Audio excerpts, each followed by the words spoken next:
morning, distinguished faculty, esteemed delegates, international experts, industry partners, researchers, healthcare professionals, and students. It's with immense pleasure that we welcome you to the third Chennai Advanced Diabetic Foot and Wounds Conference 2026. On behalf of Dr. R.K. Diabetic Foot and Podiatry Institute, our organizing chairman, Dr. Rajesh Keshavan, and the entire organizing committee, I extend a warm, heartfelt welcome to each one of you.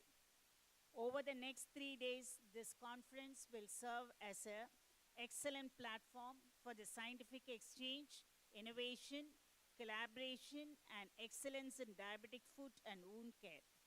As delegates continue to arrive and complete registration, may I kindly request everyone to take the seats. Important announcement, lunch will be in the meeting hall 2 and Aina, third floor, between 12:30 to 3. Sessions will be continued. Tea and coffee is available throughout the conference. We request you to keep your mobile phones on silent mode. I request all the participants, delegates to sign the attendance sheets morning and evening, and do ensure that your spelling is right. And during each session, if the participants or delegates have the questions, you can WhatsApp your questions for each session in the following number 8925818054. Thank you.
Every successful conference begins with a vision to learn, a vision to innovate, a vision to collaborate, and above all, a vision to improve patient outcomes. It's now my honor and privilege to invite the organizing chairman of this conference, an outstanding clinician, educator, and pioneer in diabetic food care, Dr. Rajesh Keshavan, to deliver the inaugural address. A warm round of applause, please.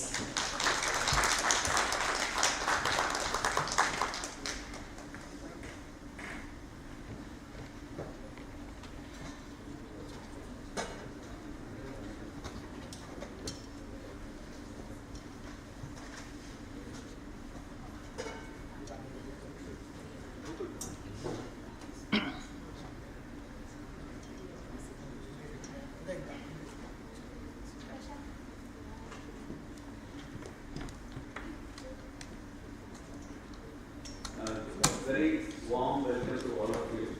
Good morning, and very grateful to have all of you here. Another wonderful day of learning for us. This is the third successive Chennai Advanced Wound Care Conference, where again we would want to go from evidence to excellence. We would want to look at transforming diabetic food care, not just diabetic food care, we would also want to look at transforming wound care in general. So, diabetic food care just forms a small, or rather, in India, it forms a big part of managing wounds. So, I would like to welcome all the delegates who have assembled here. We would also like to thank all the faculty who have traveled from different places, different continents here. So let us just move forward, keep your ears open, keep your mind open, so that this will be a nice place to continue learning. Thank you.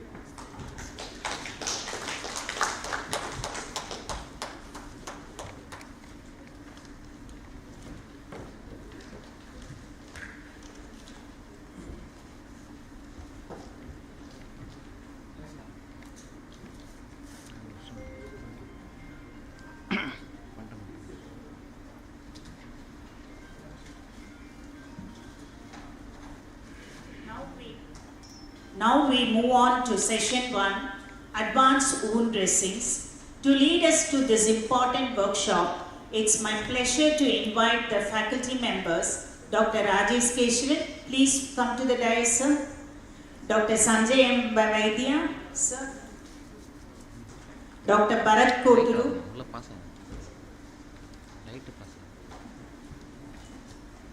So we begin the workshop.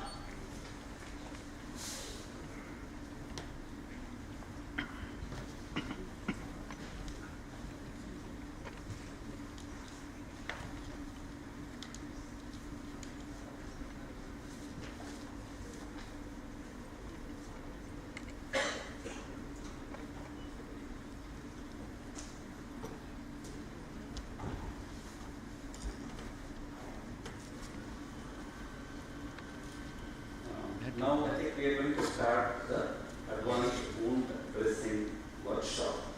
The format will be, we will not be having too many PowerPoint presentations in this workshop.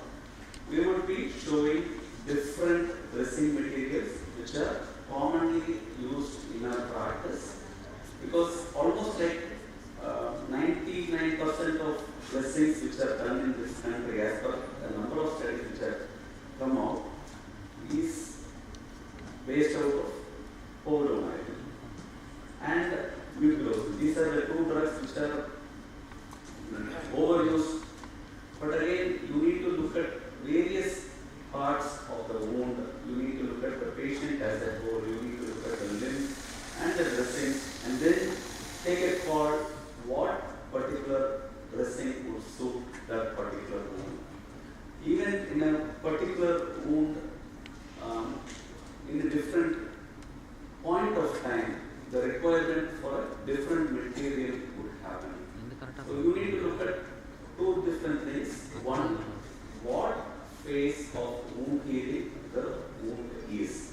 Is it in the inflammatory phase where there is going to be a lot of exudate coming in, where there is some amount of infection in the wound? Then the second thing is your proliferative phase, where you need to protect the wound, allow the keratinocytes to move forward and continue epithelialization. And finally, the remodeling phase, where you need to look at providing more amount of growth factors and cytokines which help in wound healing and reduce the TAMP levels in the wound. So you need to see which part of the wound healing trajectory that wound is. The second thing that you need to look at is there too much of exudate in the wound, or the exudate level is less? Because based on that, you need to decide on what particular dressing material you would want to utilize. The other thing that you also have to look at is whether the wound has a lot of granulation tissue or there is a lot of necrotic tissue in the wound. If there is necrotic tissue, you need to use dressing materials which help in debriding the wounds. And again, the other factors which also are important are whether there is a lot of bleeding. Just touching the wound, if it bleeds. The other thing is it very, very painful? The wound is very painful. In that case, you don't want to do dressings very, very often. You need to look at using dressing materials which are not adherent to the wounds. George Winter, I think a lot of years back, he did his first studies on wounds, and that was published in the journal Nature at that time. And the main thing coming out of those studies was moist wound dressings. You need to keep the wound moist. Don't allow the wound to dry. So when you keep the wound moist, you allow the different cells to move over the wound and cover the wound very, very efficiently. Dr. Rajesh has very nicely, concisely explained about what kind of dressing we should usually given on, depending on the type of exudate, presence of external infection. So all that we definitely need to look into. And moist wounding is the key. So remember our simple income. If it is a wet wound, put a dressing which will absorb. If it is a moist wound, maintain moisture. And if it is exudating wound, absorb. If it is a dry wound, you donate moisture. So that's the basic funda you have to keep in mind while you are choosing a particular dressing.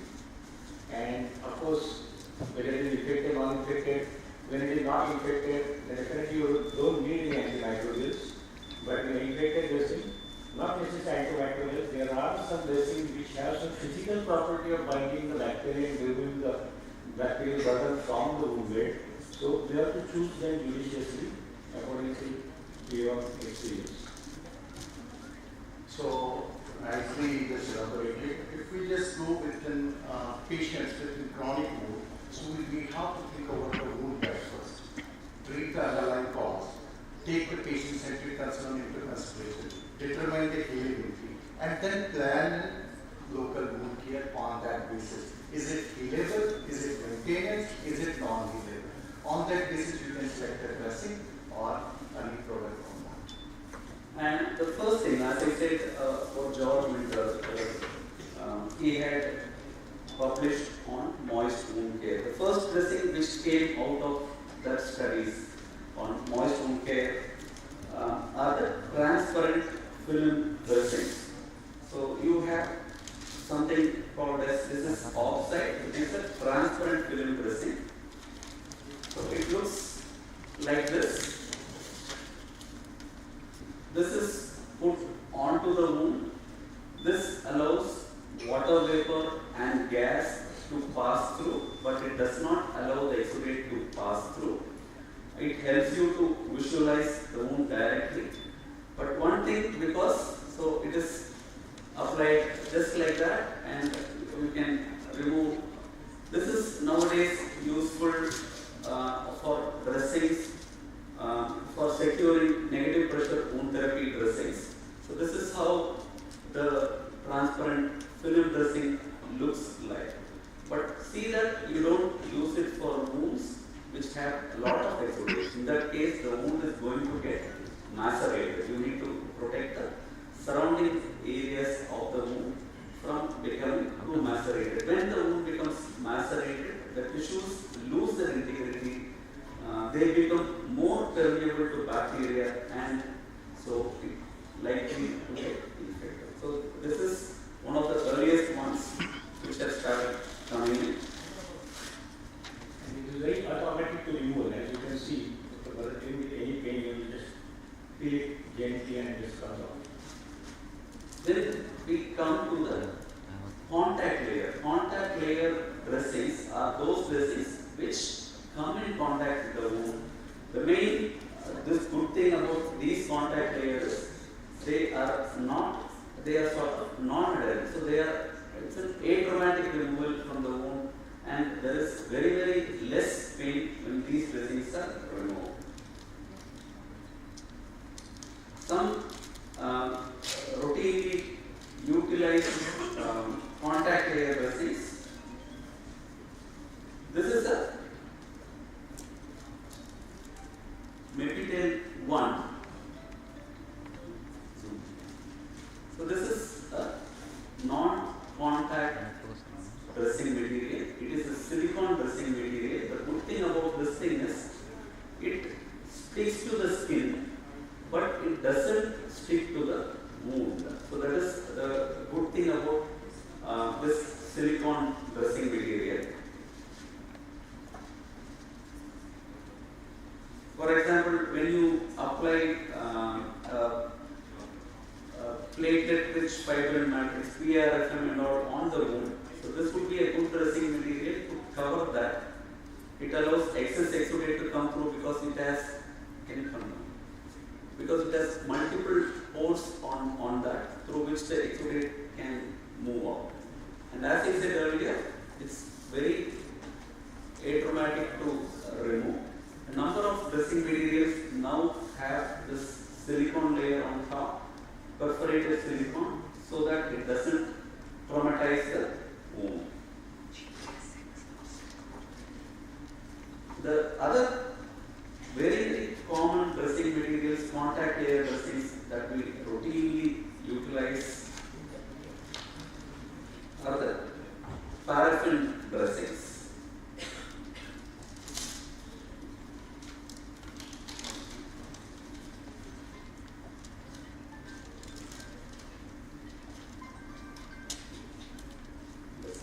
One of the common dressings which is very economical, so widely used in India.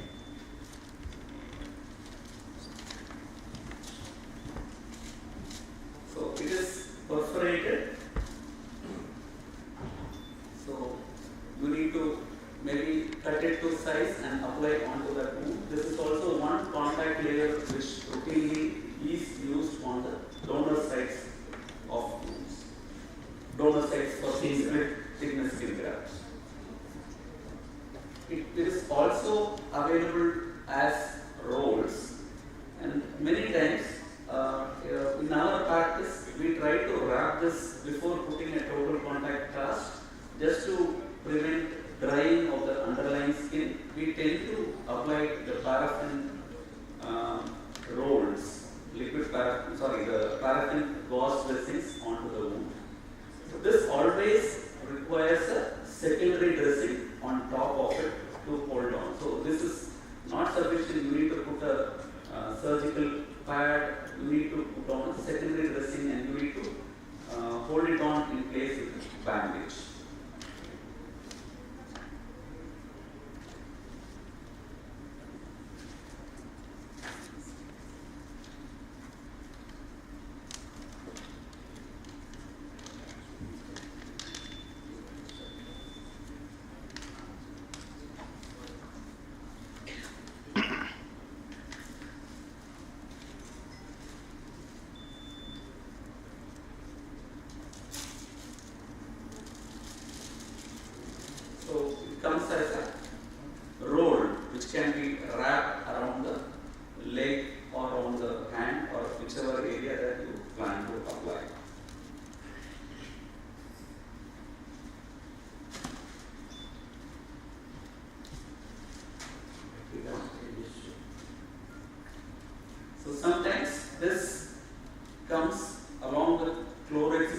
gauze so that it has some amount of antibacterial action. So when it comes along with, so bacterial is an example of this particular contact dressing.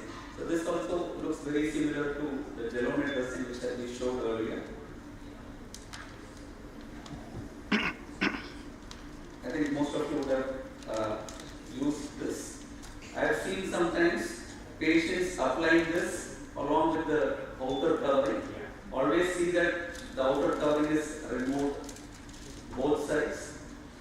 As with other things, common sense is so important for doctors, especially when you are using dressings. Yeah, this is not uncommon actually. Patient putting that with the outer cover in place and then the whole wound getting macerated. Talking about antimicrobials, we talked about fluoride dressing. Now we also have a contact layer which is urgotul with silver. So this is again a contact layer which can be used in infected wounds as a contact layer. This can also be put in the NPWT where you will get an additional benefit of getting silver release in the wound bed.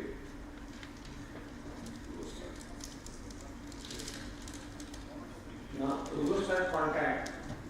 Now, this dressing particularly is with a TLC MSF technology, a technology lipidocolloid, and this is one of the dressing which has been accepted by IWGDF in the guidelines which were published in 2019 as well as 2023, and it accepts that it has got a healing potential.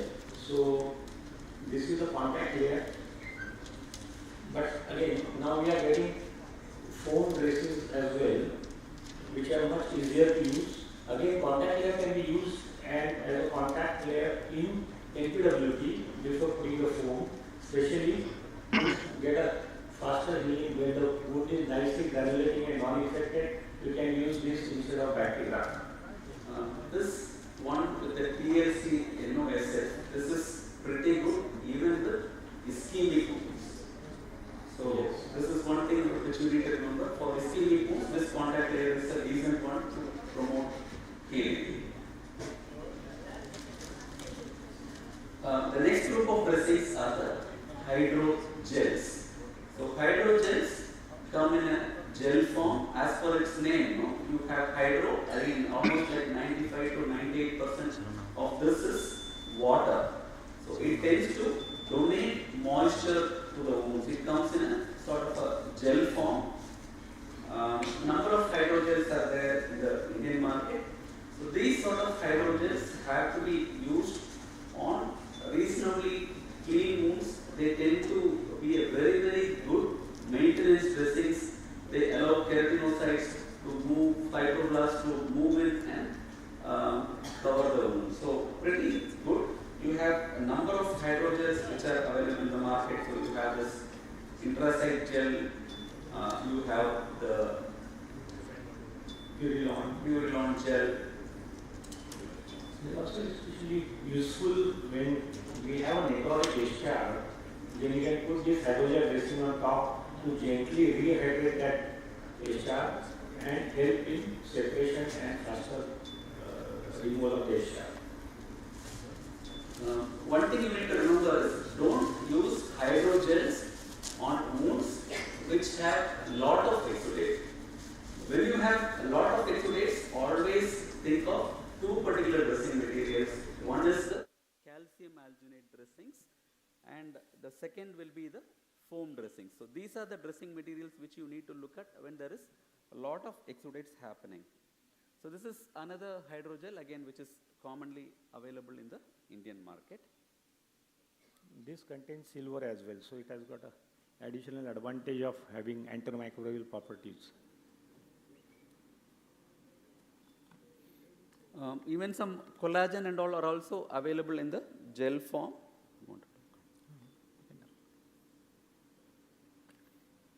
And for wounds with some amount of necrotic tissue, you require a debriding sort of a dressing material. The ideal way to manage a wound with some amount of necrotic tissue will be to use a surgical debridement, use a scalpel or use a scissors and debride. But again, the problem with going with a surgical debridement is, one, there can be a lot of bleeding there, so you need to be prepared for managing bleeding. So sometimes it may not be possible to do it in the clinical setting. It needs to be shifted to the OT and do. The second common problem is when you use a sharp debridement tool is there can be a lot of pain. So you need to apply some amount of anesthesia and then move forward with these sort of things.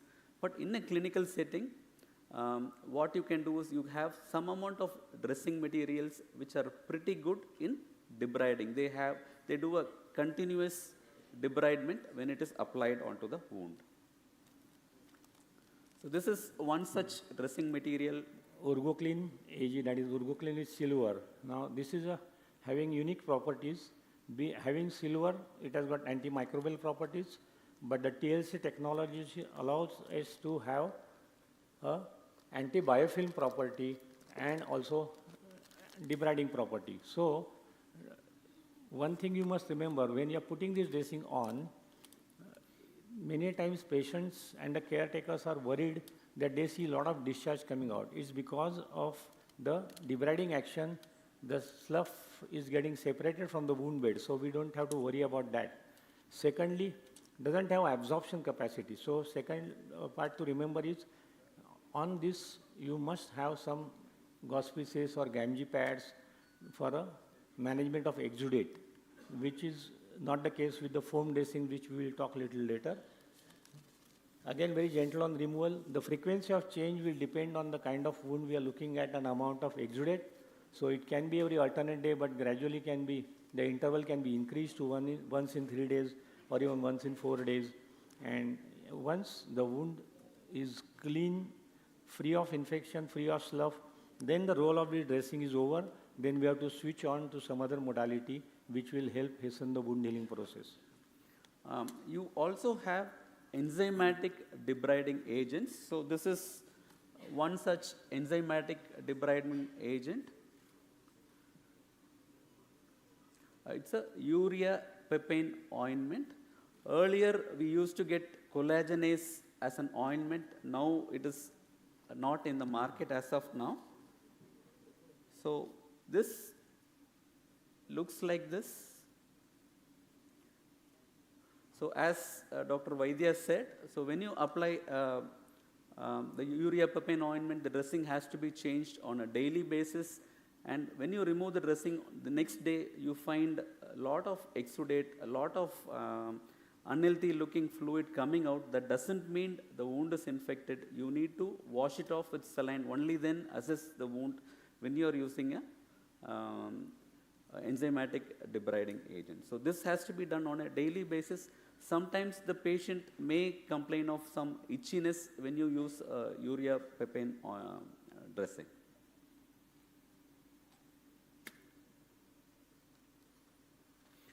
The next group of dressings are the foam dressings. As I said before, foam dressings are very, very good in absorbing a lot of exudates. These foam dressings can be placed on the wound for a good number of days. Some dressings even last for 7 days. So with wounds with a lot of exudates, you can try to keep these foam dressings for a longer period also. Foam dressings, you need to understand which layer is in contact. So you have a contact layer which is able to absorb the exudate. The other part of that foam dressing prevents that exudate from coming out. So these are some of the foam dressings which are available. You have to remember which side is hydrophilic, that is absorbing the exudate, and which side is hydrophobic, that is water repellent. So it should never be put other way around by mistake. If the patient does that, again you will see a lot of maceration in the peri-wound area and in the wound. So what it does is, typically a hydrophilic base will absorb the exudate, whereas the hydrophobic surface will not allow any water to ingress inside the dressing. So this part again is the contact layer which needs to come in contact with the wound. The other side clearly marked is not the layer which needs to come in contact with the wound. This needs to be on the outer surface. So, And now- we have to just also check for the mild, moderate and severe, which is applicable for the moderate, which is applicable for the mild, or which is for the heavy exudate. On that basis, we have to apply these foam dressings. And nowadays you have foam dressings which have silver incorporated in that, and they release silver at very, very controlled levels on the wound, which tends to prevent a sort of infection onto that wound. So these are all foam dressings which slowly release silver into the wound milieu. The next group of dressings are the calcium alginate dressings. You have this Calgisob, you have the biotin alginate. So various other dressings are also available. So this also is another calcium alginate dressings. So these dressings have two important characteristics. One, they are able to take up a lot of exudate. They can take up about 20 times its weight by volume. So almost 20 times its weight it can absorb. And when it absorbs, it tends to form a gel. And once it forms a gel, you cannot squeeze out that fluid away from that thing. So it can take up very, very fast, and it forms a gel at a very, very fast speed. The other good thing about alginates is it is pretty hemostatic. So sodium ions in the wound get exchanged for the calcium ions which are present in the calcium alginate. These are from seaweed, and so they have some amount of hemostatic ability. So wounds where there is some amount of minor bleeding, these sort of dressings can be applied. But these have to be secured with a secondary dressing. So you need to apply a surgical pad or a foam dressing on top of this so that the exudate doesn't come out after a period of time. And alginate dressings have to be changed more frequently. Foam dressings can last for a very long time, but alginates don't last for a long time. So alginate dressings have to be changed more frequently.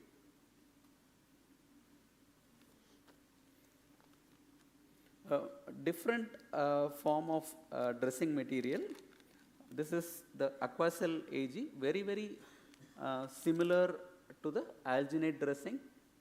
But again, only one thing is it doesn't have the hemostatic feature as in an alginate dressing, but again it tends to release silver. This also tends to form a gel when it comes in contact with the fluid. See here, you can see the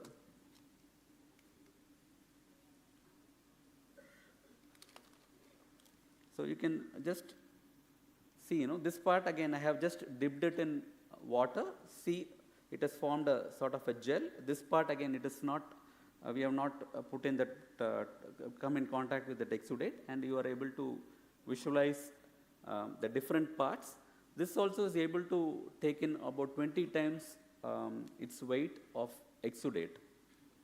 The good thing is it slowly starts releasing silver into that wound milieu, and you want to. This is also available in tape form, so it is very useful in a cavity wound to pack that, and you can cut the particular size of the tape what is required and use it for multiple times by packing the cavity, and it just comes out easily intact because, as Dr. Rajesh said, it forms a gel. And it conforms to the shape of the wound, so there is no dead space between the wound and the dressing material. It is in the dead space that bacteria tend to thrive.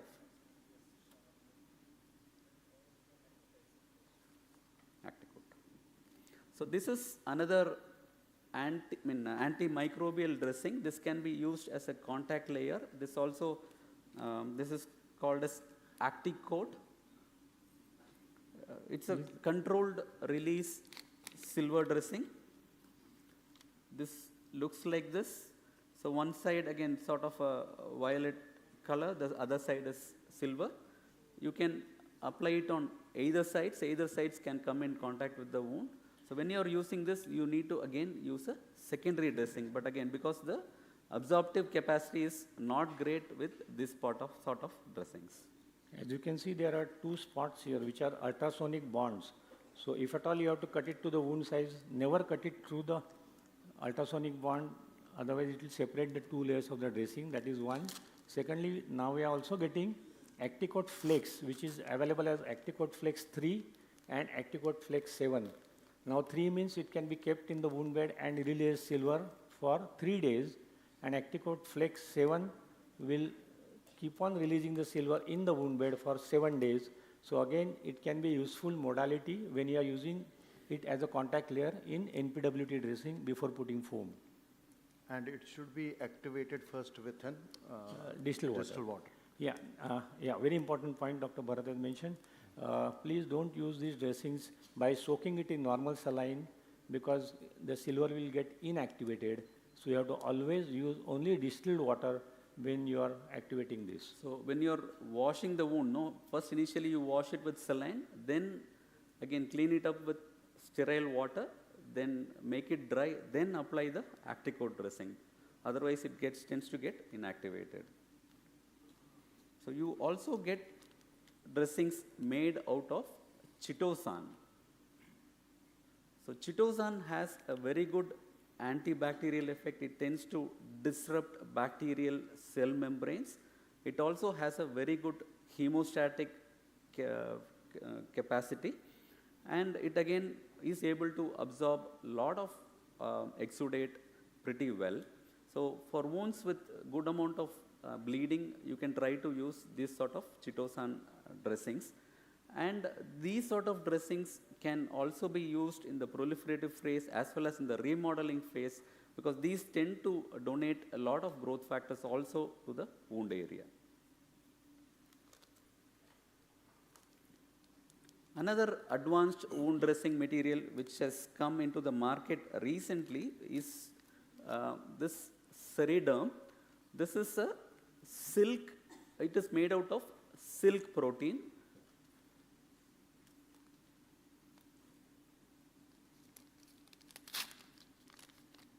So it is like this. It has two layers. The outer layer has a sort of a gauze sort of covering. I don't know whether you are able to appreciate that. Close up on it. Close up. It's kind of shiny. If you look at it, it looks shiny. So the gauze layer has to be on the outer surface, and the plain area has to come in contact with the wound. Again, it is non-adherent. It has again lot of growth factors, tends to promote wound healing at a faster rate. So wounds where you are looking at remodeling, that particular stage, proliferative and remodeling phase, the chitosan dressings as well as the silk protein dressings are pretty useful. Again, now I think a lot of manufacturers have started adding silver for most of the dressing materials. Here also it tends to come added with silver. So Ceriderm silver also is available now. So wounds with a lot of bleeding, again you can try to use this absorbable gelatin sponge. So this is one dressing which can be used for when again maybe you have done a callus scraping and there is a lot of bleeding. You can apply this directly, or you can use an alginate dressings in these cases. This is a Drotex, which is a new dressing which is coming in Indian market from South Africa. This has got a liver fiber technology. It doesn't have any antimicrobials per se, but this acts, the liver fiber technology is such, as you can remember, it's like when you're watering a plant to the roots, the water gets through the roots, goes up to the leaves. With a similar technology, even if you are putting it anti-gravity, stacking multiple layers, if they are in contact, the exudate will get absorbed vertically, and there's some open also, I think, yeah. Again, there is no particular side which has to be put. If it is a large wound, what you need to remember is it should be at least partially overlapping like this, and then the water or exudate rather will move from this pad to the next pad as well.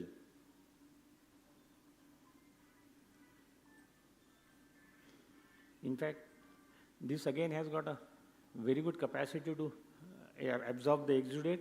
If you put even this whole bowl of water can very easily get absorbed in it and nothing will, yeah. I think many of these dressing materials are Yeah. able to take in lot of exudate nowadays. It moves vertically as well as horizontally. So another dressing, one of this is a cadoxmer iodine. It's a slow-releasing iodine. As earlier we are using the betadine or iodine, which was just toxic to the cells. But this slow-releasing iodine is less toxic and have a multi-resistant antimicrobial activity. So it helps to releasing the slowly iodine to the microbial cell walls and bacteria and kills them. And it have gotten good, it can be applied along with some mesh dressings and applied on the wound. It creates an also moist environment at the same time with a slow releasing iodine.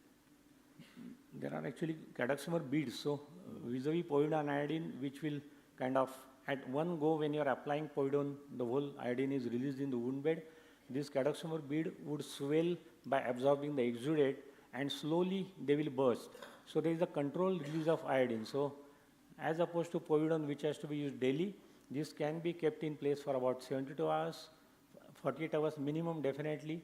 And the way to look at it is, this is a brown colored ointment. If you see that once you removed, you've seen that all the iodine has been utilized, that layer becomes white. Then it is time to change the dressing. This is region D, which is a growth factor ointment. You have two different growth factors which are available in India. One is platelet derived growth factor, other is epidermal growth factor. This is epidermal growth factor. When you are using growth factor, please remember this should not be used on wounds which have necrotic tissue, because these are all proteins. The proteolytic enzymes which are there in the wound are going to inactivate this particular growth factor. So that is one thing. So you need to use it only on wounds which are pretty clean. No, and again, these are not for ischemic wounds. So ischemic wounds, you need to correct ischemia. So don't use it on necrotic wounds. Growth factor ointments are only for wounds which are clean and which are not showing any healing over the. Usually you have a wound healing trajectory. No, you want the size of the wound to decrease by at least 50% over a period of about 4 weeks. Only then you expect the wound to heal in about 12 weeks. If the wound size doesn't decrease sufficiently, you need to look at advanced dressing materials like growth factors to help the wound to heal faster. Again here, remember to clean the wound with only normal saline. Don't use any other irritant solution like povidone iodine when you are applying this gel. And it does not have any absorptive capacity, so these are not for wounds which have lot of exudate. Dialcus is a esmolol hydrochloride gel which is available, again Make in India initiative. This initially, esmolol as we know was used for treatment of tachycardia, and then it was found that it has got healing properties, and subsequently the research was switched over to using it in a topical form. Typically once a day application. Initially they used to ask for twice a day application, but once a day application suffices, and even mildly infected wound it can be used is what the recent protocol says. But if you use too much, it is going to create a blackish discoloration over the wound. Yeah. So we have to use a thin layer over it. For wounds where there is lot of maceration happening, you have silicone barrier gels available. So these are the silicone barrier gels which are there. It is available in a spray form. So especially for preventing bed sores, these can be applied, these can be just sprayed over the buttock or over the heel area, and it helps in preventing bed sores from forming. And when you expect a lot of maceration happening, on the edge of the wounds, you can apply this gel. It's a silicone barrier gel, non-medicated. You can apply that so that particular skin doesn't get macerated because of this. So these are the barrier gels.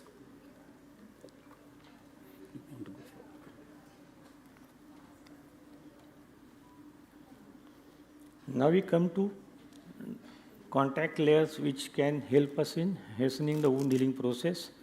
Now,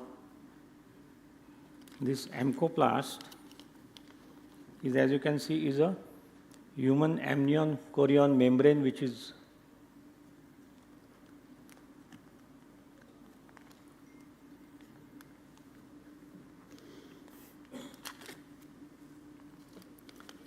It comes as a very thin membrane filled with more than 100 to 200 different growth factors.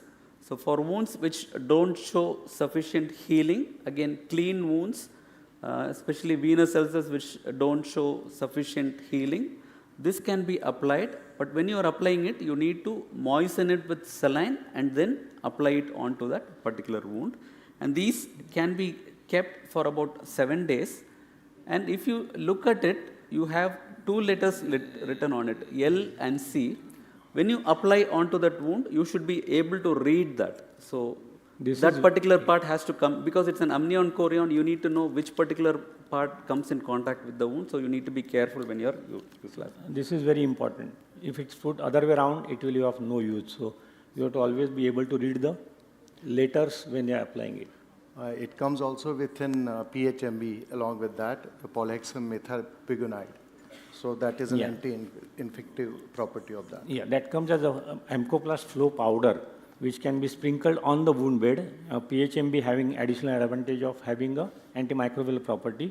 And now they also come out with amnioplast thick, which is again a thicker version of this, wherein you can use it on small areas of exposed bones and tendons in a clean wound, where it will help the granulation to migrate from the periphery over the exposed areas of bones or tendon, again to be left in place for about a week.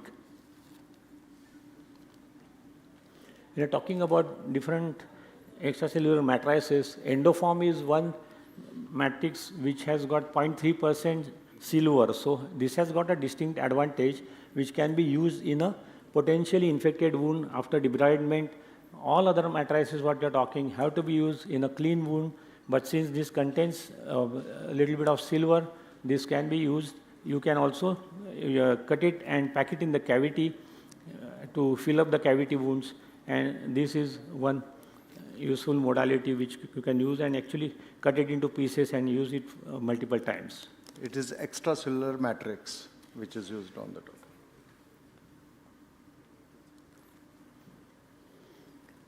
Now, Dermacell is a acellular dermal matrix which has got a patented technology of Matracell which renders the graft acellular, but it still retains its biochemical and biomechanical properties. So for small wounds, you can use this and need not go for a skin graft, especially patient either who is unwilling for undergoing skin graft or is not fit for skin graft. In such cases, you can apply this patch.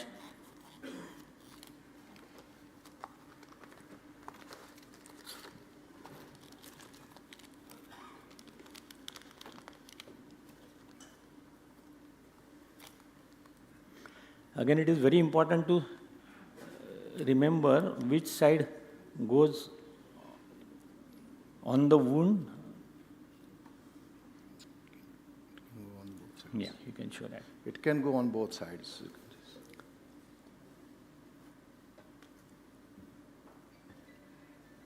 You can focus that, yeah. So you need to secure it again at the edges. I think you need to use either staples or sutures to hold it on. It takes about almost like 2 months for it to get integrated. Your keratinocytes and all go in and they cover the wound. So patients who are not willing for skin grafts, this could be a good alternative.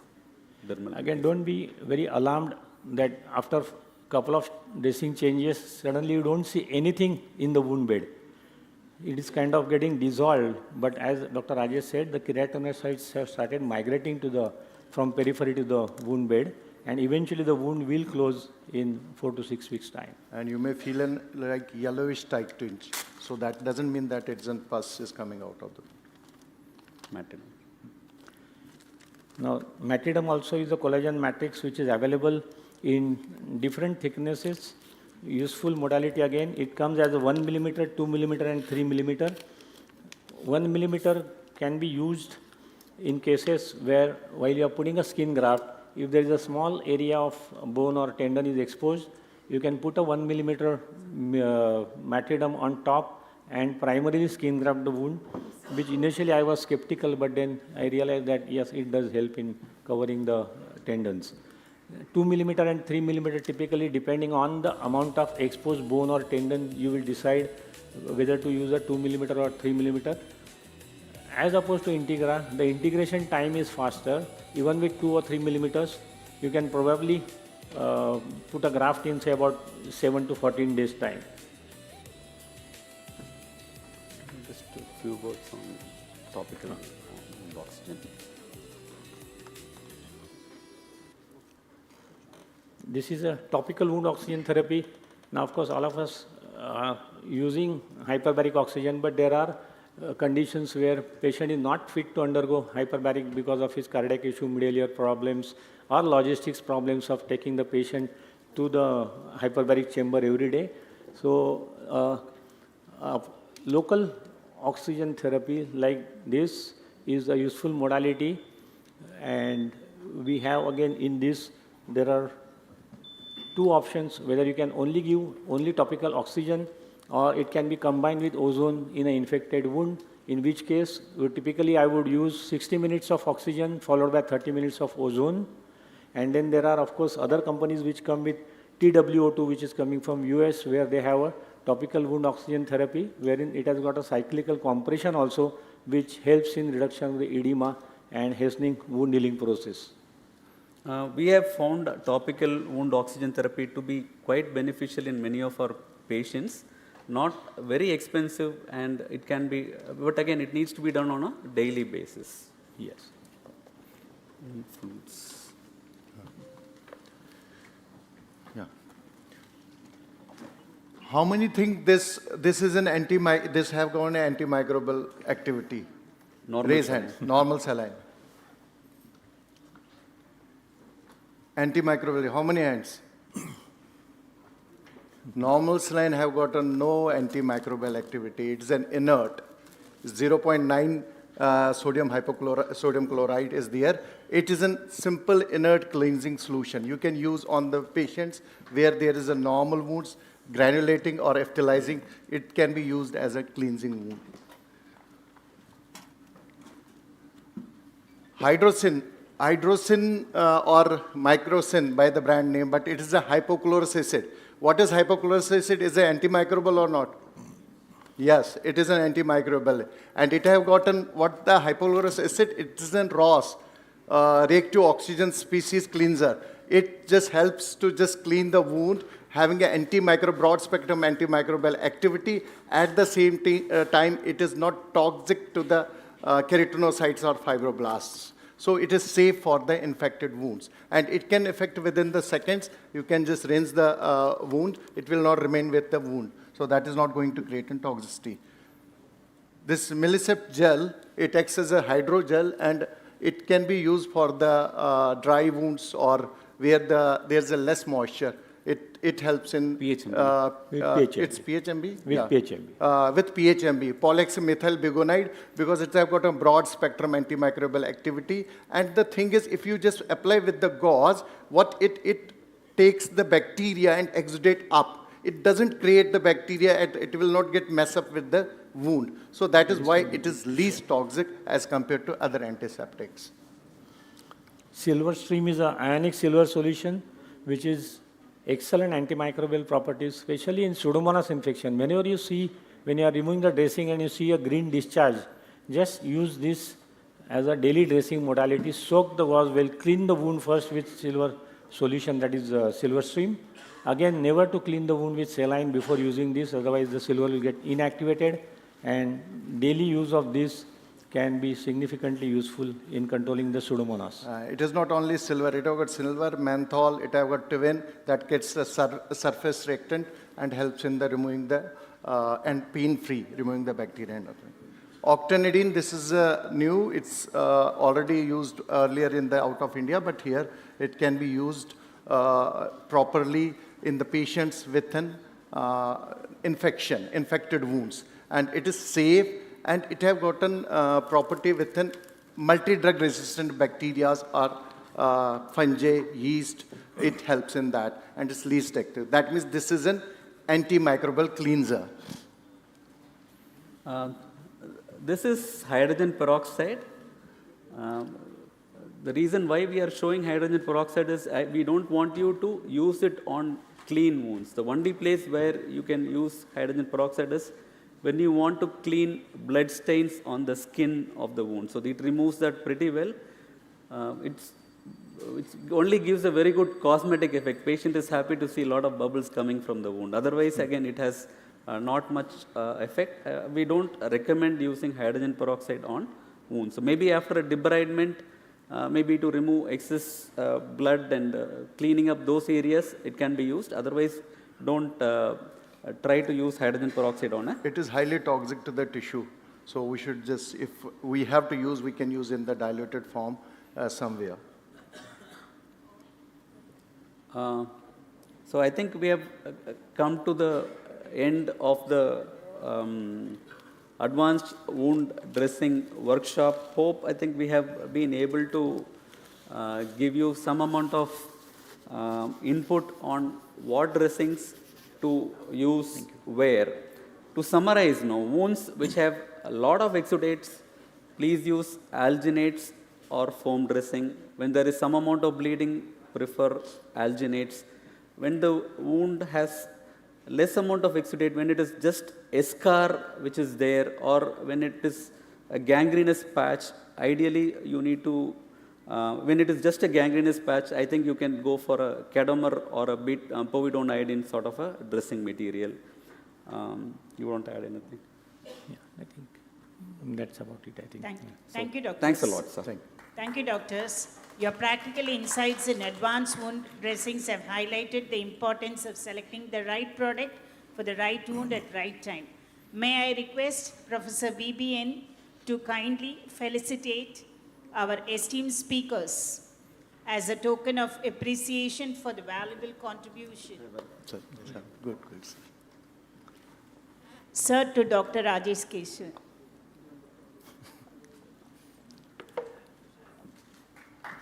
Thanks a lot, sir. Thank you. Sir, to Dr. Sanjay Vaidya.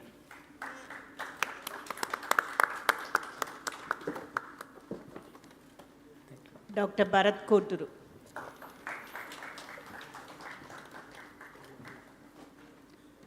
Now, we move on to the session 2, debridement, hydrodebridement.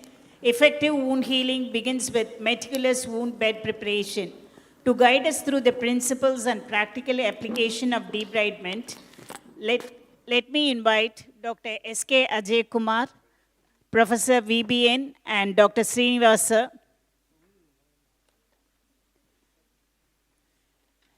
May I request our faculty to kindly take over?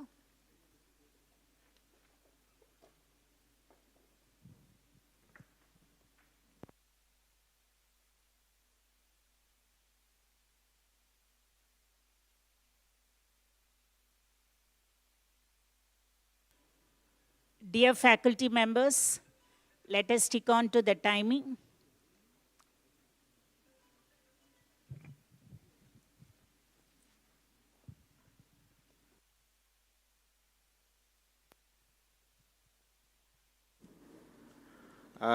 This workshop is about debridement and various modalities of debridement that we use on a day-to-day basis to treat and get the wound beds prepared for closure. Can I have the PowerPoint on, please?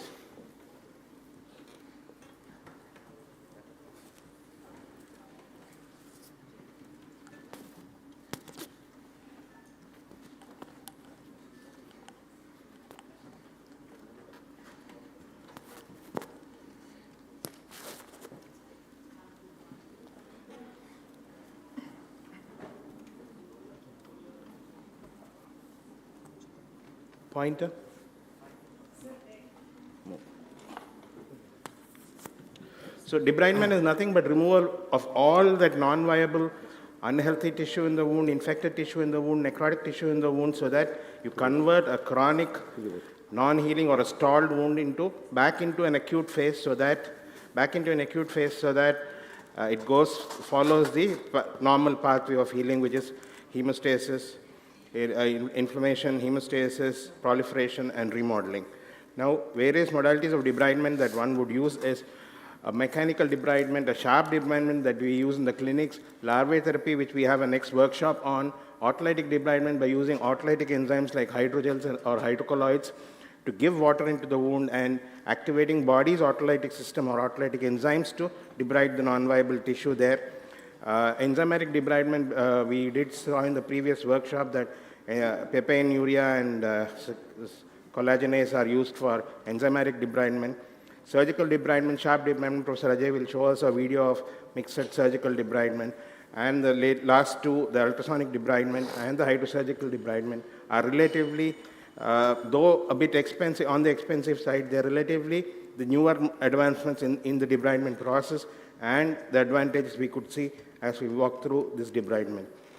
The concept of maintenance debridement after the initial debridement also should be borne in mind. This is, for example, from the Georgetown, Washington, Professor Christopher Attinger had told that if you don't know what to do, if you're not sure if you've removed the entire bacteria or the biofilm, paint the whole wound with methylene blue and debride off the entire surface till you see red bleeding and no more blue left in the wound.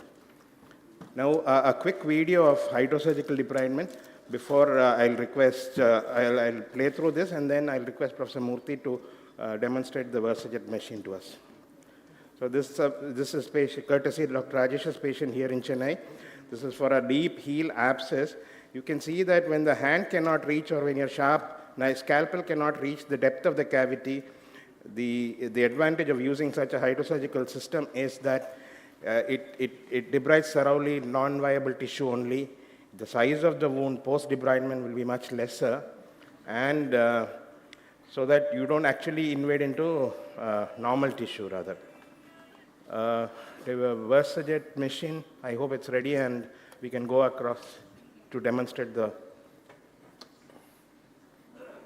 hydrosurgical system. Is basically the use of a very high-speed saline jet that has a cutting edge and a Ventura effect, which is a suction effect. So there is a high speed of saline which cuts through the infected tissue, and then the Ventura or the suction pulls out that infected tissue that's been debrided through the system. So, good morning, and at the outset, let me thank Rajesh and the entire team for putting out a wonderful demonstration and everything that's going to follow. At the outset, I'll just ask you a question. In Tamil Nadu, we have a thing called Muka Muka Moonu. You know what that means? It's easy to remember in threes. So with that basic principle, I'm going to demonstrate all these things. So remember, Muka Muka Moonu, 3. Everything, if you go by threes, it'll stick in your mind. So I'm going to ask a question. What's the difference between the previous presentation and our presentation? If anybody can tell me the right answer, I'll be happy. What's the basic difference between the previous Workshop dressings and what you're going to do? Anybody?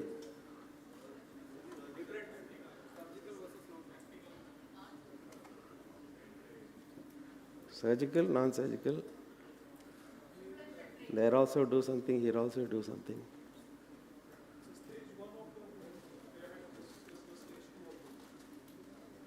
Okay, anything else? There, you are expecting something else to do, the work.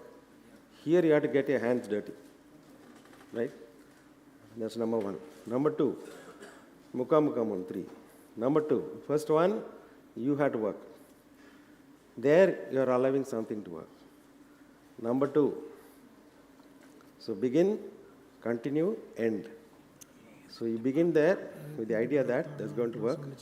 So second stage is you have to see how are you going to work, what is going to happen. So what is important there? how you do, and the time duration. And the third thing is endpoint. So if you do all these two things, in the first workshop, you are applying things. You heard of so many things, silver as major component and anything else. So you start something, what's the time duration?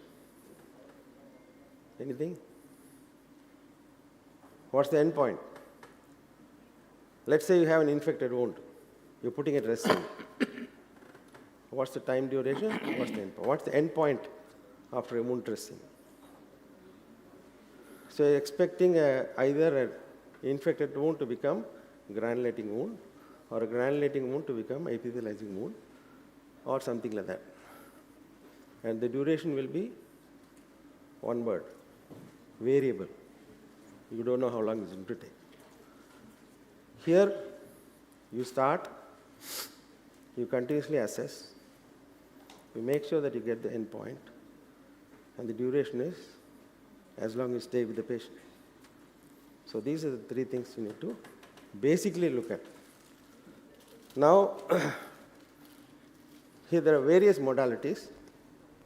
So let's go with this particular modality. So again, three things. You need to know the principle, you need to know the machine, you need to know the patient or the wound. So what's the principle on this, which is based on this particular thing? All of you know it's called the Venturi effect. Venturi effect, again, you can see in three areas. In this particular machine, now we're all aware of high-speed trains. So the train will suck you in. So there's a yellow line, all of you noticed, and the plane also flies. So that's the Venturi effect. I'm not going to the formula. Now coming to this, again, three things. You see this one, this is an irrigating fluid. You have a machine, and you have a handpiece. So what does the principle involve? In the dressing material, what does it involve? It involves irrigation, it involves debridement, and it involves dressing or an endpoint. So this does all the three. So water will provide irrigation for cleaning. It also gives the principle for debriding and also for cleaning and finishing top. That's the principle. So we come to this. What solution can you use? Saline, nothing else. You don't have to use anything else. Then we come to this particular thing. This is the machine or the console. You need to know three things about it. What is it? What does it do? It collects this one, gives a very strong jet of water, gives it to this piece. And then you see this one, there are two areas. See this piece? This connects the saline, and the saline comes through this with this tube. What else is there here? You have a power point, power supply, and more importantly, you see this. What do you see this? This is a gauge, right? It tells you the power with which you can use the Venturi to the desired level of debridement. So desired level of irrigation, desired level of debridement. Then you come to this piece. What does this piece do? Can you, yeah. So this piece is basically a cover. So this is the hand piece, nicely ergonomically designed. It's got two things. One, this actually pushes in the fluid and also sucks it out, right? And then the suction goes into this here, into the waste basket bucket that goes in. The suction actually has the dead tissue and everything else. And this foot pedal can change your power, it will actually make it run, and you can change the power also. Now coming to this one, this is the handle, and the most important part is this bit, which is the handpiece and the handle. Yeah. So this one has got the principle of the Venturi. There's a very, very strong jet of water which comes in, and that is sucked back. And that jet of water produces enormous amount of negative pressure that can pick up everything. So that comes to the next question. who is the right patient? A patient who's got a wound where you want to make it clean, not very big, and there's not much of exudation. So you have to select the patient right. So you can't have a patient who's got a large wound, there's a lot of exudation, it's not going to happen. The other thing, the way it is designed, you can either have two different hand pieces. You can either have a straight one or a 15 degrees bend. So this 15 degrees bend provides the ability to go under the tunnels and also go to areas where you can't reach. Why is this 15 degrees? Because this has to be kept parallel to the surface which you have to debride. So if you have a straight one and you have a cavity inside, that straight one will not go parallel. So when you're doing this procedure, you have to make sure that this end is parallel to this. Why is that? Because this is so precise. This is equivalent to how somebody does a woodwork, like a carpenter shaving things, okay? So I don't know what you call that. So when they're planing stuff, so you have to take that level of precision. So that is why these things are designed in such a way you can get a absolutely precise debridement. So you get irrigation, you get debridement. So then we talked about the wounds. Any wound which produces a lot of exudate, which means that there will be a lot of slough and maybe other reasons why it is not.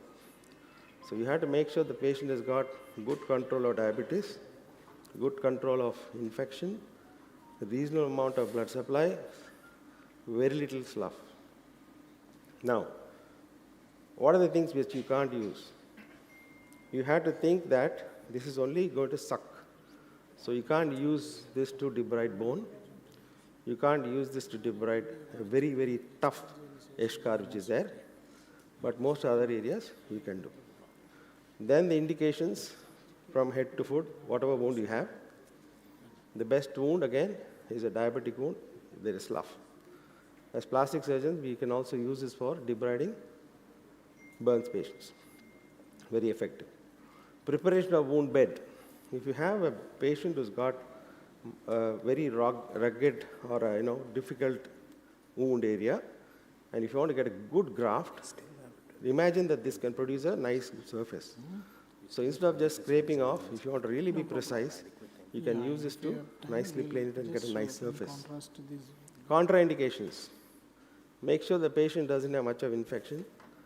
Very important, don't use it on a lot of heavy granulation tissue, it will bleed, especially if the patient has got aspirin and clopidogrel blood thinners. So these are very, very important. So with that in mind, we'll go ahead and show you some examples. You can see that how beautifully it takes it off. I'll go there. We'll use this one.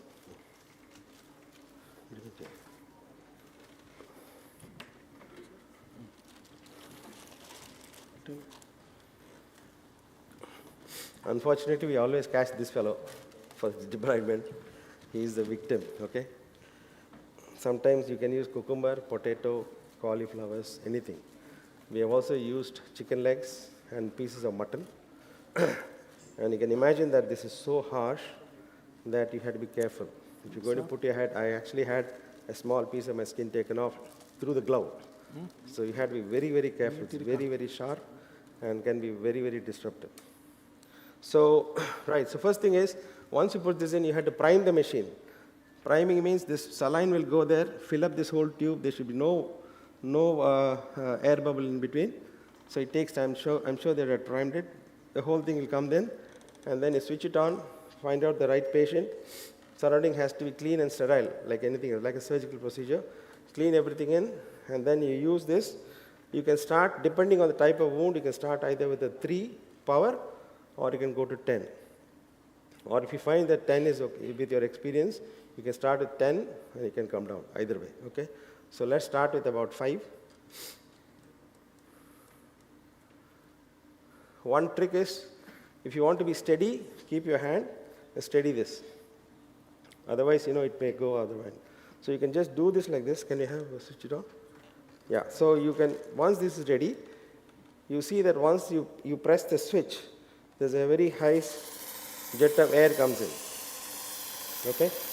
Now this is so cleverly designed that the first time when you use it, no piece of water comes outside. So there is a jet of air which you can see actually, and then you use this, make sure you steady it parallel to the wound surface and see if you can remove it.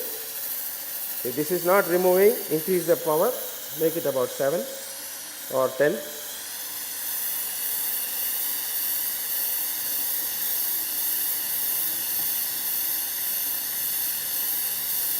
Can I have a knife? This may be too hard, okay. So it's an example of where you can't use it.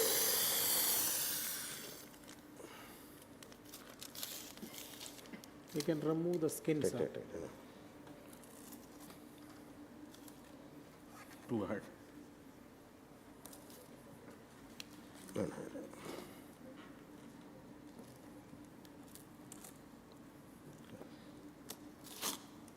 Okay, so this is usually a better thing. So this is too hard, so it won't work. You can try it on the sides actually. Okay, can you see that?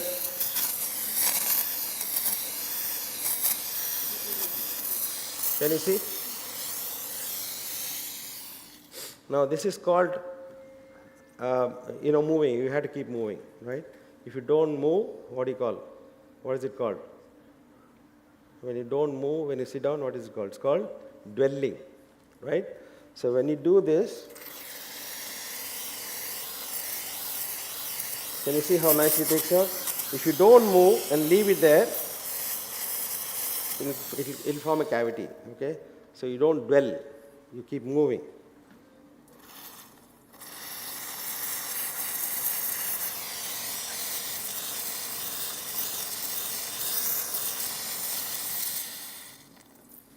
Okay.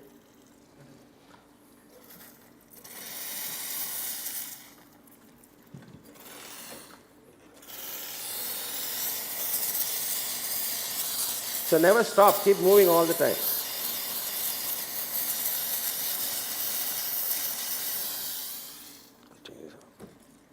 Probably show it here, okay? Can you see this?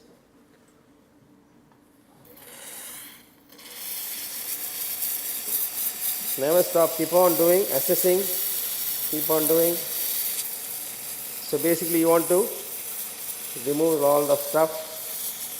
This will actually also take off some, not very hard, but harder tissue, because it will irrigate it and then make it softer.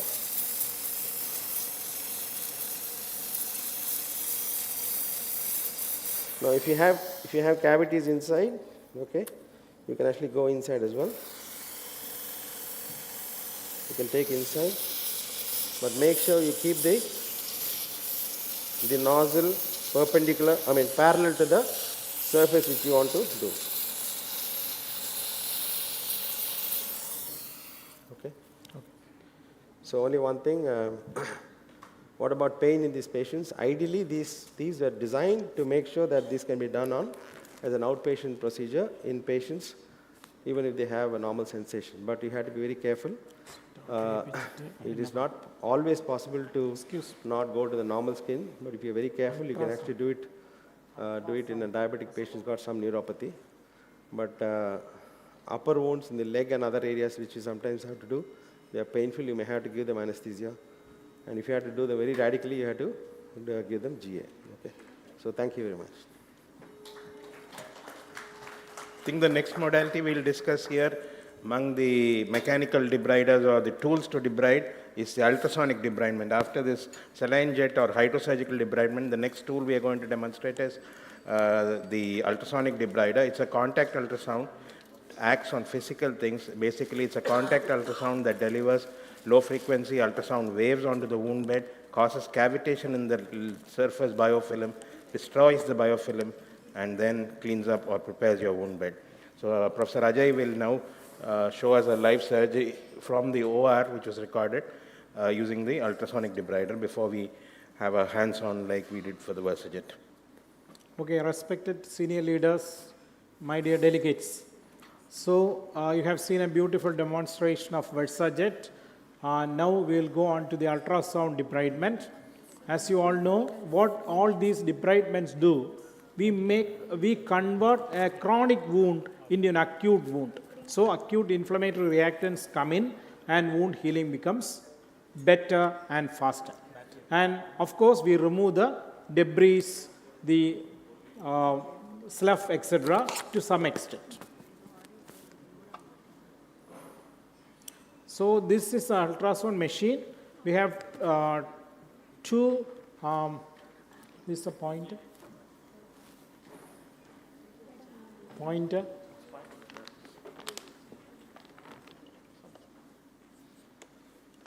It has got two parts. This is the ultrasound generation. This is the irrigation.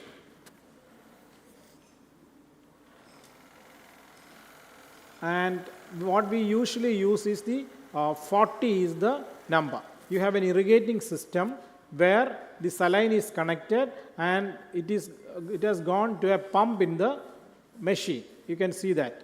Then there is a foot pedal as you see. So what we do is, we have a probe like this. It has got a water jet as well as the irrigation as well as the ultrasound. It's a contact ultrasound, as Srinivas said. So this is a wound in the heel region which has been showing no signs of healing for the past 15 days. You can see this. The slough is there inside and the skin and subcutaneous tissue is okay. So what we are doing is, we are using this probe. Some amount of mechanical friction is also taking place there. The ultrasound comes there, then the water jet is coming, and you keep on doing this, and slowly you can see the slough being removed and the wound becomes reddish in color. You can see the red color here. The slough has been removed to some extent. So what actually is being done is, this chronic wound has become an acute wound now. So I will demonstrate the machine on a piece of chicken. Do you have a chicken piece? You want chicken? Yeah, I think they have. Oh, they have, okay. I need an apron also.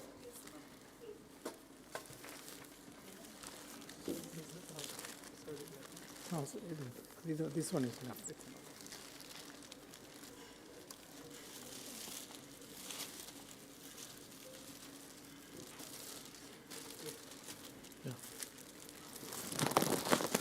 And important thing, you have to wear a face shield always, because it produces a lot of droplets. Especially infected droplets can injure your eyes, face and all.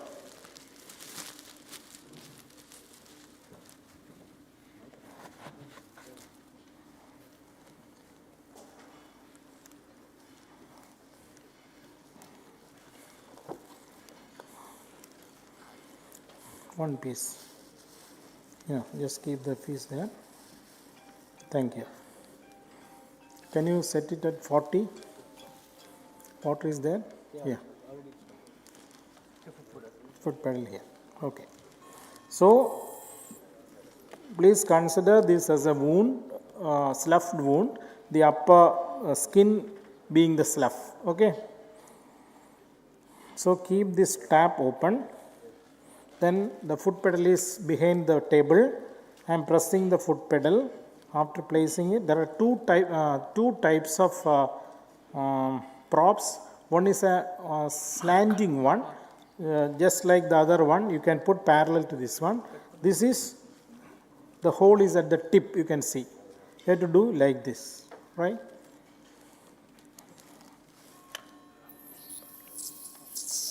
Can you see?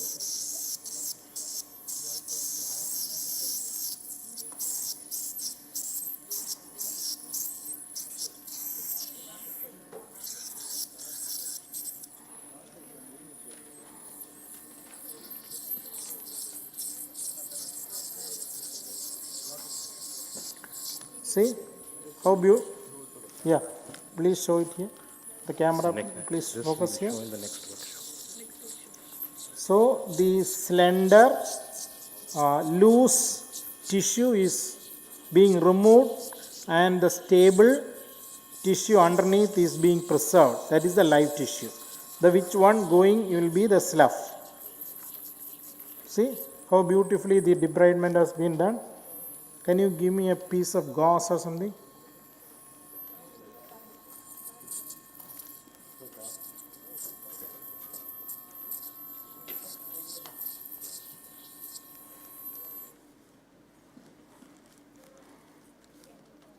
A small piece of cloth will be enough.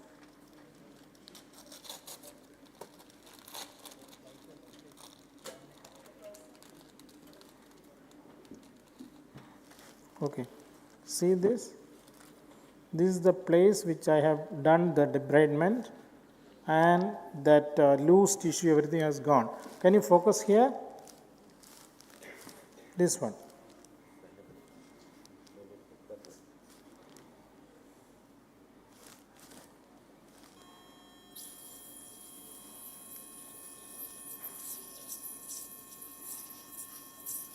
So the results of ultrasound debridement is amazing, because the indolent type of wound, like the one which I showed behind the heel, the ulcers on the dorsum of foot or hand where the tendons are exposed and some amount of slough is there, not healing, the tendons are not being covered, such wounds are the best one to be selected for debridement.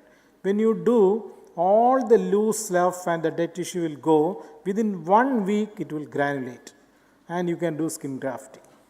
It's a very, very effective and very convenient one. Only thing is you have to choose the right wounds. Okay, if there are any questions, we are happy to answer. In what anesthesia do you operate the ultrasonic debridement? What actually we do is some short GA. In some cases, no anesthesia is required because of the severe neuropathy. Short GA, in some cases where neuropathy is not very profound, we will use spinal anesthesia. Otherwise, a short GA or sedation. Versagit, sir? Yeah, Versagit also, if they are painful, then we can't. Yeah. And the thing is, you have to select the wound properly. The wounds, very common, after slough cutting of a necrotizing fasciite is over the dorsum of foot, then over the heel. Such wounds are the best ones. And we have two props available. One is this end-on type of prop, the other one is slanting type of props.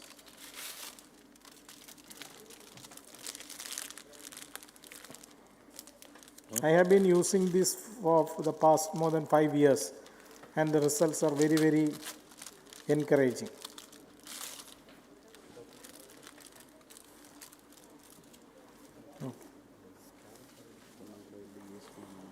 Stylus and all I will do with Vegin for the next one. This Mozambique. Anything? 10. 15. Okay, anything else? Any questions on debridement? Any from the junior colleagues, any questions on surgical sharp debridement, mechanical debridements like Versajet, ultrasound debridement? Please.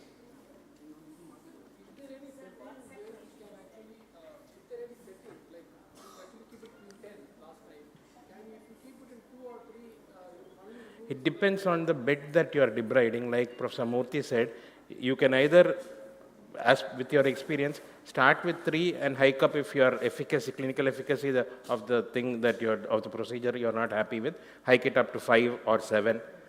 Other way around is start with 10 if you're an experienced surgeon and then scale it down to 5 or similar basis. In ultrasound also we change the intensity based on the result that we are seeing.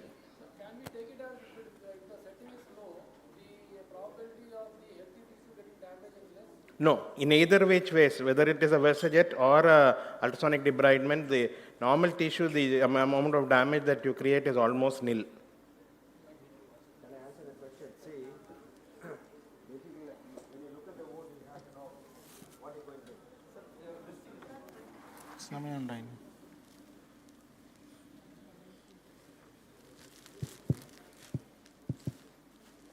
Dispose. Throw. Yeah. So I think you need a lot of common sense, right? The more common sense you have, you're a better surgeon. So when you look at the wound, you see and look and say, okay, I'm going to, it's going to remove. It's going to require that much of tissue, removal. Then you put 10. Now, if you think there are a lot of granulation tissue, a lot of other tissue which is slightly vascular, also there is some slough, I would go with 10. Probably do it 2, right? Assess it, how it is, and then plan. So it's basically, it's like, it's a procedure. And you have to assess each wound. And if you have structures which are very close, let's say, for example, if you are debriding the medial malleolus area, right? So you have the artery, you have the vein, you have the nerve, and you have the tendons. But none of them are exposed yet. So I'd be very careful. I'll probably start with 3, 4, and then go slowly. And then the idea is, as I said, How much time we have? you're looking at the end point. You're not there just to do things, right? The end point is everything should come out. The bed which looks should be ready for grafting. I don't want to do this and put him for 3 months of non-Versajet dressings. That wouldn't be the case. Right? So I will select a patient where I will do a Versajet and preferably, on some occasions, do the grafting at the same time. So that should be the goal. So you have to think like a plastic surgeon. You have to think what I want to achieve. You want to achieve wound closure. You're not there just to do some work, right? So the end product is, when you do a procedure, at the end of the time, you have to make sure that wound is ready for reconstruction. Which means you have to remove most of the bacteria, whatever, and you also have to remove the slough. And when you look at it at the end of the procedure, you should either graft it in a couple of days or at the same time put a flap. Hybrid.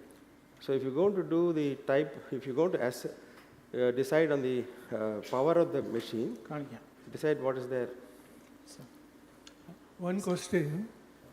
After the Versajet or with the ultrasound debridement, can you do a skin grafting like a dermis cell or artificial skin grafting? Yes, sir, has that it is the right idea. and has it given a good result, or primary skin grafting you can suggest? That is the idea, sir. Depending on the wound. Yeah. So that will be my idea. If I use a Versajet, I should be able to use the skin graft very quickly. Sir, I would like to add one more important point. In most of the cases, not a single modality which is important. It's a hybrid way. For example, you have a foot where transmetatarsal amputation is there, and the plantar side, very deep infection has there, the bones are exposed, or the ligament is there. So such cases, you need sharp debridement, you need Versajet or ultrasound, then you may need a matriderm or something to be put, then you put a vac. So at the end of the day, you achieve a good wound bed after using all those things. So that is called the hybrid way of debridement. I'll just show a small video since the time is there. So one question for Dr. Ajay Kumar sir, Okay. from the audience. Selection of patient in ultrasonic wound debridement, Yes. first sitting of necrotizing fasciitis or case of carbuncle, first sitting this can be used, or you use it in the subsequent sittings. The ultrasound debridement or Versajet and or some sort of chronic wounds, indolent wounds, not for acute settings like necrotizing fasciitis or a carbuncle or an abscess. It is for a wound which is refusing to heal, but there is a scope of healing when the acute phase reactants come. Such wounds you have to select.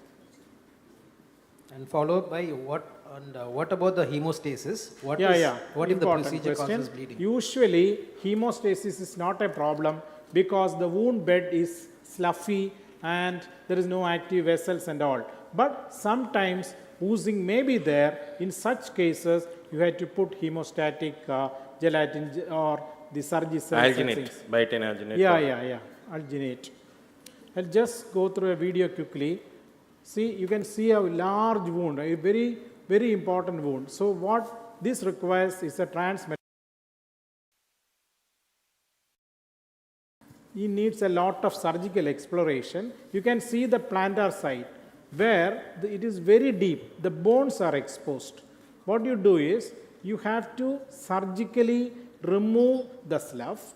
Then you may apply ultrasound debridement on the arch area. You can see that white area where it is very deep. The bone is exposed, and when you go, you find that the tendon has taken the infection to the leg segment.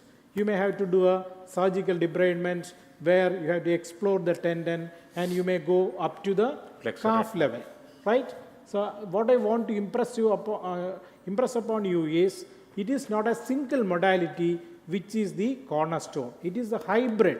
We use all modalities. Suppose this case where I put the gauze, you can see it is very deep. Now the tendon has taken the infection to the leg segment. So I am doing the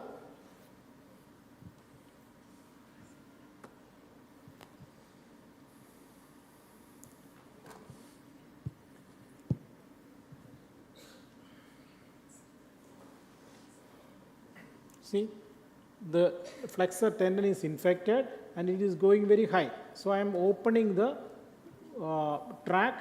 You see the pus coming. So you will never expect that the limb is indolent, there is nothing inside. We can safely go after a ultrasound debridement. This what you say, abdomen is like a Pandora's box. Similarly, leg is always place where you get surprises, challenges. See how high up it is going. Suppose if you take this as a prototype, you need surgical debridement, you need ultrasound debridement on the arch area near the bone, then you have to put a vac, you have to have a partial amputation, then only you will be able to get a walkable foot at the end of the day.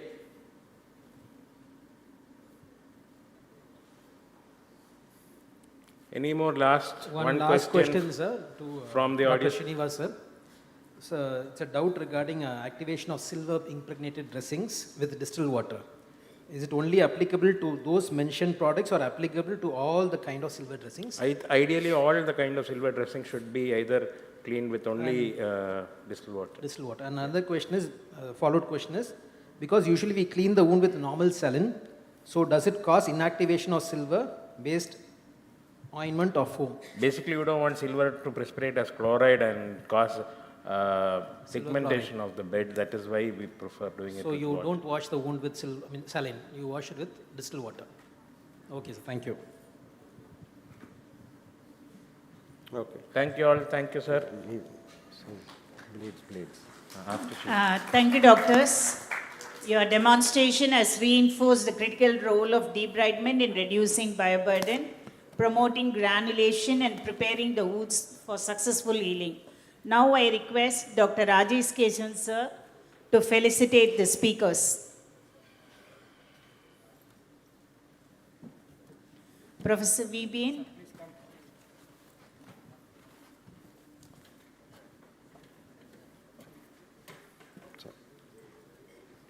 Thank you, Ravi. Dr. Ajay Kumar.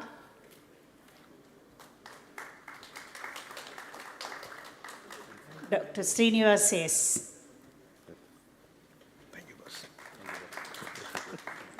Thank you, RK sir. Now we move on to session 3, how to perform bedside debridement. Our next session focuses on the skill that every wound care practitioner must master it. It's my pleasure to invite Ms. Vejin Tang to demonstrate the practical bedside debridement techniques. Over to you, Vejin. Thank you. Good morning, ladies and gentlemen. I'm going to talk about how I, as a podiatrist, do bedside debridement. Can you help me?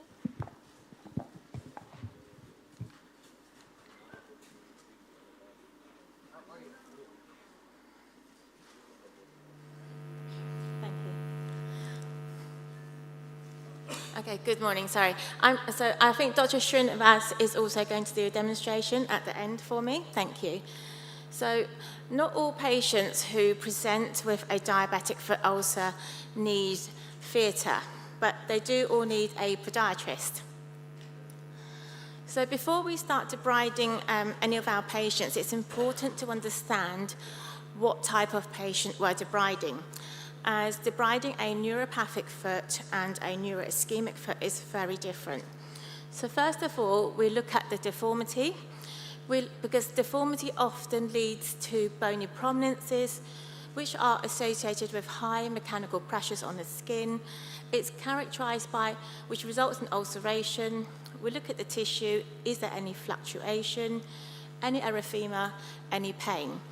So first of all, we differentiate between a neuropathic foot and a neuroischemic foot. The neuropathic foot is insensate, it's warm, it's a well-perfused foot with bounding pulses.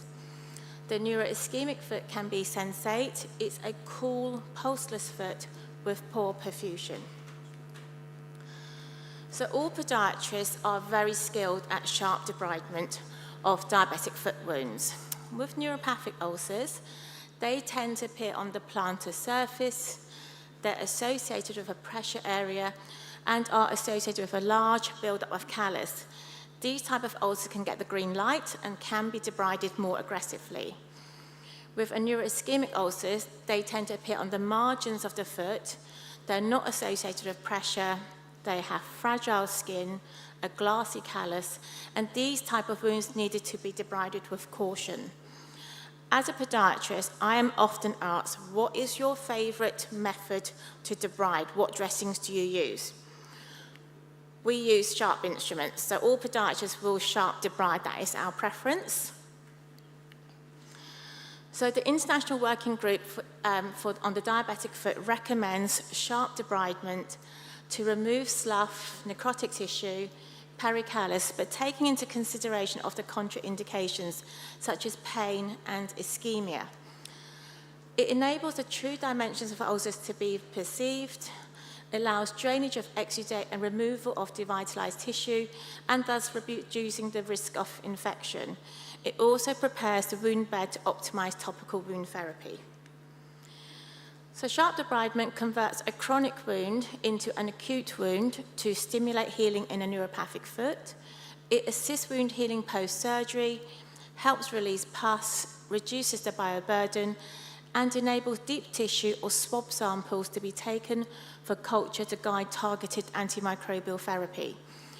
Neuroischemic foot ulcers should always be minimally debrided to avoid soft tissue damage. Here we have an example of one of our patients who has a classic neuropathic foot. And you can see, it's the thick, hard skin on the bottom.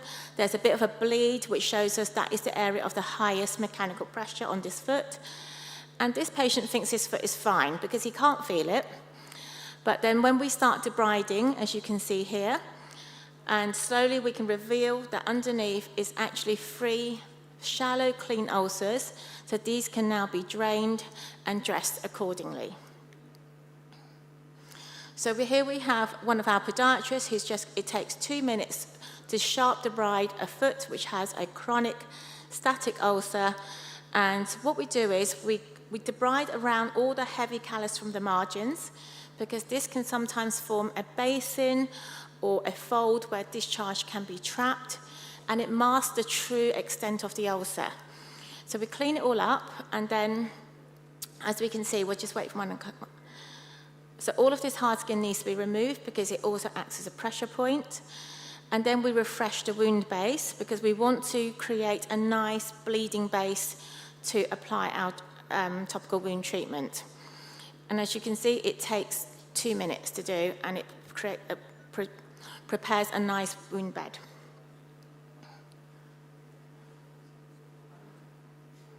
And this is easily done in clinic.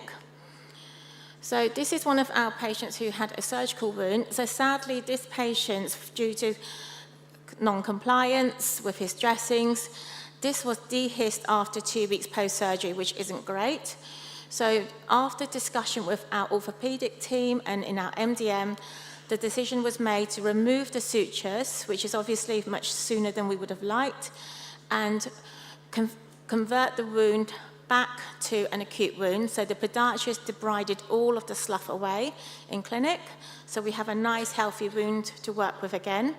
So this wound was then treated with topical negative pressure therapy and total contact casting.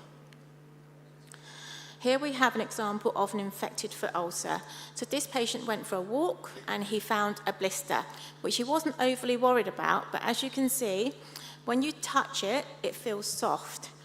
Hard skin should not feel soft unless there is something underneath it. So when we debrided and drained it, you can see there's quite a nasty ulcer underneath, which is infected. We are often treating pressure ulcers, such as on the ends of toes. So where you have a claw toe, you often get apical callus, as seen on the left, which looks quite innocent. But when you touch it, again, it's soft. And as we debride, you can see there is pus trapped. And because of the hard skin, the pus can't drain. So therefore, it takes the path of least resistance and it penetrates further back. So it's created an ulcer underneath the nail plate and towards bone. So as I said earlier, when we like to sharp debride, but there are situations where we don't debride, and one such situation is the ischemic foot.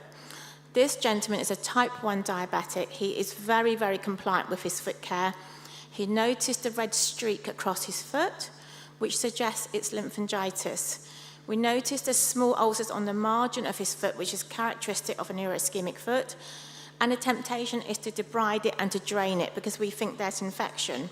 However, because we know he has severe PAD, we did a graft surveillance and we found that his graft has narrowed since the last imaging. He was then discussed with our vascular team and he proceeded on to having an angioplasty.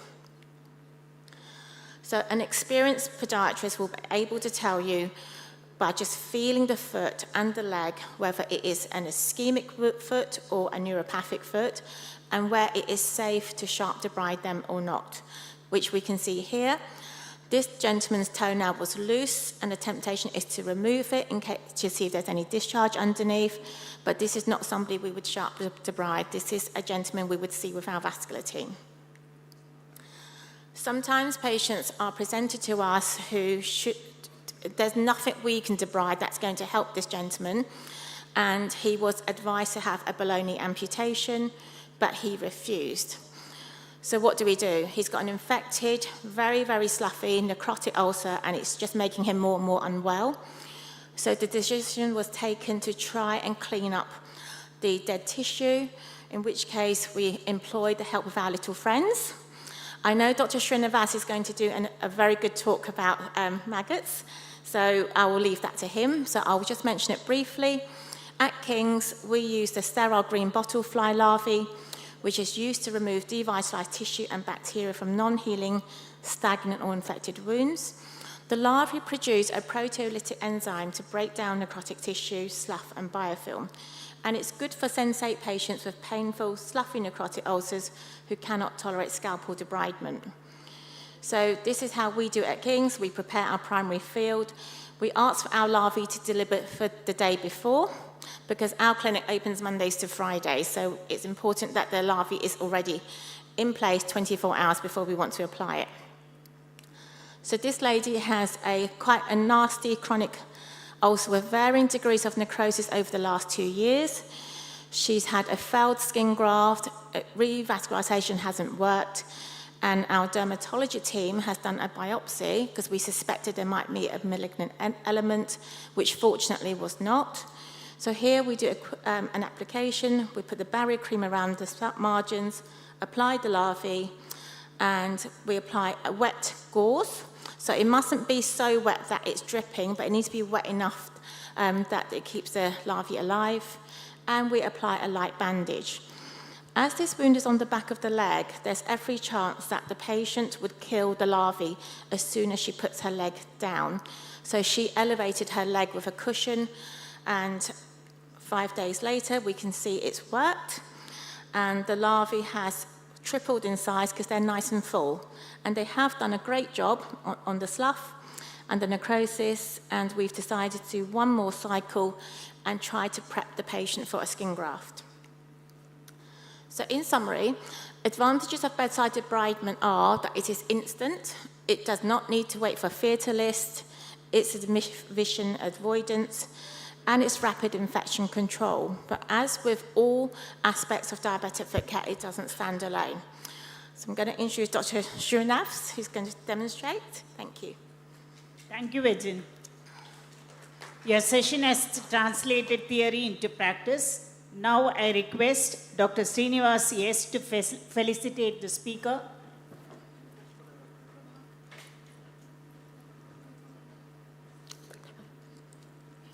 Thank you for traveling all the way. Thank you. Thank you, sir. Thank you, Vijin. Now we move on to the next session, biological debridement, maggot therapy. Innovation often involves rediscovering nature's own healing mechanism.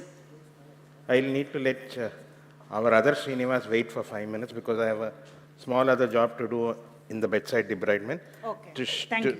To let our delegates know that we have sharp tools which come as podiatric kits very much. There are 3-4 companies from Chennai which give these sorts of instruments. These are all nail nippers, tissue nippers, curved fine scissors, forceps, and nail files, which all come as kits. So you can buy one and use them for all your surgical debridement techniques in the clinic, in the podiatric clinic, or in the bedside, in the outpatient clinic. The other thing I am left with is to just let you know that the best way to learn callus debridement, or the commonest thing that we do in a podiatric clinic is the callus debridement.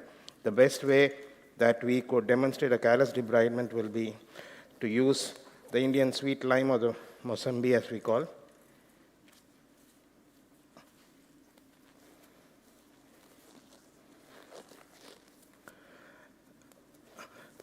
The most preferred instrument for that will be using disposable BP handles with the knives. My favorite knife is 10 number. There are surgeons who use 15 number or 22 number as well. And there are electric machines which are called podophiles, which can help reduce or debride this thickened skin. I'm trying to look for, okay, a 10 number. If I can just focus onto this black spot. So a maroon color or a black color in a hyperkeratotic or callous skin is always suggesting that there is an intracallar hematoma, or there's a bleed under the callus. And when you deroof that callus, you end up seeing an ulcer which is already present. So diabetic neuropathic ulcers break from inside, not from outside. That's another thing that we need to realize. Unlike when the minute we say diabetic foot ulcer, it should not mean that it's been from external trauma. It's been from internal trauma because of repeated pressures. And kindly note the best way to do it, which I learned at King's Hospital itself, was the handle of the BP handle, the body of the BP handle should go between your 4th and 5th fingers, and your index finger supports the body of the blade per se. And till you get used to, probably just use one of these and keep deroofing till you see the actual fruity part of it. You remove that, because the feel of removing this skin of a Mosambi or sweet lime very similar to the feel of removing a callus. The minute you see, and it's always advised bit by bit till you get used to how much to go, where to go. How do you, the two things that we normally, how deep to go and how much to go, the two things that I normally follow is, one is a visual clue and one is a tactile or a palpatory clue. My visual clue will be that when I apply surgical spirit onto this, there's yellow left onto the callus, but never onto normal skin. Normal skin would be pearly white to pink in color. So I'm sure if there's some yellowish tinge left there, then I know there's some more callus to be removed. I need to go a little more deeper. And when there is, that is my, and you can palpate that the hardness, the hardened skin is gone. So that is my visual clues to how much of the callus I remove. Not many of us will have the time to remove all the calluses. We need to train our paramedics and our nurses and the podiatry assistants in our clinic, and they do a right job. And like I said, when your paramedic does it, it's very useful to use that electrical machine, because the chance of cutting into the skin or injuring the normal tissue is very less. So this is how a callus is removed, the scalpel between the two. If any of you wants to come and hands-on, we can pass a few of these sweet limes to you. So here I still have not reached the pulp of the fruit, so the fleshy part of the fruit rather. You can keep practicing this till you see the fruit. This is how a bedside callus is removed. Then I'll probably call up Srinivas for the next one.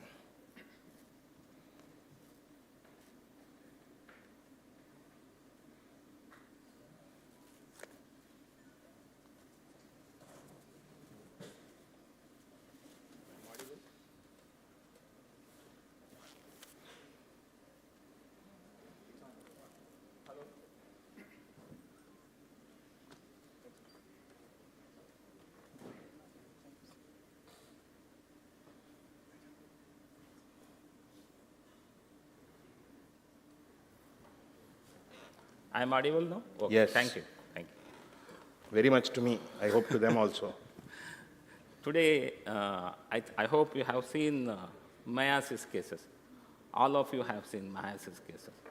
Meiosis means the patient comes with the disease that he is suffering from maggots.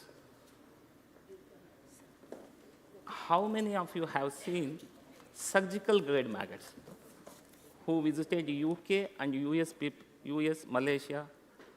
They have all seen maggots. How many of you have seen? Yeah, thank you. Now today I am showing the maggots which belongs to the species Chrysomia megacephala. Please come forward.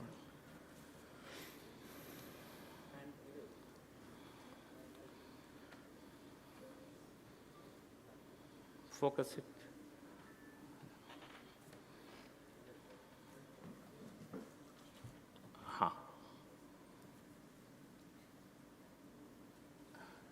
It is just 36 hours old maggots. From the egg size is 1 mm in length, 0.3 mm in girth, have grown to this much size within 36 hours. Please observe the size of the maggot. Exactly the whole biomass of dead tissue will be converted into the biomass of maggots. This is the nature of maggots. Now, today, I'll switch over to podium and we will have a case discussion. And after that, you can have questionnaire.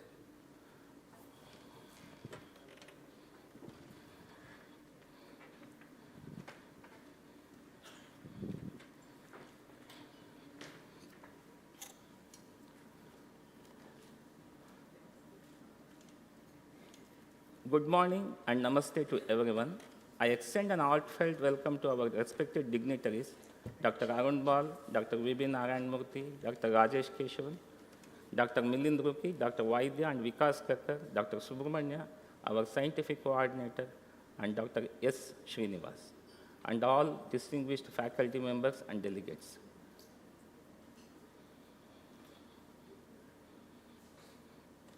It is holding?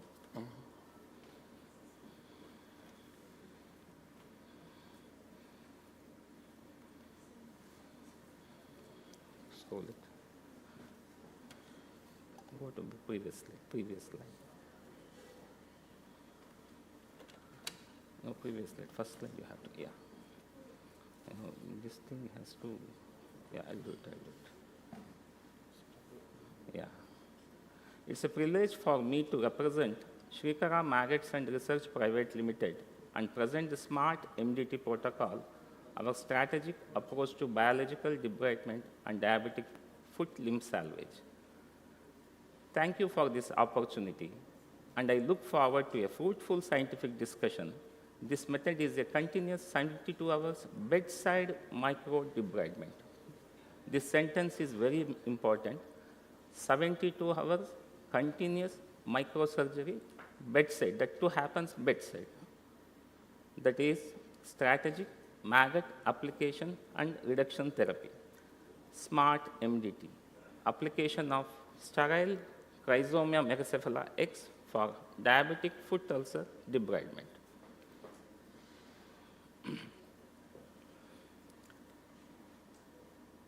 Here you will be seeing a video. This video presents a challenging case of diabetic foot ulcer complicated by extensive necrotizing fasciitis involving the dorsum of the foot and the medial aspect of the leg. Following surgical decompression, extensive deep-seated slough was identified surrounding the great saphenous vein. The patient was septicemic, had CKD with multiple comorbidities, and was considered unfit for major amputation at a higher center.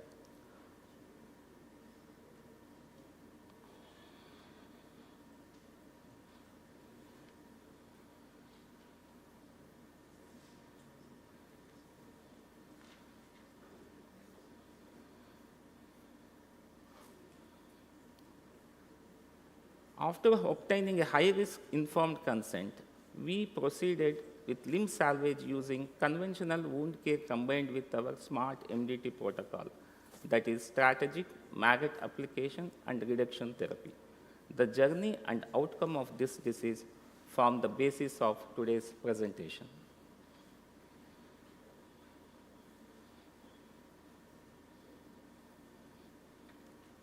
This slide is divided into 4 parts for better understanding of SMART MDT protocol: 0 hour, 24th hour, 48th hour, and the end of 3rd day or 72nd hour. Conventional MDT protocols are followed in UK and US, and other countries generally recommend the application of 12 to 15 larvae per square centimeter of wound area. Cage bandage will be done, and the next dressing will be only at the end of 72nd hour or 3rd day. In our clinical experience, for the above kind of seriously affected DFU cases, applying less number of larvae or eggs found to be ineffective.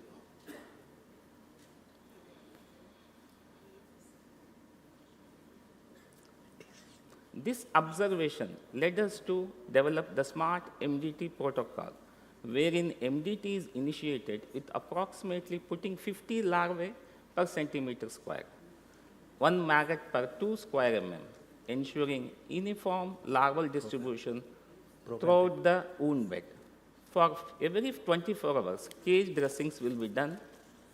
At every dressing, the larval density is strategically reduced to 50% using regular OT suction apparatus.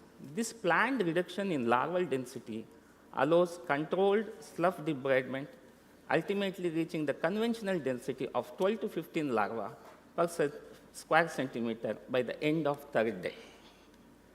From next videos and slides, we can appreciate the SMART MDT protocol.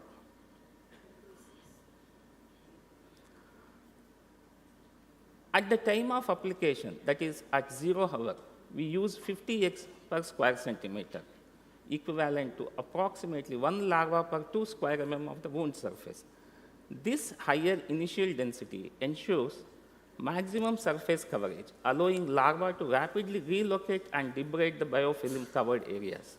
It minimizes untreated dead spaces, promotes early and uniform debridement, and provides better coverage of irregular wound surfaces.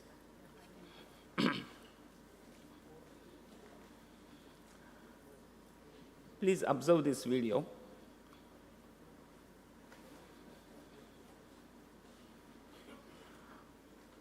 After 24 hours, the larvae have grown from approximately 1 mm to 4 to 6 mm, at sometimes 8 mm also. At this stage, we open the dressing and remove approximately 50% of the larvae using suction apparatus, equivalent to about 1 larva per 4 square mm. The objectives are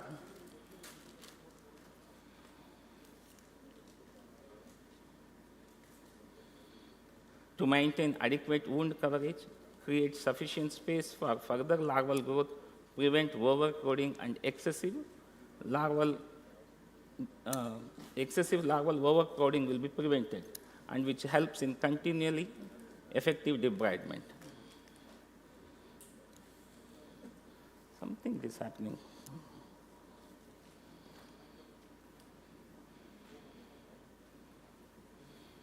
The cursor is not coming here. Is it? No, if you stay here for some time, you'll be here only. Yeah.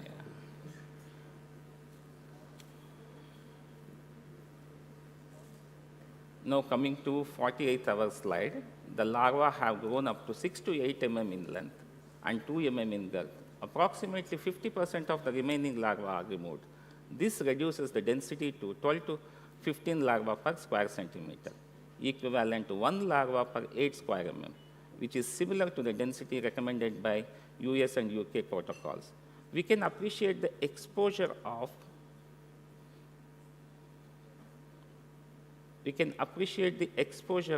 great Cephalus vein completely. Its tributaries are also saved. This staged reduction in larval density allows continuous growth of remaining larvae while maintaining effective and controlled wound debridement.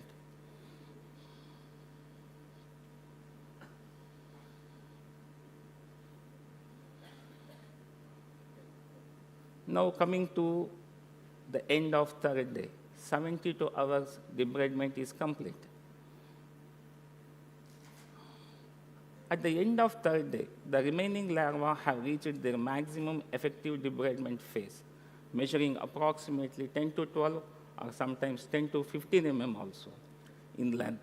By maintaining the smart MDT protocol throughout 24-hour and 48-hour assessments, the final larval density remains approximately 12 to 15 larvae per square centimeter. At this stage, the majority of necrotic tissue, slough, and biofilm have been removed, resulting in a well-prepared wound bed for further conventional management.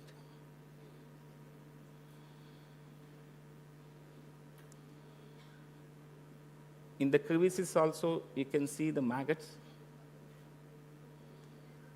and appreciate the greater saphenous vein behind anteriorly, tributaries also.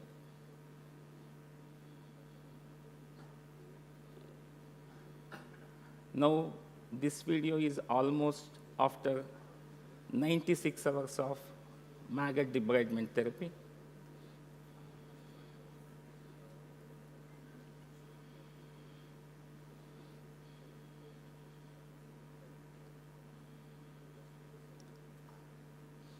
We can appreciate the great saphenous vein and its tributaries clearly after debridement of slough around it.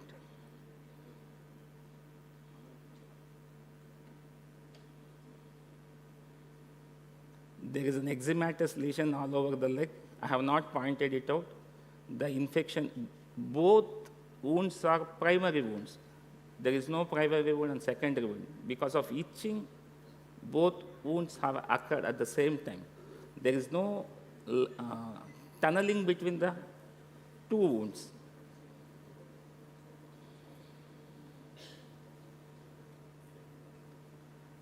This slide highlights the rapid growth of larvae from 1 mm to 10 to 15 mm within 72 hours.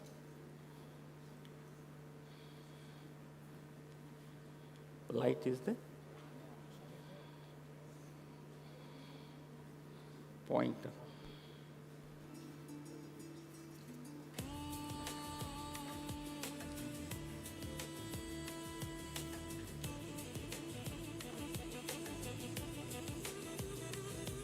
No, this is the size of that egg, 1 mm in length, 0.3 mm in girth, which will go to this size within 24 hours. After 48 hours, this size. After 72 hours, this size, which may become 15 mm also.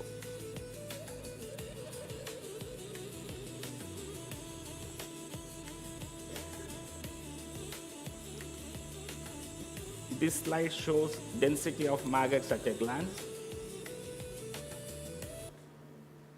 Key benefits: uniform, better coverage, better debridement, less overcrowding of maggots, better patient comfort, and better outcomes. Now, the left photo shows methylene blue coated eggs. In UK and in Western countries, they do apply live maggots. It is a little bit difficult to apply. We have got patent for the application of maggot eggs. This is easy. This is easy method to apply also. And the second picture shows a cuvette containing methylene blue coated eggs. Blue egg cuvette will be transported to a cold chain flask where a temperature of 6 degrees Celsius is maintained. Other pictures demonstrating basic items for application of maggot eggs. These are all the required items: sterile gauze pads for receiving blue eggs, syringes, and bent 18 number needle is required. And from the flask, in the third photo, we are removing the bigger cuvette containing methylene blue lotion, which is having smaller cuvette, which is having, again, the cuvette containing maggot eggs. And our Dr. Narayan Murthy sir have completed nearly 130 cases with respect to maggot therapy.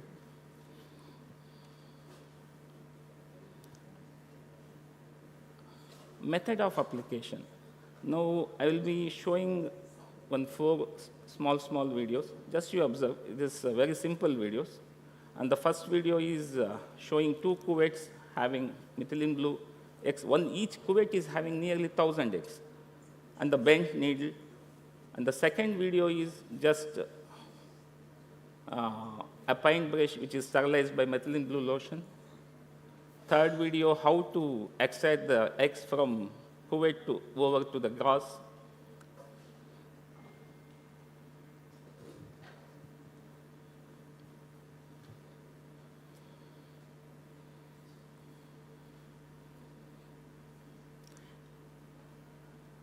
This is, again, you are sterilizing at your center, at your place. Next video, I am washing it with normal saline. Almost 2,000 eggs are there.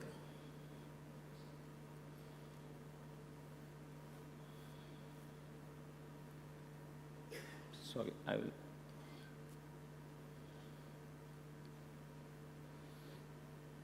Application is also there. Sorry, we will continue that video.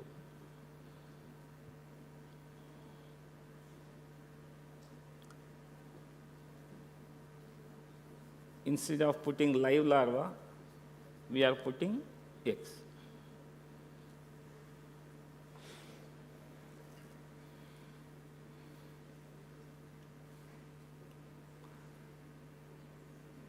Removing excess moisture from the gauze, excess water. This is another wound. We are putting over the neck slough. The granulation tissue I have left, and I am putting the maggot eggs over the slough itself.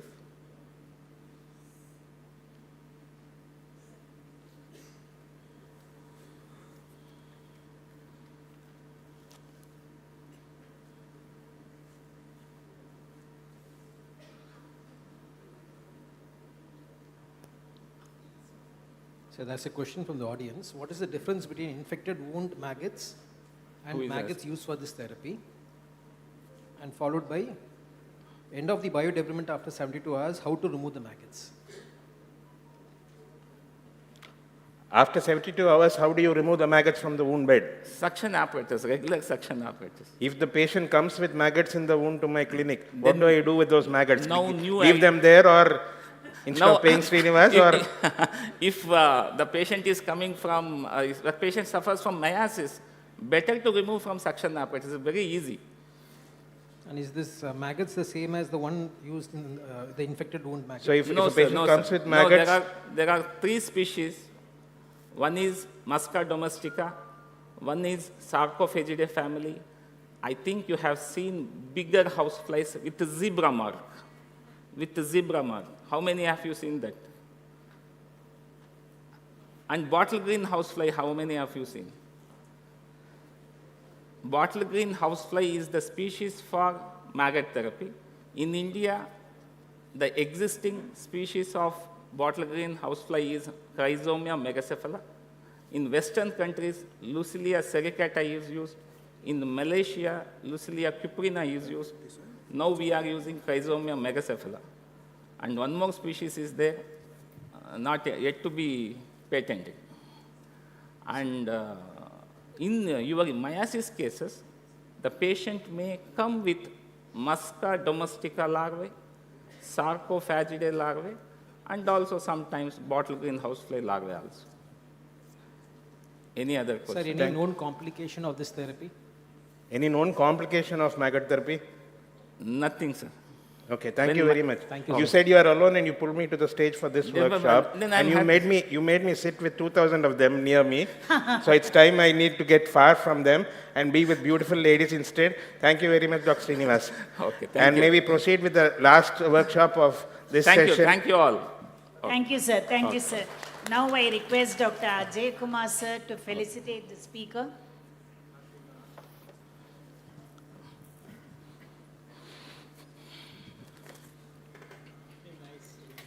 Thank you, sir. Now, next we Yes, move on yes, to yes. Definitely. Thank you, sir. Thank you. session 5. Thank you. Session 5, total contact casting, practical casting methods. Sorry, sir. Offloading remains one of the most powerful interventions in diabetic foot management. To conduct this practical workshop, may I invite Dr. Erika Weineri, Vegin, and Dr. Srinivas S. Thank you, sir. Thank you very much, madam. I think this workshop again is very, very important, or rather the most important workshop of this morning session should be this, because like the theme for the conference says, from evidence to excellence. The evidence is that total contact cast is the gold standard. And the excellence is that this is the most excellent modality to offload your diabetic foot, uncomplicated diabetic foot. What we're going to quickly do is take you through 4 or 5 slides where I'll show you how we apply in our clinic. And then we'll answer a couple of questions as to how long to apply, when not to apply, etc. And then Vegin will finally demonstrate the application of a TCC on a volunteer.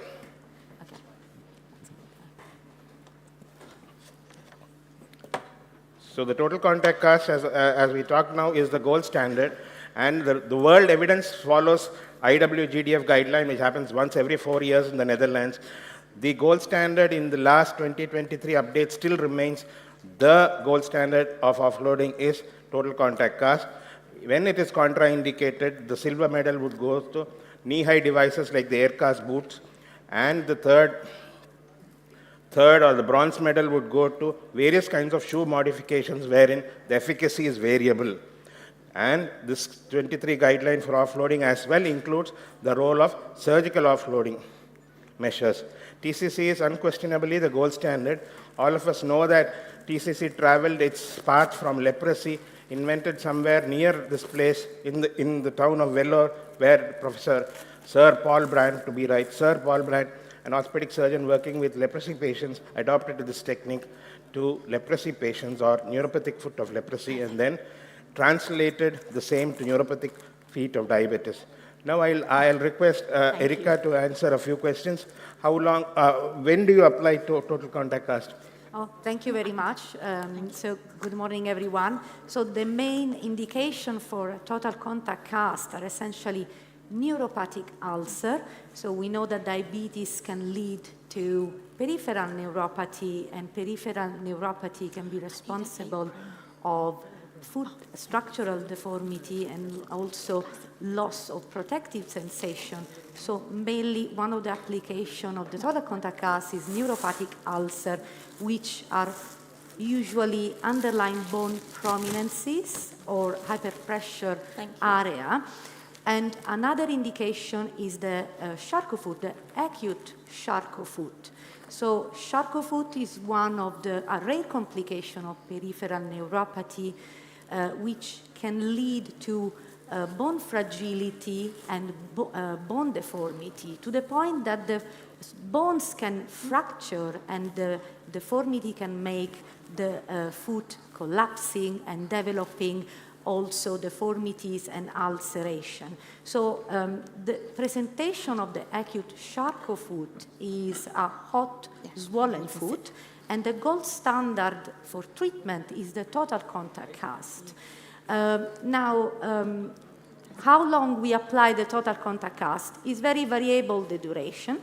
So I would say in the acute Charcot foot, we need to wait a quiescent phase. This hot, swollen foot needs time to settle, the inflammation to settle down.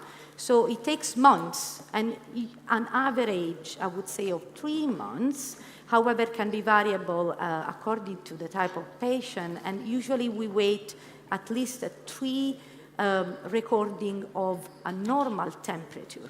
When would you take the patient off the cast? How long? You said roughly it takes about 3 months, but when would you want to remove the patient off the cast in an acute Charcot? Oh, in acute Charcot, so usually after the first application, we remove the cast in an intact acute Charcot, at least after 1 week, the first cast application. Then we can continue and monitor every week, but the average duration is around 3 months, the average duration. In the neuropathic ulcer, we need to achieve the healing. So, of course, if we monitor every week or every 2 weeks, depending by the type of the ulcer, until we achieve the healing. Another question was the contraindication of... Contraindication.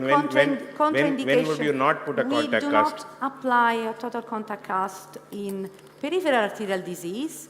So before, we need to be sure that there is a good vascular supply to the foot, and also in very severe infection, we don't proceed with How do you define the severe peripheral vascular disease?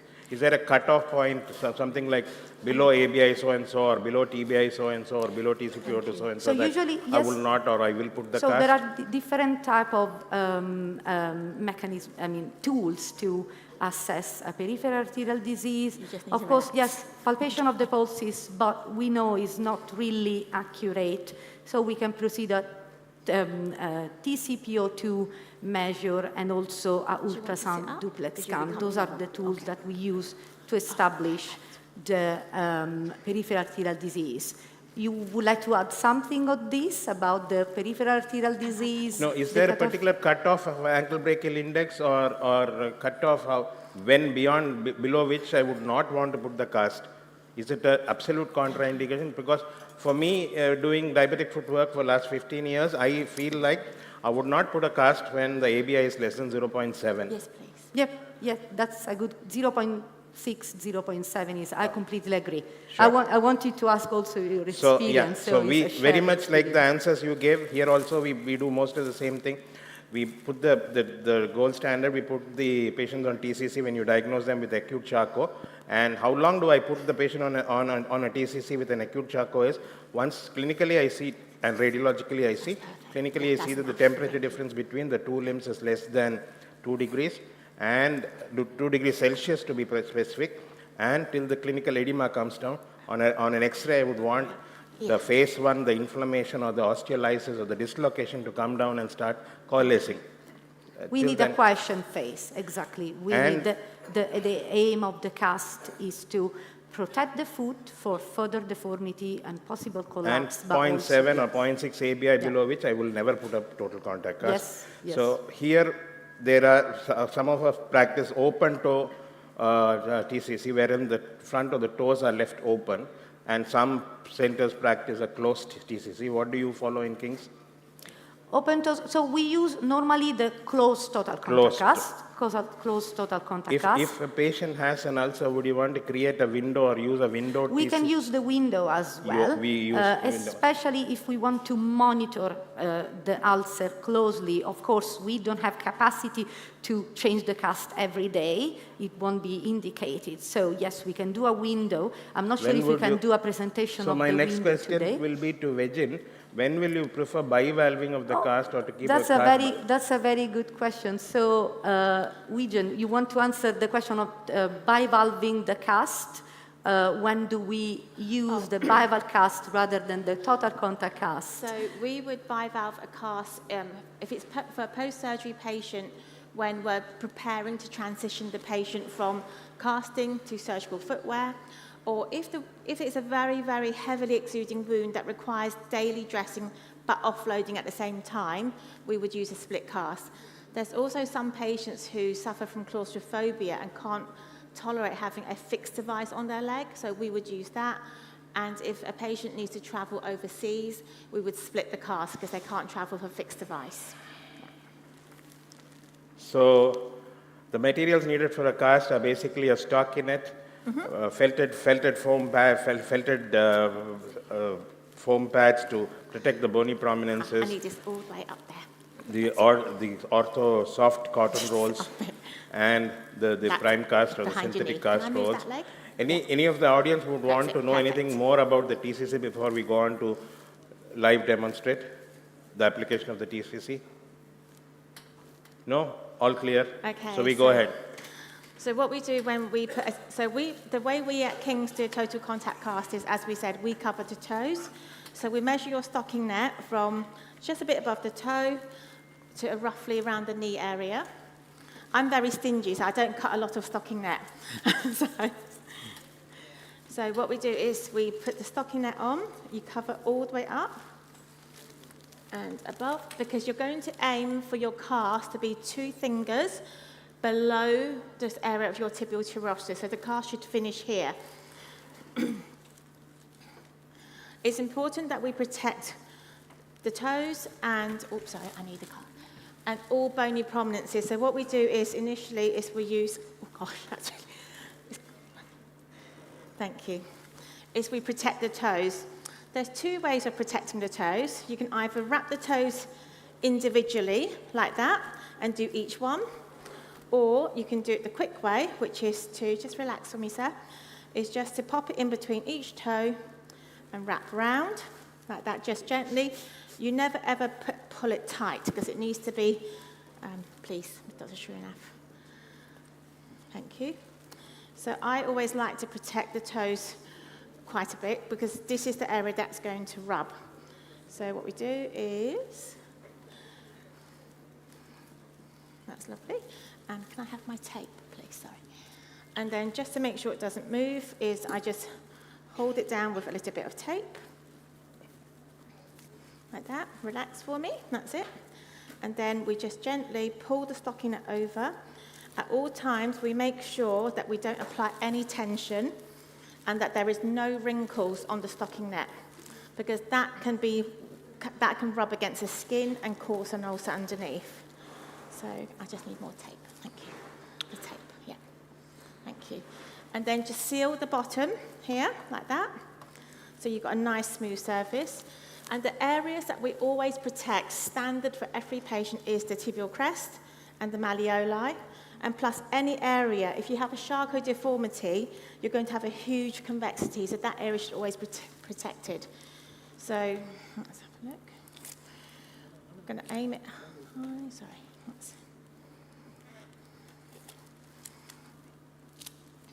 So this is really nice felt. Oh, I need 2 more of this. It's on the floor. Thank you. Because this is 10 millimeter felt, which is really good, because we never use less than 7, because otherwise it doesn't protect it enough. And 1 more. Thank you.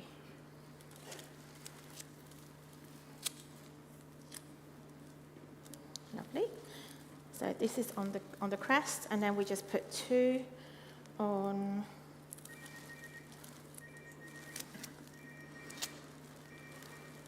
Can you hold that bit for me there, please? Thank you.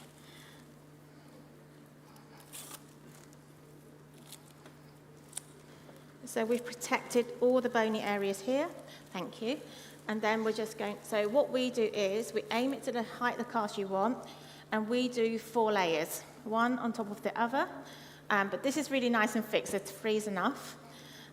But we never ever pull. So it just needs to be applied on loosely.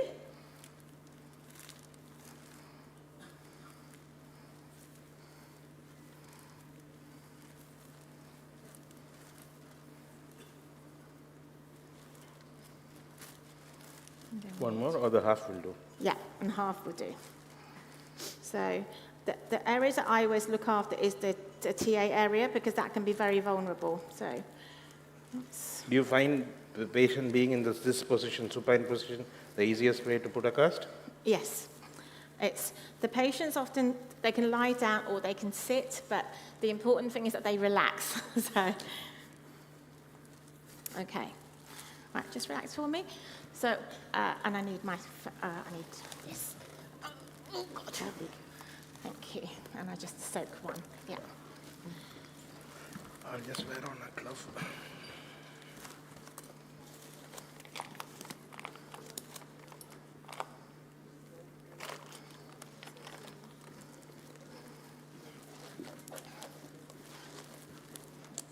So then what I do is I fold the stocking over a little bit. That's right. So that we have, I put one in. So we have a nice, so where I put the felt, we've got a nice pad. So if the patient needs to lean when he's at home, he's got something soft. Thank you. And then we aim about 1 centimetre down. So again, following the previous principle, we do 4 layers because we want this bit to be the strength of the cast. And you always start applying the cast material from top to bottom, yes. And then we do a 50-50 overlap, but again, making sure never to pull tight because you don't want to have a constrictive cast. Now keep your leg like this, sir. Lovely. And then always making sure that you don't have any crinkles, so we rub it smooth. Thank you, Dr. Srinath.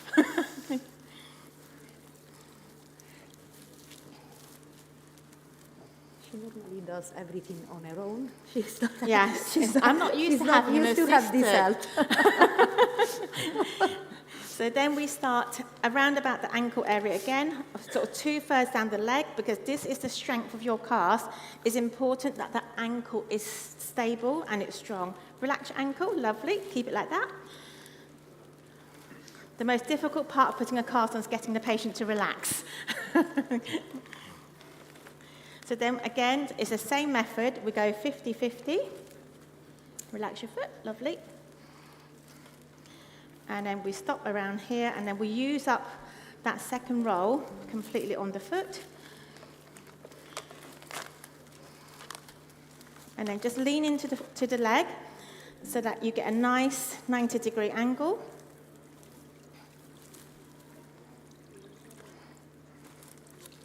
But all the time, make sure that you smooth so that you're checking constantly for wrinkles. Thank you. Keep it still, like that, lovely. The third roll, we start from just around the toes like that. We hold it, and then we do the effleurage. So we do 1, 2, and then we go round. So it doesn't matter if it, and then we go, oops, a bit. Sorry. Round again. And then we can finish off the cast nicely, so we have a nice rounded top.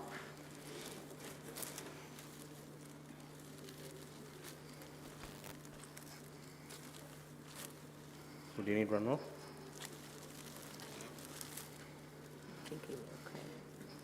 So we tend to use the conformable cast, which sort of goes around corners a bit easier, but this is still a good stroke.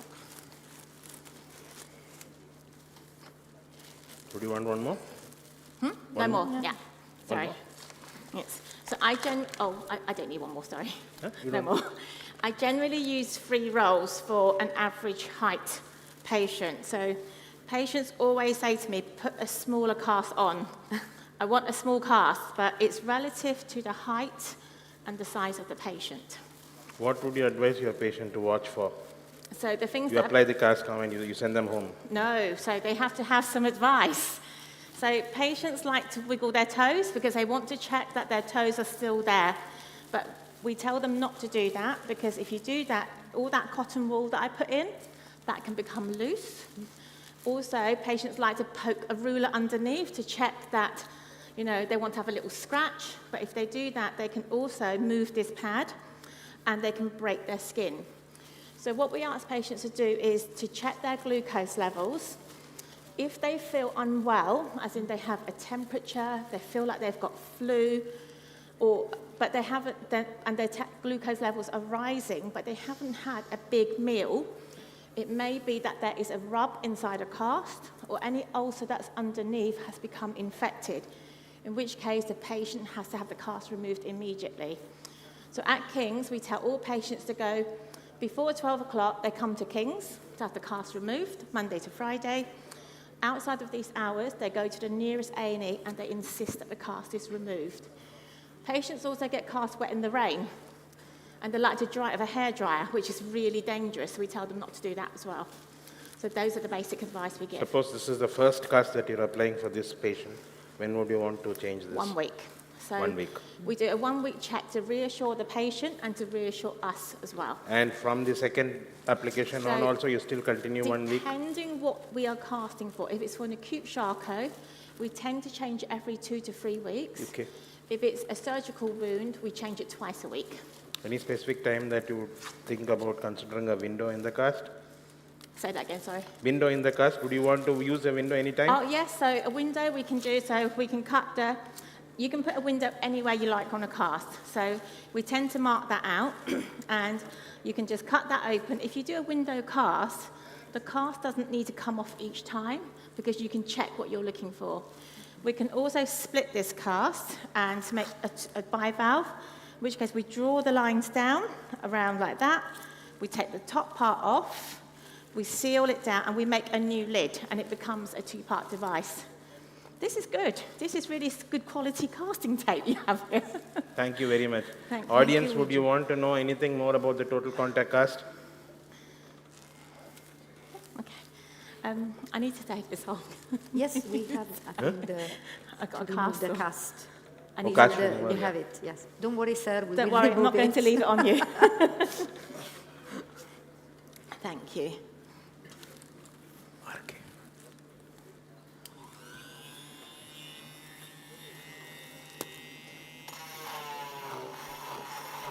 Can you remove the cast also? Heavy, isn't it? You remove the cast also?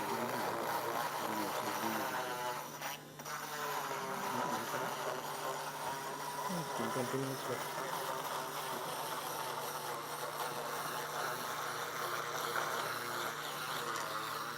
right.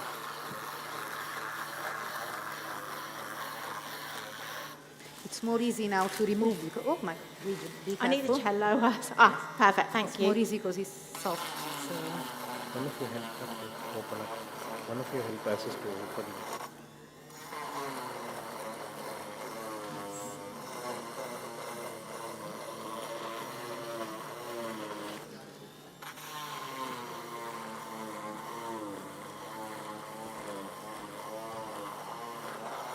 As an endocrinologist, would you want to put this patient of Charcot foot on TCCs, etc., on any specific medical management? Any calcium, vitamin D supplements? Yes. Hello. Yes. So this is a very good question. Yes, we can give patient calcium or vitamin D. However, in literature there isn't a clear guidelines or studies about this. So it's still under. Oh, sorry. Yes. Any question? Oh. Oh, yes, yes, yes.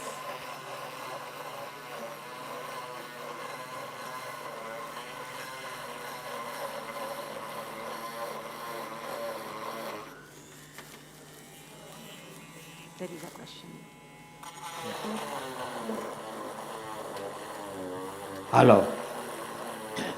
Sir, Dr. Jadhav from Vira.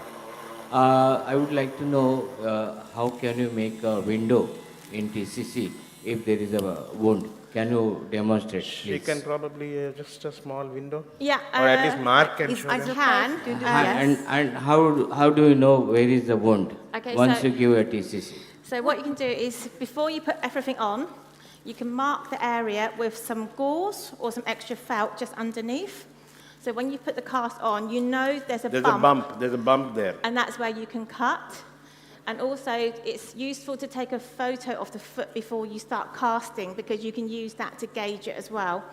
I can attempt it with this one. This is really heavy, Dr. Trina. So if we had, say, an ulcer here, we can draw.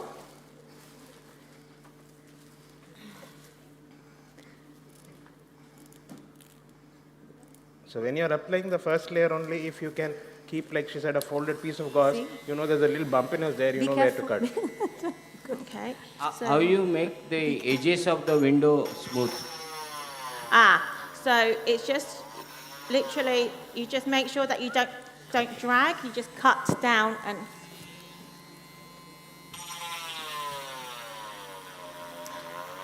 We have a special angle cutter that we use at King's, so that it's a much smaller blade, so we can go around. Are you okay, sir? Yeah. Hello. I have a doubt regarding the type of cast we use, madam. There are groups of podiatric surgeons who use patellar tendon weight-bearing type of cast. The upper end of the cast will be touching on the patellar tendon. So it has got an additional advantage of taking off the weight, and the weight will be from patellar tendon down to the sole. That is more useful in advanced Charcots. It's a comment. There's almost 19 variations of the total contact cast which have been explained in literature. 19 types: window, no window, toe, open toe, closed toe, with a PTP. Yeah, so we do use we have used a patella weight-bearing cast on some of our patients, but where we want to suspend the weight more, we now use a bowler walker. So we attach a bowler walker to the TCC. We don't have an example here, I think. No, we don't, sorry. Madam, one more doubt regarding the duration. By radiological assessment only, we remove the cast in advanced Charcots and all. So what is the parameter you consider on removing the Charcots radiologically? Yes. So is it fusion of the microfractures or consolidation? What is the concrete evidence? That's a very good question. Thank you very much. Especially, in Charcot, yes, we need clinical resolution, but also radiological resolution. Yes, the bone fusion is very important, but also we need to be guided by both. Absolutely. And thank you for pointing this out. I have a question for Dr. Srinivas and also the audience, if I may. What do you do? What is your policy about VT prophylaxis in total contact cast in your area? Do you use enoxaparin regardless or not? This is a very controversial point because in literature we don't have a clear guidance. So I'm very curious to know what we do not use the total DVT prophylaxis for our patients on TCC. Yeah. Yes. So we have our window. But we do only in the scenario of post-operative Charcot, where I've done a reconstruction, put the patient, and then we almost reduce their activity significantly. That's the only post-operative Charcot I cover with a DVT prophylaxis. Same at King's. I was curious because it's really, we should actually come up with an international guideline. Any medical management measures, any drugs will work to reduce the inflammation or reduce the Charcot process?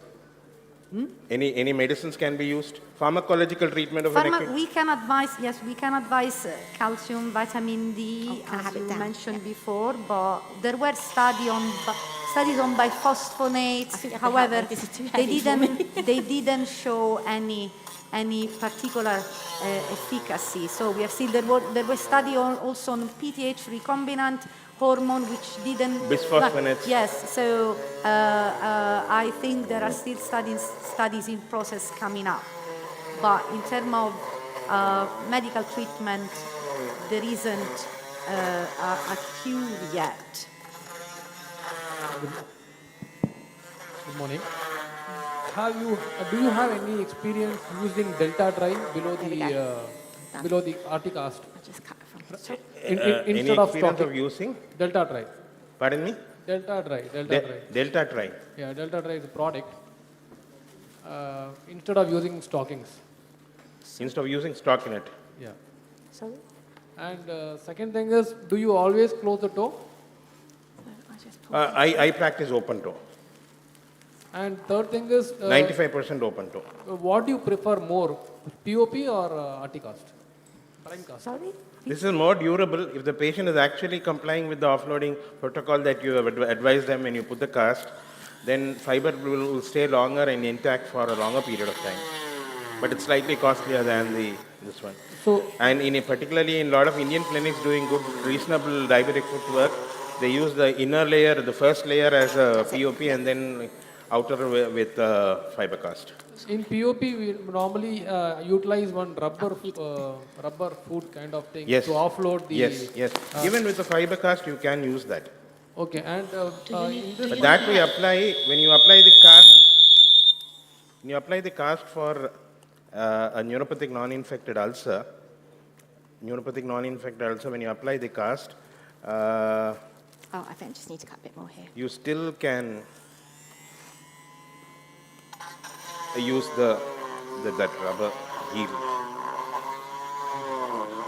For hindfoots, we make the patient absolutely non-weight bearing on the cast. For midfoot and forefoot ulcers, you still can make them, give that heel and make them ambulate, partial weight bearing on the cast. Wonderful, thank you so much. Srinivas, one comment regarding the use of POP. The advantage of POP is in case of a discharging wound or a cellulite is occurring, it will be evident from outside very early if it is a POP cast. If it is a shell cast, it is very, very difficult to detect, number one. Number two, shell cast has got more chance of injury compared to POP. These are the two advantages of POP. Accepted. POP is better. So this is the this is the split That's cast. out. Thank you very much. You are free, sir. Thank you so much, Thank sir. you. Back to organizing secretary, please. Thank you.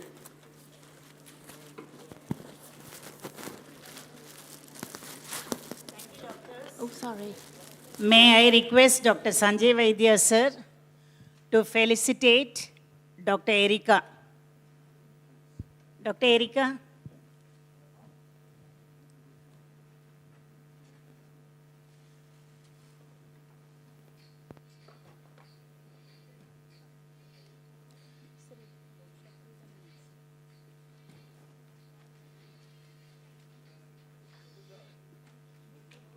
Thank you, sir. Now we move on to workshop 2, compression therapy and Doppler assessment. Successful wound healing is impossible without adequate circulation. This workshop focuses on vascular assessment and compression therapy. May now invite Dr. Venkatesh to deliver this important session. Dr. Venkatesh Balini. Right, thank you, sir.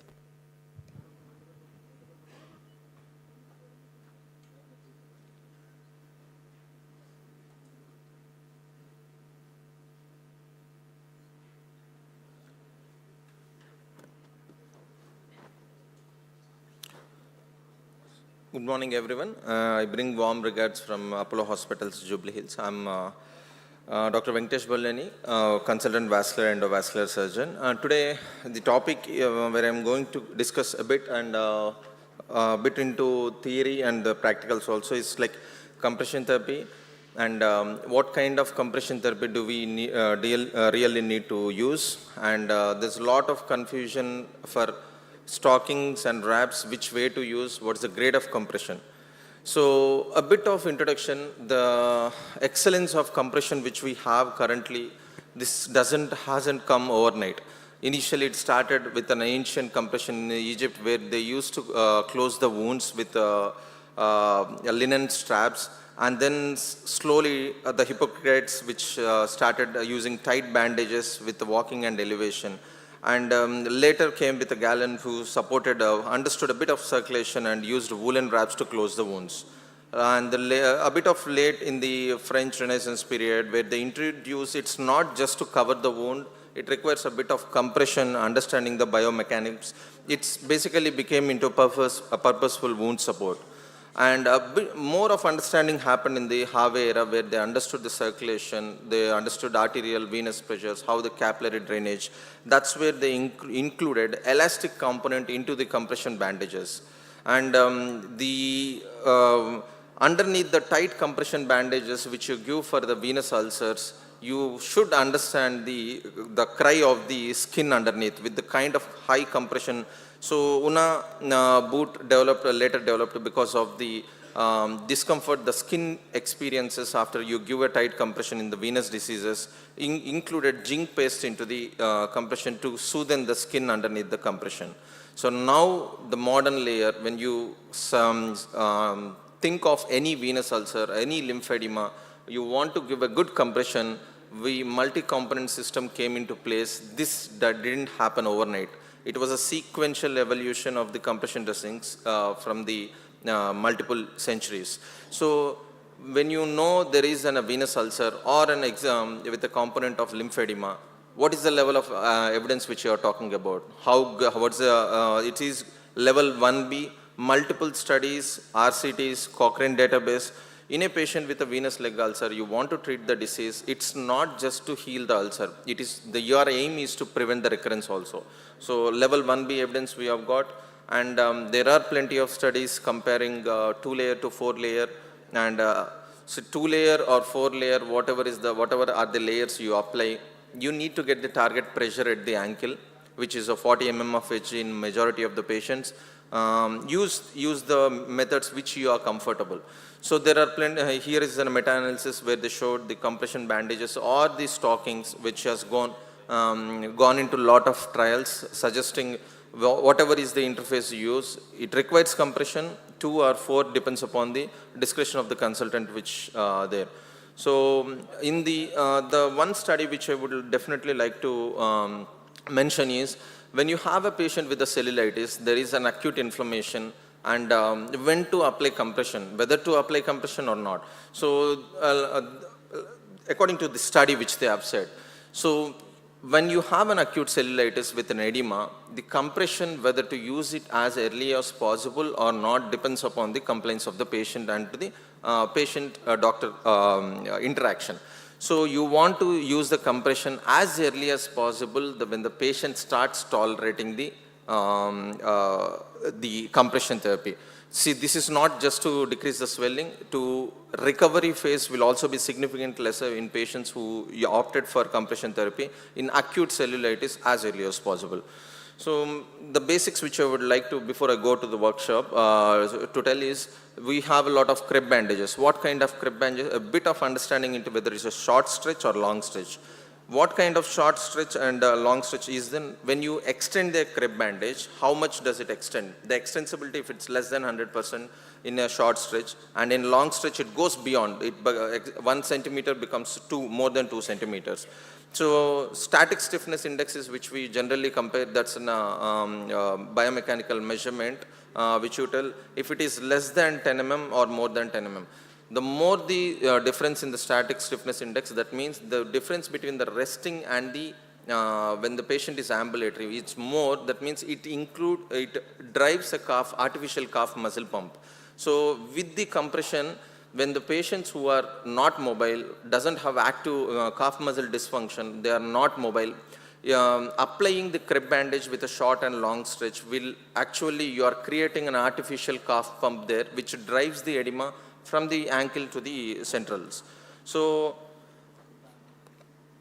what is an ideal compression bandage? Like we always said, that it should be easy to apply. The patient should be more comfortable, and it shouldn't react with the skin. and it exactly should fit the anatomical, because the kind of legs which we apply compression, or majority of they have excessive edema, they have an ulcer. So the mechanism of compression therapy is the compression therapy where you start when we tell there is a venous or lymphatic edema. It is always graduated compression therapy. The distal most leg or the foot will receive the maximum pressure, and it should ease down as it goes up.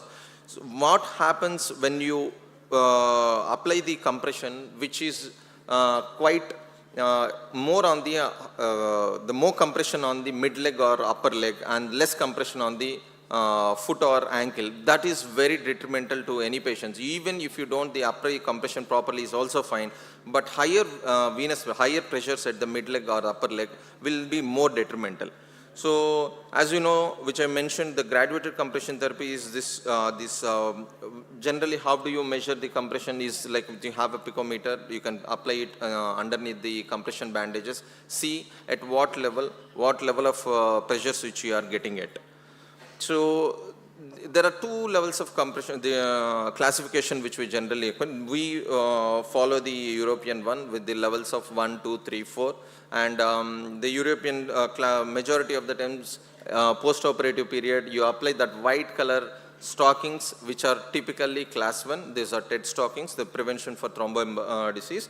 And majority, and the second one most commonly used in any patient in our practice who has got a significant venous disease is class 2, that means 22 to 32. And when we have a significant lymphatic component along with the venous ulcer, we do go with the class 3 stockings. They are quite difficult to wear.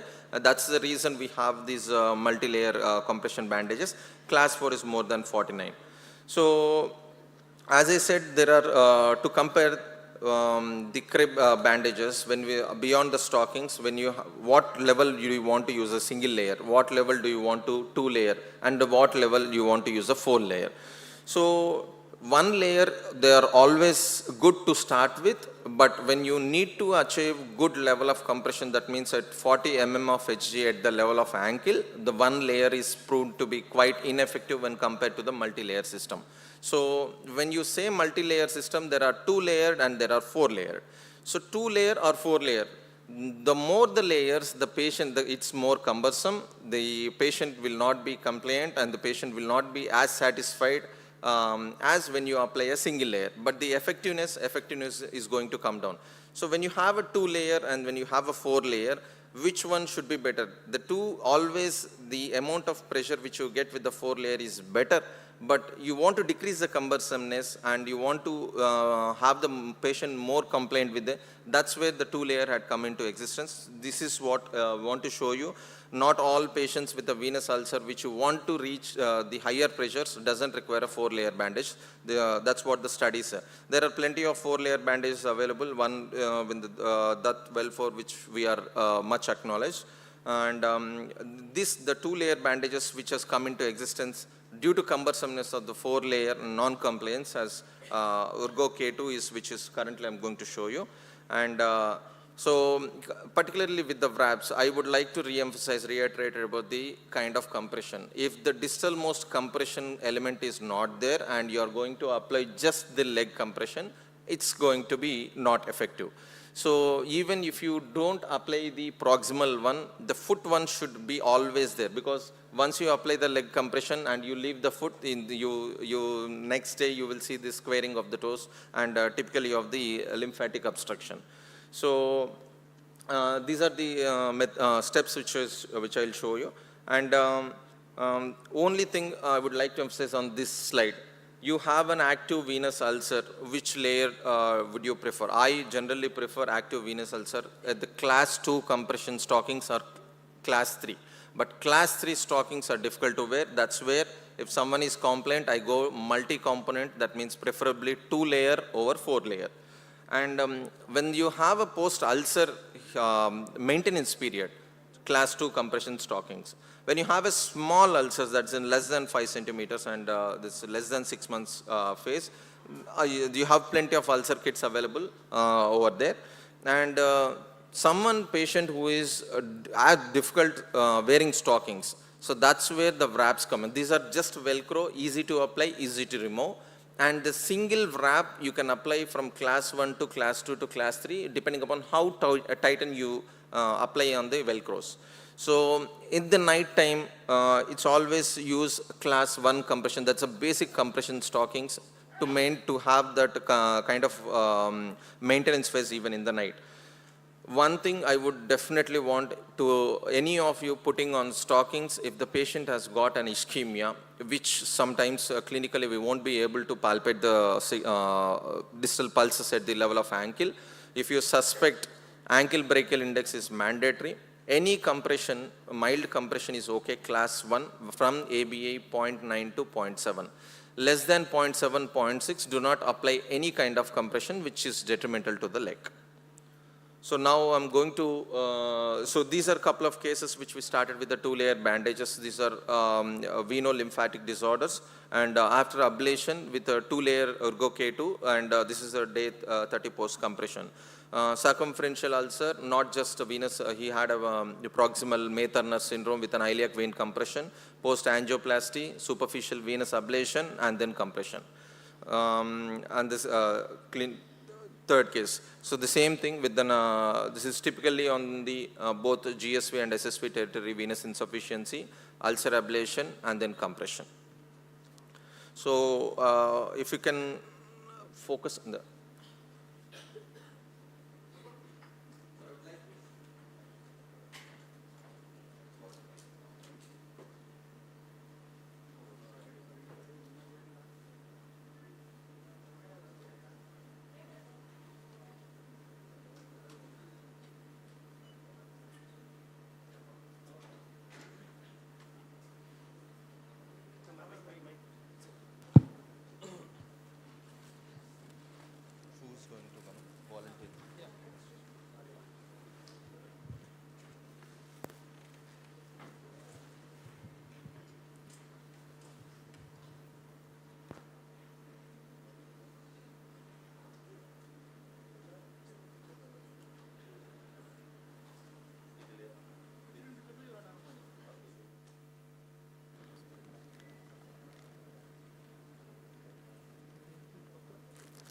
sorry?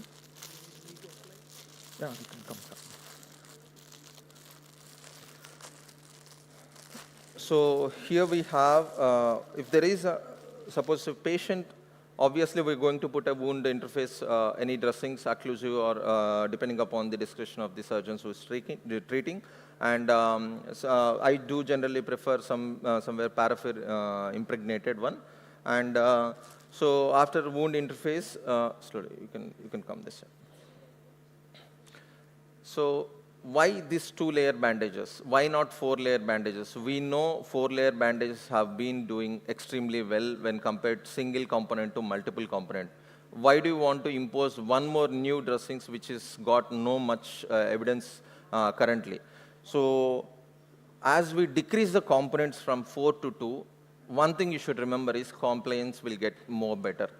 And you are decreasing 1 layer, the chance of error become very much less. From 4-layer, there you can, either you or your paramedic or wound care staff can go wrong at 4 places. And one thing you remember, you always will not apply the compression bandages, and there will be multiple hands changing every time who applies the 4-layer. Majority of the 4 layers, the one thing when you apply the next day or the coming day, the patient comes in severe pain because of the only one reason. Because as I mentioned, it's always graduated compression from base of the toes up to the ankle, up to the knee. If 1 layer you put a tight bandage instead of graduated compression, here it becomes like a ring which causes not just venous and lymphatic component, the increase in pressures. When you open after the 5th day, you see the ulcer will not regress. It in fact goes up, because what the thing which went wrong is in the 4-layer, generally in the 3rd or 4th layer, which you tend to stretch. You want to give the patient good compression so that the wound healing augments really more. But instead, it becomes quite on the contrary, the wound ulcer increases in size. So that's a layer. The compliance and the chance of error we want it to come down, that's the layer of the introduction of the 2-layer bandages. With the Ergo K2, basically the lot of innovation had gone into mixing 2 layers into 1 layer. We know that we have a cotton roll which absorbs in the 4-layer bandages. You know the inner layer of the 4-layer doesn't give good compression. It's just you wrap around the wound. Here, they mix the technology of using compression and with the absorption into single layer, where you have a fixed, these are the oval markers which you have here. You know how much you need to stretch to make this oval marker into a circular one. So that's the level of compression you need to give. So once you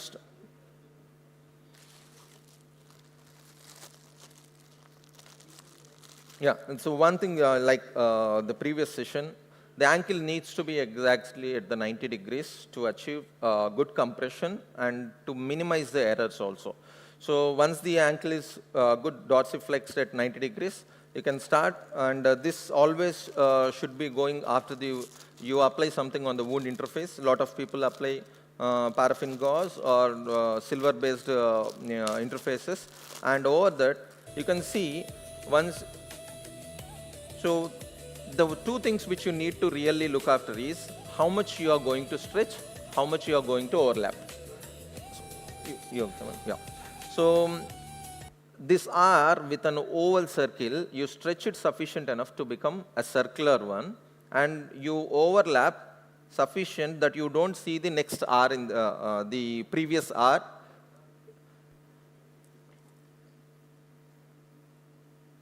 Overstretching is always a problem. I know people tend to overstretch because of the reason they want a good compression at the foot and ankle.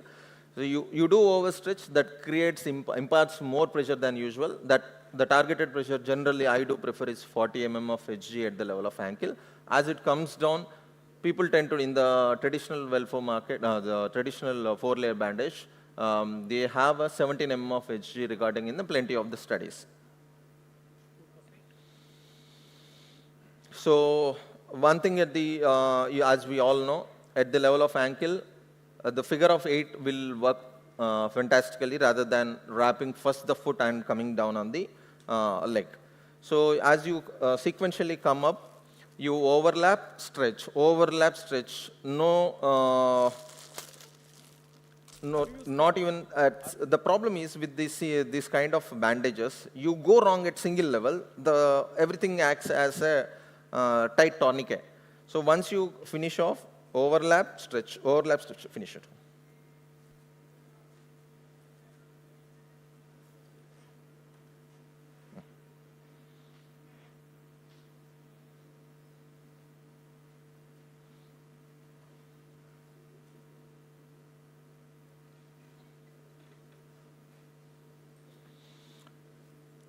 This 2-layer bandages comes in 2 level of compression bandages. One is normal and the other one is the light. So the light one, how much do you want to give the pressure? It means class 1 translates to stockings, which I meant to say. Here. The K2, which it is a 40 mm of Hg, which I was traditionally which we give. And the 20 mm of Hg, so consider it is class 1 and class 2. Class 1, which I mentioned as like for prevention, for early venous disease, and with minimal mild lymphedema. Class 2, active venous disease with a junctional incompetence, ulcers, with an lymphedema. So this translates to class 2. So once the first layer is done, so this is absorption and it gives a short stretch. This is in the 4-layer, the top layer which you have, which gets stuck onto this one. Along with that, you have a long stretch. So long stretch, and the same principle goes into the second one. The problem with this one is,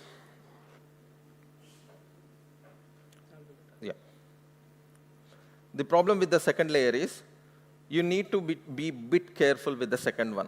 These long stretches will impart highest pressure even at rest. So as I said, if you have only one layer of component system, that means short stretch or long stretch, and you have got two kind of categories of patients which you need to give compression, bedridden or ambulatory patients. So when you have an ambulatory patient, it is always a short stretch which help, because he keeps on walking and short stretch will actually act as like a calf pump, and the more he walks, the more the edema settles. And you have a patient who is bedridden, which he not able to make good ankle and calf exercises, short stretch will work. The longer the stretch, the more the pressure, and it acts like an edema, it acts on the edema even at rest. So as you can see here, the same principle of going figure of 8, stretching it to make a circle, and then going right up to this one.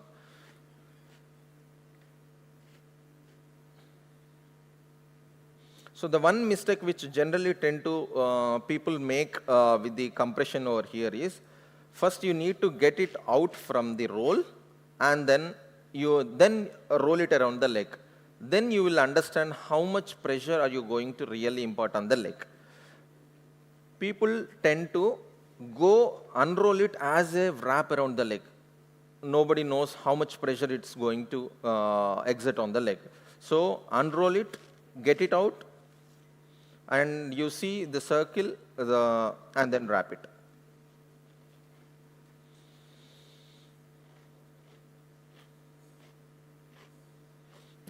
So once that's done, I'll come back to the class 1.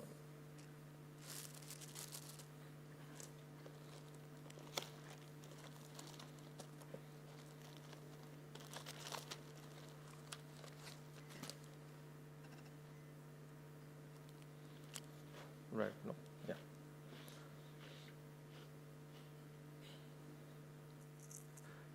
It is always at the ankle. A lot of people will not tend to do any mistakes at the level of ankle. They give good pressure. 40 mm of Hg is easy to attain. The graduated compression, that's lost somewhere in the mid leg. So the people tend to do mistakes over mid leg and upper leg. Ankle will majority of the times you will have a good compression. So this is the 2 layer which I have showed you. Now if you can focus on this one, this is the traditional 4-layer bandage which is available. So like I said, this is a cotton roll and the wool cotton crepe.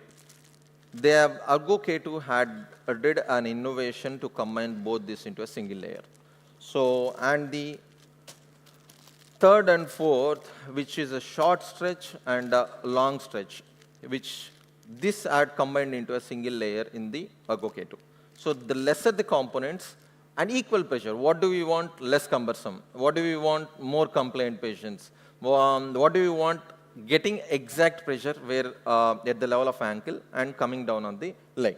So that these, as we all know how to apply a 4-layer, the same thing translated in the 2-layer over here. I can get on this one. So the other component system beyond the these crib bandages are the stockings over here.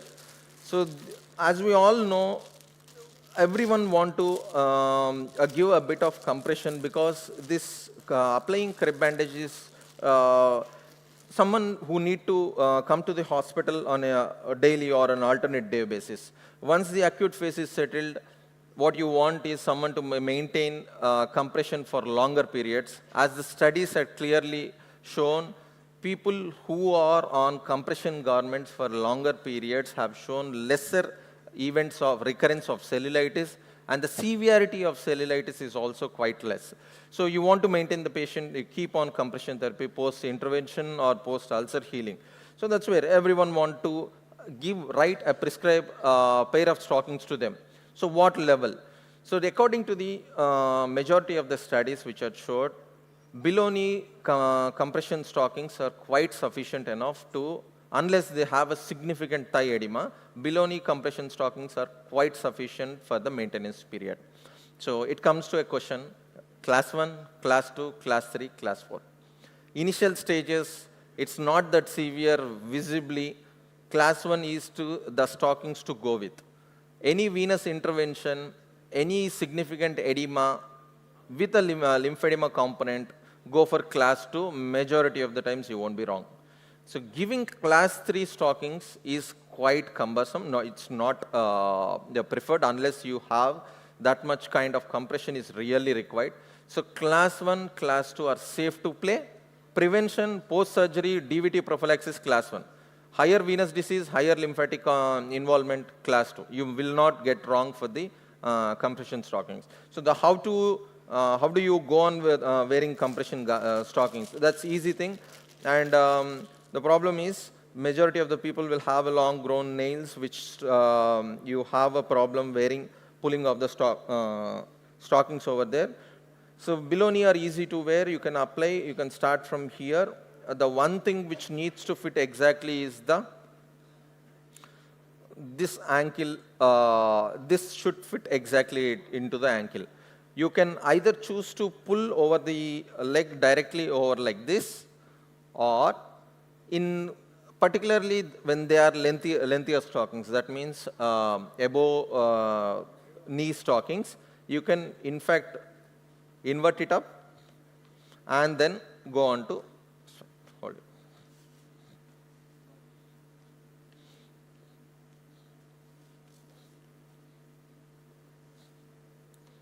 So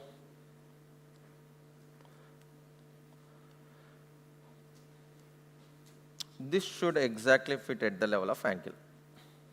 Once you are done, please remove these which you use to cover the toes. Majority of the stockings should come at least 3 to 6 months. There are plenty of companies which get more than, which are sufficient for an, you can buy once in a year also, which very much reliable products available. But the thing is, when you have a significant nails and which are projecting, the thin fabric will tend to get damaged. So always use the protective cover and do not apply compression garment without having moisturizing the skin. So the longer the period you want a patient to be on compliant with the stockings, use good moisturizer cream. And I do prefer anything which has got urea composition more than 10 to 12%. There are plenty of commercially available products which intensely moisturize, because when what you don't want is him to be pulling the stockings now and then scratching the leg, which causes recurrent cellulitis, and we don't want to cause more harm. So someone who is not compliant with stockings, you can't apply the compression on daily basis. So that's where the things of wraps comes up. So these are the wraps. This leg one.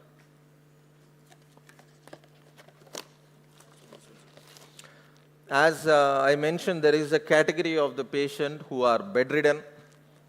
You can't rely on anyone to apply this kind of compression at home, and they are not compliant with stockings. Easy to wear, and these are the wraps. Generally, they comes in 2 components.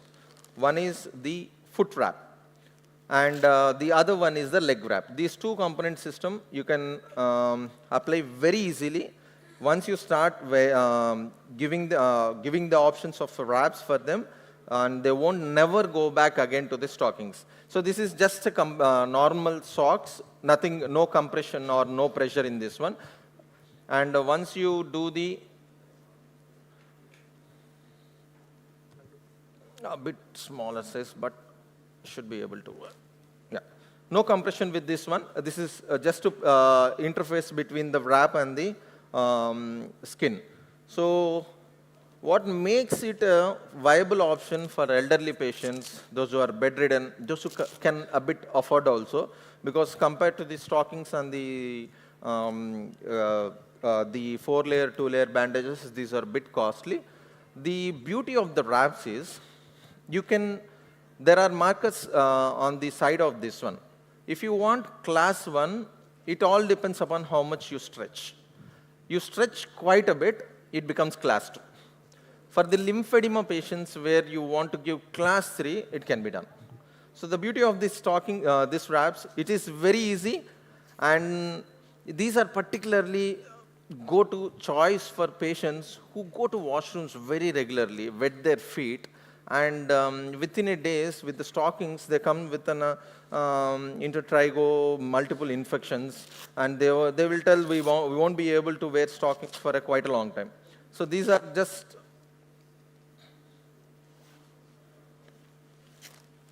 so once these, like I mentioned, if you don't have a distal compression and you just apply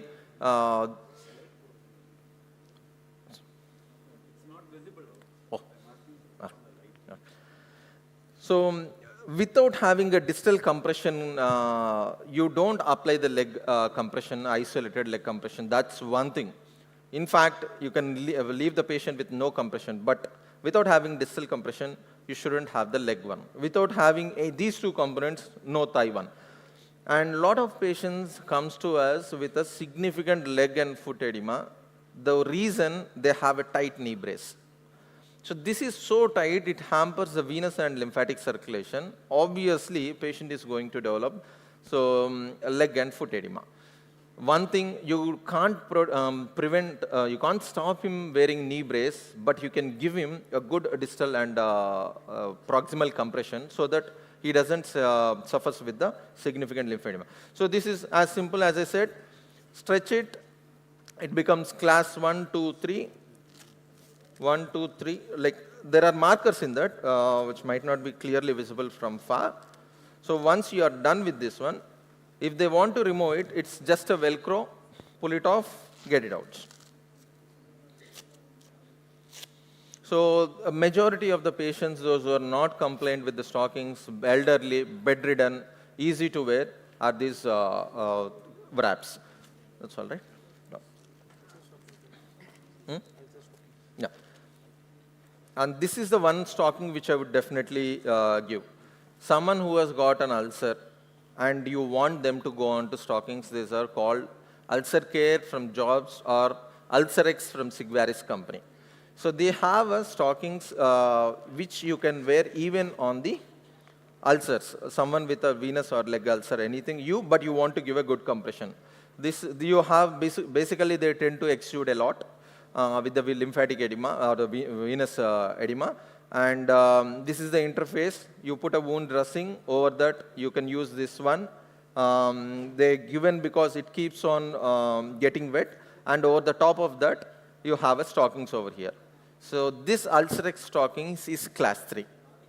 So this is a good alternative for anyone who want to have an advanced compression, higher pressures. But the people tend because the problem with the garments of these are, you can't put your feet into a shoe. They are a bit bulky, not bulkier as the traditional 4-layer. The 2-layer become less bulkier, and this is even less bulkier. It's a thin fragment, as thin as your socks. You can put easily fits into your shoe. Easy alternative choice for the traditional 4-layer or 2-layer. Thank you. Any questions I would like to take? When do you want the stockings to be put? Early in the morning, as soon as they get up, before going to walk? Sorry. No, I'm here. Oh, sir, hi, sir. Sir, the ideal choice of wearing any compression is as soon as they get up from the bed, sir. By the time people tend to go take bath, finish off their morning rituals, and then there will be a bit of 10 to 20% of the leg edema which sets in the first few hours as soon as they go. So right time, as soon as they get down from the bed, that would be the ideal time for the... And many patients have a conical leg. Yes, sir. That is how many of our Indian people have. They are short, stout, and conical leg. Yes, sir. These don't fit them, correct? Yes, sir.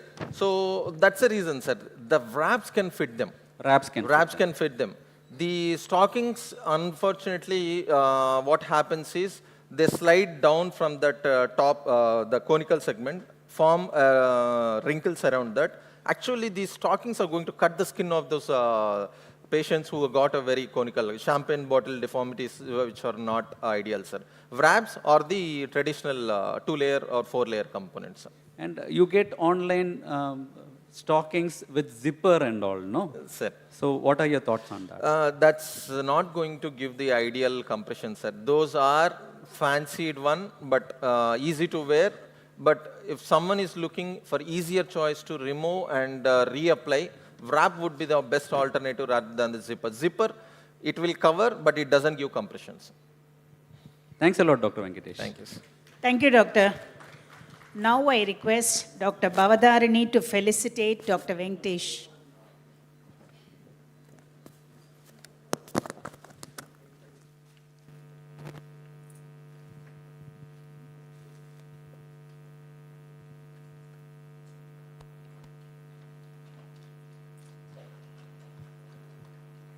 Thank you, Doctor.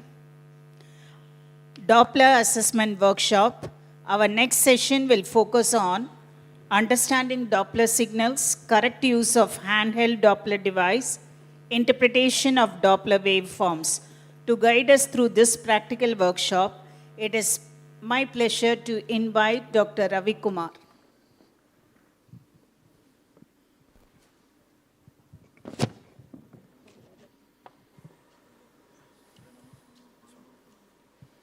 Hi everyone, good morning, and I thank the organizers to give me a topic on handheld Doppler. To frankly say, it has been quite a number of years since I used it because now my fellows started using it. And when this topic was given to me, I said, oh God, I have to revise back. So I've done my little bit of revision, then we'll go forward. And I think every podiatrician should have this screening device because it's a wonderful tool to identify whether a patient has got a decent circulation or no. We all think of hi-fi things like a color Doppler, like a CT scan, MR angiogram, what do you want to do the best? But if a podiatrician can screen these patients in his clinic, that's one important tool which I would say, if you want to see the circulation, have a handheld Doppler. It will do a lot of things for you, okay? Next. And in Dopplers, you've got two types of things, like one is a continuous wave Doppler and one is a pulse wave Doppler. Okay, let us not go too much into the physics part. What in a handheld Doppler using is a continuous Doppler. So it emits, receives, emits, receives, emits continuously. So that's what you're going to use in handheld Doppler. There's problems. The disadvantage is it is a screening tool. You can use it at bedside. But again, when you go but you don't know where it is arising from, what depth it is arising from. So these are the few pros and cons of using a handheld Doppler.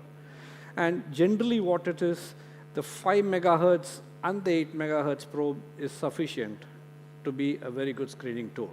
So beyond this, I don't think so you need any other time. The companies do give you up to 10, 12 megahertz probe, but 5 to 8 is what we use generally. So this is how easy it is to go along. Before it was once a typical vascular surgeon's kind of a tool, which all vascular surgeons used to know. But now I see all podiatricians carrying this, and which I'm very happy to see this, because it's one of the best important thing, and you can go back to the bedside and do the Doppler studies. So what are we measuring in this? So you measure the ankle brachial pressure index. So this is basically, I always say measure both sides brachial artery pressure. Choose whichever is the highest. Never go with one side brachial pressure, because in atherosclerotic disease, some people may have left subclavian and the BP might be low at all. So always measure both sides brachial and choose the highest. And the ankle systolic pressure, choose the dorsalis pedis or anteritibial basically with the ankle brachial pressure, and choose the posterior tibial, and whichever is high you can choose, or you can take the mean of both and then you can use it. Sometimes you should also think about variance. You will not be able to see the anterior dorsalis pedis and all that very quick, but one vessel, make sure you need to measure, okay? So procedure for carrying out an ABI pressure, that is a very important step which I think that all of you should follow, because though it might be basics, but I feel that this is very important. Ensure equipment is in good working order, okay? Because this is very important. This is very, very important. The patient should be as comfortable as possible when you're doing these tests. Don't be in a hurry to do all these tests. And make sure you palpate these pulses first before putting on the Doppler signal right onto the patient. Okay? And make sure you place your sphygmomanometer cuff on the arm in proper, and I hope that you all follow the same, how the tube has to be aligned along the artery and all these things, and use gel in abundance. Don't be very thing about using the gel, because gel is very important in the conduction part of it. And this is another important thing. Never keep the probe ekdam perpendicular, okay, towards the flow. Now you've got bidirectional flow. Earlier, the company used to bring out only with the flow, with only had no biphasic flow, only single flow. That time you need to be very careful. So always hold it at 45 to 60 degrees to the artery to get the maximum benefit, because you're dealing with arteries, not normals, which are abnormals, okay? And inflate the cuff until the signal dissipates. Don't keep on, never have the habit of inflating it to 140, 150, and then you slowly decrease and do it. No, it's not like that. That's what the sisters do. But once you keep the signal, you got the signal, then you inflate the pressure, and once the signal disappears, you have to mark that signal. And I would generally say at least repeat at least one more time, because it's always better that you repeat one more time. And okay, inflate the cuff and the signal disappears, and yeah, these are the few things I think you can just read it out. Okay, then anyway we'll have a demo on this. This is one thing which I would say, leg over arm. This ankle systolic pressure by highest brachial pressure, and this is a rough calculation. I think calculators are there for you to do. So what does ABI mean? Like 1 to 1.3 is considered normal, and these are the normal things which I think. Generally, when it's above 1.3, think there is always calcification, and our diabetic patients are invariably have median calcification, and you will have a greater 1.3. It doesn't mean that it is normal. These are the cases where I would say go in for a color Doppler to see whether it's matching with your diagnosis. Factors which can affect accuracy is patient is anxious, explain the patient what you're going to do, very important. Incorrect gel or incorrect positioning of the patient, incorrect size of the cuff, incorrect, the Doppler probe size. These are quite standardized now. You don't tend to make obvious mistakes now. So I think if you get the correct thing, you do it. And the sphygmomanometer, definitely do not release very rapidly. It must be very slow how you're releasing it. And prolonged inflation, so that try to avoid this, because it can cause hyperemic effect on the limb. Because only when your Doppler thing is ready and you're ready to do it, never inflate it and then start searching for those things is going to be a problem. Okay? I think, and the learning curve is not steep, learning curve is quite good, and try always to do with normal patients, keep trying, and always try to listen to the sound. And you also get a printout, but listen to the sound, how it is. So these are the few things which I would like to combine. These are the areas where you might have difficulty, because some patients will have excessive pain, cellulitis you will not be able to do, and big swelling. You obviously cannot do it. Send them directly for a color Doppler scan. So finding the pedal, I need not teach the podiatrician how to look for the vessel, and I know that you can teach me better than what I can say. Fine, now interpreting the sounds. So, yeah, this is a triphasic wave pattern, the systolic component, the diastolic component, and then you get a reversal up on the positive side. This is very important. This is a very classical triphasic.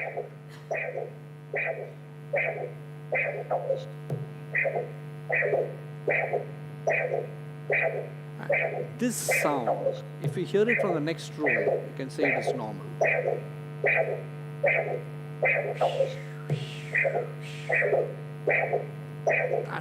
This has to get into your mind. This has to be there. Okay? Okay. So this will say it's a normal artery, good arterial compliance, no significant proximal disease. We'll go to the next one.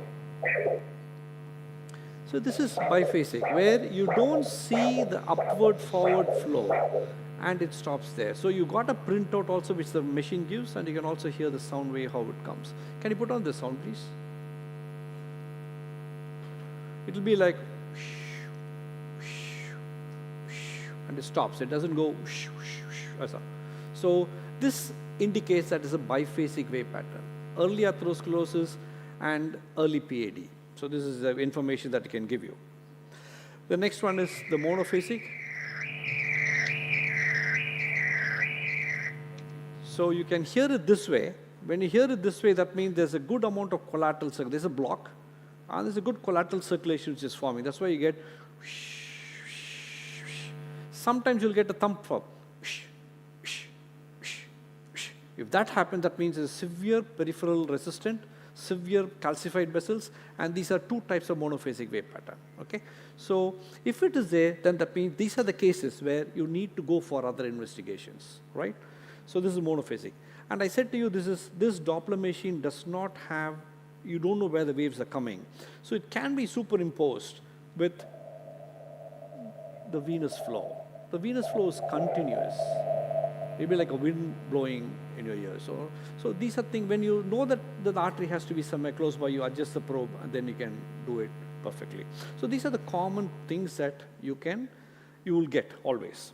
So now let us see some of the case examples, like 45-year-old, no diabetes, no smoking, no claudication, triphasic. One more thing is, if time permits, I would always say, go from the common femoral artery, do the popliteal artery, do your dorsalis pedis and your posterior. That will give you the best way of comparing where the obstruction is, where the thing is. Directly, generally for ABI is not necessary, but you want to be more specific to see where the obstruction is. These are things which I would say. And generally nowadays, all the vascular surgeons do this, and I think all port dietitians need to follow this. And they say this is normal, right? Next, one more example is, you got a triphasic here, you got a biphasic in the posterior dorsalis pedis. So it means you're saying that the ABI is 0.9 to 1.0. Still, you can go ahead with your treatment process without going in for higher investigations, unless you feel that there's a delay in wound healing or whatever, then you go for the other test. So this is a mild disease which is there. So when you have triphasic, monophasic becomes definitely an abnormal time.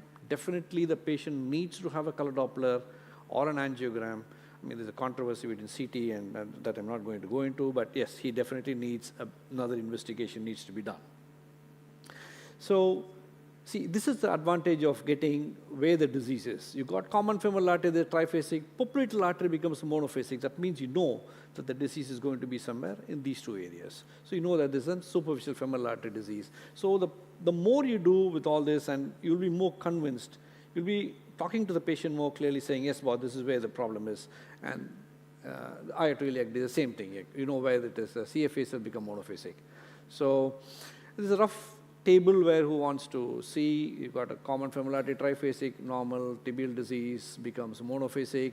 Here you become more and more. This is just a rough example to show you. And a very practical rule in the clinic setting is always go from common femoral, popliteal, posterior, dorsalis pedis. Learn the habit, keep going around with this habit. That will make you more precise. So with this, I think we will go with the workshop. We'll just show you how we're going to do.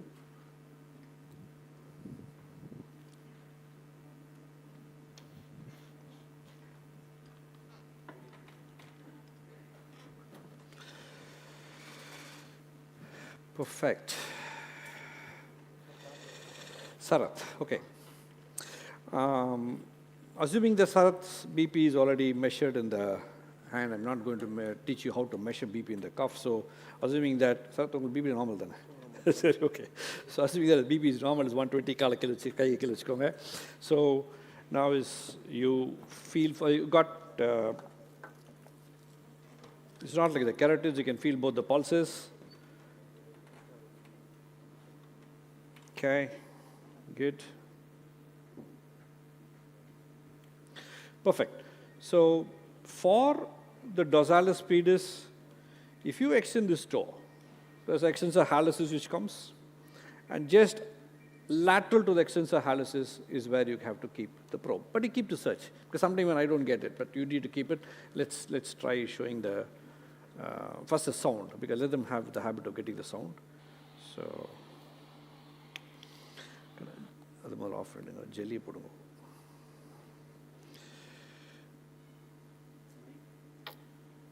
Okay. ஒரு நிமிஷம் விட்டு.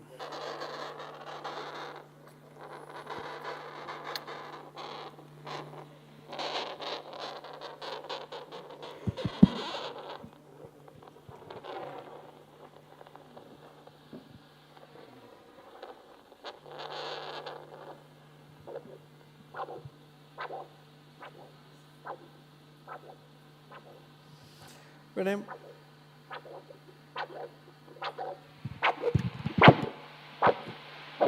see, I'm just angulating the probe more vertical to show you how the sound disappears. You can make a triphasic wave pattern to a monophasic by making it more vertical. Okay. Now again coming back like this.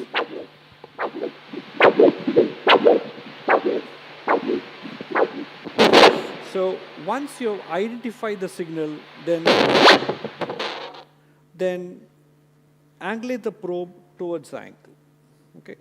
The other way around is again, now the machines can pick up biphasic, but always try to go, the flow is coming this way towards the flow so that the sound is much better. So once I get this, then you tie the BP cuff, and then you inflate it. Can we just tie the BP cuff? Just to show that it occludes at this point and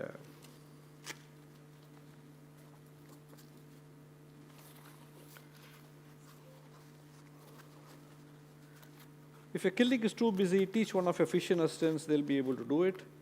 But let's.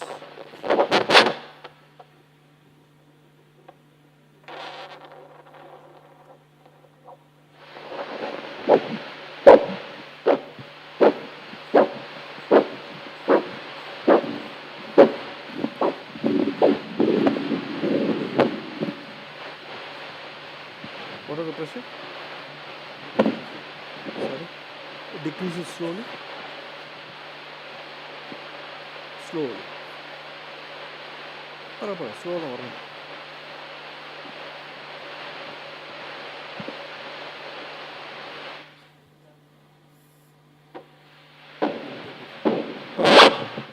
So you release it slowly. The first beep which happens, that is 130.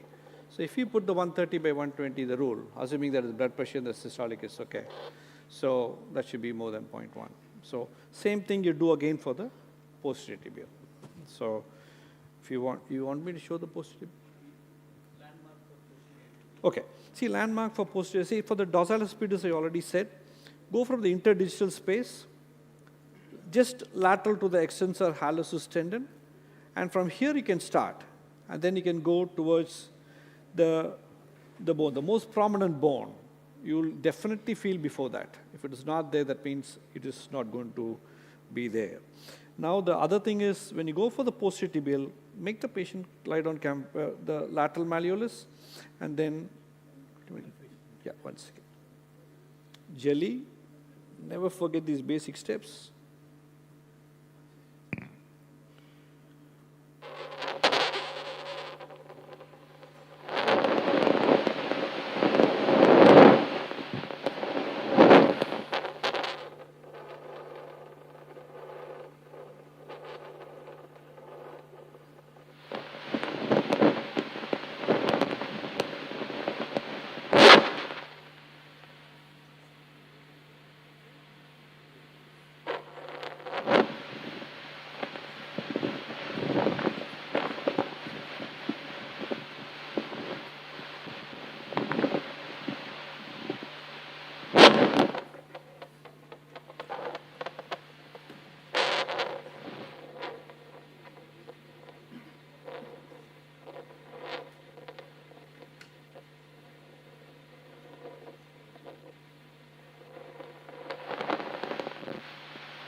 Again, making it more perpendicular.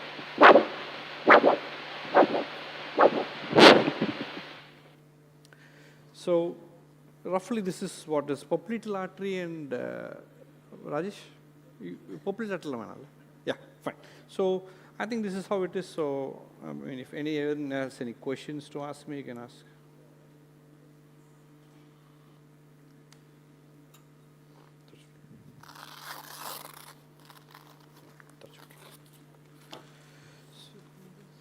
Thank you then. Yeah. Thanks a lot, sir. Thank you. Thank you, sir, for the informative session. Now I request Dr. Nellayapar to felicitate the speaker, Dr. Ravi Kumar.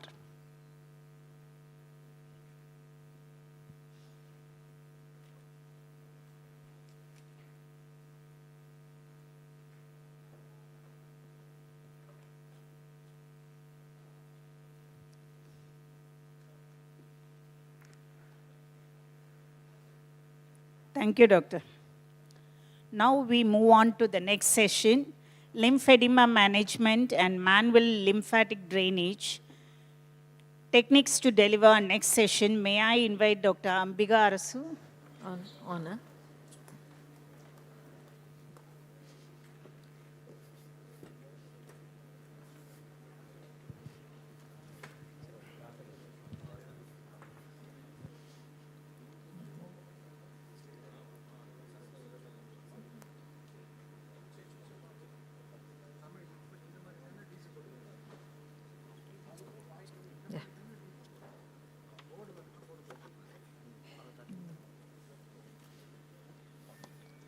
Point.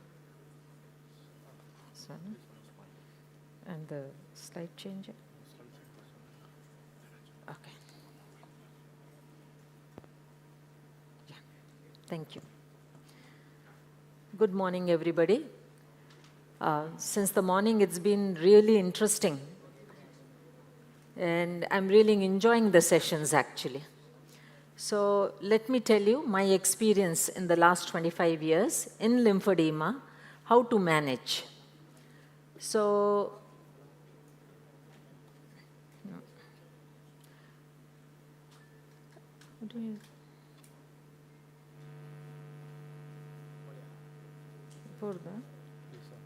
this one, okay. So management of lymphedema is always a multimodality treatment. So in my practice, I put all patients on conservative management unless it is an emergency. And for 3 months, if they comply with all my instructions, then only I go for surgical management. Any patient who is not going to listen to your conservative means is never going to be a good candidate for surgery, because relapses will be common. So conservative management or medical management is very, very important. Now, let me see the drug therapy. What are the drugs that you are going to give in lymphedema? Is there any drug which is specific for lymphedema, or they are all geared at treating the complications of lymphedema? So you use all sorts of drugs like antibiotics, antifilarials, and I will take up the drugs one by one and also let you know what are the pitfalls of drug therapy. So first, antibiotics. When do you use antibiotics? Antibiotics are mostly used only in secondary infections, both whether it is post-cancer, filarial, or even congenital lymphodemas. The lymphodematous limb is very, very prone for secondary infections. So I always tell the patients, it's like having no door to your house. Anybody can get in. So whether it is filariasis or post-cancer, post-radiotherapy, usually the secondary infections, they are very, very common, and they will give rise to repeated cellulitis, erysipelas, sepsis. So I have a lot of patients who come into septicemia. So it is very, very common. And if you have diabetes along with lymphedema, then it's a double whammy. Not only they are more prone, per se infection is prone to give a rise in blood sugar, and the rise in blood sugar, it's a vicious cycle. It will cause cellulitis and infection again and again. Now, in filarial lymphedema, we give a cyclical therapy. So this cyclical therapy I give only in filarial lymphodemas, and in those patients in other causes of lymphedema where they come with repeated cellulitis. So previously we were giving penicillin.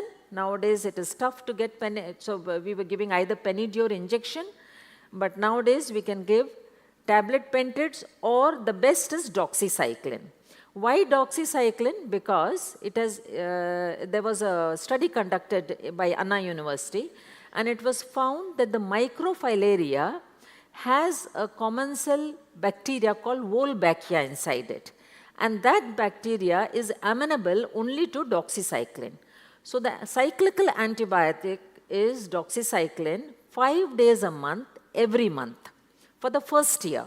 After that, the patients, once they comply with all your instructions, the episodes of cellulitis go down, and then you can comfortably you can reduce the cyclical therapy. So otherwise, doxycycline takes care of relapses also. So second common, I already told you penicillin and doxycycline usually.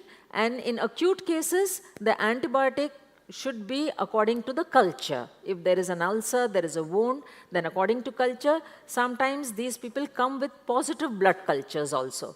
So again, IV antibiotics are instituted in such instances. See these legs such as this patient has lymphedema and diabetes. So this not only mandates antibiotic therapy, but also early surgery. See, these are the types of patients, no, repeated infection, repeated cellulitis. Now hetrazan. Hetrazan obviously is given only in filarial lymphedema. Hetrazan is given for 21 days if the patient has not taken before. Please take a history. Invariably, every patient of lymphedema would have been given hetrazan by the general practitioners. If they have already been given, then you put them on the 5 days a month, every month, the schedule. I see a lot of patients who have been on hetrazan for years together because the general practitioner has said if it is lymphedema or filariasis, hetrazan has to be taken on a daily basis. The international protocol itself states that it is sufficient to give it 5 days a month, every month. So every drug has got its own side effects. So nobody can take lifelong, hetrazan every day. So 5 days a month, every month for filarial cases is sufficient. And for the first episode, if patient is coming to you for the first time, then 21 days. Otherwise, it is 5 days a month, every month. So we put them on a regimen, doxycycline as well as hetrazan, 5 days a month, every month. Albendazole is not a direct cure, but it only treats the adult worms, and it interrupts the life cycle of the filarial parasites. It also helps to halt the disease progression. It reduces the worm burden in the affected tissues. And also it is very, very useful in mass drug administration. Not only that, in the community, if the patients are infested with other intestinal worms, then it is useful for other intestinal worms also. So always, whenever the government has any protocol, they'll usually include the albendazole. So there is no standard dose for albendazole. Ivermectin is also one important drug. It is usually useful for microfilaria. So it is an antiparasitic agent.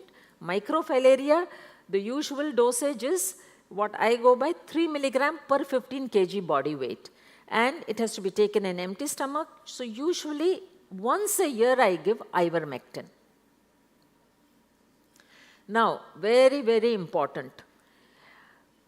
Invariably, every patient who comes, because I have been acting like a tertiary care center for lymphedema for the last 25 years, I see patients who have been treated by orthopedic surgeons, vascular surgeons, general practitioners, even podiatrists, and I find that patients have been taking diuretics at some time or the other. Remember, diuretics are not the treatment for lymphedema because lymphedema is a protein-rich edema. Diuretics are only recommended for the normal, the edema, not the lymphedema, because the diuretics removes the water from the tissues. As a result, the protein-rich edema, what happens to it? It gets more and more concentrated. More the protein in the tissues, more the inflammation, more the fibrosis. So what you are actually doing is harming the patient. But Every physician I see, they will put the patient on diuretics as soon as the patient comes to them with lymphedema.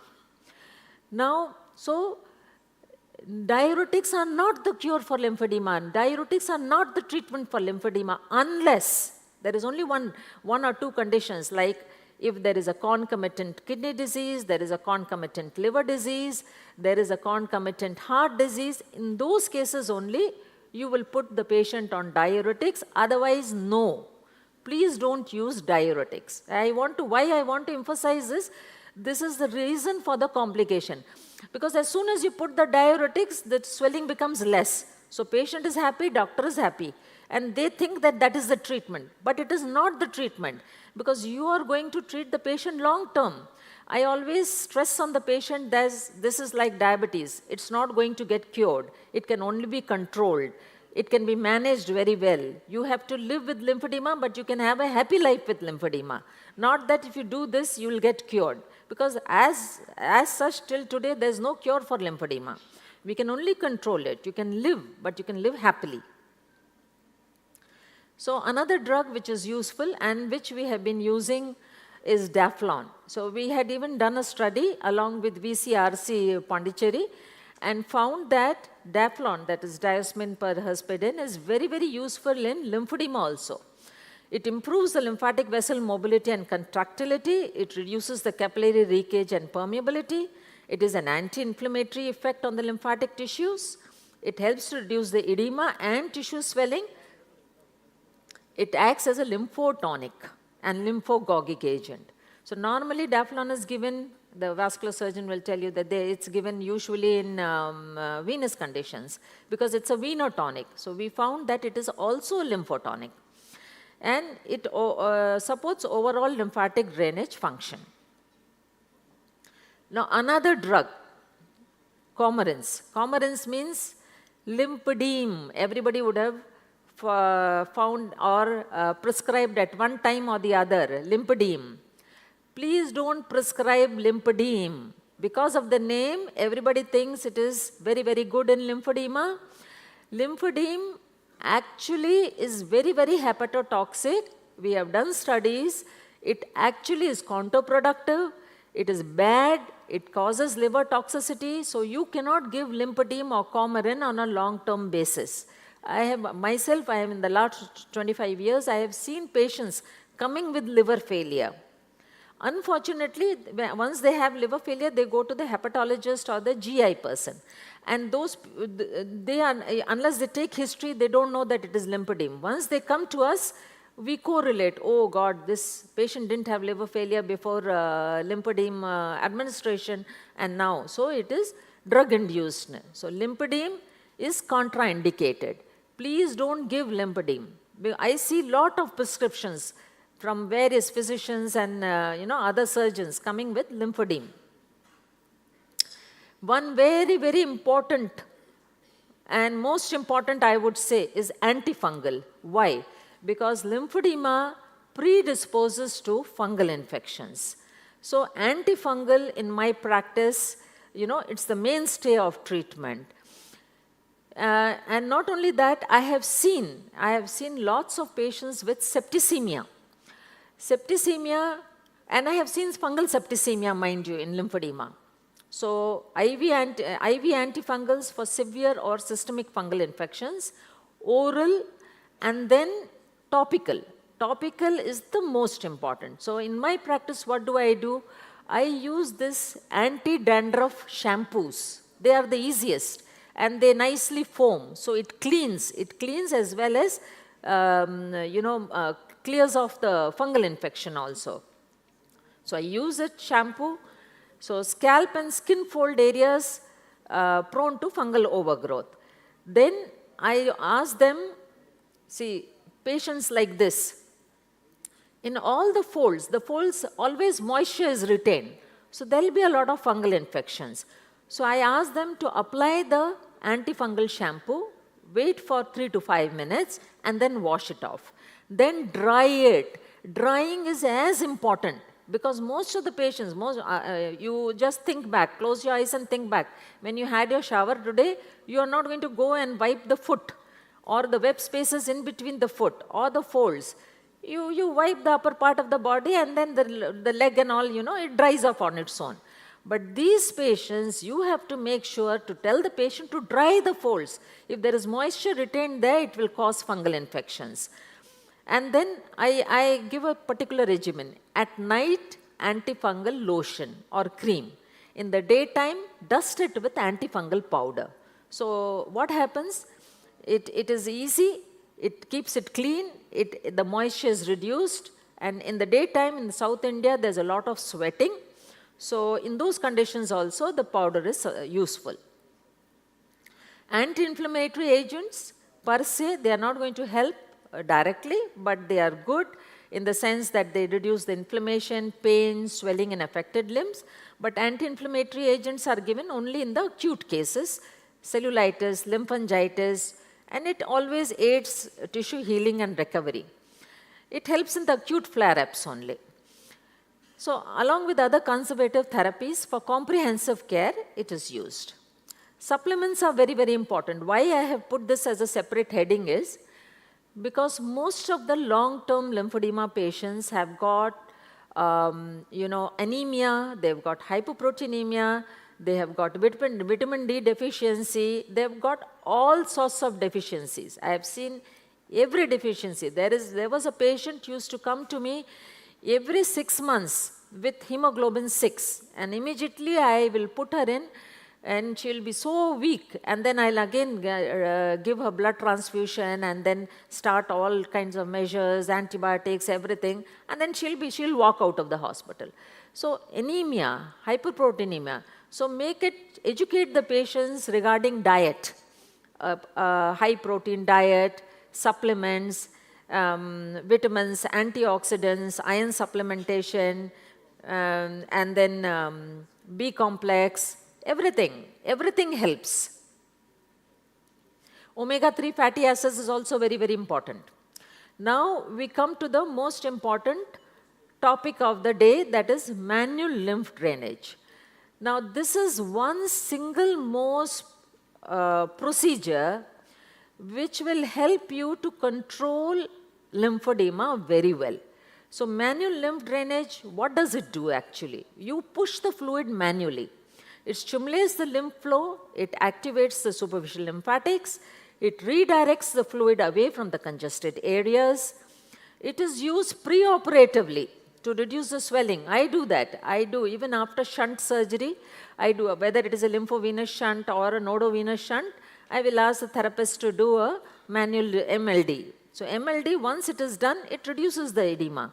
Or before surgery, in between shunt and reduction surgery, to augment the result of shunt, I will ask my therapist to give MLD. So it is used post-operatively also. It supports healing, it improves the drainage, and it is performed by trained lymphedema therapists. And complex decongestive therapy, it is the first thing that we teach the patient. So we'll have a practical demonstration at the end. So what is the idea? The idea is to direct the fluid towards the lymph nodes. So I will show you now how it is directed towards the lymph nodes. There are various methods, there are various means by which we do. So this is how to on the video. Video eppadi aanum. So she is Katrina, she came for our last lymphedema conference. So I'll just show you a short clip. Stimulate all the lymphatics in the abdomen towards the axilla. So we had a full session on only MLDs. That's how important Pressure it is. is towards upwards.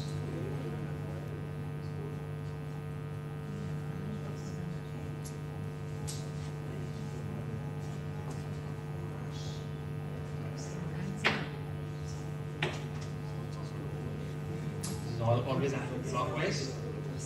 You can take it over. Yes. The motion is always clockwise, madam. Okay.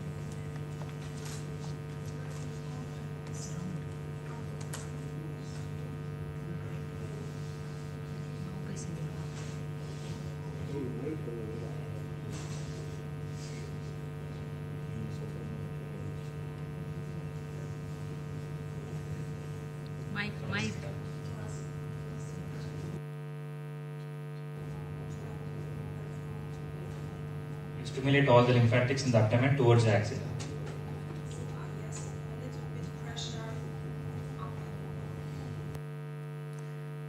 Now this is again a video.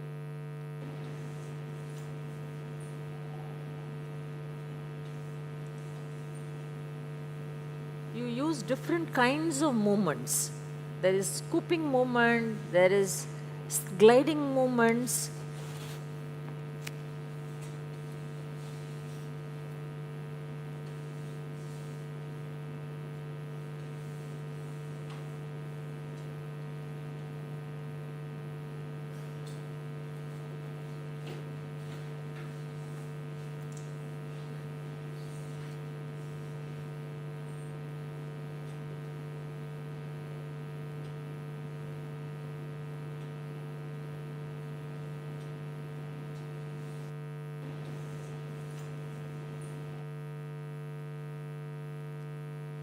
On that. So I just wanted to show you, different therapists doing it.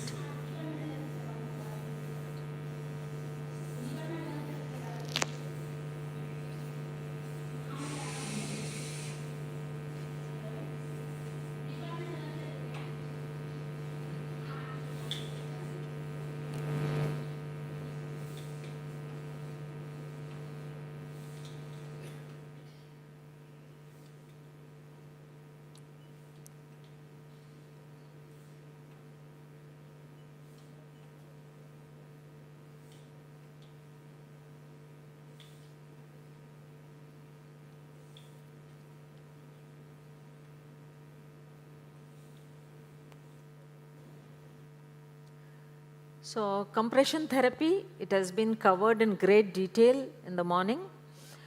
Only thing I would like to say is bandages. Regarding bandages, see the 4-layer bandage, it's good, it's great, it is very effective, but it is very expensive, number one. Number two, always they ask us to keep the 4-layer bandaging because it is complex. So they asked us to keep the 4-layer bandaging for 4 to 5 days. Now tell me, in South India where it is so hot, how can you keep the bandage on for 4 to 5 days? The patient is going to sweat like mad. And when the patient is going to sweat, fungal infection will come in. So what I tell my patients, very practical, is that don't keep any bandages on in the night. Leave the leg or the arm free. Just keep the leg, one pillow elevation is sufficient for the leg and one pillow for the arm, that's all. So in the night, when patient is lying down on the bed, it is gravity which is working. Don't have any bandages on. Leave it free, let the air bathe the tissues, the skin, because the skin needs to be dry. That is the good this thing. So this 4-layer bandaging, it's expensive. It doesn't work out in our country and it takes a long time to apply. So like doctor has already covered in the morning, it was a very good session. We have switched over to 2-layer bandaging. And in the 2-layer bandaging also, I tell the patients practical solutions. So practical solution is instead inside, we need a lot of, because these lymphedema patients, remember, they are going to sweat a lot and the legs are very big. So I ask them to take cotton cloth cut as bandages, and 4 to 5 layers of that, so that if there is any oozing, if there is any pus, anything, so because the whole day they are going to be in bandage, that will absorb this thing, and they can be re-washed, dried in sunlight. Sunlight is a very good sterilizing agent. So dry it in the sunlight. They can even iron the bandages and keep, and the same bandages can be used and reused.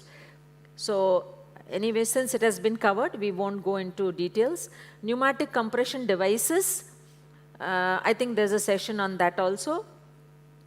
So they have their own benefits, but only problem is, see 20 years back, even I had a pneumatic compression device. I bought it from the US, I kept it, I was using it for the patients. But what we found is, over a period of time, using the pneumatic compression devices converts a soft edema into a hard edema. So we stopped using pneumatic compression devices. When it is used only in the hospital setting, because in the hospital setting you say 1 hour, the patient will be having the compression for 1 hour. If you give it at home, the patient will put it on and start watching television and keep it going for hours together. So as of now, last 20 years, I have stopped giving pneumatic compression devices. Instead, more emphasis is on MLD. So now decongestive exercises are very, very important. So they improve the lymphatic flow and limb mobility. And there are specific therapeutic exercises. I asked the physiotherapist to teach. In my office, I have a big mirror. I have a full-size mirror. I make the patient sit in front of the mirror and teach them exercises. If you can provide a chair, I can even demonstrate what exercises we teach. And not only that, I'm also a yoga teacher for the last 20 years. I've got a teacher's training degree in yoga. So for patients who cannot even sit because they have got huge legs, I'll teach yoga on the bed. So bed yoga, chair exercises, these are all our own adaptations which help the patient. So exercises are very important. So I'll demonstrate exercises also. So it reduces the swelling and stiffness, and regular not only that, it helps the patient to become more mobile. So those who come on a stretcher, next time when they follow the regimen, they will come on a wheelchair. Those who, then next time after the wheelchair, it is a walker. After the walker, it is a stick. And believe me, they come walking on their own, and it is such a big pleasure to see them, back into society, back into the home as a functioning person. So chair exercises and yoga, very important part. Along with yoga, I also teach breathing exercises. That also, if there is time, I will demonstrate the breathing exercises. Skin hygiene is very, very important. See, maintaining skin hygiene, single most important factor which reduces repeated relapses in cellulitis is leg washing, arm washing. I have seen lymphedema of the arm post-cancer also huge ones in our country. Maintaining the skin hygiene is very, very important. Regular cleaning with, like I said, I give an antifungal shampoo to wash the leg and the arm. It prevents bacterial colonization, prevents skin breakdowns, minimizes the risk of cellulitis and erysipelas. And nail care is very, very important. Most of the lymphedema patients, if you see, there will be fungal nail infection, intertrigo. And nail trimming is a very important part. Some of the long-term lymphedema patients, the nail is so thick and so hard that I use a bone nibbler to trim the nails. Believe me, only a bone nibbler will do. And many times I send, in repeated cases, I will send the fungus for culture and then determining which antifungal, because long-term they've been suffering from fungal infections. So skin care is very, very important in these. The single most, this patient came to me, when she came to me, she had almost 2 episodes of fever every month. Now with proper leg care, 6 monthly only she comes to me, not for fever, but just for routine review. Now, this is one, look at the skin hygiene in this patient. Maggots. The problem is not maggot. I think there is a session on maggot as biological but along with the maggot, there will be pus, there will be smell. It will stink. Nobody in the house is going to come close to this patient. They will be isolated. Once they are isolated, they go into depression. And once they go into depression, the hygiene becomes worse. They are not interested in bathing, they are not interested in cleaning, they are not interested in living. So maggots, these are the patients who need the care, and I have seen patients who've been isolated inside the house. Nobody even touches them for fear that lymphedema will come. I have seen they won't allow the children to go into the room. So not only the patient, we have to educate the whole family. Lymphedema doesn't come by touching. It is not a communicable disease. If the husband is not going to get lymphedema if he has a sexual relationship. These are all the practical problems that we encounter when you practice as a lymphedema specialist. So additional supportive measures are very important. Elimination of focal sepsis. All sources of focal sepsis have to be treated. Skin wounds, nail infection, caries teeth. See, caries teeth, for my patients, I usually, whether they have a problem in the teeth or not, once a year, dental checkup is mandatory for elimination of focal sepsis. So once a year, I ask all patients, once a year you have to see your dentist. And in those who have caries teeth, removing the caries teeth or cleaning it, that reduces the episodes of cellulitis. So usually this thing is, if you have caries teeth, if you have intertrigo, it's like having the thief inside your home. So you don't know when your immunity will be low and when you will get an acute episode. Breathing exercises are very important. And hyperbaric oxygen therapy, I think there's a session now on hyperbaric oxygen therapy also. We have a HBOT unit in our hospital, and I find it very, very useful. I love hyperbaric oxygen therapy.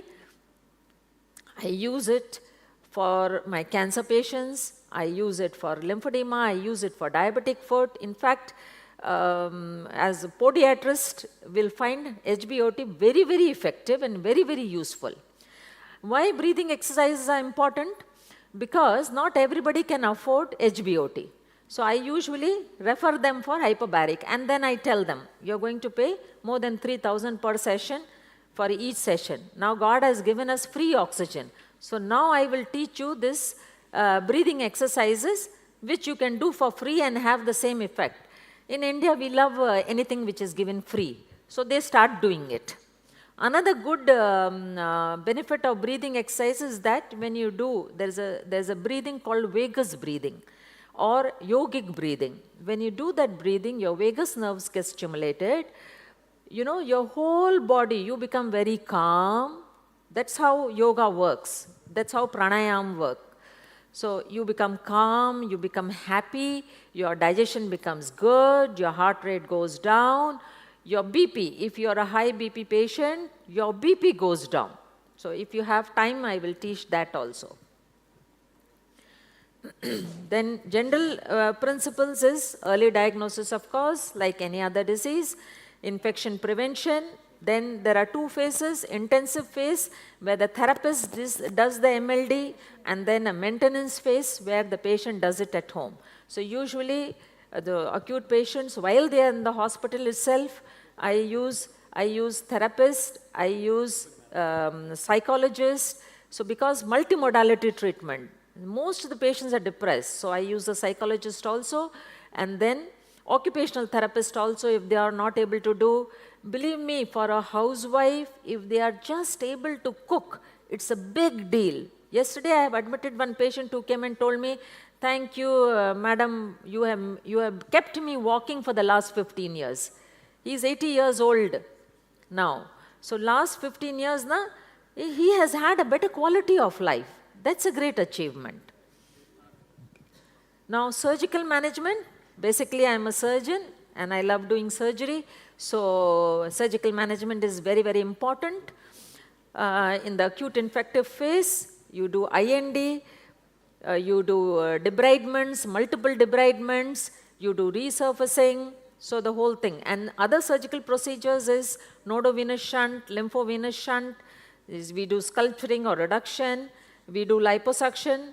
Liposuction is important only for primary lymphodemas and also for lipedema plus lymphedema. And free lymph node transfer, lymph vessel transfer. So this requires a multidisciplinary team, surgeons, physicians, physiotherapists, nurses, nutritionists, psychologists. In our hospital now I have built up a system. I have all these people on board. I will have the dietitian go and talk to the patient, the psychologist to talk to the patient, the physiotherapist to teach the patient how to do. Surgical procedures, so I think that requires another talk for only surgical procedures. If anybody is interested, they have any questions, please ask me. Yes.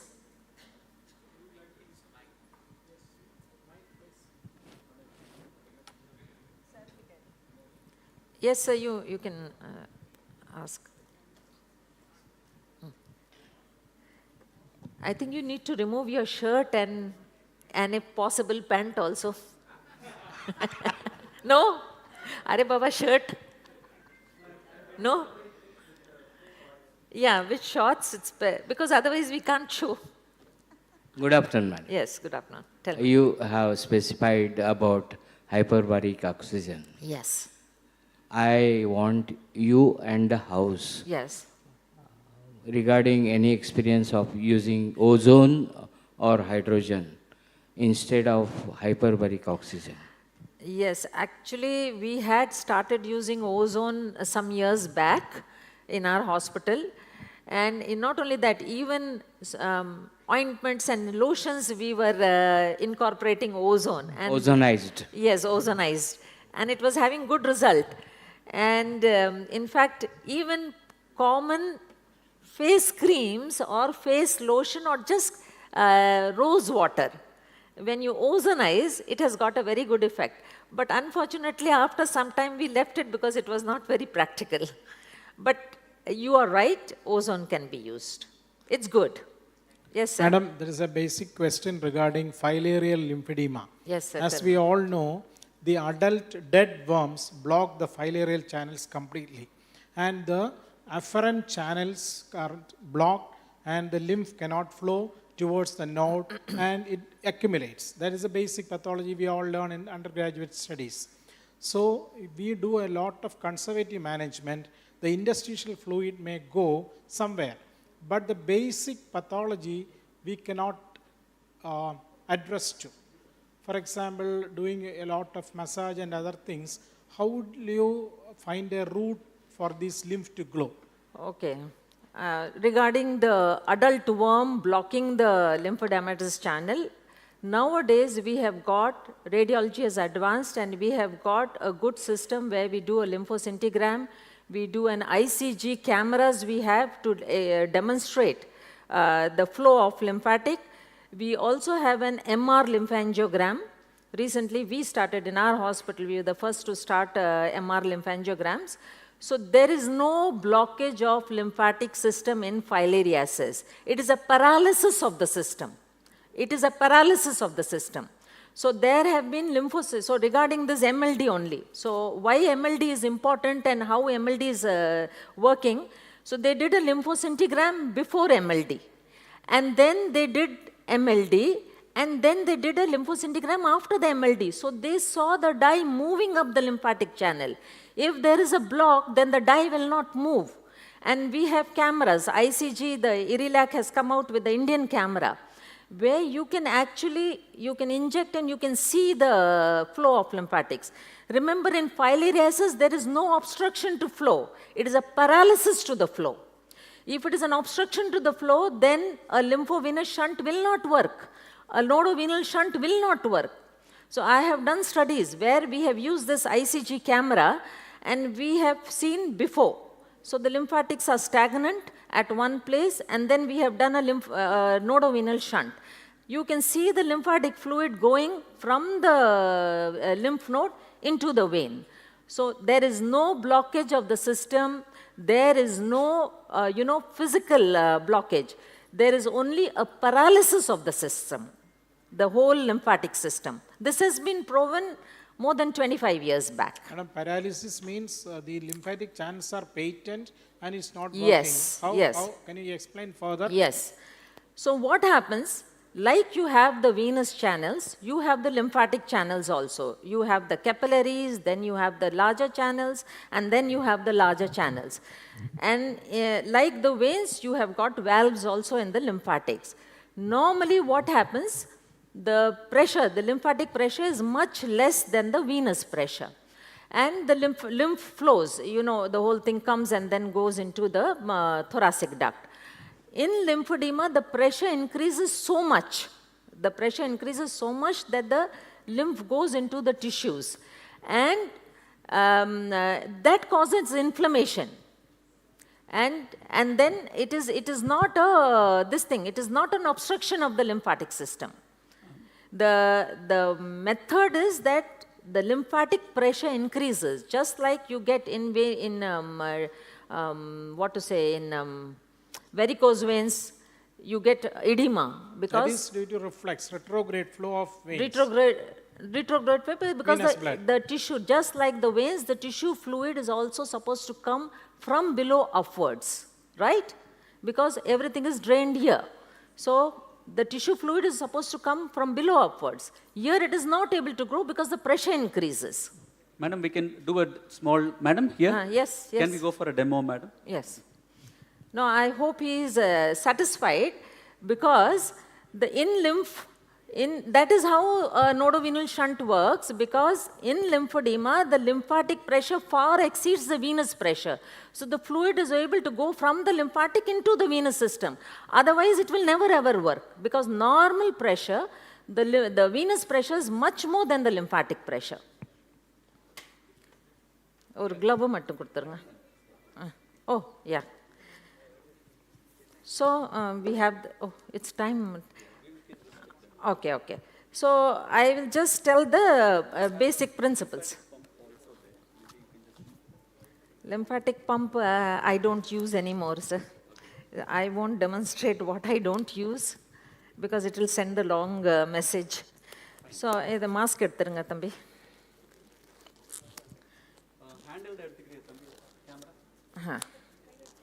So, now lymphatic drainage,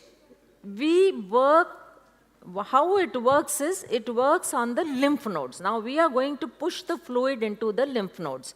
So I'll start from the top, because even face, after surgery in the face, flap covers or any small surgeries, or even this thing, if you do lymphatic drainage, it is anti-aging also, mind you. So all of us can do. So the lymph nodes are here. So first, what you do is, you activate the lymph nodes. So just, or 5 times, just pressing on it activates the lymph nodes. Why you guys are so shy? Remove it. So you can press the lymph nodes, and when the therapist does, they can use both the hands. Whereas when the patient does, as and when it is convenient for him, you can do. So start from the neck. For the upper limb, first I will show, then for the lower limb. So start from the neck. So here we are activating the lymph nodes, the supraclavicular. Then, so if it is a upper limb, then chest, okay, leave it like that. So supposing the left limb is affected, what you do is, you are going to activate all the lymph nodes, because lymphatic system is not isolated, left arm, right arm, like that. It's all interconnected. So you are now going to activate the normal side. You are going to activate the whole lymphatic, the whole body, so that everything is active. So start with the axilla. No, supposing now I will, supposing his left arm is affected, so you start, and then abdomen, chest, abdomen, clockwise movements, you have activated. So when it comes to the abdomen, the inguinal nodes, below the umbilicus, inguinal nodes. So below the umbilicus,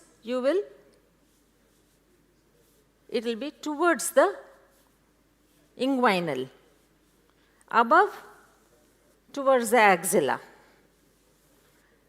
So another thing I want to tell is that, see, the basic principle is what? Supposing I want to do MLD for this arm, the lymph nodes are here, and this is like, supposing it's a big tube of water, fluid. So now I want to push this fluid. Most of the edema will be, the distal most area will be the most edematous, because by gravity that is the most affected. So instead of starting pushing here, now I'm going to empty the lymphatics here so that when I push, this empty lymphatics will take away this. So what I'll do is I will start with this side all around. So now these lymphatics are empty. Now I will push half of the leg. So this fluid has got place to go. Whereas if you start from here, where will it go? It needs some empty place. So it is not hard. It is soft. That is why the patient should be made to lie down for two reasons. Number one is that when you're giving massage, it's very soothing. So patient has got this thing to just sleep and to relax. Second thing is gravity is going to assist you because he is lying down always above the level of the heart. So gravity is going to assist you. So the movements can be gentle. Lymphedema is a problem of the superficial lymphatics, not the deep lymphatic system. So very hard massage is not required at all. And then you can even have the pressing movements. How nice, how soothing it is, right? Then abdomen, like I said, similarly, if you are going to have MLD for the leg, start with the abdomen. So start with the abdomen, first activate the inguinal lymph nodes by pressing on the inguinal this thing, then abdomen first, then start with the half of the thigh. So from the thigh, you do upwards. Now these lymphatics are empty, so when you are going to push here, they have a place to go. Now you have made this whole column empty, now come down. So it's what to say, it's a very, very practical system. And so when you're doing the hand, you can keep the hand on the side and start doing it. When the leg, so usually what I do is my therapist, they will keep the leg on this thing. So again, gravity is assisting. Or there was a lady, there are clinics in Germany and US who do only MLDs. So they used to keep it on the chest and do, because it is easy. And second thing, gravity will assist. So when you come easily, the whole thing works very well. You can get up. Okay, so that is if anybody has any question or any doubt, then you can ask. We'll go to the exercises, you have a chair? So meanwhile, while they are getting a chair, I will talk about the breathing. Thambi ukarunga. Ninga da. You are the man of the day. So, start with the... yeah, come. Sit down. Sit. So, you start with the leg, okay? So, up, down, 10 times, up, down, this leg. Then, 1, 2, 3, 4, 5, 6, 7, 8, 9, 10. Then, simple way of walking. Remember, these people have got huge legs. You cannot tell them go walking, go jogging, go on the treadmill, all that. So there's a simple chair walking that I make them do. Take this hand and this arm. In the color. Yes, this is chair walking. Tat, come on. The music should be there. Okay? So usually it's the Shiv Tandav, I tell them. Put on the music, 8 minutes it runs exactly. This is chair walking. And for those who don't believe in Shiv Tandav, Jawane Jane Man, Haseen Dil Ruba. So put any music which stimulates you, which helps you to this thing. Then in the side to side. No. Turn, usually with this thing. So turn. Then up. Then hand exercises. Then neck exercises, very important. Neck exercises. Most of them will come with neck pain, neck stiffness. Neck exercise panapa. Round. Come on. Yes, good. Then anti-clockwise. Then eye exercises. And then breathing exercise. Breathing exercise alone I will tell. Now, take a deep breath. Leave it. Take and leave. What is he doing? He is using his chest. Okay. Now, in yogic breathing, you don't use your chest. Keep your hand on your abdomen. Now, take a deep breath. Chest should not move at all.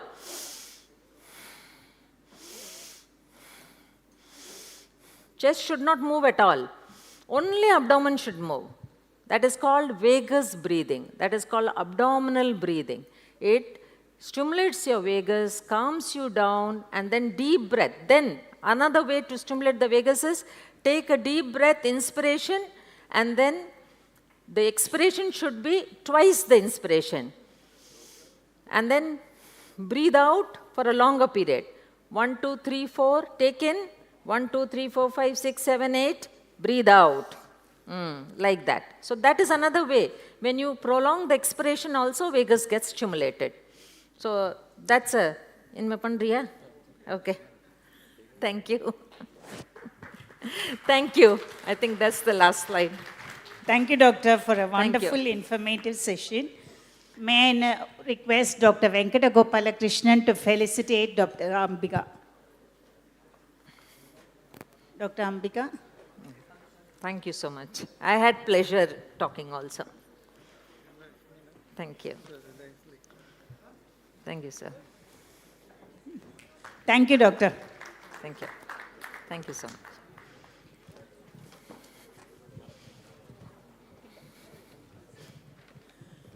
Today marks a significant milestone in the advancement of diabetic foot care in our state.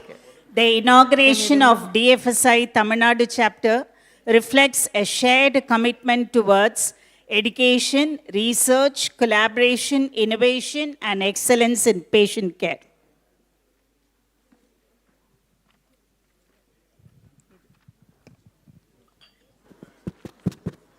Yeah, I think this is, as Dr. Sheila said, this is going to be a significant day.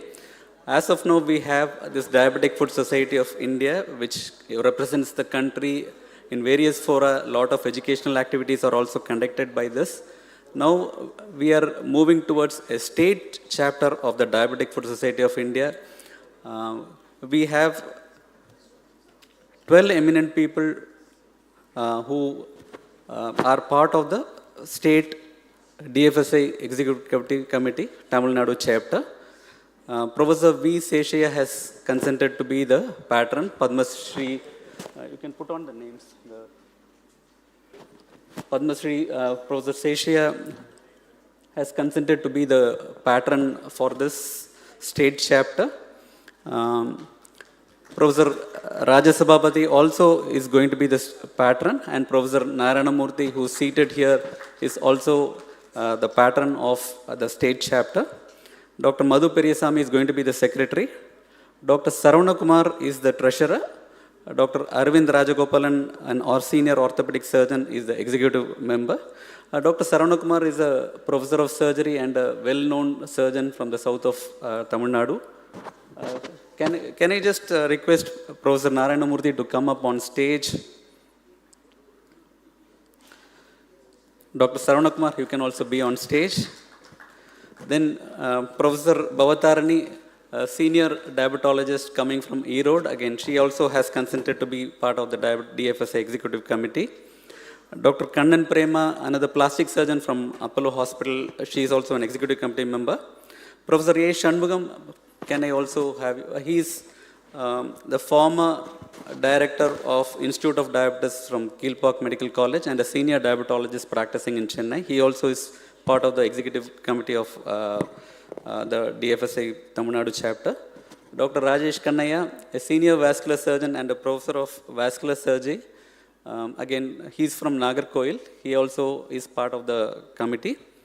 Dr. Suresh Kumar, senior infectious diseases specialist. Again, many times we come across a lot of infections in the diabetic foot. So he has also consented to be part of the executive committee. Dr. T.V. Raja, he is a senior orthopedic surgeon. He is, again, a foot and ankle surgeon. He is part of the executive committee. Dr. Thiru Jnana Sambandam, He is an anesthetist and a critical care specialist. And Dr. Sheila Sasikumar, our own Sheila Sasikumar, again, she is also part of the executive committee. So here, this is going to be the committee which is going to represent the Diabetic Foot Society of India Tamil Nadu chapter.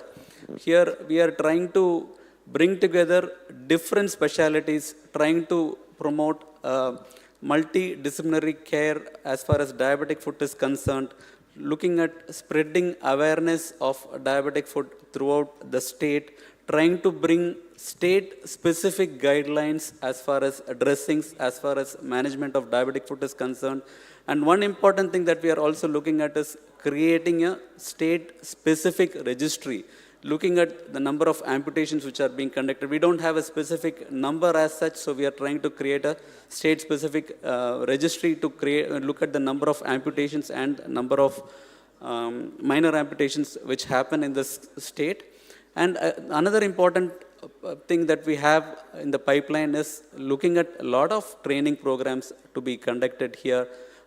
Training not just doctors, not just surgeons, not just physicians, also spreading awareness among the nurses, creating new specialities.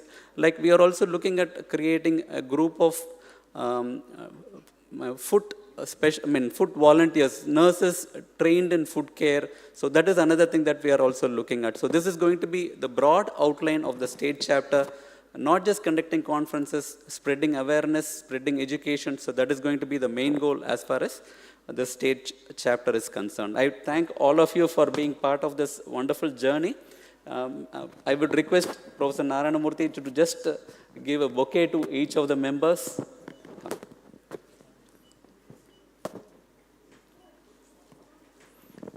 Dr. V.B. Narayanamurthy, sir, will felicitate Dr. Saravana Kumar, sir.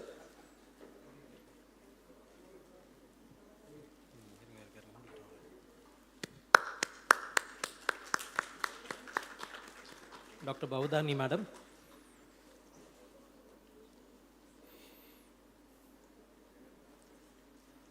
Dr. Shanmugam, sir.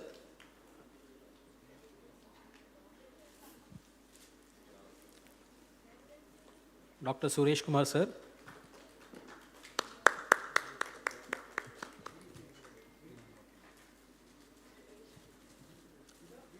Am I hearing?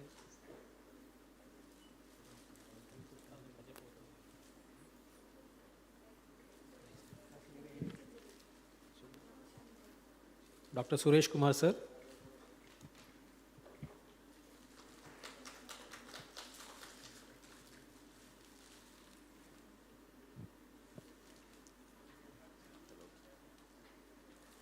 Dr. Rajesh Kannaya, sir.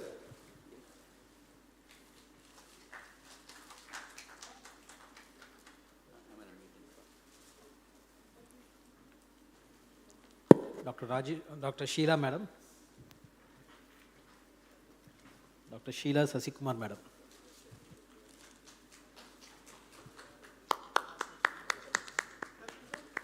Dr. Rajesh Kesavan, sir.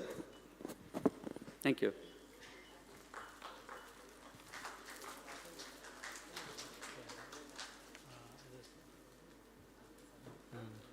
Now I request Dr. R.K. sir to felicitate Dr. VBN, sir. R.K. sir.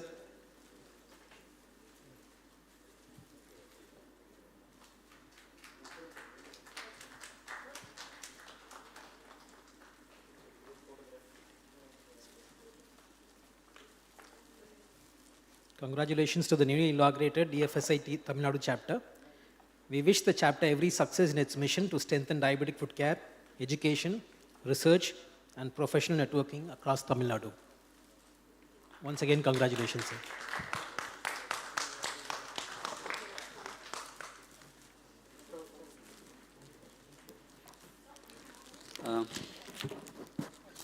We will go on to the next presentation.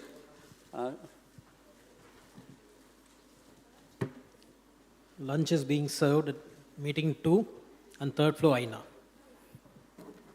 Next.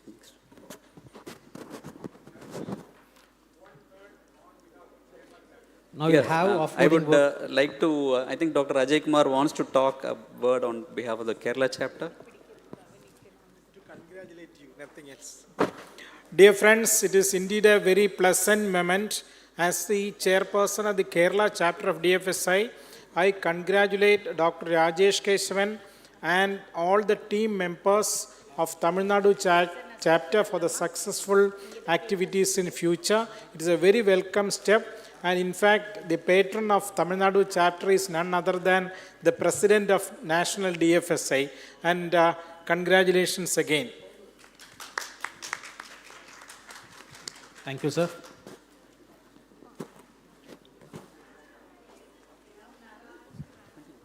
I will have practical offloading by Dr. Felix Jebasing and team. Pressure remains one of the greatest barriers of wound healing. To demonstrate practical offloading techniques that are essential for ulcer prevention and healing, it is my pleasure to invite Dr. Jebasing, Felix Jebasing and his team.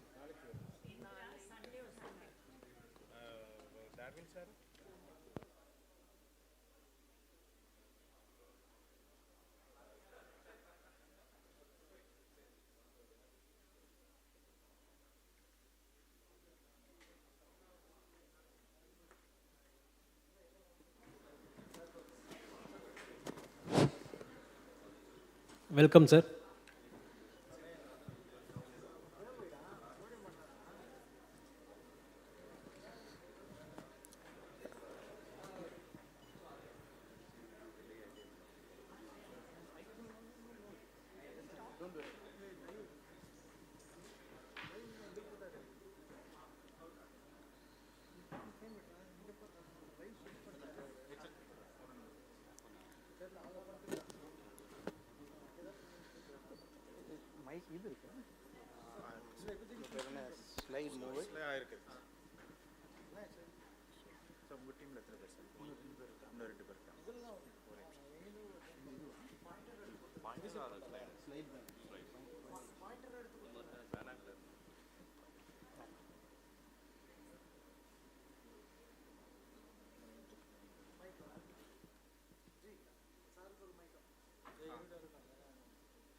So good afternoon, everyone, and thanks to Dr. Rajesh Kesavan for inviting us here, and also thank the organizing committee to be grateful to have a session with our team here. And with me, I have Mr. Arul Thomas, who is a prosthetic and orthotic specialist in our team, and also our podiatric nurse, Mrs. Bharati, with us here.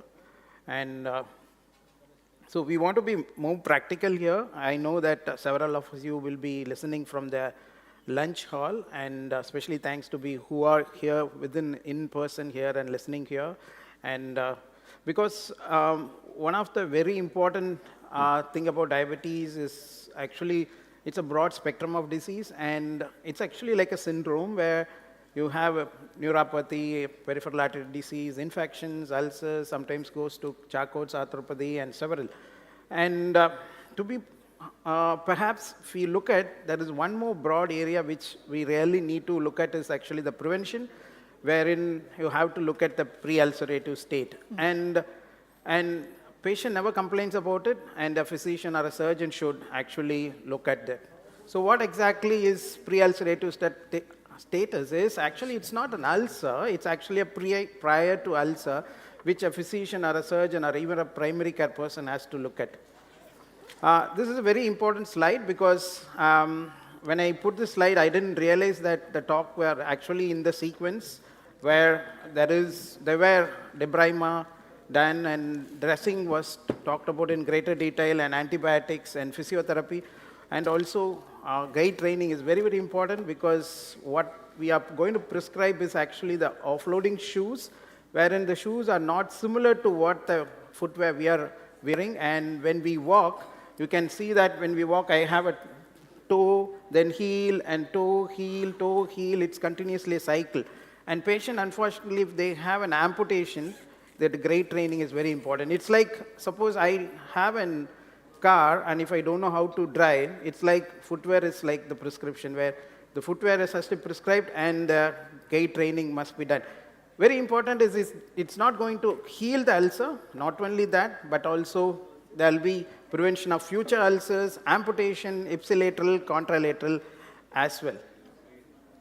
So what exactly is offloading is nothing but if I have an ulcer in my posterior aspect of my hand, that means I'm not going to touch this podium and I'm going to keep my hand like this and going to talk for next 20 minutes. So that is offloading. If someone is listening for the first time on this word, it's nothing but I'm offloading from the podium because my hand, I have an ulcer here.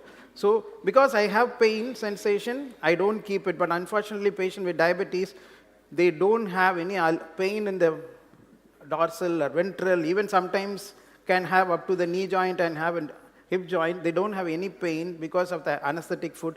They keep on walking on their ulcer, so that's why they don't feel it, and it's our duty for every physician and a surgeon who is listening here should actually offload the ulcer from the ground. So that is called offloading. And when it comes to offloading, there are two ways. One is partial and other is complete. Partial is that if I have an ulcer, I walk like this, it's partial. But unfortunately, when I walk, I'm going to break the bones and probably have an osteoarthritis. I'm going to aggravated, probably hip arthritis. Suppose I walk like this and hop, then it is complete offloading. But I cannot hop, even for me, if I am healthy enough, I cannot hop. So how are we going to offload partial or complete with the physics and also the technology we have? So there are several technologies available, but in terms of foot, we are still following what are the available offloading from the forefathers, wherein Paul Brand and etc. people who actually lived in CMC Vellore for at least 2-3 decades actually developed the prosthetic and orthotic system in Vellore and the Karigiri and the neighbor areas. And actually, we have the luxury to manufacture still those offloading footwears. And even nowadays, several manufacturing companies are manufacturing that, but unfortunately, these footwears are slightly expensive and it's going to be difficult to procure. So we are going to show how we can actually prescribe a footwear, especially if there is different foot ulcers in a patient. 90 to 95% of the foot ulcer are in the forefoot. So it is the forefoot ulcer. If you look at, these are all for the plantar ulcers. And if it is forefoot ulcer, someone can point that video to the footwear there. So please point towards that rather than me, because people will be sick of seeing me after 15 minutes, so better to look at different footwears. So if you look at, you can take that off and put that alone.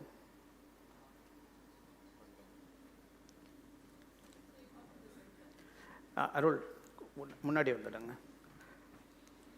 See, if you look at carefully, you can explain, Arul, not a problem. If you look at carefully, this front part is chopped off. So this is called ortho wedge. Suppose let me wear this and show what exactly happens after that. Why physiotherapy is very important is that, see, if I say, I'll tip and fall, definitely, because I don't know how to walk with that.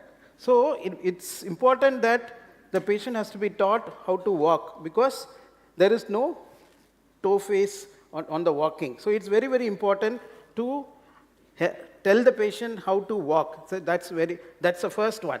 Suppose nowadays there is another offloading device where it is called anterior rocker. Can you just explain what is the difference between that? This is the anterior rocker. It's made by on the polycotton and the Shalimar. This is on the mild and moderate. If the person have on the ulcer, maybe on the less than a centimeter, then we can go for on the anterior rocker. Same thing in the posterior also, hind foot ulcer also, we can do that on the posterior aspect. So only the rocker will be on the elevated 15 to 20 degree. So when the patient is standing on the weight bearing time, this will not contact on the ground. So if it is more than that, then we can go for on the ortho wedges. So the ortho wedges started from at least 2 centimeters or 1.5 centimeter to more than 2 centimeter. Then we can go for on the ortho wedges. So the ortho wedges, again the same thing, up to the metatarsal heads to the tip of the toe. So normally your footwear will be on the 1 centimeter will be higher in the your foot size. So up to the metatarsal heads to till the toe area will be completely offloaded. So the base of this area will be contact on the ground, the offloaded area will not contact on the ground. So the patient can early ambulated as well as also patient also slowly getting on the heels area. So even if you look at, these are commercially available footwears, and you can see that even if there is a posterior ulcer of let's say 3 centimeter, this still holds good because it's off the ground, but only very challenging is that the patient needs to know how to walk. Because if a patient has an anesthetic foot, so they won't know where the footwear is, and sometimes if there is severe anesthesia of the foot, or let's say severe neuropathy, you might need to go for another strap in the high ankle. So actually that's equal to the high ankle offloading device, which is nothing but the second best next to TCC. So TCC, according to the IWGDF guidelines, if you look at carefully, the first is TCC, which morning, it's beautifully been explained and shown, and most of our patients have 2 centimeter foot ulcer, won't agree to those. And this is one of the good footwear, which I actually borrowed from Dr. Rajesh, and he has gracefully given to me to showcase here. You can see it's can be done, and it's commercially available, but need to help the patient go for a gait training. So it's called posterior ortho wedge, which is easily available. So suppose the patient is having, let's say, mid-foot ulcer. It's a little challenging because most of them it will be Charcot arthropathy, and all the bones are being dislocated, and this can be used, but it's a mid-foot orthosis. But remember that again, this is a little difficult to manufacture, but nowadays commercially also available. So 4-foot anterior wedge or anterior rocker commercially available, posterior wedge, midfoot arthrosis. This is very simple, and it's all commercially available, and it should be used. But remember that all the patient needs to be taught how to walk, because now I am walking, my patient also is going to walk like this. If I am going to chop the front part or back part of the footwear, it's my duty to teach it, because we physicians have the Hippocrates oath, do no harm, because we shouldn't do the harm by prescribing a footwear. And when it comes to suppose the patient has Charcot's arthropathy with ankle joint involvement, with suppose ulcer, let's say bad ulcer in the midfoot, then the ankle joint has to be stabilized. Bharati, can you just show? Yeah. So, Charcot foot, as we all know, this is because of the progressive destruction of the bones, joints, and the soft tissue of the foot and ankle. So because there is going to be a loss of protective sensation in the diabetes foot, and because of repeated trauma which gets unnoticed, the joints can get dislocated and collapse of the foot can happen, and the foot actually takes an abnormal shape, where most of the time we notice something called as a rocker bottom deformity which occurs. So as sir told, if the patient has an active ulcer, the best form of offloading will be a total contact casting. But if the patient does not have an ulcer, but the patient has a chronic Charcot foot, we decide what has to be given to them by looking at the ankle joint stability of the patient.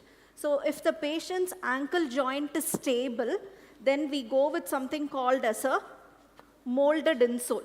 So these are called as molded insole. By the name itself, we will know it is molded according to the shape of the patient's foot.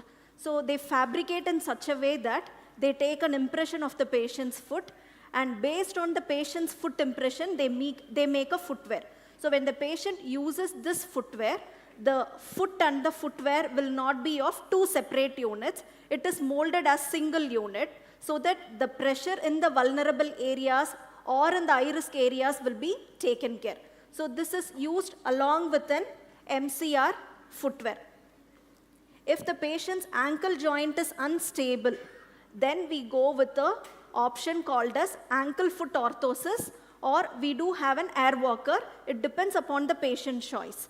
So these ankle foot orthosis are customized one. It is made according to the shape of the patient's foot. but we need an expert person or a technical person to fabricate and give it to the patient. So in case if in your setting it is available, we can very well go with these ankle foot orthosis. The main function of the ankle foot orthosis is it helps in immobilizing the foot and ankle, and also it actually limits the inversion and eversion also. So it comes with a harder plastic outer sole. So this actually prevents an excessive ankle movement, keeps the foot and ankle together in a proper position. The inner layer is made up of a EVA material or a softer foam, so that this does not cause some kind of friction or pressure related problems will not occur, and it is actually secured by the Velcro straps. So when the patient wears these ankle foot orthosis, there is limited ankle movement. It immobilizes the foot and ankle together. And we do have a commercial model. This is called as an air walker. So it actually serves the same function of an ankle foot orthosis. Same thing, it helps in immobilizing the foot and ankle together, but it is available as a custom made model. So when you look at the air walker, it has got a hard outer frame. This is made up of a plastic material, and again this will actually reduce the ankle movement. The inner layer is actually made up of a soft foam layer, and if you could see, there is an air pumping system which is available. So what does it do is, we tell the patient to pump the air. So when the patient keeps the foot, the air is inflated around the foot, ankle and the lower limb together. So this mainly accommodates the foot shape is actually, the air is inflated in such a way that the whole foot is actually covered with the air bubbles. So when the patient uses the pneumatic air boot, the footwear down part is there and it is inflated with air bubble, and the patient uses the footwear. So the excessive movement of the ankle and foot is also prevented, and it is nicely covered with the air bubbles. So it reduces the pressure in the vulnerable areas, and it is actually secured with the proper Velcro straps.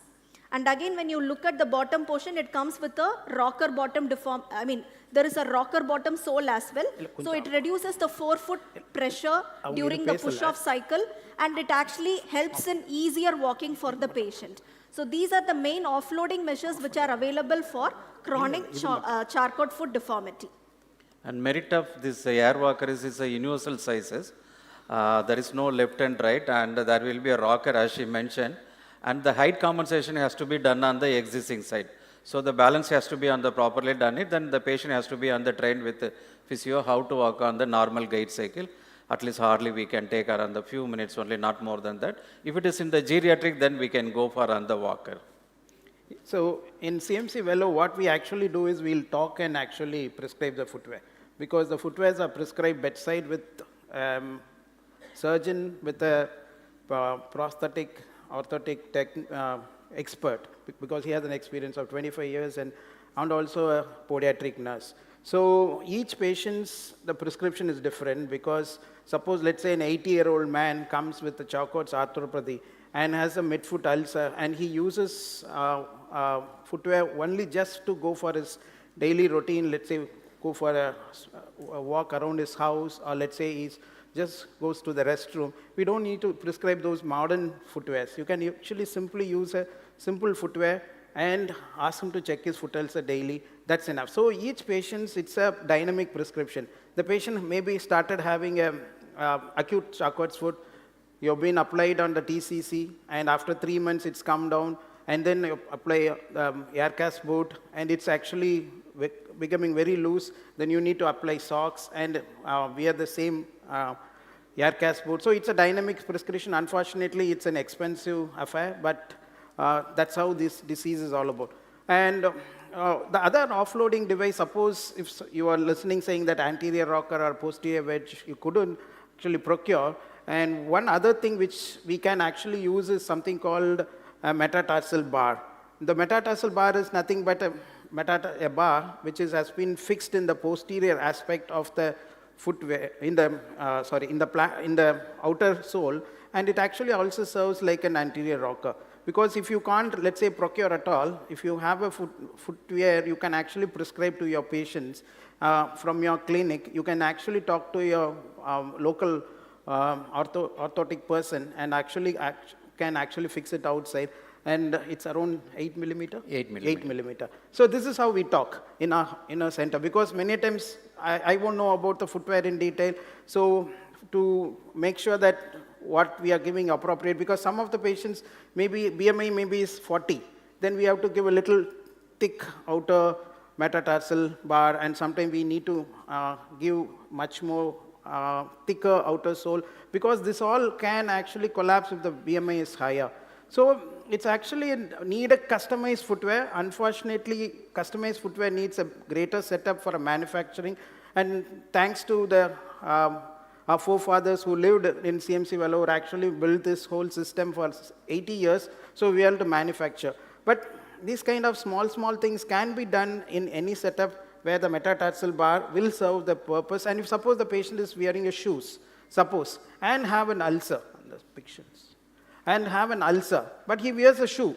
Let's say it's around 3 centimeter foot ulcer, but patient is not keen on wearing all this. So we need to have a separate system in place to actually cater those patients also, because patient is not keen on wearing the these material which are made of rubber, but he would like to wear the inner sole with an inner sole, but he is willing to wear a shoes. Then we have there are commercially available insoles where you can take off those particular area where it comes as pixels. Let me show that, because it's just we were able to procure just 2 hours ago, because we are running out of stock, and so you can keep talking, they can listen.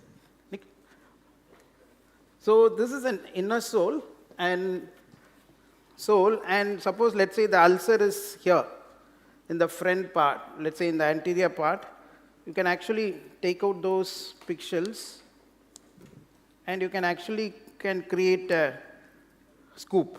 And it can be inserted onto the shoes, and the shoes has to have a wider toe box so that it doesn't cause any friction. So these are all commercially available, and remember that this in the soles has to be, let's say, soft enough not to cause any injury itself. That's very, very important, because if you look at the soles are reasonably good, and it will serve the purpose. Let's say the patient is having 3 centimeter ulcer, you can do that, and you can fix it back. And the patient has an ulcer in the posterior aspect, probably this will serve up to the centimeter of, let's say, 3 centimeter, and beyond that it actually does not cause that degree of offloading. So need to have all the kits for the offloading, because everyone knows about dressing, everyone knows about the antibiotic, everyone knows about the physiotherapy. Probably gait training is probably many of us listening for the first time might be thinking it's really important. Yes, it's important. So that's also important. Suppose the patient the ulcer is healed completely, and the patient is willing to wear shoes.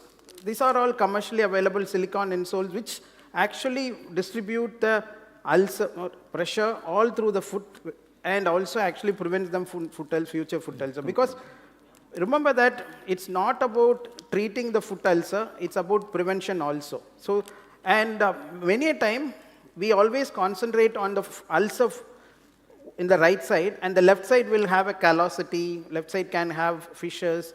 So that has to be taken care of. If the patient is willing to wear shoes, this will definitely help in sorting out the future foot ulcers also. Well, that's not. And another very important is that if you look carefully, patients, we all go to our respective religious places without our footwear.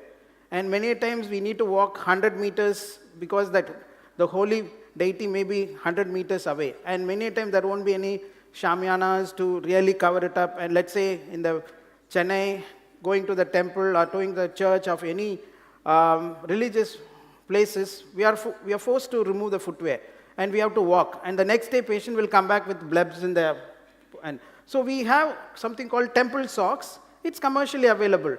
Nowadays we tell our patients to wear this inside the house also, because most of us has a habit of wearing inside the house without footwear, because that's a culture, even in many parts of India. So if prescribe a temple socks, it's nothing but a sock with a silicone insole within that, and if the silicone insole gets into that, and the patient walks inside the house, nobody knows that what the patient is wearing.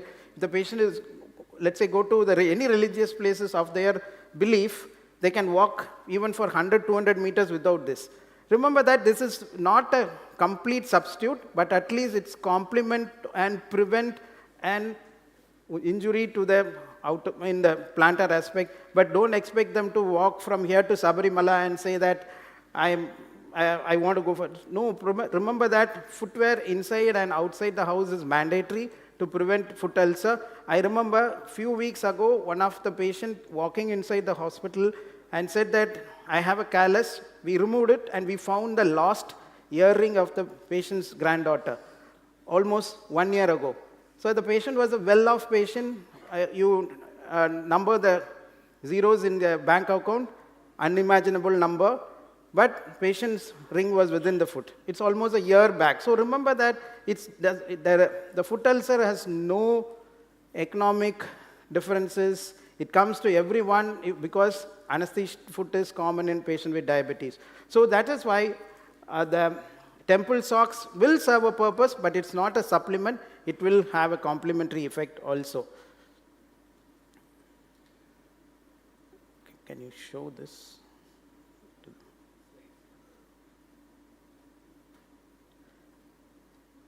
So other very important is I thought I should share here, it's actually the post-amputation, that care needs also offloading, especially something like of a walker or a quadripod. It's very important because the raw area is going to completely offload from the ground.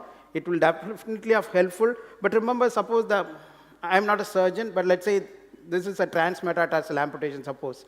And the patient is, if you prescribe any of the footwears, it's going to cause more problem because they won't know how to walk at all. So that is going to be a challenge. That is why custom-made footwears of this comes in the picture. And unfortunately, this is not commercially freely available because it's extremely difficult to manufacture in a company. So you need a customized footwear, but I don't know how. Probably we need to start talking to our companies to start manufacturing this, because this will definitely help in aiding the duration by decreasing the duration of ulcer healing, and it helps because we actually use it regularly in our center, and because our center can actually manufacture these at a lower cost. That is why we are able to do that. And also, nowadays with the 3D printing technology, you could actually provide an aesthetic looking foot back, because it's very important. Suppose if unfortunately I get a diabetes and I have an amputation, definitely I don't want to come back to you. Maybe if Dr. Rajesh asked me to come back to you and speak, I won't come because I have a chopped foot. So, but if I have this and walk around freely, I'm happy to come. So I think it's aesthetic looking is important. 3D printing technologies are coming up in a big way, and this is one of the patient's foot. Remember that opposite foot was mapped and mirrored, and they actually able to manufacture it. And there are sometimes foot of these fillers also is available. Nowadays commercially available, 3D printing technology. Okay. Can you switch this? Yeah. So let's say fillers are available. It's actually, though it's not definitely a great aesthetic looking foot, but at least if they wear a sock, no one knows that there was an amputation happen. So remember that 3D printing technology, you should probably need to talk to your technical colleagues and try and see whether they can actually procure this. And I heard that Chennai, they manufacture this. I heard through, yes. And so you can procure this and get it done for your patients as well. So I'm going to show some algorithms just to be understandable what exactly I spoke over the last few minutes. So this is crutches. When you're using crutches, remember that they shouldn't have an osteoarthritis, because crutches can aggravate osteoarthritis, and they have to be taught about how to use crutches. That's very important. And quadripods, it's nowadays freely available, and rollators, I hope it's freely available across. That's what Arul told me now. It's not like olden days where you can actually, it's very easy, but remember that they shouldn't use in a slippery floor and have a tip and fall, because all these patients can have arthritis as well as osteoporosis. So need to be very careful. So this is probably the best or probably the easiest to use. So this is the algorithm we created in our institution and we published in our book also. Probably this may help in many of us to go for it. So I'll go slowly from here because we have a few more minutes to go through. Arul, as I say, you can show them what exactly we are showing. Show the footwear. So if suppose somebody has a 4-foot, there are anterior rocker. Can you show an anterior rocker, please? Anterior rocker. So this is anterior rocker. So level will be on the 0.8 to at least a centimeter that we can go for on the rocker. The same thing in the hind foot also we can go for it. If it is more than that, then we can go for on the anterior ortho wedges. This will be started from the base of your fifth metatarsal heads till your tip of the toes. So normally the tip of the toes to 1 centimeter higher in the normal footwear. So that has to be extended. This angulation will be on the almost 15 to 20 degree. It's depend upon the patient. Suppose if it is the patient will be more bulky, then we can go for 20 degree. If it is normal, then we can go for on the 15 degree of the angulation. The same thing in the hind foot also. Arul, wait, just a bit. Can you show the slides, please? Yeah. Suppose patient is having midfoot. Obviously, morning we listened about the TCC, and patella-bearer orthosis is difficult to manufacture. Let's say midfoot orthosis. Can you show a midfoot orthosis, please? Can you swap it? So in this midfoot ortho wedges, the hind foot and forefoot will be contact in the ground. The midfoot area completely offloaded. You just imagine on top of this, that will be on the soft material like a MCR. Then it will be covered on the polycotton material will be there. So this will be covered like this. So now the patient can walk, as well as your ulceration, the wound area also completely getting and slowly healed. So this is the thing in the mid ortho wedges. Opposite foot, contralateral foot. So the contralateral, we have to, on the existing side, we have to do the height correction. We have to take a measurement how much the length will be shortage. So the same thing has to be extended with the help of this. So normally here we got it from here. So the height correction has to be done on that. This is a Shalimar material in Dowded. The extended sheet will be on the 8 mm sheets. So this will be generally, we will do on the height correction. So if there is a hind foot ulcer, I'm not going to the detail of the first top two ones. The third one is posterior wedge. So this is the posterior wedge, completely on the heel area we just offloaded. So rest of the everything will be contact on the ground. You just imagine this surface will be contact on the ground. The ulcer area will be here. So this will not contact on the ground. As well as the patient, if it is on the geriatric people, then we are offloaded and with the help of the walker we can provide it. Hardly will take on the 1 hour for the training with the help of our PT.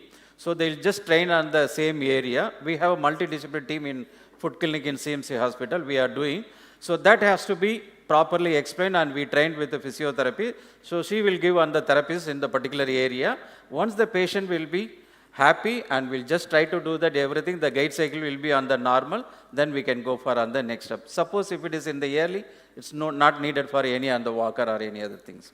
The other very important is just few minutes back we listened to the talk about the lymphedema, right? And they will have a dorsal foot ulcer. And if you have multiple straps, it will be actually causing a lot of frictions with the, so you should have a uniform strap. So it is actually serves the purpose of the dorsal aspect, preventing there is a friction from the strap. And you can actually give extra cushion also, and this also is commercially available. So a dorsal foot ulcer is also need some degree of offloading from the straps. So sometimes it doesn't come on a offloading modules. So an offloading has to be done for the dorsal foot ulcer with a strap probably is actually completely covered. And always it's good to have a heel counter. The reason behind is the heel counter prevents from shear force and also slipping from the back and forth. Remember that is why heel counter is very, very important.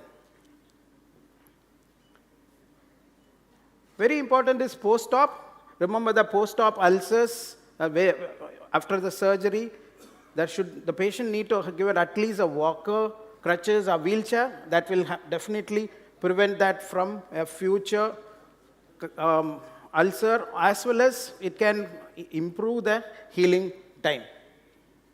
And adequate gait training, and obviously the upper limb physiotherapy has been shown just a few minutes ago. I am not going to the detail of it. Charcots, let's say I'm talking about chronic charcots, and the chronic charcots, as we already discussed, Dr.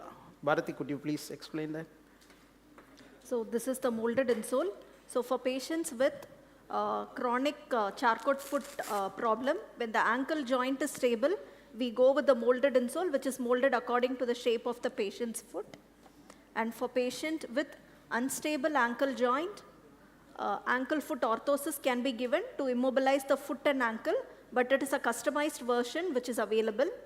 And a commercial product, which is also called as air walker or a pneumatic boot, and again it serves the same purpose of immobilizing the foot and ankle and reducing the ankle motion.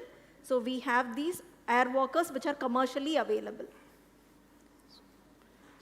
So you can see this algorithm for the charcots. Charcots, you need to decide whether it's chronic charcots, and you need to decide whether it's a stable ankle joint or unstable ankle joint with your simple X-ray. Standing lateral, you can call, or weight-bearing X-ray, you could call in either way. And it has to be looked at ankle joint. A simple examination we are going to have in the afternoon. You could look at and see how stable the ankle joint is and give the air cast boot or pneumatic walker according to that. Remember that opposite footwear has to be corrected for height or adequate heel counter. Otherwise, it's going to be difficult because patient can have an unstable gait and have a tip and fall. So finally, very important is that it's not 1 + 1 = 2.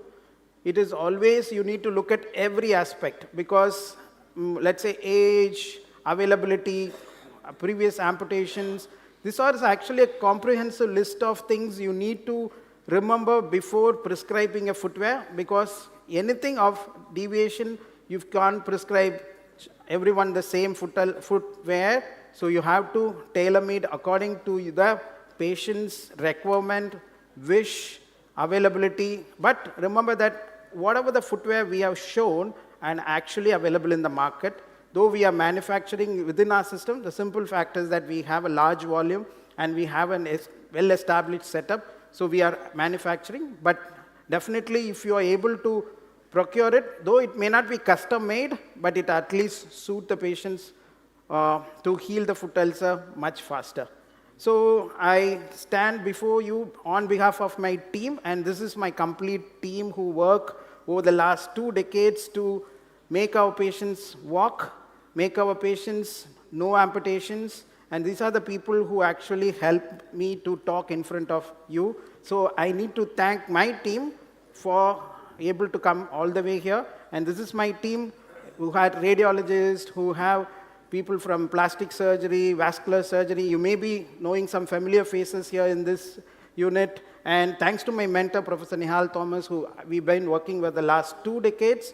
And thank you so much for this. And you're all invited to come to CMC Vellore to look at our center. We have 3 campuses.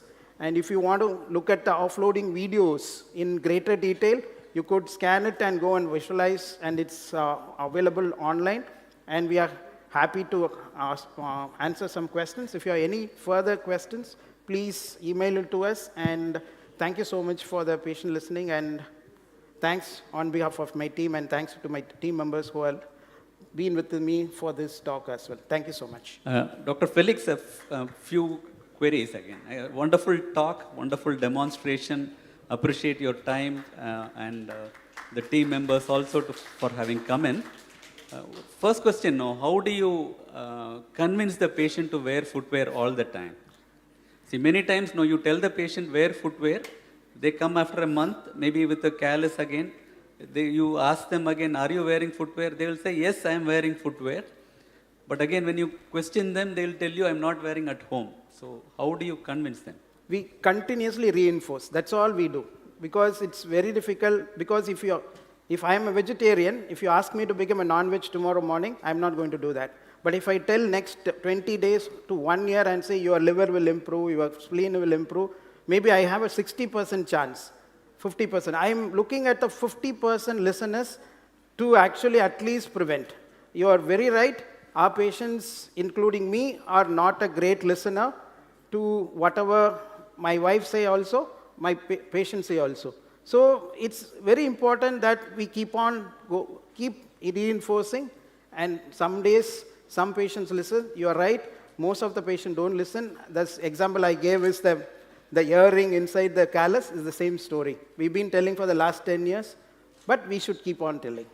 And it's a complement to the surgical offloading. It is complement to the post-op patients, so it's going to complement, and it's not going to replace any of the techniques which is available with evidence base. It will definitely aid in the healing.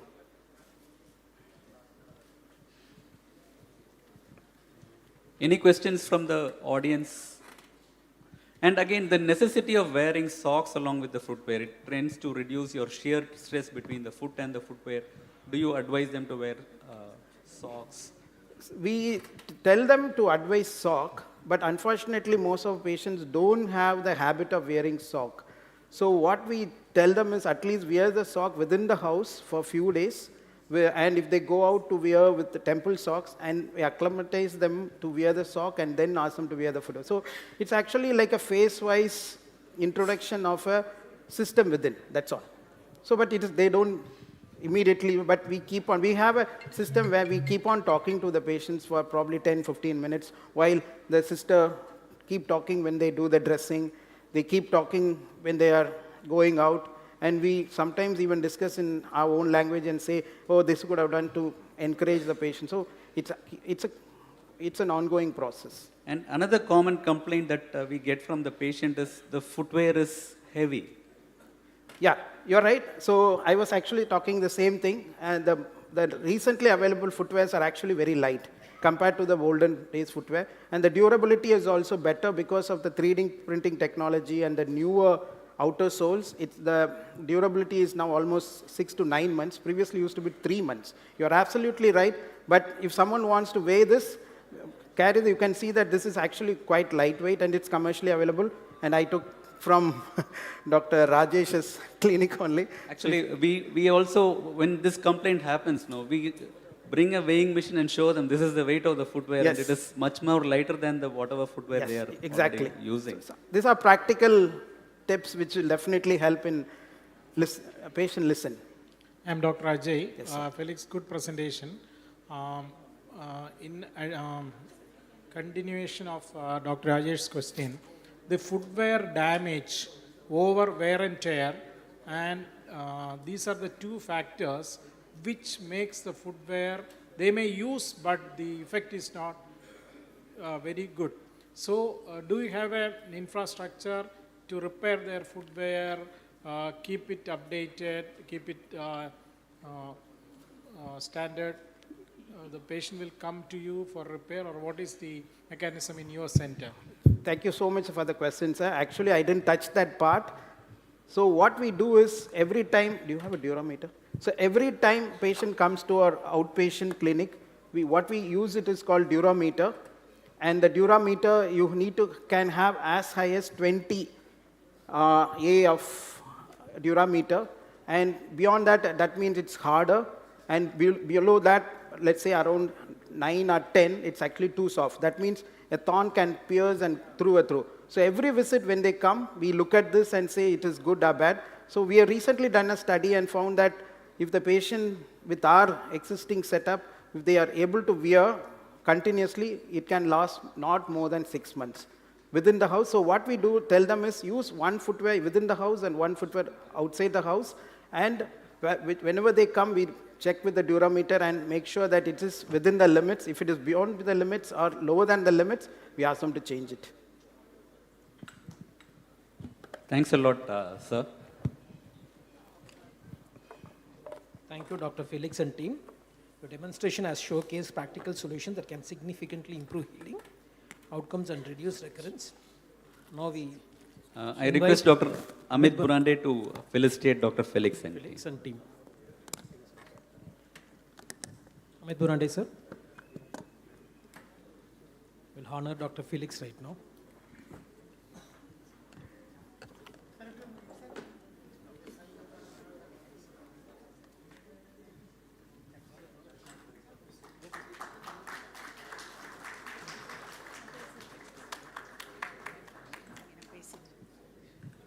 Amit Burande, sir, will honor Arul Thomas, sir, right now.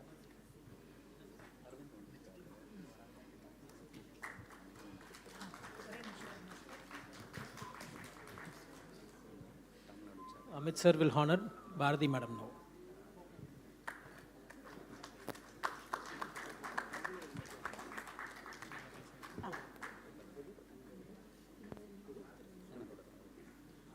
I request Dr. Aravind Rajagopalan sir to come to the dais.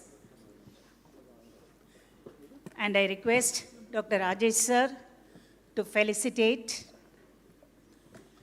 our DFSI Tamil Nadu chapter executive member, Dr. Aravind Rajagopalan. Thank you, sir.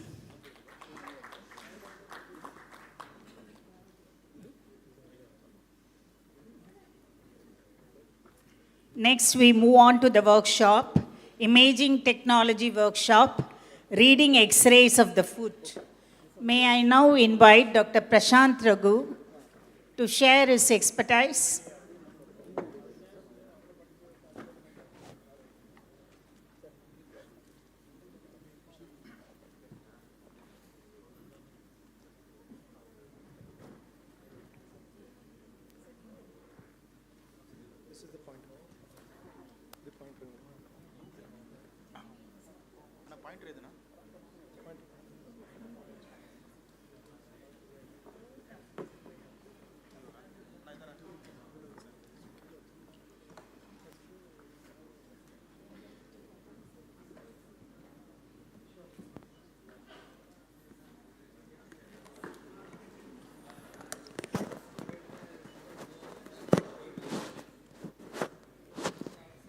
Good afternoon to all on this wonderful day.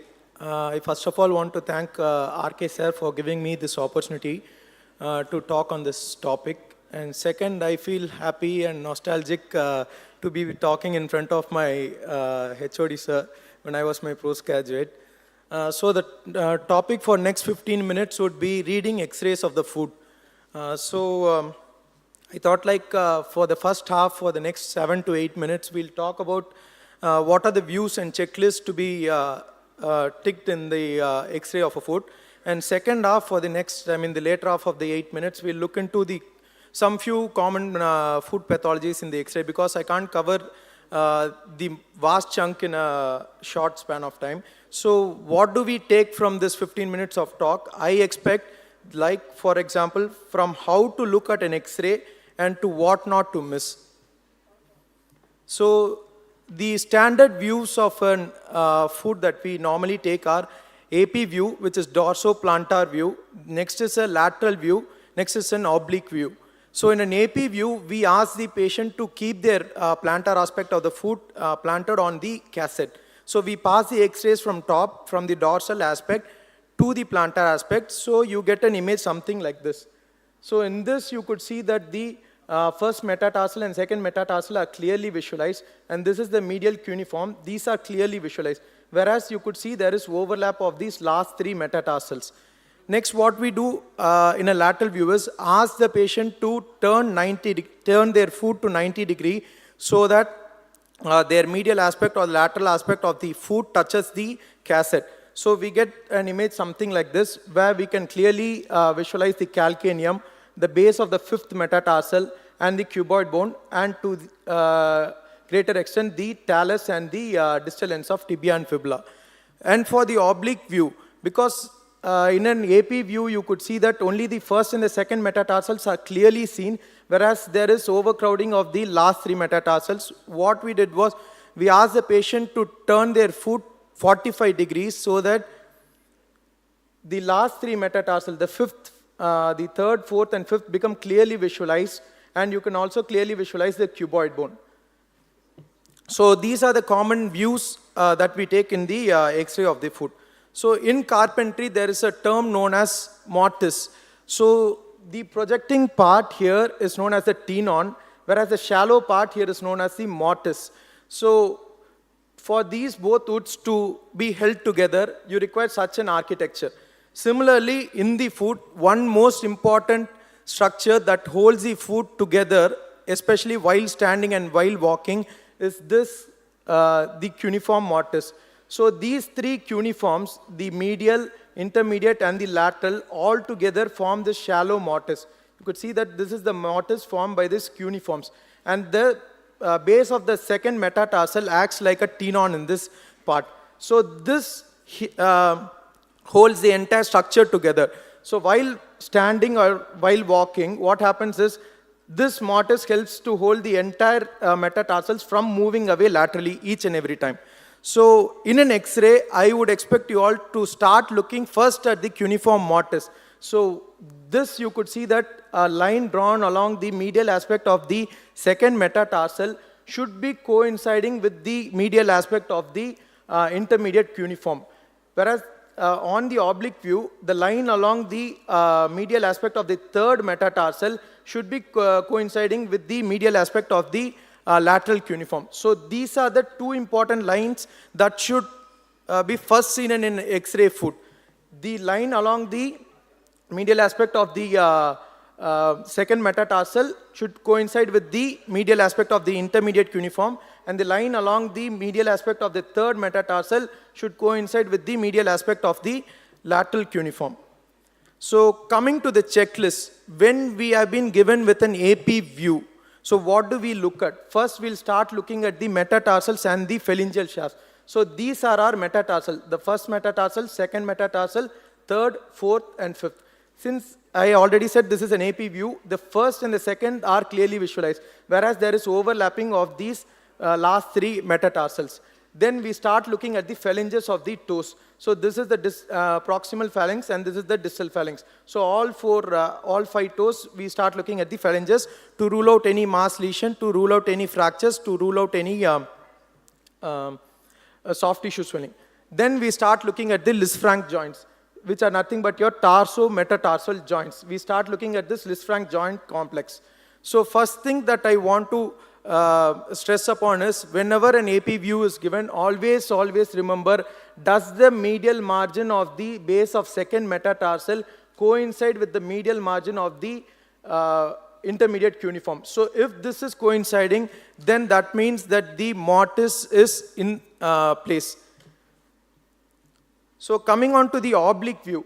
So as I said earlier, you could see that the third, fourth, and the fifth metatarsals are clearly visualized, whereas the first and second are not properly visualized. So this view goes hand on hand with an AP view in actually seeing, like, for example, if we had a suspicious fracture in an AP view, this particular view helps us in clarifying that. So again, we start looking at the metatarsal shafts if there is any fracture, and then we look at our Lisfranc joints.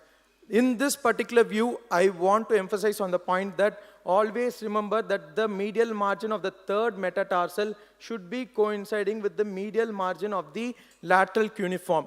If this does not coincide, then there is fracture dislocation. Then in an oblique view, we also get to look clearly at the hind foot region, like your navicular bone. This is the navicular bone. This is the talus. So this is the talo-navicular joint. So we look at whether there is dislocation or subluxation of that particular joint. And this is the cuboid bone. This is the calcaneum. So this is the calcaneo-cuboid joint. So we also start looking at whether there is dislocation or any subluxation of this particular joint. And then we look at the base of the fifth metatarsal. So these are the checklists. And then coming on to the lateral view. So when a lateral view is given, we immediately start looking at the base of the fifth metatarsal. For example, in this case, as pointed, you could see this subtle lucent line that is traversing from the cortex into the marrow region of the fifth metatarsal. So this is a fracture of the fifth metatarsal. Then we start looking at the rest of the hind foot region. So as far as talus is concerned, we start looking at the neck region if there is any fracture, because talus, like your scaphoid, is very prone to go in for non-union. So we start looking at the neck of the talus. Then we start looking at the talar dome to look for any osteochondral defects or any osteochondral injuries. Then we start looking at the articulation with the navicular bone. So this is the anterior process of the talus that is articulating with the navicular bone. So this is the navicular bone, this is the talus. So next we come to the calcaneum. So calcaneum, this entire bone is the calcaneum. We start looking at the calcaneum to look for any fracture lines. Then there is an angle known as Bowler's angle. First we draw a line that corresponds along the highest point of the anterior portion. Along the highest point of the mid portion, you draw a line. Then you draw another line along the highest portion of the posterior portion to the highest point of the mid portion. So doing so, you get an angle known as the Bowler's angle. Normal Bowler's angle is 30 degree and above. So what happens is, if a tent is like this, then that means that the calcaneum is normal. There is no evidence of any fracture. If the tent collapses, then your Bowler's angle decreases below 30 degree. So for example, this is normal Bowler's angle. If it starts to collapse, you will have your angle less than 30 degree. That denotes that the calcaneum is giving away and there could be a possibility of subtle fracture. And then we start looking at the anterior process and its articulation with the cuboid bone. This is the cuboid bone, this is the calcaneum, and this is the calcaneo-cuboid joint. So till now we saw what all to look for in an AP view, what all to look for in an oblique view, and what all to look for in a lateral view. So coming to the common pathologies, first fractures are the commonest ones to be seen in a bone. So out of 70% of all metatarsal fractures, the fifth metatarsal is the one that is commonly involved. So fracture of the tuberosity represents an avulsion injury resulting from the contraction of the peroneus brevis muscle. So if you could see in this particular image, this is not the fracture fragment. This was an adolescent patient. This is not a fracture fragment. This was just an apophysis. Whereas the fracture is actually this. This is the one that is traversing to the articular surface to involve the tarsometatarsal joint. This is a normal apophysis. Never confuse a normal apophysis with a fracture. So here also you could see that in the calcaneum, you could see a much more sclerotic, fragmented bony part posterior to the calcaneum. This is not any fracture fragment. This is not any osteonecrosis. This is a normal apophysis which will eventually fuse with the calcaneum bone. There are different variants, like you could either have a fragmented sclerotic apophysis like this or a smaller apophysis like this. So don't confuse an apophysis with a fracture fragment. So coming on to stress fractures. Stress fractures are the ones that are misdiagnosed, mistreated, misunderstood. So the second and the third metatarsals are most commonly involved. So I would like to emphasize that this is the series of X-rays of a same patient. This actually was taken when the patient presented at day 1. So you could see that the third metatarsal does not reveal any obvious fracture line. However, if you could zoom in, you could see that there is a subtle fracture line which is very suspicious. Whereas an X-ray that was taken a week later starts to reveal the fracture line much more obvious, and there is also this subtle periosteal reaction that is happening which is not very obvious. And then come to second week, you can start to see that the periosteal reaction is becoming much more obvious, and by the end of third or fourth week, it is definitely on our face that you can get to see the fluffy periosteal reaction and the healed fracture line. But the point is, if we are suspecting stress fractures clinically, I would recommend you to proceed ahead with MRI rather than X-ray, because X-rays are very subtle and we can tend to miss X-rays and only pick up stress fractures by the end of fourth week. So MRI picks up stress fractures much more at an earlier stage because it tends to show marrow edema much clearly. So coming to this particular X-ray, you could see that there is a bony fragment that is just lateral to the cuboid bone as pointed by this arrow. And there is also a bony fragment that is medial to this navicular bone. So are these two the same? No, these two are not the same. This is os navicular. This is an accessory bone, And this is a fracture fragment, I mean an avulsion fracture. This is avulsion of the calcaneocuboid ligament. How do I say this is avulsion and this is an accessory bone is, you could see that there is a well-defined cortex which is articulating with the adjacent bone. You could see that the articular surface is well-defined, whereas here there is an ill-defined margin to it. So that means that the avulsed fragment does not have a proper cortex to it, because it at first place never had a cortex to it. So when it is getting avulsed, you'll just see a ragged, ill-defined margin to it, whereas this existed from birth. So you will start to see a much more defined cortex. Whenever you see a defined cortex, it is an accessory bone. When you don't see any defined cortex, then it is an avulsion fragment. So coming on to the focus on the injury to tarso-metatarsal joints, as I as I had said earlier, kindly remember that the line along the medial margin of the second metatarsal should coincide with the medial margin of the intermediate cuneiform. In this case, you could see that if I draw a line, you could see a step defect here. So that means that there is a fracture dislocation. So this is a Lisfranc's fracture dislocation. And the second point was line along the medial aspect of the third metatarsal should coincide with the medial aspect of the lateral cuneiform. That is in your oblique view. So in this case, since there is a step defect, this is a case of a Lisfranc's fracture dislocation. Next, sometimes subluxations at a Lisfranc joint can occur even without fracture. So keep that in mind as well. Suspect a tarso-metatarsal subluxation whenever a fragment of bone, however small, I repeat, however small, you see a fragment of bone in the region of this tarso-metatarsal joint without these lines being altered, then always suspect that there is an hidden fracture dislocation within. Like in this case, you could see that this is an oblique view because our third, fourth, and fifth metatarsals are clearly visualized. If I draw a line along the medial aspect of the third metatarsal, it coincides with the medial aspect of the lateral cuneiform. However, this particular suspicious fragment, this is small. I have zoomed this image, that's why it's obvious. But this fragment should raise the suspicion that this could be a fracture fragment. When this patient was asked to stand in a weight-bearing position, this is what eventually happened. Like you could see the image on the right, that the third metatarsal started to give way and it started to shift laterally. This X-ray is not normal because you could see that this X-ray was taken while the patient was in a supine position. So this reiterates the point that X-ray should be taken in a weight-bearing position whenever suspicion is there. And in this particular X-ray, you could see that if I draw a line along the medial aspect of the base of the second metatarsal, it is not coinciding with the medial aspect of the cuneiform. So this shows that it is very subtle, but if you could see it is not coinciding, this is a hidden fracture dislocation.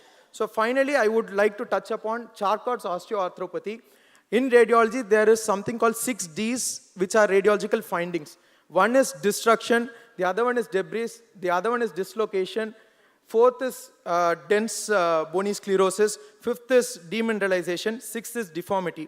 First in destruction, you could see that there is erasure of the cortical margins of the tarsal bones and there is ill-defined tarso-metatarsal joints. Whereas in debris, you could see that there is multiple small bony fragments within the joint spaces. These are the broken fragments that gets accumulated in the joint spaces.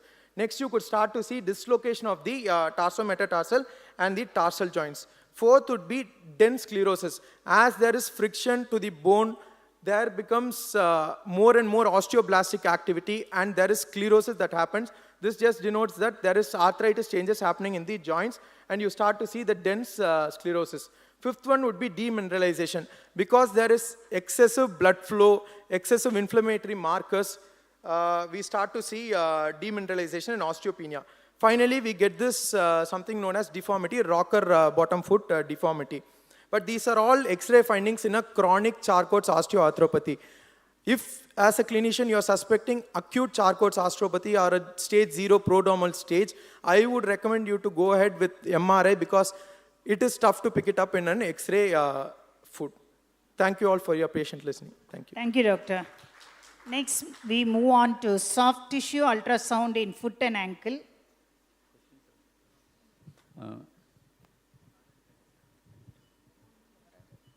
May I now invite Dr. Venkatesai, sir? Thank you, sir.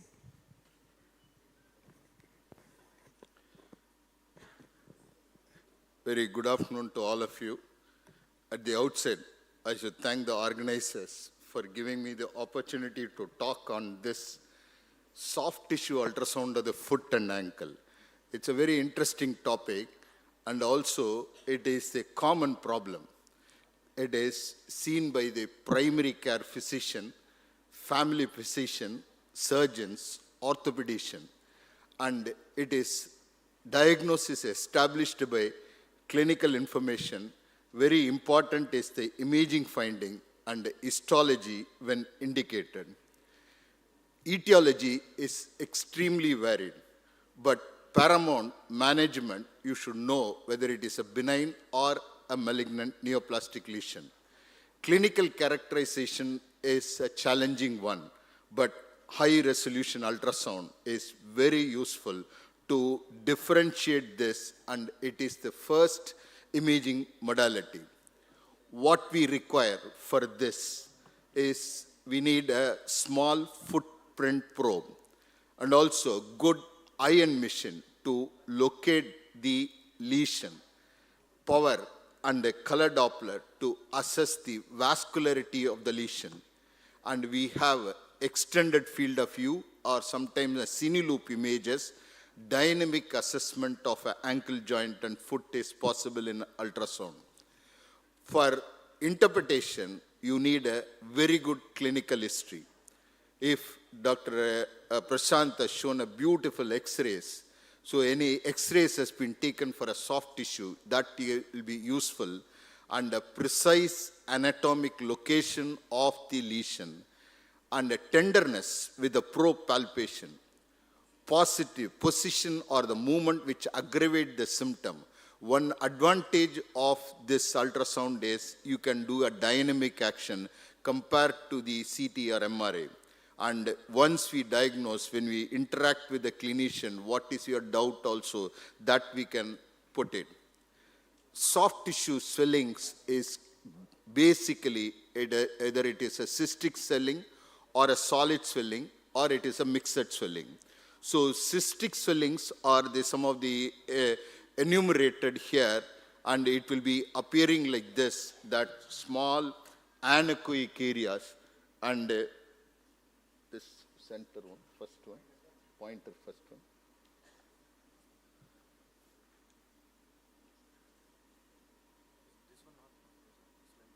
Oh, pointer is there? Okay. Yeah. That small cystic area anterior to the bone, that's a tarsal synovial cyst. Sometimes you'll get it like this, and retrocalcaneal bursitis, and anterior recess, there is a small fluid is there that we can see. Example of this solid swelling, it can be hyperechoic, well-defined or ill-defined, hypoechoic. Some of the examples are there, and it will be appearing like this. When you see that tibial nerve, you can see the tibial nerve, and then expansion is there, tibial nerve tumor. Tibial is posterior partial rupture, and it's not working. And sometimes you'll see this adventitious bursitis also like this, as presenting as a solid one. But here you see patients will come with a swelling. You don't know what is there underlying, whether it is a lymphatic edema or it is a soft tissue swelling. When you do ultrasound, you can see that there are a lot of crevices are there, fluid accumulation is there, that is the subcutaneous edema. And this patient has come with a lot of subcutaneous edema in the foot region and also in the toe region. And after 4 days, patient was repeated, they have a severe pain was there, and hypoechoic noted in the subcutaneous plane, and moving internal echoes are seen with a perilesional vascularity, and it was turned out to be an abscess formation in that particular area. Sometimes you'll see like this also. This is typical. and it is a reddish one. When we keep it, we'll see the subcutaneous edema, and in power Doppler, we'll demonstrate the vascularity. That is a case of a cellulitis. And sometimes you'll see a swelling in the lateral malleolus or a medial malleolus area. That is adventitious bursitis.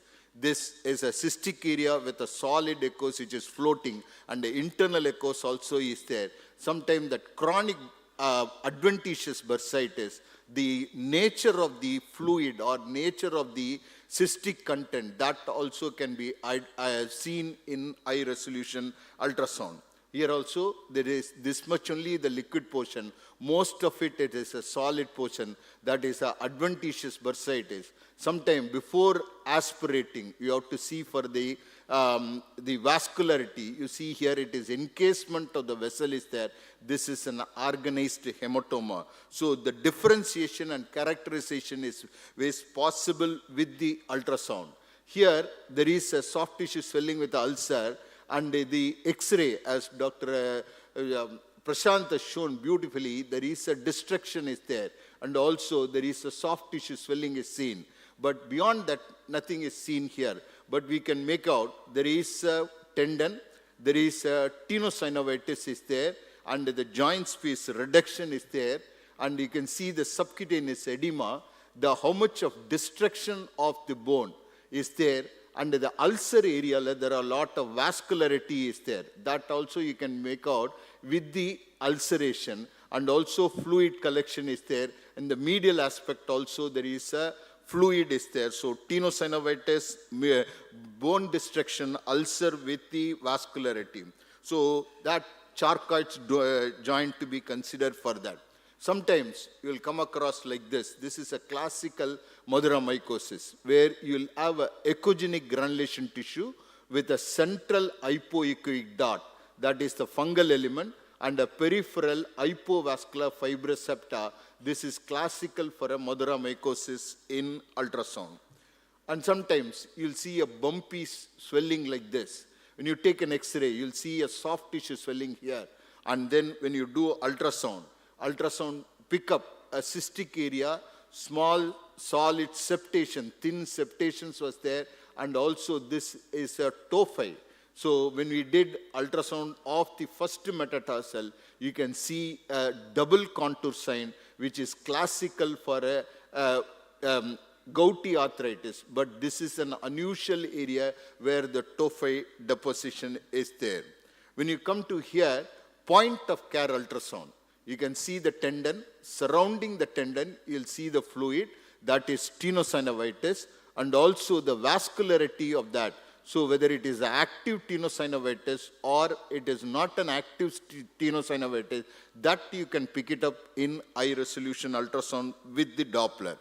Here is a patient where the uric acid is high, and then typical cellular gouty arthritis, that tophi is there. When we did ultrasound has picked up the double contour sign, which is very, very classical of a gouty arthritis, and the tophi deposition. That depends upon whether it is soft tissue or a calcification. That will cause a bone erosion here, and this is the synovial hypertrophy, and the joint space is reduced, and sometimes you'll see the irregularity of the bone here. These are all classical signs of a gouty arthritis. So Doppler also distinguish. See, this side, there is no active tophi has got a flow. But this side, it is, so this side is active lesion. Active lesion and a cold lesion, that you can find it out in ultrasound, and this is the typical of a snowstorm appearance of a gouty arthritis. And here is a patient where this patient was, was having a pain, but there is no classical gout material was there. But when we did the ultrasound, first metatarsal showed a DC sign and a tenosynovitis, and there are a lot of fluid was there. It was a very painful because of the increased vascularity in the synovium.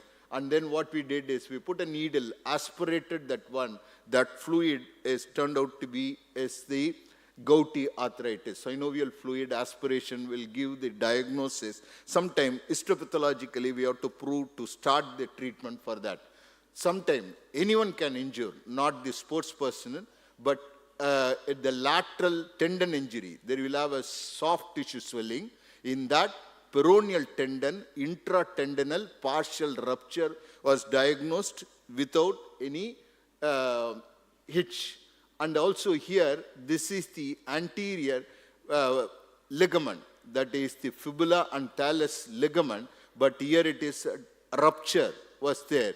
Partial tear and also calcification is there. So this type of a ligament tears also can be picked up in high resolution ultrasound. Here is a swelling, right? When that swelling is there, whether it is a lipoma or a cystic one or a ganglion cyst, when you want to do, when you put a needle and aspirate it, you can see that slimy material was there, and that is a ganglion cyst. You can give a immediate relief also. And here it is a thorn in the ankle region. Long thorn was there. Under ultrasound guidance, this was removed. And then this is the date thorn in the ankle. Sometimes she is a skater, right? She has developed a small swelling in the ankle region. So when you did ultrasound, you can pick up the tendinopathy and also any paratendon involvement. See, this is the tendon, but here the paratenon is having a swelling. So you can, high resolution, you can differentiate these two and then give a good diagnosis. It is a tendoachilles tendinosis and paratenopathy. Here is a patient has come with a swelling here. So enthesophyte and enthesopathy of the tendoachilles, that will present as a soft tissue swelling, and the insertional tendinopathy. Sometimes you'll see a calcification, tendinosis, you see the enlargement of the tendoachilles is there, and what you'll see here, there will be increased vascularity, the fibrillar pattern, that enthesopathy is there, sometimes a partial rupture will be there, and a calcification is there. These are all the findings which you can make it in the soft tissue itself.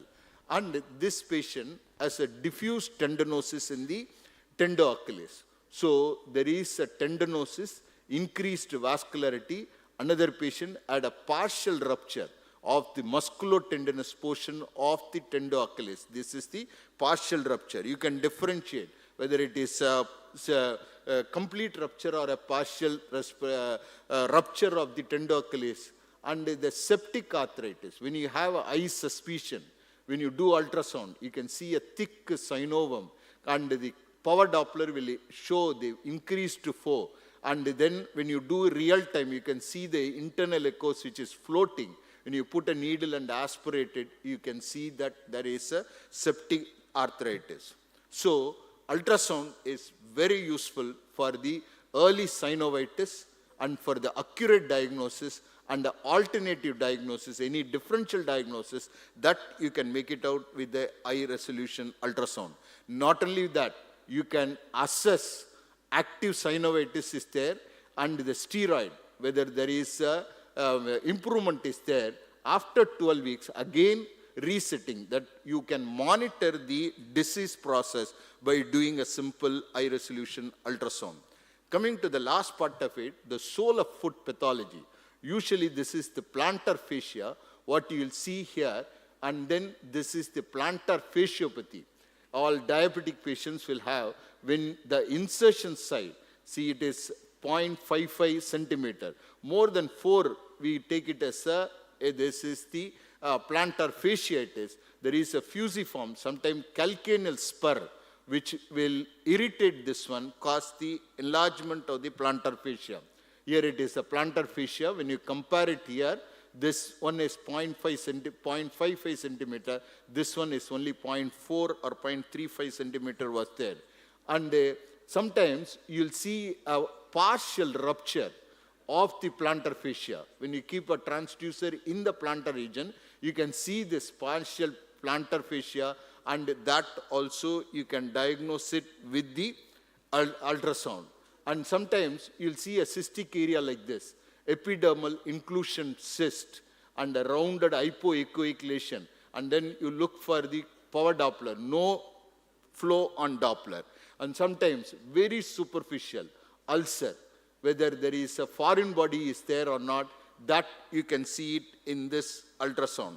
And callus, right, under the con, you can differentiate it by doing the ultrasound, where you can see a heteroechoic dermal-based lesion in the callus, whereas in the con, it will be similar, causes the management differs. So you have to differentiate it by high-resolution ultrasound.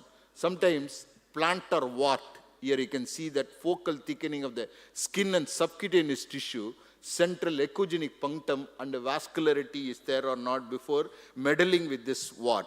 Plantar fibromatosis, yes, we can make it out. Benign fibroblastic proliferation of the plantar fascia, that you can see it in that. Common Martin's neuroma, you can see that neuroma in between the neurovascular bundle and the flexor digitorum tendon, and then one case we did an injection, neuroma injection, patient has become that painless between. There is one called oops lesion.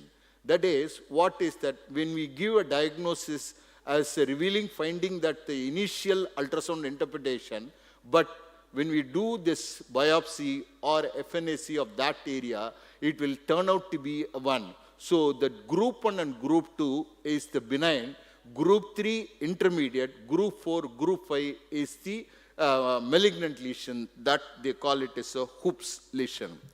So high resolution ultrasound is an excellent tool, more economical than MRI. Real-time ultrasound helps in correlating the study with the symptomatic area. Thank you very much for your patient hearing.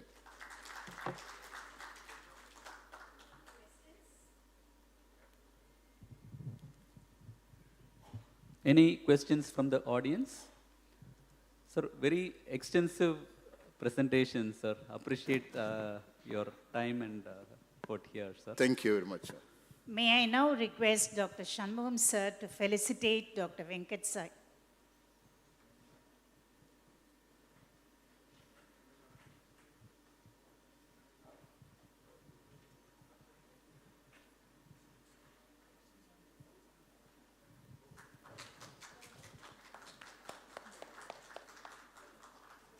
Thank you, Doctor. I now invite Dr. Prashant Raghu to continue his talk on MRI interpretation.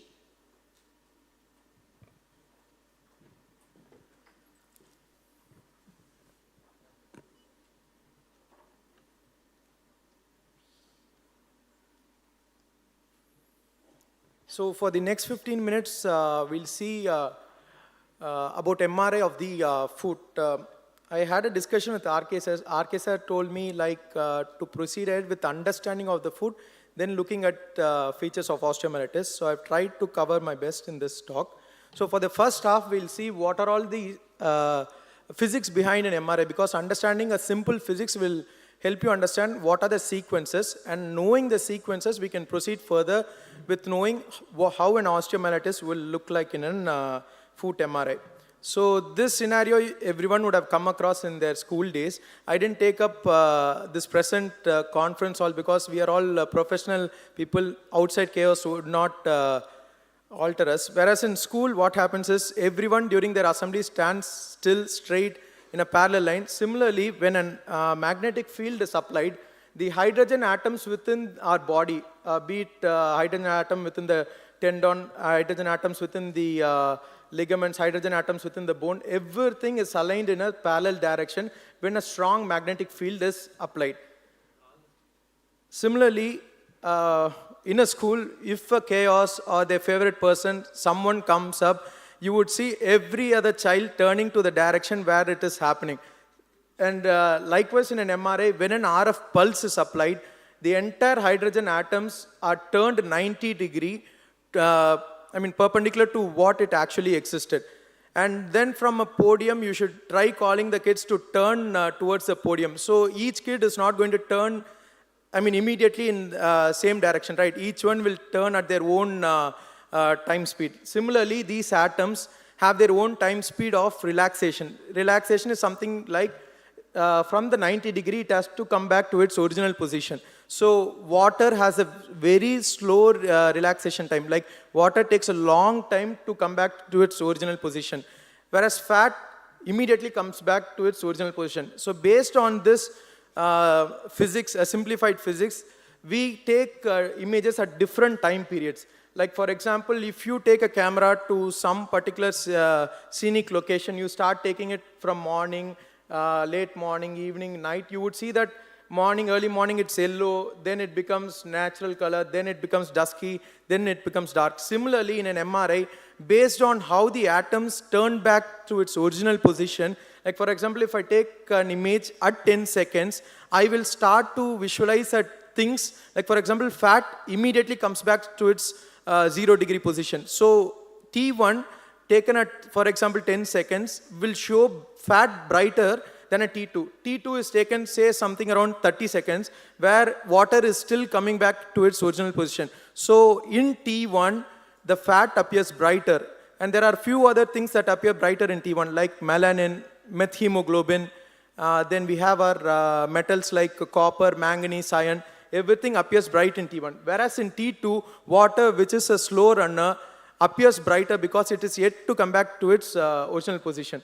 Then there is something known as PDFS. PDFS is proton density fat saturation. Proton density, here we were actually applying an RF pulse and waiting for the hydrogen atom to come back to its original position so we can take pictures.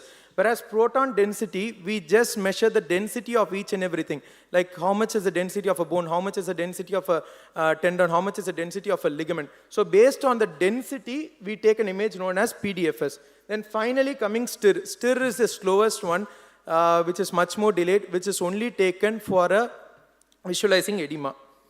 So I have not covered all sequences because it's an extensive one. I have just focused at 4 sequences which are very useful in visualizing foot MRI. So what is T1 useful for? As I said, T1 is taken at a much earlier time and fat appears brighter. So since fat is appearing brighter, bone marrow has fat content in it. So bone marrow is better visualized. So since the bone is better visualized, it helps in anatomy mapping. And since T1 does not show water bright, your bone marrow and fat becomes much more brighter. And then tumor characterization. As I said earlier, T1 appearing bright it can be fat, it can be melanin, it can be blood, it can be any metal. So it helps in characterizing. For some tumors are much more bleeding, like any metastasis from RCC. Melanoma metastasis, melanin is T1 bright. So it helps in saying like this can be melanoma metastasis. And then what T1 is not used for? T1 is not good for visualizing any fluid. So we can't comment about edema, we can't comment about inflammation, we can't comment about any joint space fluids. So T2 is just the flip-flop of T1. T1 is better for seeing fat, T2 is best for seeing fluid. So since it is good for seeing fluid, we can start visualizing the joint fluid, we can start picking up edema, we can start looking at inflammation and the lesion conspicuity. And then T2 is not good, just the opposite of T1. It is not good for fat visualization, not good for bone marrow, not good for tumor characterization. Then coming to PDFS. PDFS, as I said earlier, it is a measure of proton density within the different structures of our body. So since different structures show up different proton density, it helps in visualizing all structures within the joint fluid space. Like this is like, say, a mixture of T1 and T2, where you can see the fluid as well as the structures within the fluid. Like for example, I have menisci, I have ligament within the fluid. T2 is not going to help us to look into these structures because it's not going to penetrate deep into the fluid.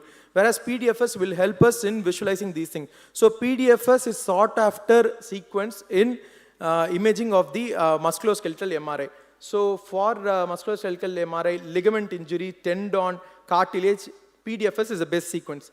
Where PDFS is not good, since I said PDFS measures the proton density, metals are much more denser. So when you have a metal implant, it is not going to give us a better image. And if you have a large field of view, it is not going to able to clearly able to pick up all the proton density data and give a clear-cut image. So it requires a very small FOV so that it can calculate and give a much more clarity image. Then we can't use it for a post-contrast imaging. Then it is not good for bone marrow edema picking up. And then for quantitative fat-sensitive sequences. And then finally, STIR. STIR is something like, it is known as a short T1 inversion recovery sequence. Just remember that this sequence is used to pick up edema. I don't want to go into depths of the physics. It is used to pick up edema. Edema anywhere, this is the best sequence to pick up. Like how in PET-CT glows up bright showing up the cancer region, this particular sequence glows up bright wherever there is edema. So it is best to detect fluid and edema detection, then inflammation, bone marrow abnormalities, and there is something known as whole body imaging where you image the entire body. This particular sequence will glow like your PET-CT showing that this site has a maximum edema. Then where is STIR not used? For fat visualization, it's not used. Anatomic, it's not used. Bone and cortical details, it's not used. And for quantitative imaging, it's not best for. So we have finished looking into the physics. I hope you're able to differentiate T1, T2, PDFS, STIR, and what is the physics behind it. We'll now see how it is applied in visualizing osteomyelitis in an MRI. So MRI appearances of an osteomyelitis, MRI is the most sensitive sequence in picking up an acute osteomyelitis. So it can pick up osteomyelitis even at day 1 or day 2. So the key features are, first, infection starts within the marrow. I mean, it can start even from the skin, but we'll take it like from the bone to the skin. So marrow edema is the first thing to start. Infection sets inside the marrow, then inflammatory markers comes inside, there is fluid accumulation. So marrow edema, fluid, what did I say? T1 does not pick up fluid, so it will be low T1. It will be hypo-intense on a T1. Fluid is bright on T2, so it will be bright on T2 or STIR. Next, from within the marrow, it is going to infiltrate outside. So you will start to have cortical bone destruction. Once it destroys a cortical bone, it will start to spread into the soft tissue. We'll start to see soft tissue edema. Then from the soft tissue, it will start to slowly creep and want to exteriorize out into the external world. Then we'll see the formation of a sinus tract or an abscess formation. Then if you want to see all this much more clearer, then if we give a a contrast is given, post-contrast enhancement of the bone and soft tissues are visualized. Chronic changes include involucrum, sequestrum, cloaca, which are best seen even in an X-ray. So osteomyelitis, acute phase, you want to suggest one modality, it would be MRI. So the sequences, as I had described, T1, which picks up fat brighter, T2, which picks up fluid brighter, STIR, which picks up fluid brighter. So we'll see at the first feature, this is bone marrow edema. You can see that you're not able to visualize the fluid around it. However, the marrow within the bone is much more clearer. This is a metatarsal bone, and marrow is much more brighter. So this is T1 sequence. And there is a small foci of hypointensity within the marrow. This is like a day 1 of osteomyelitis that's happening. And when STIR is put forth, as I said earlier, STIR is used for picking up edema anywhere. Can you see? T1 is not able to pick up the fluid, but it shows a small hypointense spot. T1 has the maximum specificity in diagnosing osteomyelitis. If you want to be sure that this is osteomyelitis, it needs to be T1 hypo. In STIR, it generally shows that it's extensive edema. There is so much of inflammatory process happening. The entire metatarsal is showing edema. This would be something in day 1 or 2 of infection, and it can prolong. So next would be with cortical destruction. You could see this is the talus, this is the tibia, this is the calcaneum. You could see this is T1 image. The entire talus bone is showing hypointensity. The entire talus bone is replaced with, the fat is replaced with an infective process. So this is osteomyelitis. What else data is STIR giving to us? STIR, you could see that there is a cortical breach here. You could see this dark line is the cortex, whereas here it is breached, and you could see that the pus would be pouring out. And this is the ankle joint space, and this is a developing septic arthritis. So what else information do we get? We are looking at the distal tibia. T1, it's not revealing anything, but STIR reveals that there is edema happening. This could be an evolving osteomyelitis. And there is also edema in the calcaneum. How do we differentiate an evolving osteomyelitis and a reactive osteitis? Not all edema should be an evolving osteomyelitis, right? Here the edema, you could see from the subcortical region, it is extending into the marrow cavity. Whereas here it is defined to the perimedullary space alone, and the medulla is clear. So this is just a reactive osteitis, whereas this is evolving osteitis. In few days' time, this will develop into a full-blown osteomyelitis, which should start to become evident in T1 itself. So we are picking up evolving osteomyelitis even a much earlier stage. So coming on to soft tissue involvement, this is a third metatarsal where you could see that the infection is starting, and this dark line is a cortex, where you could see that the cortex is breached here and it is starting to spread out. The infection is starting to find its way to the skin surface. It can also be vice versa, where it starts from the skin then into the bone.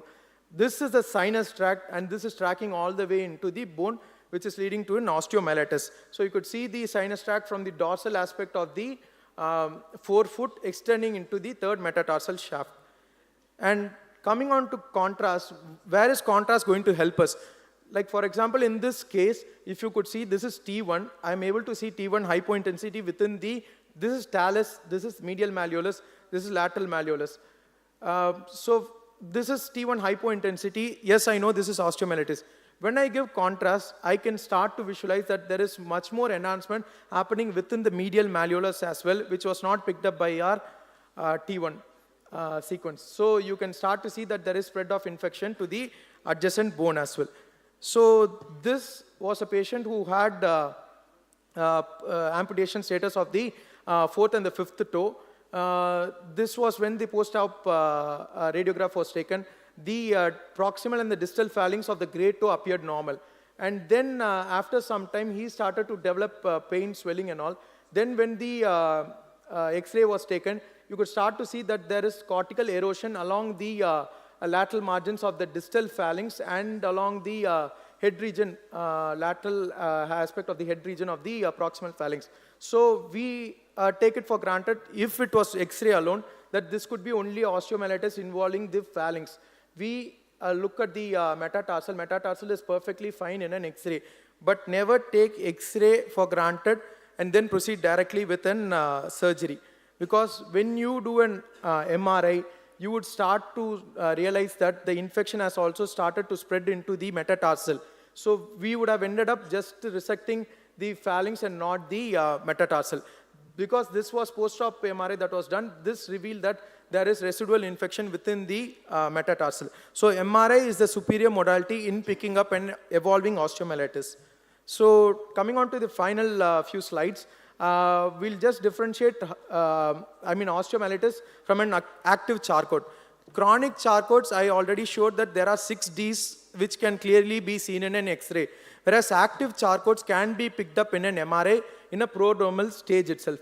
And osteomyelitis is generally associated with an ulcer, whereas this does not have any ulcer. This generally has predilection. I need not explain this to a clinician. Clinician knows, but still, for a completion's sake, wherever there is pressure points, be it your hind foot where there is calcaneum, or the medial or lateral aspects of the MTP or ITP, these are pressure regions which should go in for friction and then start to develop an ulcer, then further into an osteomyelitis. Whereas active Charcot involves the midfoot region and there is no ulcer. X-ray is normal. X-ray is normal in the initial stages. I would like to repeat, X-ray is normal. Kindly go ahead with MRI. So in MRI, what do we see? We actually see an ulcer, a sinus tract, and which is developing into an, which eventually presents as a bone marrow edema. Whereas in active Charcots, we don't see any ulcer. We just see inflammation of the midfoot region, and there is extensive marrow edema happening within the Charcot. So what happens in a chronic Charcot? The chronic Charcot never shows any marrow edema within. Yes, you will see all the 6 Ds. There will be destruction, there will be debris, there will be dislocation, but there will never be any active marrow edema. Why is this important? Because chronic Charcot arthropathy patients tend to develop an ulcer, and that ulcer then further leads into a superadded infection. So in such cases, in a case of chronic Charcot arthropathy, if you see marrow edema, then it is most likely to be because of a superadded infection, which would be tracking from an ulcer beneath.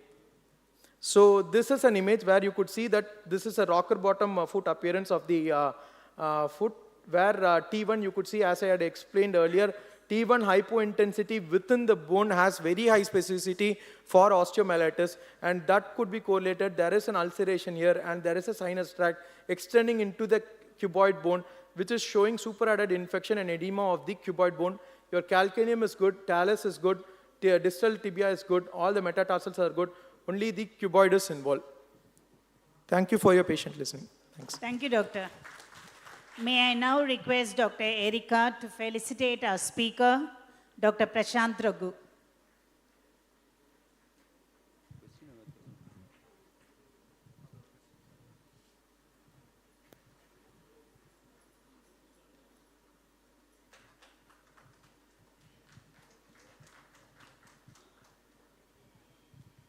Dr. Prashant, just a quick question. When will you prefer CT? When will you prefer an MRI? Sir, it totally depends on what the clinician expects, sir. For example, if the clinician wants to look at active MRI, then active osteomyelitis or an active Charcot's, then MRI is the imaging modality of choice, because CT can't pick up edema. CT can only tell us about bone morphology, the architecture, and to an extent, if there is gas gangrene, yes, we can see gas. If there is any foreign body, yes, CT can pick up. If there is anything like a maggots or any infection, yes, CT can pick up. But to look at any active edema within the marrow cavity, MRI is preferred, sir.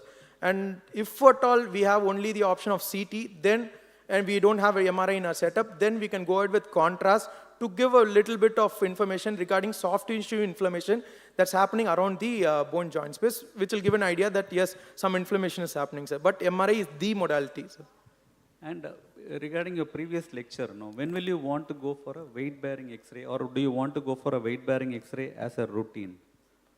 Sir, that totally depends on the clinician's things, sir. Like not all patients who had come for a routine X-ray, I would want them to go for weight-bearing. If the clinician is strongly suspecting clinically, yes, I'm thinking of a Lisfranc fracture or there is history of any trauma, then yes, I'll go ahead. Okay, a small add-on point. All foot and ankle, you will have to take a weight-bearing X-ray. Why? Then only you will be knowing about the ligaments there, which are going to hold the bony fragments there. You talked about Lisfranc in your first talk. So to know about the joint, if it is stable or unstable, decision is made only on weight-bearing X-rays. And as a foot and ankle surgeon, we don't accept any non-weight-bearing X-rays. Yes, sir. For a foot and ankle surgeon, yes, weight-bearing is must, sir. I'm talking overall. Like I come across all clinicians, no, sir. For a medicine person who's sending for an X-ray foot, I can't ask weight-bearing, no, sir. See, I would like to add something on the when CT and when MRI. MRI gives us a better diagnosis, especially in an infected Charcot. If talus is necrotic, there is some big abscess or something like that. I'm not able to clearly hear you, sir. No, what I said is MRI gives us a better idea to know the viability of the bones, whether you are going to conserve the bones intraoperatively. Like it will show us if the talus is a vascular necrosis or totally osteomyelitic and you need to do a talectomy. While 3D CT will show us exactly where the bones have gone. Means if the talus is in the internal rotation with the plantar flexion or it is the external rotation with the dorsiflexion. So knowing especially the C1, C2, C3, three cuneiforms. In the lateral X-ray you see that there is just one plantar bump, but we exactly don't know whether it is a C1, C2 or C3 which has fallen down and you have to restore or excise that. And second place where CT plays very important role in when there is a subchondral in bone loss in the inferior surface of the talus when you are reconstructing the Charcot. Because in MR you usually don't find out how much is the bone loss on one side. But in CT in the sagittal sections you can observe that medial half is well maintained and lateral half is gone. And in that situation, shaping the bone wedge, if you are planning a bone graft to give support, because talus has to come absolutely in anatomical position. So if it remains in the varus or if it remains in the valgus, that can be avoided by planning an appropriate shape bone graft. And regarding the weight-bearing X-rays, I would say if it is you are suspecting the Charcot, especially as it is a diabetic foot focused conference, so in Suspecting the Charcot, it is okay. But for a routine patient who has got with a clear cut, let's say grade 2 infection or abscess pathology or a cellulitis of the foot and ankle, and we are trying to document the air shadows or if there is some osteomyelitis, there a routine non-weight bearing X-ray is more than sufficient. Thank you. Yes. Thank you, sir. Thank you, Dr. Prashant. Dear delegates, please sign the attendance sheet morning and evening, which is mandatory for CME credit points. We warmly invite all delegates and faculty members and guests to join for tomorrow's evening entertainment program beginning at 7 p.m., a unique fusion of music and medicine by Vivek Nair. Now we'll move to the session by Dr. T.V. Raja.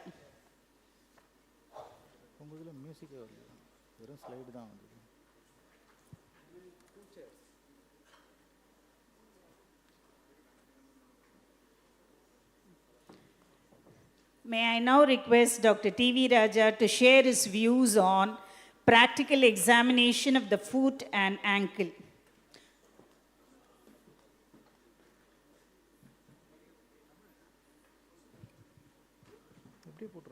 Let him sit, let him put his foot there.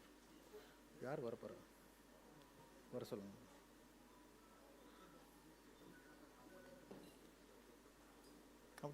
Just leave it.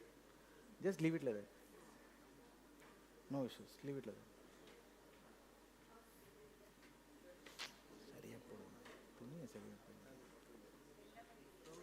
Oh, sorry. Okay. Just leave it like that.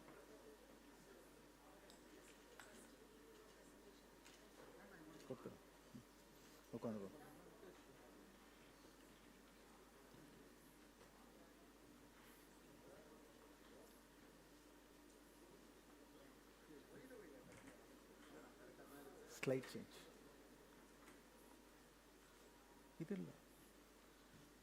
Idilla innonu. Clinical examination.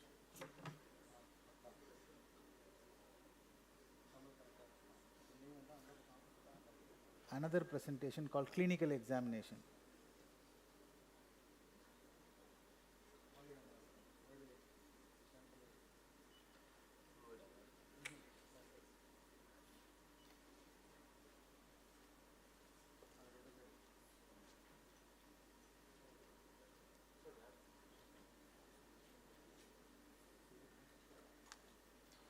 Now, please on a clinical examination.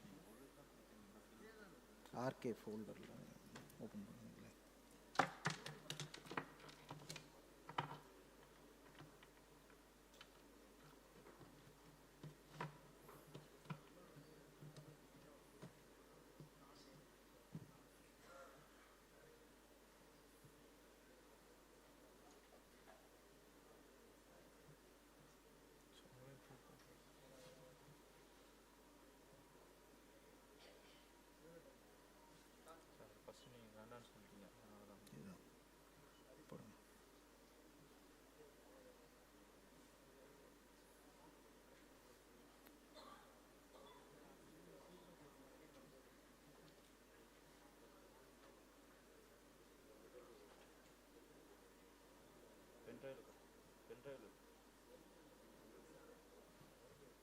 சரி நீங்கள் copy பண்ணிட்டு இதை போடு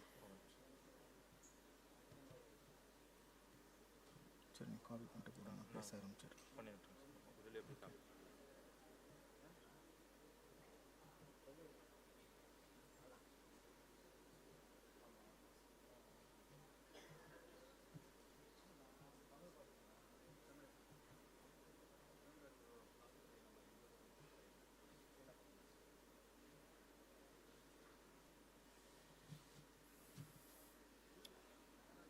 Okay, so first this is going to be something like a demo of the clinical examination of the foot and ankle. So normally what you do, like basically you see here it is going to be general principle. So normally you examine the patient without touching the patient, stand. First is inspection, you start doing it from front and back of the foot. So we can see the patient walking back, back, back, திரும்பி போயிடும். Okay, so what I see from the back and from the front of the foot is very, very important. So normally when a patient is standing, I see what is the position of the heel when I start from the back. So this is main for me. It comments on the hind foot, whether hind foot is in valgus or varus. Next, turn around. And whether there is any swelling on the back of the heel. This is very important to note for the tendo Achilles enthesopathy. There or a Haglund bump will be seen from behind. Now when I see him from the hip down, the knee is in center, going down, whether both the foot are facing towards me or they are little externally rotated or they are pointing inwards. So this says about the in-toeing of the foot because of the anteversion of the hip, or it is facing externally out. Start walking. Few steps, front and back, front towards me, then go. If you imagine a center line in the middle and he starts walking, he actually starts walking with a straight foot. Some people start walking with literally external rotated foot, and that angle is called as the progression angle. If it is about 5 to 10 degrees of external rotation is acceptable. Next, sit down. Then you see about, on inspection, see about the skin color of the foot, see on the hair construct, and on any scaling is there in the foot or not. Then we divide the foot into forefoot, midfoot and hindfoot. Hindfoot, I already said, what is the condition of the heel, whether it is in valgus or varus. When you talk about front of the foot, I normally divide it into the hallux or the great toe separate, the lesser toe separate. And then we go into the midfoot. So what all you look on inspection without touching the patient is condition of the nail, condition of the joints, any obvious deformities in the hallux or on the lesser toes. This is what normally we see. Okay. So next, after that, you comment about whether there is any deformity. What do you look for a deformity in the hallux? Hallux is the great toe. You can look for a hallux valgus, varus, limitus or rigidus. All these things are connected with the great toe. Whereas in the lesser toes, it's only 4 major problems. One is claw toe, mallet toe, hammer toe, and next is the crossover toe. These are things. And the lesser toe, you can see on the little toe, there can be a bunion which is called as a Taylor's bunion. After this, once you see the skin condition, any scaling is there, hair growth is normal. Why do you comment about hair growth? It is about the autonomic system in diabetic patient. If it is involved, then probably they might have loss of hair, loss of sweating in the glove and stockinette area. So when up to the lower third of the leg, hair loss will be there, loss of sweating will be there. Next, you see about the discoloration of the skin. So what do you look at the discoloration? If the skin is dark or very dark, in a fair person, the skin will look darker. In a darker person, it will look still more darker. Why? Venous insufficiency or vascular ischemia, it can get still more darker. Then, now you can see what is 3 types of deformities I said in the toe. This is a claw toe. You see, here you see hyperextension at the joint. Here also you see a flexion. Here also there is flexion. This is a claw toe. Next is a mallet toe. So this is a mallet toe, and this one is the hammer toe, the last one. Okay. Next, if it comes inside, it is a valgus deformity. If it goes inside, it is a varus deformity. When you are not able to dorsiflex the toe, then you call it a limitus or a rigidus. So these are the deformities. Just when the patient walks in, by clinically inspecting, you do this. Next, what do you see on palpation? So on palpation, if you want to see, basically front of the foot. Another thing, on inspection, you will have to see how the arch looks. Actually, everybody talks about the transverse longitudinal arch on the medial side. Actually, there's a medial side arch and the lateral side arch.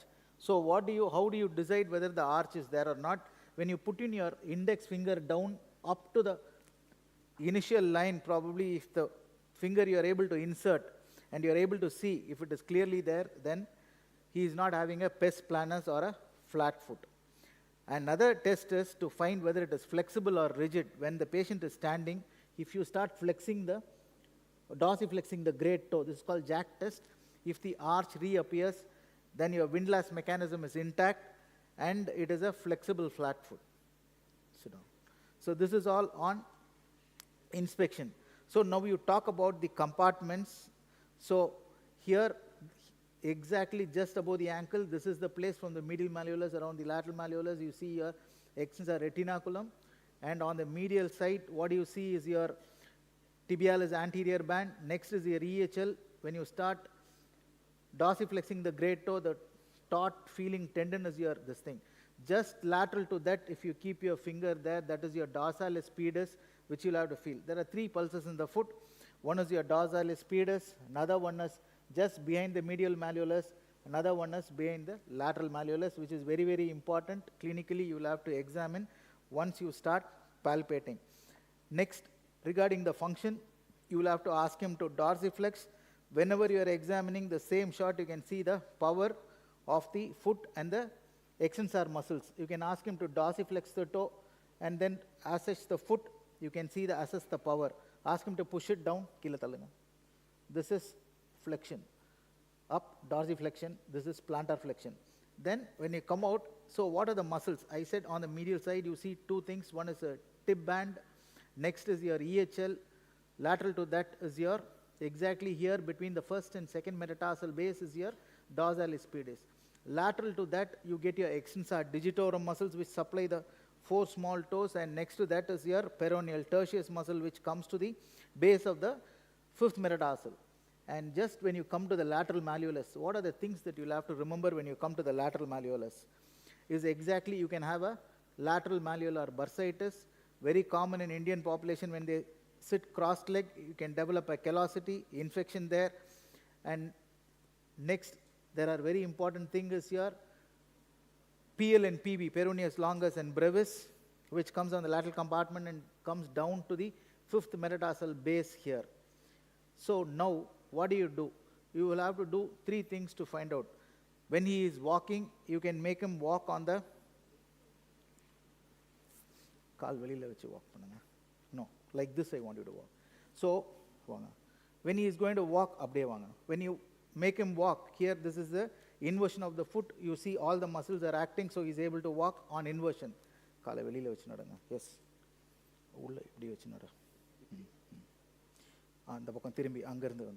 So now you can see him walking with the everted foot, so all the muscles are intact. Next, tiptoe walking. Tiptoe. Now you can see tiptoe. Tiptoe walking. You can see all the muscles are normal, so he is able to do tiptoe walking. So this also says his plantar flexion is good, heel walking. Now you can see his dorsiflexors are good, and his gastroc is also able to stretch to an extent. Sit down. So we have seen on the medial side what are the structures coming down. On the lateral side you have seen. Now I will be talking about your lateral ligament complex and medial ligament complex. On the medial side you have the deltoid ligament and the spring ligament, which supports the medial arch along with your tibialis posterior tendon, which comes down to the navicular. And once you start palpating on the medial side, you will have to look for your navicular bone. On the midfoot, put a little bit of pressure to see. Lot of females in India do have accessory navicular, and those patients will present with little bit of flat foot because of her posterior tibial tendon insufficiency. So that when you start palpating at the level of your navicular, just about 1 inch below your medial malleolus along the medial aspect of the foot, if there is tenderness, you will have to compare it on the X-ray to look for an accessory navicular. Then next structure is your ATFL. Normally it is about 3 portions. One is talofibular ligament, next one is calcaneofibular ligament, and another one is posterior talofibular ligament. These are the 3 components of your lateral ligament complex. Here it's exactly, I put normally 3 fingers like this and show. One is here. This is anterior tibiofibular ligament. This is your calcaneofibular ligament, and this is your PTFL, which comes there. That's a posterior part of the talofibular ligament. Next, the commonest thing when you palpate, when patient comes to you with a heel pain, you normally ask where's the heel pain, and then you start examining the patient. Commonly, you can see patients, if they say posterior heel pain, this is your tendo Achilles coming here. There's something called touch pain and pinch pain. Pinch pain is very, very indicative of a Kagos pad of fat which is inflamed. Or this is retrocalcaneal bursa which is inflamed. When touch pain at the point of insertion, there can be a enthesopathy or there can be what is called as insertional tendinopathy. There is calcification at the point of tendo Achilles where it gets inserted. This is the posterior heel pain, very important. Another one is when the foot is in neutral, when you suddenly give a jerk and plantar flex the foot like this. If they get a pain on the posterior aspect, it is called posterior impinge pain because of an os trigonum or a posterior talar osteophyte. Next, the same way, the pain, the commonly said plantar fasciitis or a heel pain. So if it is in the medial tubercle, then it is more of plantar fasciitis pain. Exactly here. What other pain can come here? You will have to feel just one finger back off the medial malleolus.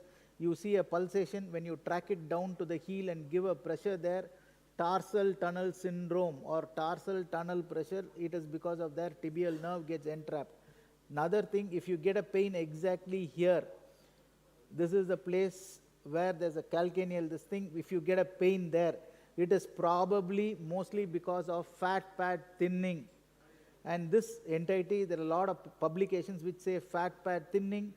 Pain here, it is mainly because of plantar fasciitis, medial tubercle pain. And you can as well get a pain here which is called retrocalcaneal bursitis, touch pain, insertional tendinopathy of tendo Achilles. Here a pain here, it can be your os trigonum and posterior tibial tendon insufficiency. Pain here just behind, tarsal tunnel syndrome. These are the pain that can come on the hind foot and the middle of the foot. Next, if suppose they have a pain, once you start, one more thing in the heel, when you crush your calcaneum like this and pain is there, it is mainly because of a stress fracture of the calcaneum or an undisplaced fracture of the calcaneum. By doing this test, you increase the intracalcaneal pressure, because of that pain comes. Next is, you have all the metatarsals in alignment. There is a nerve which travels in between the bones, and once you start squeezing them, if you get a pain, then it is mainly because of Martin's neuroma or intermetatarsal neuralgia, where it normally between the third and the fourth, the nerve is there. Because of that, they can get a pain. Next, if you get a bruise after a small fall, exactly in the middle of the foot, it can be because of a subtle Lisfranc injury. This is the main cause. Anything else I missed? I don't know. You'll have to run through the slides. If suppose I've missed anything, I'll tell you. Okay. Next, one more thing in diabetic. Okay. I'll tell you, you can see people getting thick skin here, thick skin here, thick skin here, or even a thick skin here. Why does it happen? People start walking and foot, there's something called tripod.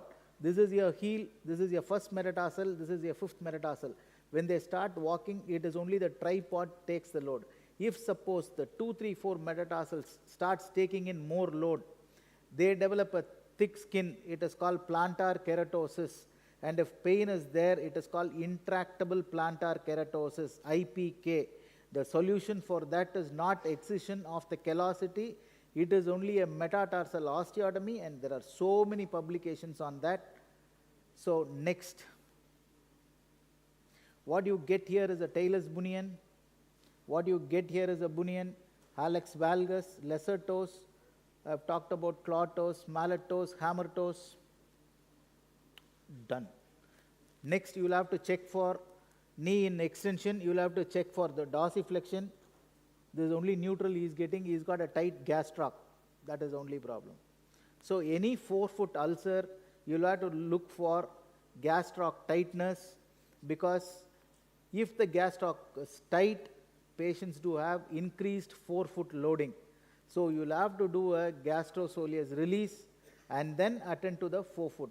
And there was a great orthopedic surgeon from France. His name is, I forgot. I was trained by him, Samuel Baruch. He has published about 1,240 patients where they had a 4-foot ulcer was attended by doing a gastrosolius release or medial gastroc release, where dorsiflexion was increased to 10 degrees. All these patients, the 4-foot ulcer healed. That is the idea of doing your gastroc release. Anything else? I think I've completed everything. And what are the investigations you will probably do? Normally, as I told you, I would prefer to do standing X-rays, AP lateral oblique, and then we do a CT and an MRI whenever it is required. One thing on, I think I have not gone in detail into vascular, so, and neuropathy. One of the common things in neuropathy is probably you will have to see for your sensation with a cotton wool between the first and second web space, lateral border, medial border. Then you will have to check for your joint sense with the tuning fork, where at the end of the medial malleolus and at the head of the first MT, you keep the joint vibration. Then you can also do a 2-point differentiation and proprioception for the foot. So all these things tell you about peripheral neuropathy. Vascularity, normally you do a ABI index and then decide, but basically you will have to check for your dorsalis pedis. In clinic, you will have to check just behind the medial malleolus and your peroneal vessels. And very, very important is he came barefoot walking, so you cannot see the footwear. Otherwise, first thing to examine once the patient walks in is the footwear. You will have to see his footwear, the inner sole as well as the outer sole. So outer sole will tell you what mechanism of loading the patient has, with what gait he is walking, and then the inner sole will also tell you about his way of walking. So in what way this is going to help you is you will know about his gait indirectly. Dr. Raja, you can also talk about peroneal overdrive and hallux limitus examination. Okay. So if you talk about the great toe, the hallux, normally what all and how do you check for your hallux rigidus? See, normally this is neutral. Normal individuals, if they are not hyperlax, it can go up to 60 degrees of dorsiflexion. To some girls and ladies do have even 80 degrees of dorsiflexion totally up to right angle. But 60 degrees in a male is normal. Females have 10 to 15 degrees more in dorsiflexion. If the movement is normal, then they are not having any limitus or rigidus. Why does this rigidus come? What happens? It is mainly because joint space narrowing between the proximal phalanx and the metatarsal head. The metatarsal head develops an osteophyte on the dorsal aspect, which does not allow the base of the proximal phalanx to glide over it. So you can do a chelectomy. I do MIS with an 18-gauge needle. I put my burr and shave out the burr. It goes off. But depends upon the cartilage of the joint whether you have rigidus or it is limitus. Limitus, limited movement, rigidus, almost same, but only thing is, how do we get away without doing surgery? To an extent you can get away. If it is very early stage, you will have to give them carbon 4-foot support, so that what happens is it prevents little bit of dorsiflexion of the toes. But physiotherapy, regularly they'll have to stretch the toe like this and start bending it, thereby resurfacing to an extent. This is what is limitus or rigidus basically. And what I do tomorrow, I'll be showing videos on how I correct clawed toes and mallet toes and hammer toes with a needle. I do a needle tenotomy and get them right. And when there's more deformity, I do a capsulotomy, extensor tenotomy with the 18-gauge needle. That is it. One more thing, okay. If suppose you are dealing with the joint or the ankle joint, just in front of the soft spot in front of the medial malleolus is called the medial gutter. Just in front of the lateral aspect is called the lateral gutter. These two soft points are called medial gutter. And okay, what is this medial gutter and lateral gutter has to do? If suppose they are developing early arthritis, the pain first starts, or osteochondral lesion, where the cartilage flakes off, then common is medial side, and if you start pressing and start moving the joint, if they get a pain, it is medial gutter pain, more indicative of OCD, osteochondral dissecans, or OCL, osteochondral lesion on the medial aspect. Some of them get it on the lateral aspect. I think that concludes the clinical examination. Peroneal overdrive. Okay. Okay, peroneal, there are 3 peronei. Peroneal tertius comes in the anterior compartment, whereas longus and brevis comes just behind the lateral malleolus. Okay, what is important in a diabetic foot with the peronei? The peronei are attached, the longus is attached to the base of the 5th metatarsal, and your tertius also is attached there. The other fellow brevis goes below to the base of the 1st metatarsal. When you want to do a 1st metatarsal offloading, they do a PL to BB transfer. That is what they normally do. But when you are excising the metatarsal, 5th metatarsal base, because of your callosity or osteomyelitis or anything, you will have to address to the peroneus, very, very, very, very important. Otherwise, they will not have proper function of the foot. Foot will start going into inversion, and you cannot avoid. And I've seen a lot of patients coming with inversion of the foot. Post 5th metatarsal base will not be there. So you'll have to primarily hold the metatarsal, the brevis group of tendons, and anchor them at least at the cuboid level or to the 4th metatarsal base, depending on the situation there. That is one thing. Another thing is peroneal slipping can happen because the groove of the lateral malleolus is not intact, or it is very shallow. These are 2 things that can happen. And one more thing in the peroneal, what you can have is a longitudinal tear where they have a chronic pain on the peroneal tendon, or just on the lateral aspect of the ankle. Pain is because of peroneal brevis longitudinal tear. What you can do is, we normally do a tenodosis peroneus longus to brevis, 1. Another thing is, if suppose it is because of the shallow groove, you deepen the groove and take a soft tissue and stitch along the groove. This is the remedy for that. And peroneus, when you remove the peroneus longus 5th metatarsal base, you transfer it to the 4th or to the cuboid, depending on the situation. Done? Yeah, thank you, sir. Thanks a lot. Wonderful explanation. Thank you, thank you, thank you.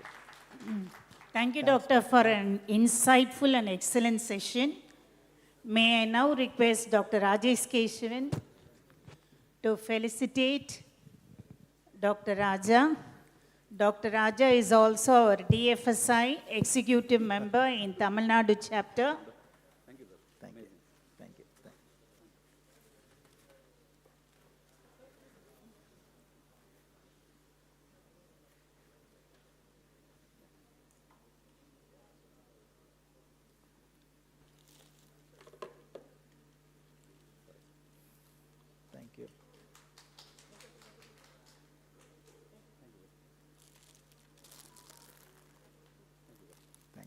Thank you, Doctor.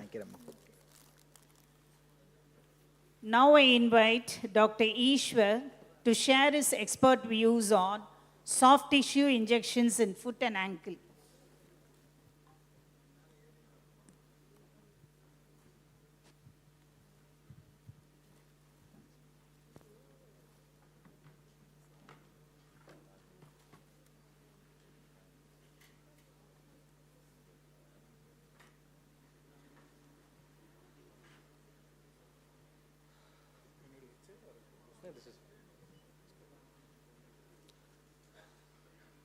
Good afternoon, everyone.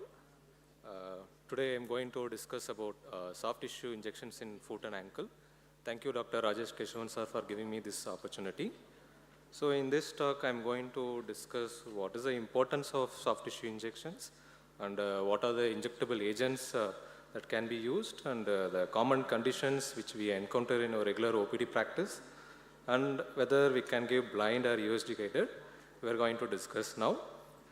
And regarding why the soft tissue injections are important, in this study, the efficacy of foot and ankle corticosteroid injections, around 86% of patients reported a significant improvement in symptoms, and 66% reported a complete resolution of their pain. So it has the potential to reduce pain and improve function. And moreover, you can see in these common conditions, surgery is indicated only in resistant or recurrent cases. Injection is usually preferred than surgery. So, and then what are the injectable agents? Usually we use corticosteroids with or without local anesthetic, and platelet-rich plasma, and hyaluronic acid. And corticosteroids, the commonly we using is Kinocort, it is triamcinolone acetonide. It is a particulate in nature, it mimics a glucocorticoid and it binds to the cytoplasmic glucocorticoid receptors, and it causes enzyme inhibition, phospholipase A2, which leads to the decreased production of prostaglandins, and also it inhibits the production of inflammatory cytokines, and it reduces capillary permeability and decreases the edema. So the corticosteroids is good, effective in reducing the pain, but it has a side effect which we have to tell the patient, that is skin hypopigmentation. It's most common, and the less common complications are fat atrophy, infection, tendon or ligament rupture. Next injectable agent is a platelet-rich plasma, which has a higher concentration of platelets and which contains a higher concentration of growth factors and cytokines. This promotes inflammation and soft tissue healing, and also it has long duration of symptomatic relief than corticosteroid. It has two types. One is leukocyte-rich PRP and leukocyte-poor PRP. Before going into the difference, and I will tell you how to prepare what I am doing in the regular clinical practice. The tube which I use for preparation is ETO sterilized acid citrate dextrose tube. I want to use EDTA tube because some studies says it will damage the platelet membrane. Roughly 10 ml of whole blood will yield around 1 ml of PRP. First, I collected the whole blood in a CD tube and I centrifuge for around 1000 RPM for 7 minutes. Then after centrifugation process, what we get in the top layer is plasma, and the middle layer, lower layer is RBCs, and in between there is a thin layer called buffy coat. After that, to prepare leukocyte-rich PRP, we have to transfer the plasma and buffy coat to a separate tube. If you want to prepare leukocyte-poor PRP, we have to transfer only the plasma. Then we have to centrifuge at 4500 RPM for 15 minutes. After centrifugation, the upper 2/3 is a platelet-poor plasma, and the lower 1/3 what we get, and what you are going to inject is the lower 1/3 is a platelet-rich plasma. So what is the difference? Generally, and theoretically also, leukocytes, rich PRP contains higher leukocytes and it promotes inflammation. But growth factors is almost the same in both the types. But there is no proven clinical superiority between the leukocyte-rich PRP and leukocyte-poor PRP. And also, the temporary pain is more common in the leukocyte-rich PRP than leukocyte-poor PRP. So, leukocyte-rich PRP is generally, leukocyte-poor PRP is generally preferable than leukocyte-rich PRP. So, after PRP therapy, we generally have to avoid NSAIDs, and also ice application should be advised for 3 times a day, and physical exercises should be started after 3 days, and immobilization in the form of POP or brace should be given according to the patient condition. Hyaluronic acid injection is upcoming nowadays. Nowadays we started in the knee, and now as an orthopedic surgeon we are starting in the shoulder also. It has good improvements in subjective clinical outcomes. It has low failure rates at short-term follow-up, but there are very limited studies which proves its efficacy, and there is a long way to go. So for any condition before injection, we have to do the MRI, and we have to confirm the pathology and what is causing the condition. And we have to counsel the patient regarding the efficacy of the injection and the chances of recurrence and persistence of symptoms. And also you have to counsel the patient post-injection physiotherapy and brace immobilization according to the condition. This is done to prevent the recurrence. So the common conditions in foot and ankle is broadly divided into degenerative conditions and traumatic conditions. Degenerative conditions include plantar fasciitis, PDT tenosynovitis, peroneal tenosynovitis, Achilles tendinopathy, retrocalcaneal bursitis, and Wharton's neuroma. Traumatic conditions, ATFL tear, peroneal tendon tear, and Achilles tendon partial tears. Generally, in degenerative conditions, the common pathophysiology is there will be a constant stress and strain across the tendon or fascia, which leads to the cumulative accumulation of microtrauma, and this incites the chronic inflammation, and these injectable agents reduce this inflammation also, and subsequently pain. The first condition is most common, we are seeing in regular day-to-day practices, plantar fasciitis, and you can see commonly in flat foot patients, patients with long-standing jobs. Still, corticosteroids is the most preferable till now. And also, we have to remember the complication plantar fascia rupture and heel pad atrophy. And PRP also can be given. I generally advise for PRP injection in resistant cases and uncontrolled diabetes. So, how to avoid this plantar fascia rupture? We have to inject around the diseased fascia, not into the fascia itself, and always we have to use the medial approach. And when you inject in blind manner, first we are entering into a heel pad, and then we go into the fascia. When we prick the fascia, you can feel the change in the resistance. Once you feel it, you slightly withdraw, and you can inject the drug so that you won't inject the drug into the fascia. And this is this video, you can see the USG guided plantar fascia injection, and the below line you can see is the calcaneum, this is a heel pad, and you can see the drug coming here. And after injection, this most important thing is in physiotherapy should be advised, which includes strengthening of the intrinsic muscles and the standing cough stretch. This is advised to prevent the recurrence of pain, and also appropriate footwear should be given. And the most important thing is weight reduction. The patient is obese should be advised. Next condition is retrocalcaneal bursitis or Hageland deformity. It is a chronic inflammation of pretendinous Achilles tendon bursa. You can see a bump of bone which irritates the Achilles tendon, and this leads to the formation of bursa and subsequent inflammation. And here corticosteroid injection is preferable, and also it should be given in paratendinous region, not into the tendon, preferably under ultrasound guided. And in advanced stage like this, in this X-ray, injections won't help because you can see the calcification of the bursa.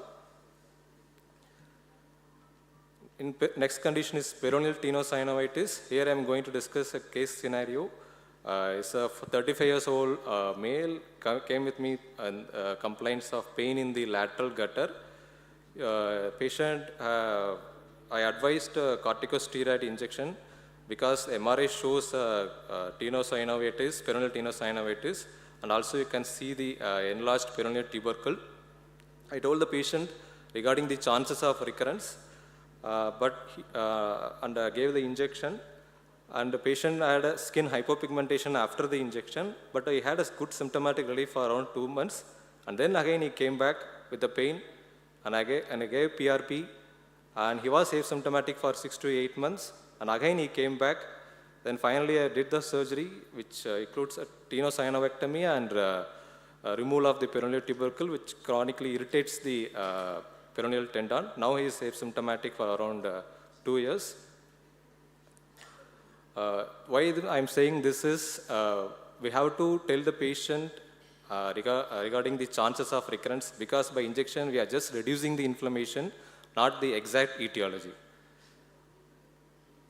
Peroneal tenosynovitis, posterior tibialis tendon tenosynovitis. The most common etiology is repetitive use in the flat foot, because in flat foot, the foot pronates, which leads to constant stress in the posterior tibialis tendon, and this leads to chronic inflammation of tendon, tenosynovium. In bilateral or recurrent cases, we have to rule out inflammatory etiology and hyperuricemia. Here also you can prefer corticosteroids or PRP, and post-injection impact activities should be avoided. Immobilization with POP should be advised for 3 weeks. After 3 weeks, physical therapy and footwear to be given to prevent the recurrence. Achilles tendinosis, it is a degenerative disorder of Achilles tendon. Intratendinous PRP injection is advised because corticosteroids increase the risk of tendon rupture, and post-injection eccentric strengthening of calf muscle should be advised. Next is the most common traumatic condition which we regularly see in our regular practice is common ankle sprain, that is ATFL tear. In acute cases, in general public, we usually advise brace mobilization, physical therapy. But in sports persons, I generally use PRP injection to improve the quality of ATFL recovery and also the reduction of pain during the recovery. But in chronic ATFL tear who are symptomatic, we have to advise PRP injection. It has good efficacy. You can see in this study around 47 patients with the chronic lateral ankle instability, PRP was given. There is statistically significant improvement in CIAT and Carlson scores at 3 months. So coming to the last part, whether we can give blind or USG guided. USG guided is always preferable. If you have in the clinic, you can go for USG guided injection because it has reduced procedure related complications, better safety, improved accuracy, and also it has higher success rates compared to the blind injections. So when to prefer PRP over corticosteroids? In intratendinous conditions, persistence or recurrence of pain after corticosteroid injection in uncontrolled diabetes patients, the patient unwillingness to accept the risk of skin hypopigmentation, and traumatic conditions and osteochondral lesions in the ankle. So the take-home message is we have to take the MRI before injection and we have to counsel the patient regarding the chances of recurrence, and also we have to counsel the patient regarding chances of recurrence and the persistence of symptoms after the injection. And second point is leukocyte, poor PRP is preferable than leukocyte-rich PRP, USG guided whenever possible, and post-injection physiotherapy and footwear should be advised according to the condition and patient needs to prevent the recurrence. Thank you.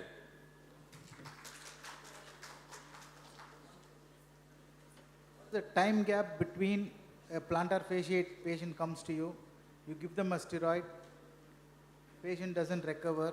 So what is the time gap between that and giving you a PRP, and why? So while giving corticosteroid injections, sir, I usually find what is causing the etiology before. Whether it is a flat foot, whether it is a long standing, so I advise immobilization, advise brace or footwear according to the condition. And then if it is a flat foot, I usually advise arch foot shoes. So if the pain recurs back and the patient is also diabetic, I usually advise PRPs. No, see, I am asking about the gap, time gap. See, I have given it on 1st of June. When will I give the PRP? Because this is a big question everybody asks me. Normally, patient goes to another center, takes a steroid, pain doesn't go. They are third referral to me. So what is the time gap and why? Because already there is inflammatory tissue around the steroid. There is already hypopigmentation. There would have been, if steroid not given properly, there will be micro tears there at the plantar fascia. So that is why this question. I usually wait, give physiotherapy and footwear for 3 weeks and I wait. If the patient is still symptomatic, I advise PRP injection. So there's another question, your experience with the PRP versus SVF. So there's another question from the audience. Yes. PRP versus SVF, sir. PRP versus? SVF. Where? Stromal vascular fraction, sir. PRP versus? Stromal vascular fraction, SVF. So if SCF is still under research. PRP in most of the studies shows good efficacy with the PRP injection than SCF. SCF is still under research. Its efficacy is not yet proven. So PRP can be given. So, in retrocalcaneal pain, do you prefer to give steroids? Because many of the times the tendon has already started rupturing, that is causing the beginning of pain, and you give a steroid there and it completely ruptures. That's what. That's what we are doing the So, MRI. So whether if there is any tear, we can give PRP. If there is no tear, only there is inflammation, then corticosteroids can be given. Sir, to the answer to the question, the duration between the steroid and the PRP, it's usually 1.5 months, sir. We wait for 1.5 months, then we give a PRP. This is to actually take care of the short half-life of the steroid which we have given already. Thank you.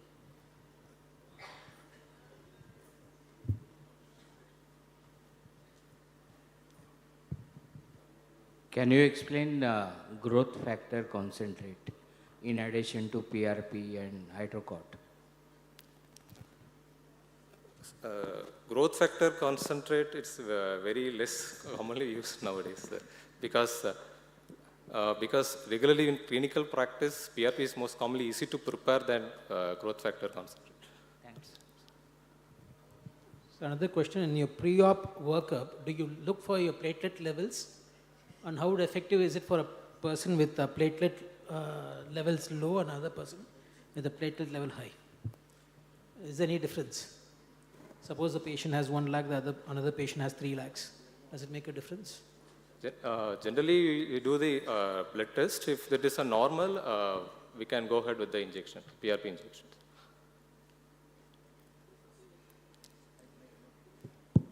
Is there something like the person who has a better value, the PRP works better for that person or something like that? No, if it is a normal, it works better. If it is low, then we have to get the physician opinion before going for injections. Okay, because there is a risk of bleeding after the injections. Thank you, sir. Thank you, Doctor. Now I invite Dr. Sudarshanam Raman, Consultant General and Colorectal Surgeon, University Hospitals, Birmingham NHS Trust UK, Training Program Director for Surgery, West Midlands, to felicitate the speaker, Dr. Ishwar.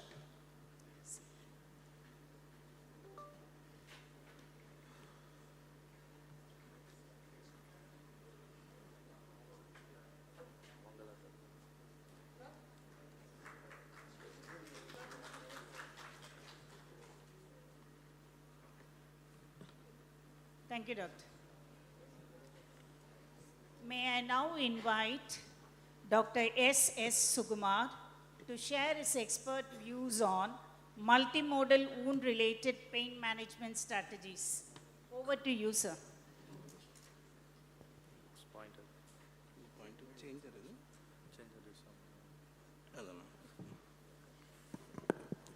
Respected teacher, senior members of the various faculties of medicine, dear friends, good evening to one and all. At the outset, I'd like to thank the organizer, especially Dr. Rajesh Kesavan, my good friend, who has given me an opportunity to share my experience on pain management, because having served in plastic surgery for more than 3 decades, I thought I should become a pain specialist, because day in, day out, we give a lot of blogs for providing good surgical care for hand surgery and foot surgery. That interest has driven me to go to the other fields of pain, especially chronic pain management. So now I'm not a real good person to tackle this acute pain management strategy, because the topic given to me is wound management pain. Let us see how much I can dwell upon this.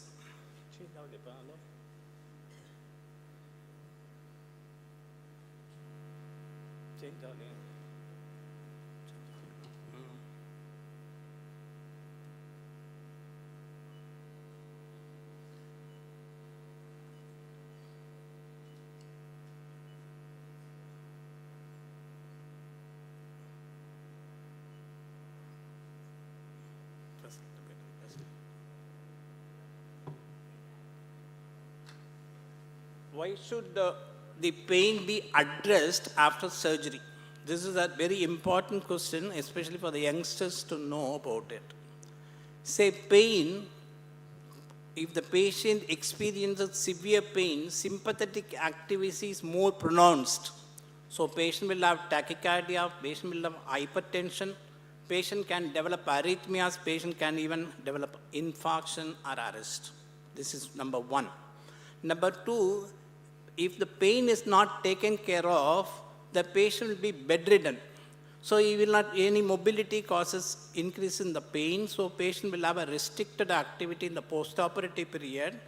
I suppose everyone here knows about it, what is the problem associated with bedriddenness. Say a couple of days, if you do not tackle pain, patient may go for DVT and its serious sequelae like pulmonary embolism.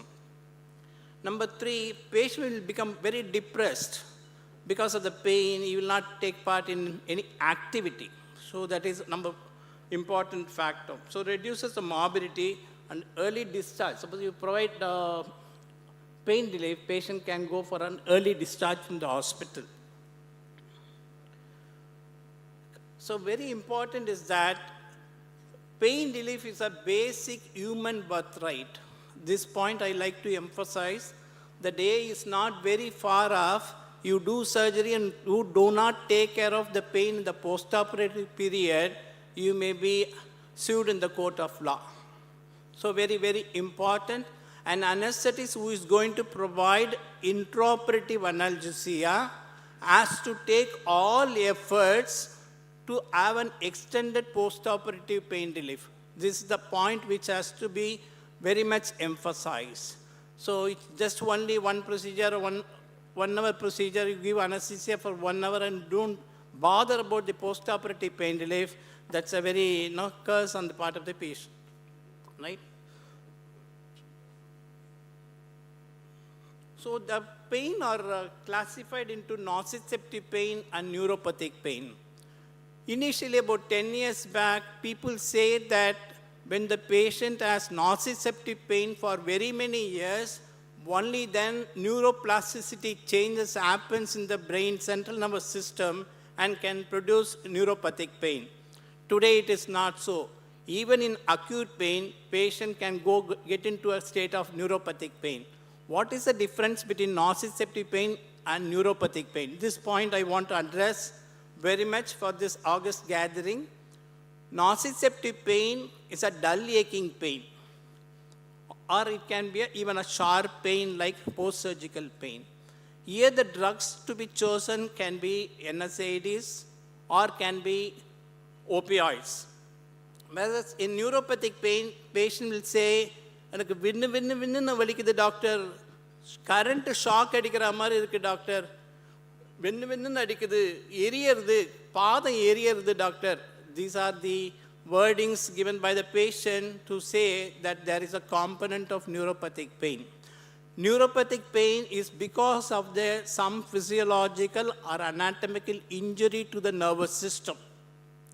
So therefore, in your treatment armamentarium, in addition to NSAID or opioids, you have to incorporate drugs like neuromodulators like pregabalin, gabapentin, amitriptyline, duloxetine, etc. to tackle the neuropathic pain. So there are a number of questionnaires available. I suppose the easiest will be the VAS scale, which can be adopted in day-to-day management. VAS scale coming down, that means you are taking care of the pain very much. So these are the other things which I suppose the surgical people will know about it. The compression bandage, autolytic debridement, TENS also has a role to play in attacking the pain.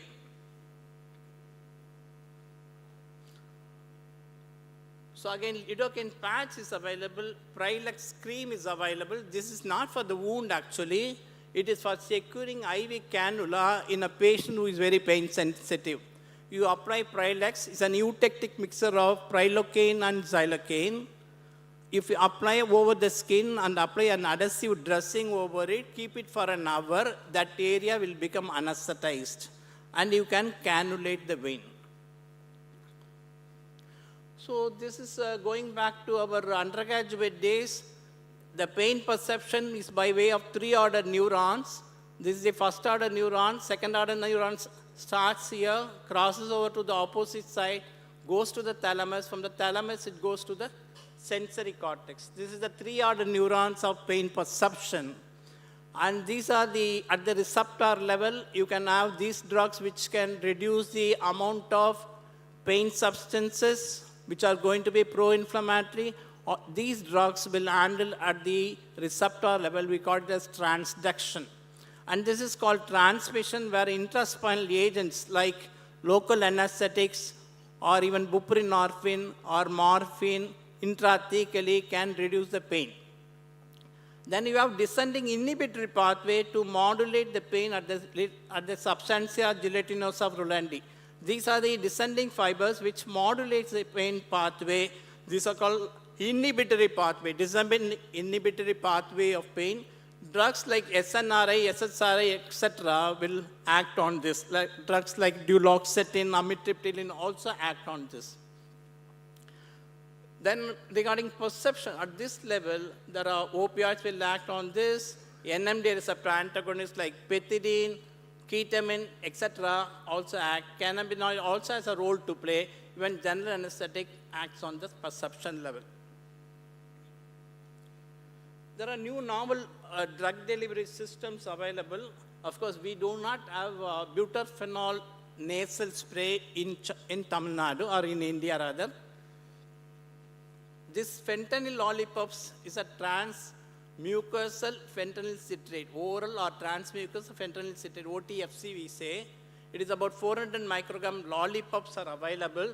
Suppose you want to change the dressing and patient is very pain sensitive, ask him to sip that lollipop for a couple of minutes, patient will have pain relief, and once the dressing is over, throw out the rest of the leftover lollipop. There are patches available. Fentanyl patches is widely available. It's a 3-day patch, 10 microgram per hour, 25 microgram per hour, 50 microgram per hour. Like that, we have fentanyl patches, but it lasts for only 3 days. That can be also adopted in our pain management strategy. Sublingual tablets, of course, it is not available here in India. So these are the patches, dermal delivery system. As I said, we have lidocaine patch, we have fentanyl patch, we have buprenorphine patch. The advantage of buprenorphine patch is that it is a 7-day patch. So one patch will last for about 7 days, and you have to change it. This is a 2-day patch. Diclofenac is a 2-day patch. These are all available. Lidocaine patch is available. Somehow it is not very useful in our tropical setup. Then we have what is called a patient-controlled analgesia, PCA pump. So I have no experience because I was working in Stanley Hospital. PCA pumps are not available. In corporate setup, they have PCA pump where the patient will be connected, the IV line will be connected to a PCA pump. It will be all timed delivery of the drug, and patient can press the button if he want a bolus of the drug as and when necessary. Suppose he has extreme pain, he can press upon that control knob and he can have a bolus of the drug. But he cannot go beyond a particular drug. It's all man-made. You have to set it in the apparatus. Right? These are the drugs which are used for PCA pump, like morphine. We can use alfentanil, hydromorphone, etc. These are the drugs. But what we have usually is morphine and fentanyl. So therefore, we have multimodal analgesia. For any wound, we should have multimodal. You have pharmacological method, relaxation techniques. Very important that regional blocks goes over any type of anesthesia. I have an enormous experience in diabetic foot surgery because I was a consultant in diabetic foot center. I have tried almost all. So I've used spinal anesthesia, epidural anesthesia, caudal anesthesia, intrathecal ketamine, intrathecal pentazocine, and now of late, about 20 years, in the last 20 years, we are using only nerve blocks. So nerve block has scored over other type of regional anesthesia and also general anesthesia. Regional always scores over in limb surgeries because with one drug, especially xylocaine or sensacaine, you provide all what is needed for the surgical work. And if you add additives like clonidine, I always add 75 microgram of clonidine, 150 microgram of buprenorphine, and 6 to 8 milligram of dexamethasone in any regional block, especially BK amputation, AK amputation, skin grafting, etc. And these blocks are done with the help of a nerve locator or with an ultrasound guidance. Say today morning also, we had a case of BK amputation. The procedure what we did is only a sciatic block and a femoral nerve block. Patient is very comfortable and there will not be any IV analgesics. So you provide good amount of analgesia and patient need not be starved. I don't keep the patient on starvation. Patient will be in a full stomach and therefore the fluctuations, the sugar value may not happen.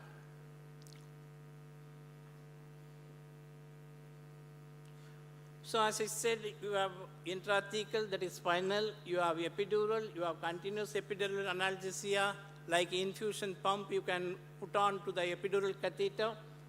In the peripheral nerve blocks, what we commonly use is sciatic and femoral block for the lower limb surgery. In upper limb surgery, you have interscalene block, axillary block, supraclavicular block, etc.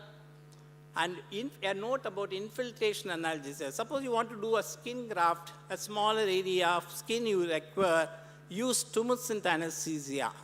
Tumescent anesthesia is prepared by the anesthetist where he takes 500 ml of ringer lactate, which is a vehicle which is going to carry 25 ml of 2% xylocaine plain, and 1 milligram of adrenaline is added, and 10 ml of soda bicarbonate is added, and 1 vial of hyaluronic acid is added. That is 1,500 international units of hyaluronidase.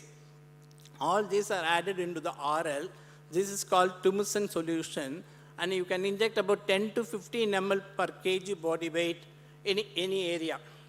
For example, if you have, I have done a couple of cases of a lipoma in the back of the nape of the neck. Nape of the neck is a challenge to the anesthetist where he cannot intubate, very difficult to intubate. We have to position in such a way that lipoma should not be in the way. You have to keep a gap between the two foam beds, all that. Very easy, ask the patient to lie prone, give small amount of fentanyl and inject tumescent solution into the lipoma on the skin surface, underneath the lipoma, etc., on all corners.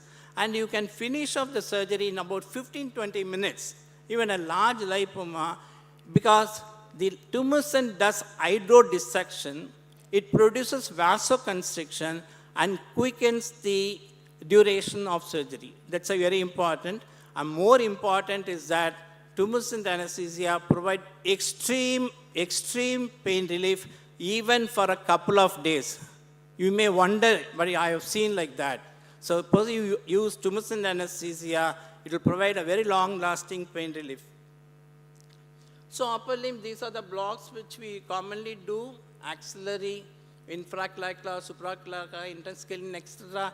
Lower limb we use normally femoral nerve, sciatic nerve block, and also obturator nerve block if you are planning for an AK amputation.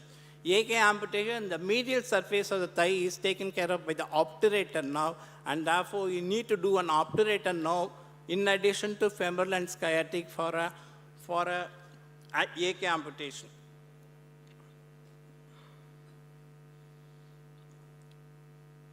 So coming on to, I don't want to go into the very details of every block, all that, it is not the today's discussion. I have been adopting for the last almost 2 decades. It's a novel method of providing continuous analgesia.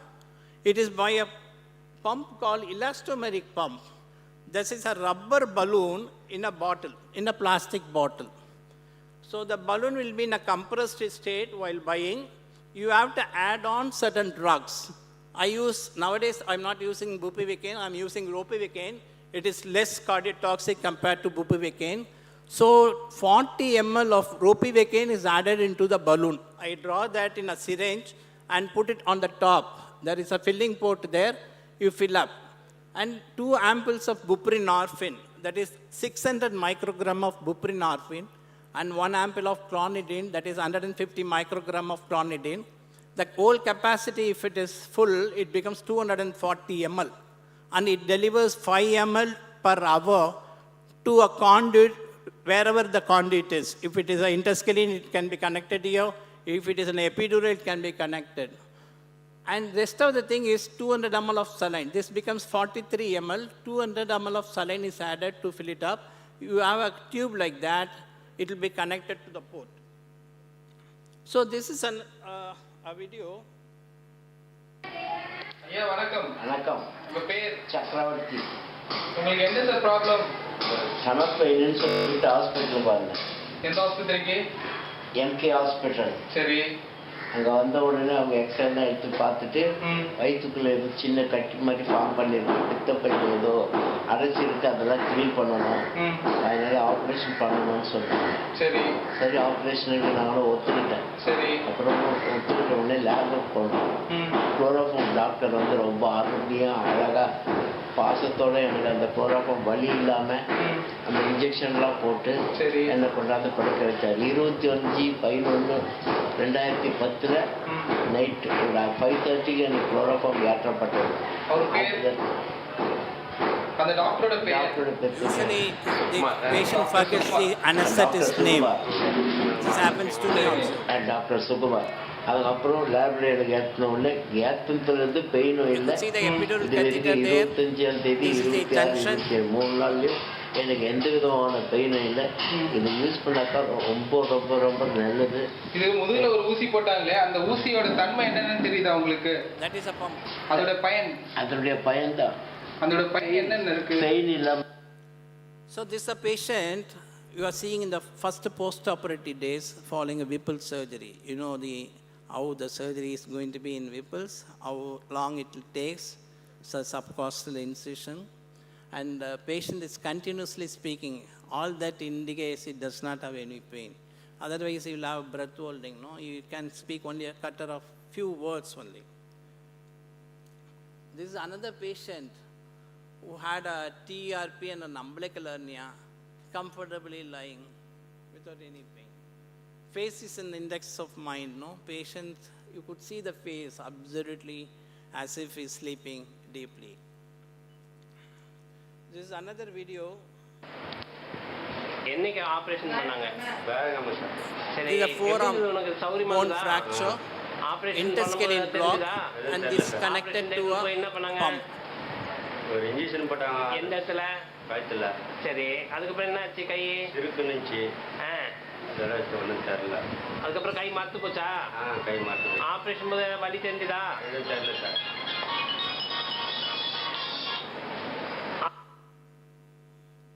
So I conclude by saying that one has to take care of the post-operative pain relief for a good outcome of surgery, and don't hesitate, and the anesthetist should take all efforts to extend its role in the post-operative period also. Today I had a laparotomy, an intracutaneous fistula following a surgery in the abdomen. Today I went about at 6 o'clock in the morning, put on a thoracic epidural catheter and made the patient to lie down, and a GA was induced, and post-operatively epidural catheter was connected to the pump. While reversing the patient, he woke up, and then he tends to close his eyes, and absolutely no pain. I used only 100 microgram of fentanyl. Totally, surgery lasted for about 2 hours. So all this shows the younger generation should take all efforts to provide the maximum pain relief in the post-operative period. Thank you. Thanks for the opportunity given. Thank you. Thank you, Dr. Sukumar. Now I request Virginie Tang to felicitate the speaker.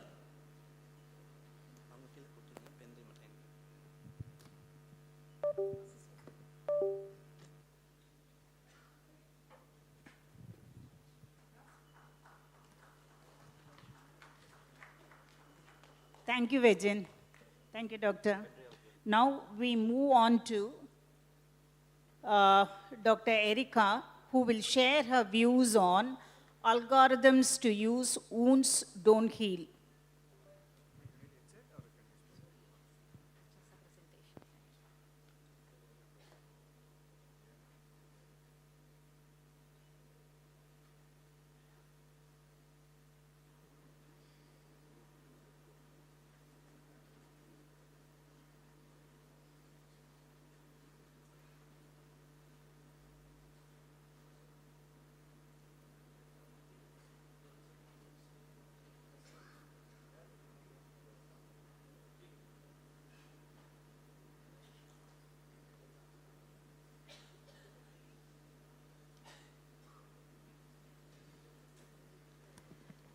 Good afternoon, everyone, and thanks for inviting me to this amazing conference. So let's talk about algorithm to use when wounds don't heal. We could say thousands of things, of course, but we don't have time to cover everything. But I think we should start first from a little bit of basic. So we know that diabetic foot ulcers are very common, unfortunately. The lifetime risk is between 20 to 35%. But the problem is that patients with diabetic foot ulceration have a high mortality, which can be higher than some common cancers. So it's very important to get our fundamental rights to managing patients with diabetic foot ulceration. Prompt recognition, early specialist review, quality standard of care, and maintaining remission. Now, prompt recognition, early specialist review are crucial. This is a study from Europe, and you can see the percentage of patients referred to a specialist service from the onset of diabetic foot ulceration. And you can see in less than 1 week, for example, in France, only 36% of patients were referred. In England, 27%, Spain, 26%, Germany, 21%. This is not good. This is because time is life, but time is also tissue. And this is from the National Diabetic Foot Audit in UK. And you can see that the percentage of patients alive and ulcer-free by the time to the first assessment are 56% when referred in less than 2 days, but the percentage drops a lot when the referral is made between 14 days to 2 months. So lower the time is the time to the specialist assessment, and better are the outcomes. And when we think about non-healing ulcer, we should consider what are the contributing factors to developing ulceration, which are diabetic neuropathy, as long as foot deformities, peripheral arterial disease, socioeconomic factor as well, cardiovascular factor, environmental factors like trauma, wrong footwear, which can lead to diabetic foot ulceration, which are associated with high amputation rate and high mortality. So the main contributing factor, the trinity in developing a foot ulceration, are neuropathy, peripheral arterial disease, foot deformities, while when we think about what is critical for the healing the ulcer are peripheral arterial disease, infection control, and the quality of the offloading. But we are in 2026, despite all the progression, we still have many challenges in healing diabetic foot ulceration. And this is from the National Diabetic Foot Audit. We can see that the patient alive and ulcer-free at 12 weeks are less than half. And What are the factors contributing to the non-healing process? There are many. The increasing bioburden, for example, the low-grade chronic infection or a deeper osteomyelitis, which we are not diagnosing, reduced perfusion, and poor offloading.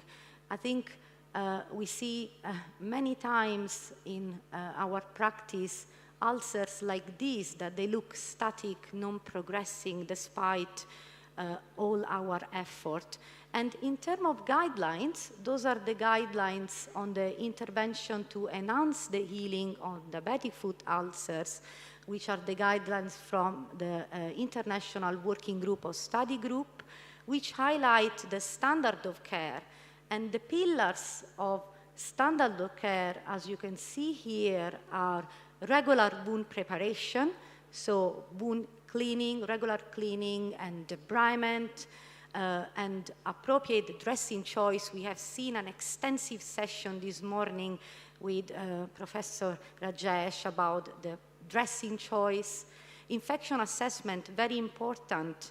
Is there any infection, and what is the extension of the infection? Is this a soft tissue infection? Is this an osteomyelitis? Do I need to get more sample, and which sample, in order to target the therapy and choose the proper treatment? Vascular assessment, is there any peripheral arterial disease? If yes, what is the degree of the peripheral arterial disease, and does the patient need an intervention, and which intervention, endovascular or surgical intervention? Offloading planning, very crucial. We have seen this morning total contact cast and then a session on orthosis. So we need to plan properly according to the stage of the ulcer and the stage of our patient, what offloading we need, like total contact casting, orthosis, and we need to consider to address deformity as well if necessary, for example, surgical correction.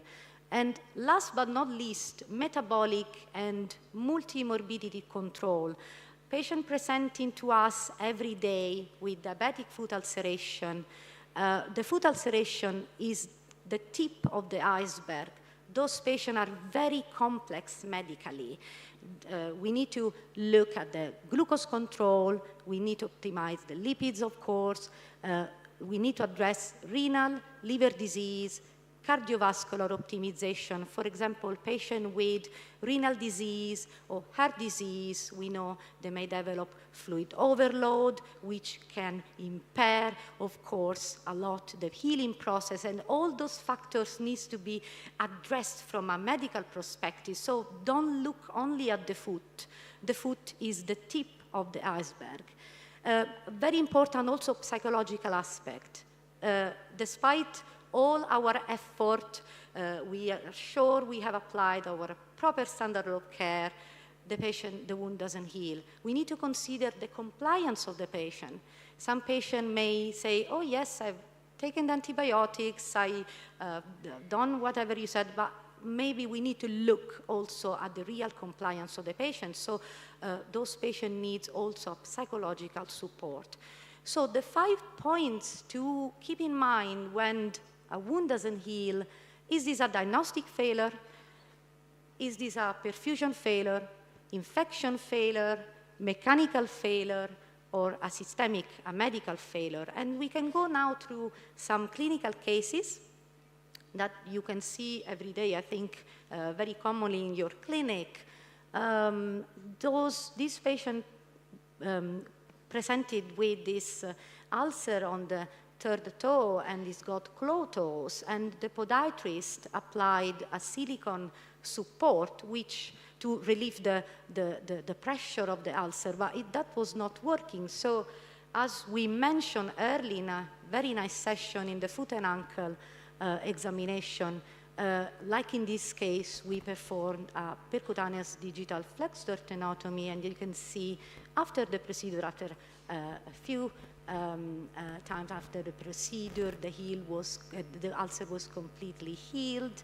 Or another example, as this patient, wound not healing on the first metatarsal head, and we performed a tendon Achilles lengthening procedure in our clinic under local anesthesia, and you can see the ulcer has healed in a short time. Another example, total contact cast. So we know we can use the total contact cast for neuropathic ulcer, active Charcot, as we have seen this morning. Please consider the total contact cast as a great advantage also in the swelling.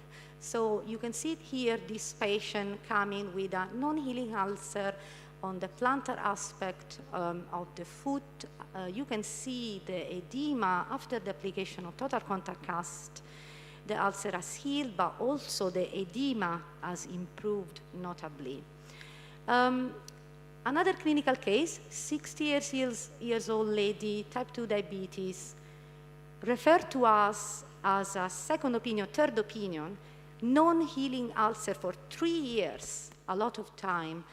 So she was referred with toe pain while walking, this ulcer on the dorsum of the first toe. You can see this cavur-fior verruca type appearance and overlying callus and also cellulitis. Yes, she was treated with antibiotics. The microbiology was not showing anything significant. X-ray, MRI, not showing osteomyelitis, but we can see an infiltrated lesion in the cortex of the proximal phalanx. So we discussed in the MDT, and we said, along with the dermatologist, let's get a skin biopsy. And the skin biopsy came back as squamous cell carcinoma. So we proceed to a lesion excision and the ulcer healed. So this is an example.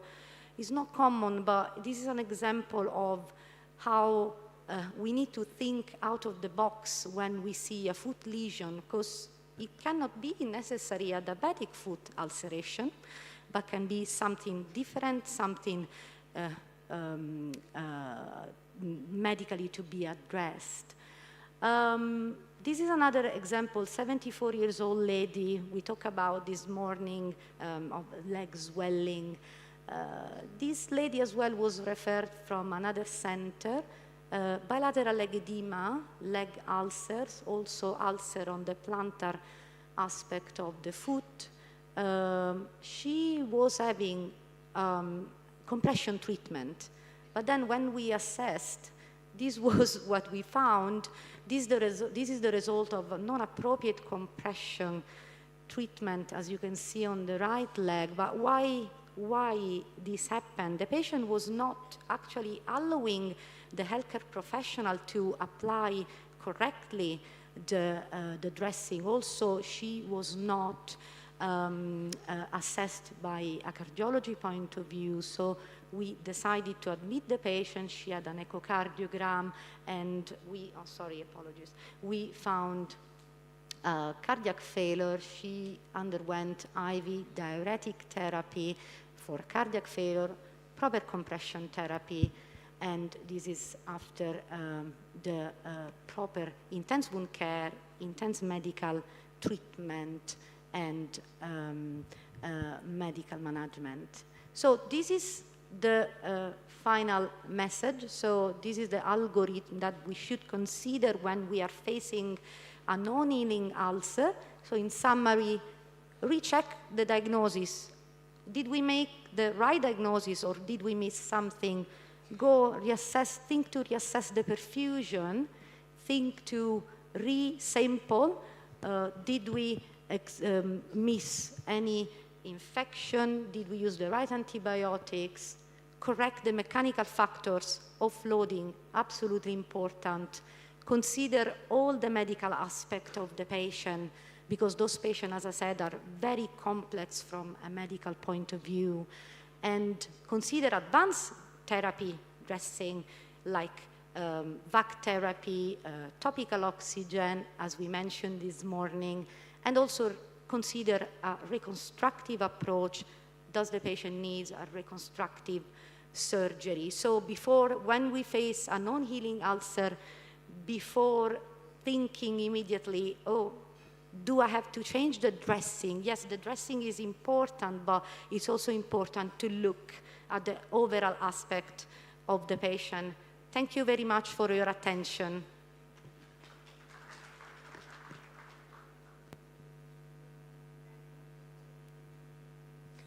Thank you, Dr. Erika. Now we move on to the final session of the workshop. Workshop 6, Novel Approaches to Limb Salvage. Now I invite Dr. S.K. Ajay Kumar to share his views on stem cell therapy in PAD.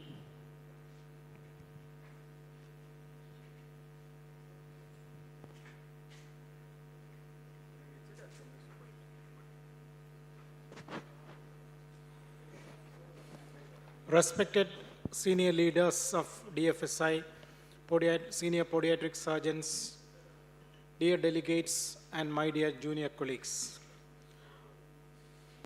In the coming 15 minutes, I'll be sharing some insights about stem cell therapy.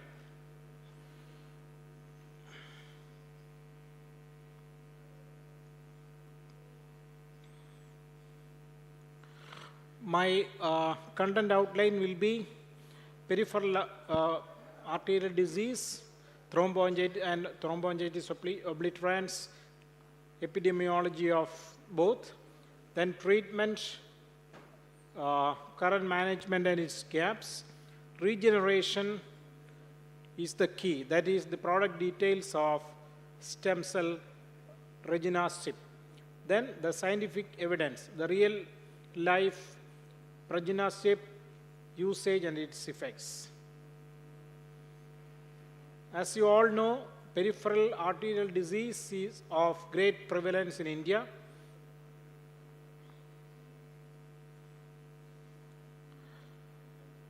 In the world, it is around 12.02%. Chronic CLTI is the most severe form of PAD and is characterized by rest pain, tissue loss, or gangrene. CLTI occurs in up to 1 in 10 people with PAD. The risk factors governing peripheral occlusive arterial disease are, as you all know, diabetes, smoking, advancing age, obesity, family history of peripheral arterial disease, high cholesterol, and high blood pressure. So the clinical features you all know. The most recognized symptom of PAD is pain in the calf induced by walking and relieved by rest, known as intermittent claudication. 5 to 10% of patients with intermittent claudication transform CLI within 5 years. So the classification of peripheral arterial disease, stage 0 is asymptomatic, stage 1 is mild claudication, stage 2 moderate claudication, stage 3 severe claudication, rest pain, stage 4 ischemia and ulceration, stage 5 severe ulceration or gangrene, stage 6. Peripheral occlusive arterial disease in young individuals, it was very common once, that is thromboangiitis obliterans. It is otherwise called Berger's disease. It is seen only in smokers, causes poor circulation in feet and hands, may lead to tissue death and amputation. Gets worse the more you smoke. So the current treatment modalities in CLTA, first is risk factor modification, as you know, smoking cessation, rigorous blood sugar level control, BP reduction, and lipid lowering.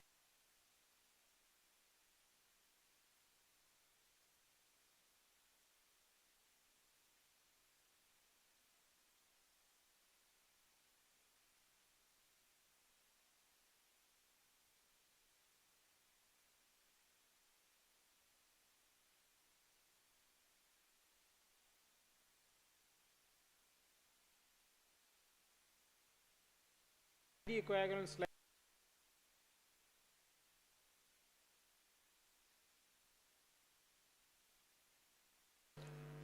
angioplasty with or without stenting, bypass grafting, typically used for diffuse disease in younger patients. So revascularization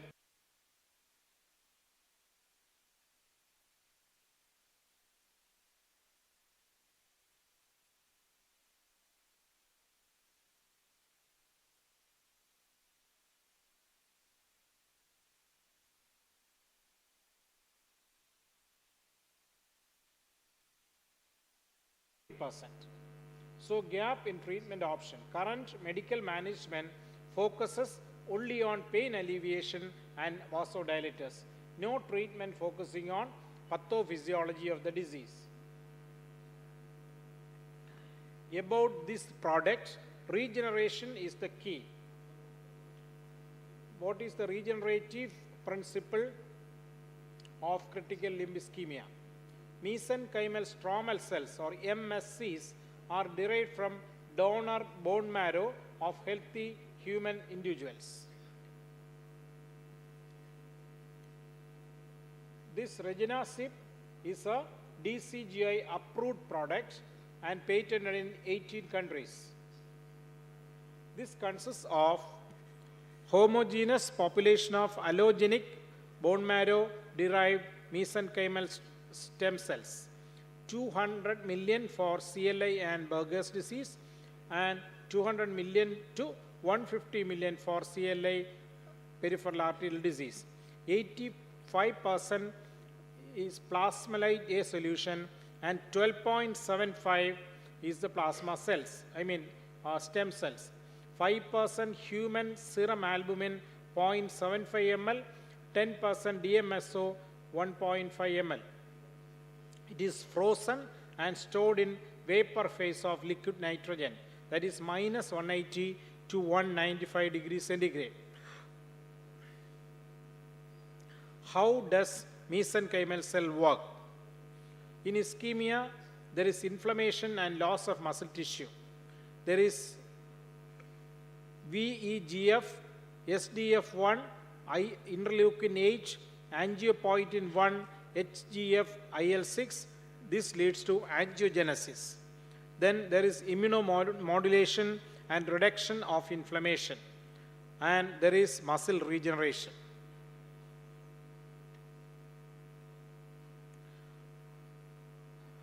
Unique mode of action. This addresses the causes of CLI.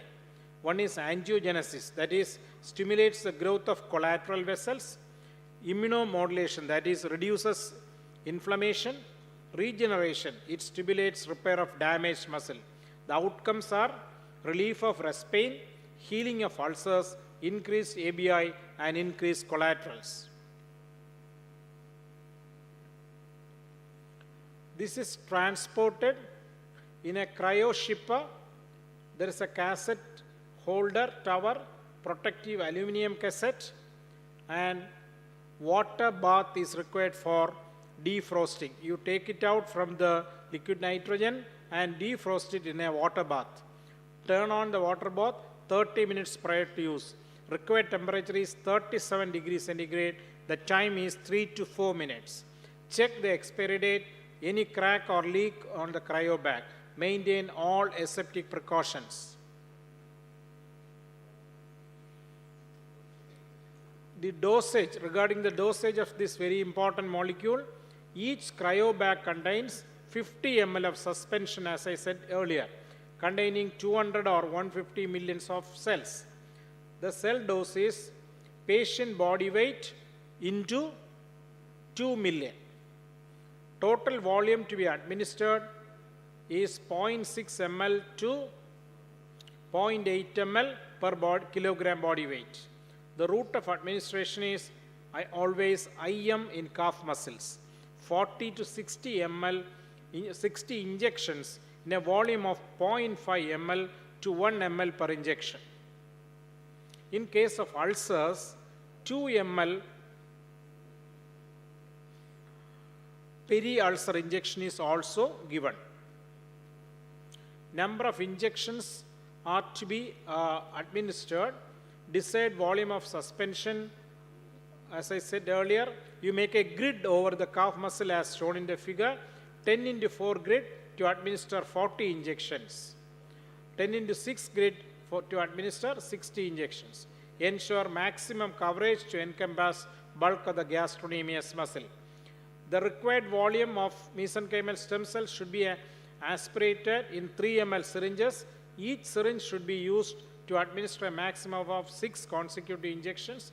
Inject intramuscularly at a depth of 1 to 1.5 centimeter depending on the muscle bulk, using 22 or 23 gauge needle. Each IM site should be separately injected. 40 to 60 separate injections are to be given as shown in the figure. The clinical evidence, this is a study, 184 patients across 29 centers in India. In CLI due to PAD, phase 3 clinical trial, CLI due to thromboangiitis obliterans, phase 2 and phase 4 PMS study. So these are the studies, and the primary efficacy endpoints, rest pain and ulcer size. You can see the drastic reduction in rest pain as well as ulcer size. Secondary endpoints, angle, systolic pressure, ABI, total walking distance. You can see the improvement in the graph. The amputation details and summary of AEs. None of the patient underwent major amputation during the study. However, one patient required minor amputation at 6 months. No major amputation, no treatment-related side effects. So, summary of adverse effects, no deaths, no serious adverse effects. Severity of AEs, mild 4 events, moderate 2 events, severe 2 events. So this is another study, rest pain and ulcer size, ABI and TWD. This is another one. The safety endpoints are also satisfactory. Efficacy endpoints again. Ulcer healing status is also very, very nice. And in summary, this is the effect of reginasib. So, dear friends, as conclusion, CLTI presents the most severe form of peripheral arterial disease with high risk of limb loss and mortality. A significant proportion of patients are no option CLI, where revascularization and medical therapy fail. Mesenchymal stromal cell therapy addresses underlying ischemic pathology by promoting angiogenesis, microvascular repair, and tissue regeneration. Reginasib has demonstrated consistent clinical benefits across phase 2 and phase 4 studies, including reduction in rest pain, accelerated wound healing, improvement in ABI, and collateral formation. Low amputation rate, favorable safety profile. It represents a promising limb salvage option for patients with no option CLTI due to PAD or Berger's disease. Regenerative therapy may fill a critical need in contemporary CLTI management. Regenerative therapy may fill a critical unmet need in contemporary CLTI management. So this is about the details. Now our experience with CLTI.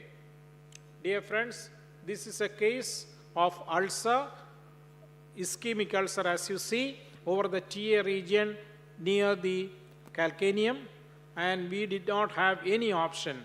The angiogram showed very complicated multiple occlusions, no chance of angioplasty or bypass. Finally, we decided to do the stem cell therapy, and we did the stem cell therapy. You can see slowly it started improving and wound started granulating. See, finally we could do skin grafting. This is another case. We have to excise all the dead and necrotic tissues, then peri-ulceral injection and injection over the calf muscle, and we could save the limb. This is another case, a very bad ischemic ulcer over the big toe, angioplasty tried. No endovascular procedures feasible, then we proceeded with stem cell therapy. This is the situation. Finally, we had to disarticulate the big toe. This is ulcer. And we did stem cell therapy, and this is the result, and we could graft the ulcer. So that is our experience. So this is about a new hope in a set of PAD patients where no revascularization is possible in the form of angioplasty or bypass. Thank you very much. Thank you, Doctor. Any questions? Okay. Thank you, Doctor. Now we move on to the last talk of the day, transverse tibial transport by Dr. Amit Burande.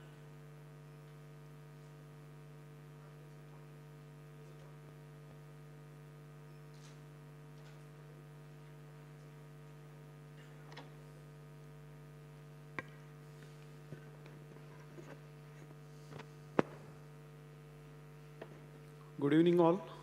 So it's the last session for the today, and we are going to discuss the TTT. Multiple terminologies: transverse tibial transport, distraction angiogenesis, cortical tibial distractions. Infection burns in the fire of regeneration, the great quote by Professor Elizarov. TTT is a variation of Elizarov technique where under optimal distractions, tissues have potential to regenerate and stimulation of the stem cells. Controlled bone distraction not only stimulates the bone growth, but it also causes the neoangiogenesis, and it was found many years back by the Elizarov team. So it causes the local release of the growth factors, polarization, balance of the macrophages, mobilization of the bone marrow, stem cells. These all are the mechanisms which are proposed in the literature. After early discovery, it was in a dormancy for a couple of years. In 1994, canine study shows that it definitely shows the neoangiogenesis. The Chostow in 3 studies had a conclusion that DO enhances the angiogenesis. So there are multiple studies in Southeast Asia and China, and nowadays the literature is coming from the West as well. For critical limb ischemia, we have a conventional approach. We all are very well versed and will be discussing intricacies tomorrow in next 2 days, like angiographies, plasties, bypasses, combined treatments, the arterialization of the veins, that's called as a venous fortress. So when we are going to think about the TTT, so as of now, I'm not promoting as the first modality of the treatment against the well-established standard angioplasty and the CABGs, the peripheral bypasses.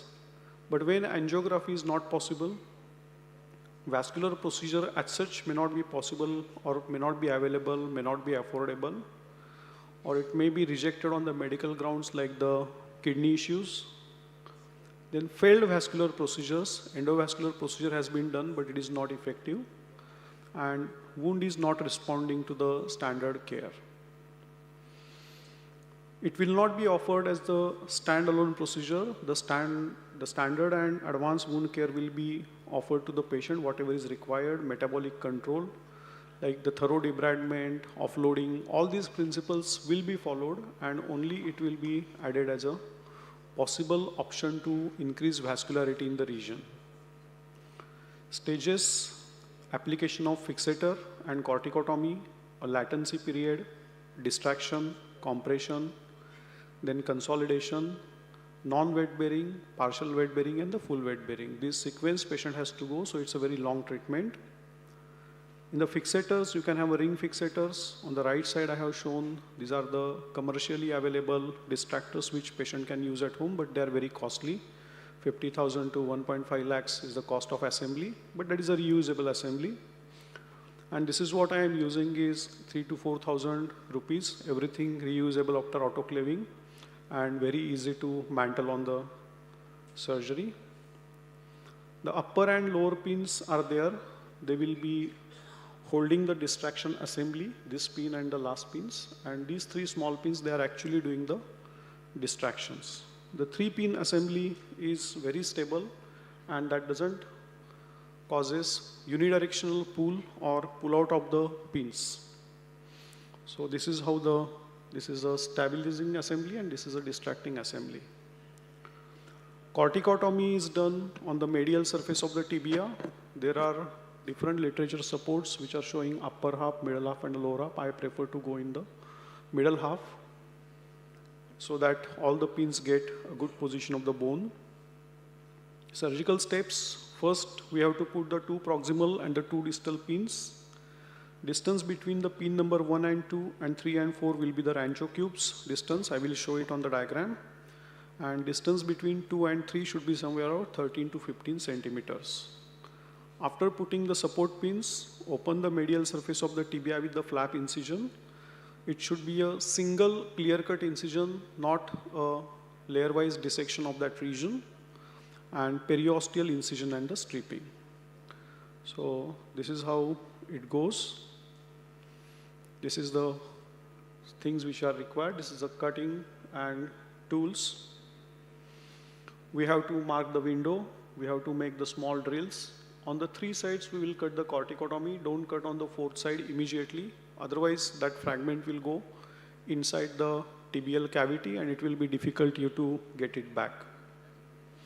So complete corticotomy on 2 small horizontal limbs and 1 long limb. Don't cut the 4th margin of the window at this stage. It's a time to introduce 3 small pins working on the corticotomy. So at this stage, we have introduced 3 pins.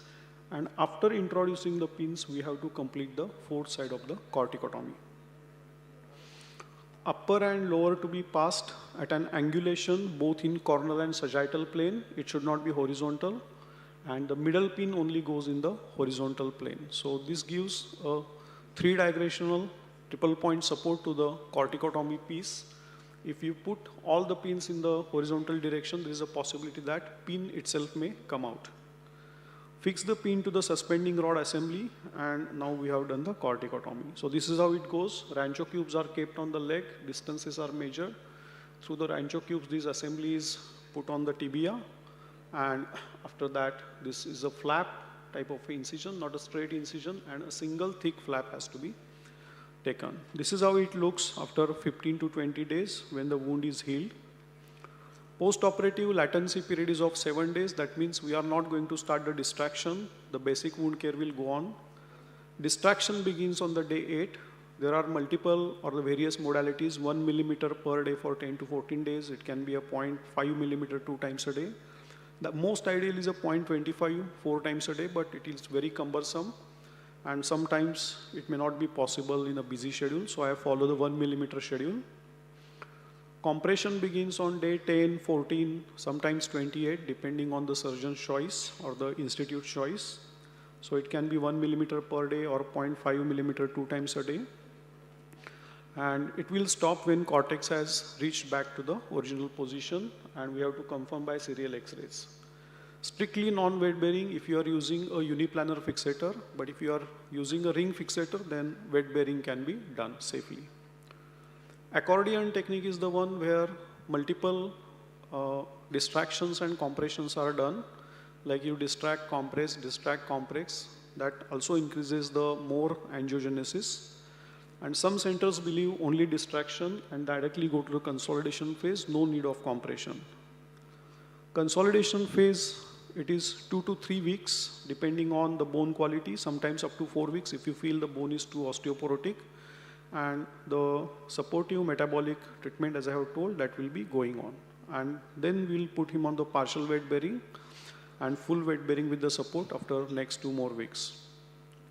During these procedures, the expected complications are like any other external fixator, that is the pin track infections, corticotomy infection. Fortunately, I have never faced corticotomy infection. There can be a pathological fracture of the tibia at the midshaft. Then there can be a DVT due to prolonged bedridden, medical complications of prolonged bedridden situations. We'll see some cases done by me in second chapter of this conference. Only Dr. Lee had presented his work on the TTT, and then I started doing these cases, though I knew the procedure, but I feel that we got some support from the Western literature there. So this patient was in this situation, and he was already amputated and presented to me when he was in this situation. You can notify the severely calcified vessels. Patient was AKI on CKD and severe infrapopliteal triple vessel disease. Nephrologist straight away rejected the angiography. CO2 angiography is not available in my town, so I just offered that whether we can do this TTT, so they accepted. This was the first case. So we did the midfoot amputation. Don't go on this blood color because many of the times it's a blood which is sipped on the table that shows such a very red color. The corticotomy, this assembly was applied. You can see this is how it has progressed. The cortex is coming out. This is the stage of complete distraction. Wound remain reasonably red in this period. After that, we did the compression. The fragment has gone inside and the wound has maintained its vascularity, and we closed it with the skin graft. And this is after almost 3 months picture, and this limb is saved and patient is mobilized. This is the second patient. Patient was referred to me by interventional radiologist for critical limb ischemia. After the intervention was done, he had done angioplasty for the 2 vessels, infrapopliteal, and she was sent me to for this debridement. So you can see the bones are good. There is only a little bit of shadow suggestive of infection and abscess collection below this ischar. And we did debridement, looking fair on the day 1 of debridement. This is what happened after 15 days. All other standard wound care, antiplatelets, everything was going on, and the X-ray shows this pathological fracture of the calcaneum. Here I decided to go with, because everything was already done, so I explained everything to the patient and we decided to go for the TTT. I needed these 2 fragments in a close approximation because the upper lip in this position, it will never unite. And we applied the TTT assembly. This is operative day picture, POD 4, and then it is how it is progressing. At POD 20 and PDD 13, we had started distraction, completely distracted tibial cortex. As expected, in a compound situation, I had put screw. That screw came out at the same time, but the partial calcanectomy also was done at that time again in redebridement. And this is how the compression has started. At 6 weeks, this was the wound. In between, we had given 1 more cycle of distraction, so we followed here the accordion principle. And you can appreciate this fragment. If I wouldn't have put a screw, this would have totally gone and it would have been difficult to hold the position. And this is 10-week post-operative. Then this is at 14-week, we put the graft. And then second compression cycle was completed by that time in the same time frame. And why we were so taking efforts to save this limb, because opposite limb was already amputated for diabetic infection. And this is how the wound looked at 18 weeks. And we give the ankle foot orthosis to the patient. This is almost 2 months back. Now patient walks with the simple wound care shoes. Even though there is no tender Achilles, there is a good range of movement in the ankle. It's absolutely a stable joint and he is absolutely independent. So it is 8 months post OP, and this corticotomy has been little away from the bone, but it's stable otherwise. And you can appreciate how much is the plantar flexion strength of this leg. This was the patient who was multiple times debrided. He continuously had this fluffy wound. X-rays were not alarming, but we debrided this patient. He had a severe critical infrapopliteal disease. The TTT is not limited only for the critical limb ischemias, but there is a literature where it supports even in infective scenarios, you can apply it as a augmentation or adjuvant therapy for your primary care. So we applied the TTT, did the distraction, wound got clear, but 23rd day this patient has a cardiac event and sudden death. This patient had presented with this almost infective gangrene of the forefoot, AKI on CKD, and we applied the TTT apparatus. Wound was reasonably good in early couple of days, but eventually, if you see, that wound got significantly infected, and at the same time, this patient was having a wound on opposite side also. That was a lateral margin wound, and you can see there is a significant varus deformity in relation of the calcaneum to the tibia. And this was the infected limb, how it was looking. And here, this opposite side limb. In the same setting, we had done this corrective osteotomy for the calcaneum. We completely corrected the calcaneum and got fixation of the calcaneus to the talus. And on 15th post-operative day, the right side was doing well. And 8 weeks, that did well. But the left side, it resulted into the amputation. So this is one more patient. And here we tried to do the TTT. And it got more and more macerated even after the TTT, and it ultimately landed in below-knee amputation. So practical problems are prolonged hospital stay and cost. So out of my 5 patients, you can see 2 have done well. 1 patient died in early post-operative period, and 2 patients went in below-knee amputation. So prolonged hospital stay and the cost. Most important thing is training the staff for proper direction of the nut rotation, because in one patient, the team was going home to the patient and they were adjusting the nuts. If they do the mistake, rather than compression, distraction may happen, or rather than distraction, compression may happen. So that training is required. Nutrition is an issue, and disuse, atrophy of the muscles because of the prolonged bed stay. These are the issues. So what every evening my trainer tells me when I'm doing the gym is,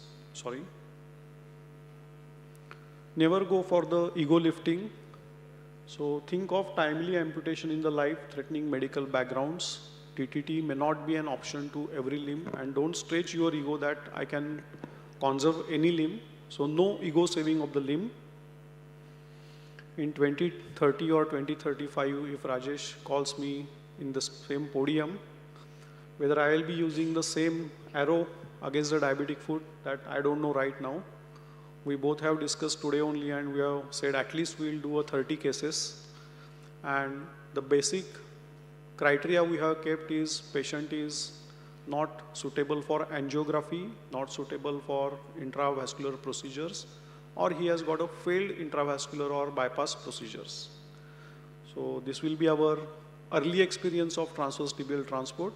We will keep our record and publish maybe after 5 or 10 years with a little longer series. So here I stop, and we welcome you for DFCCon in Bangalore in the October. Thank you very much.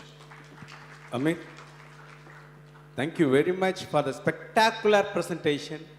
I'm so happy, I couldn't stop appreciating you, and that's why I got the mic from the admin.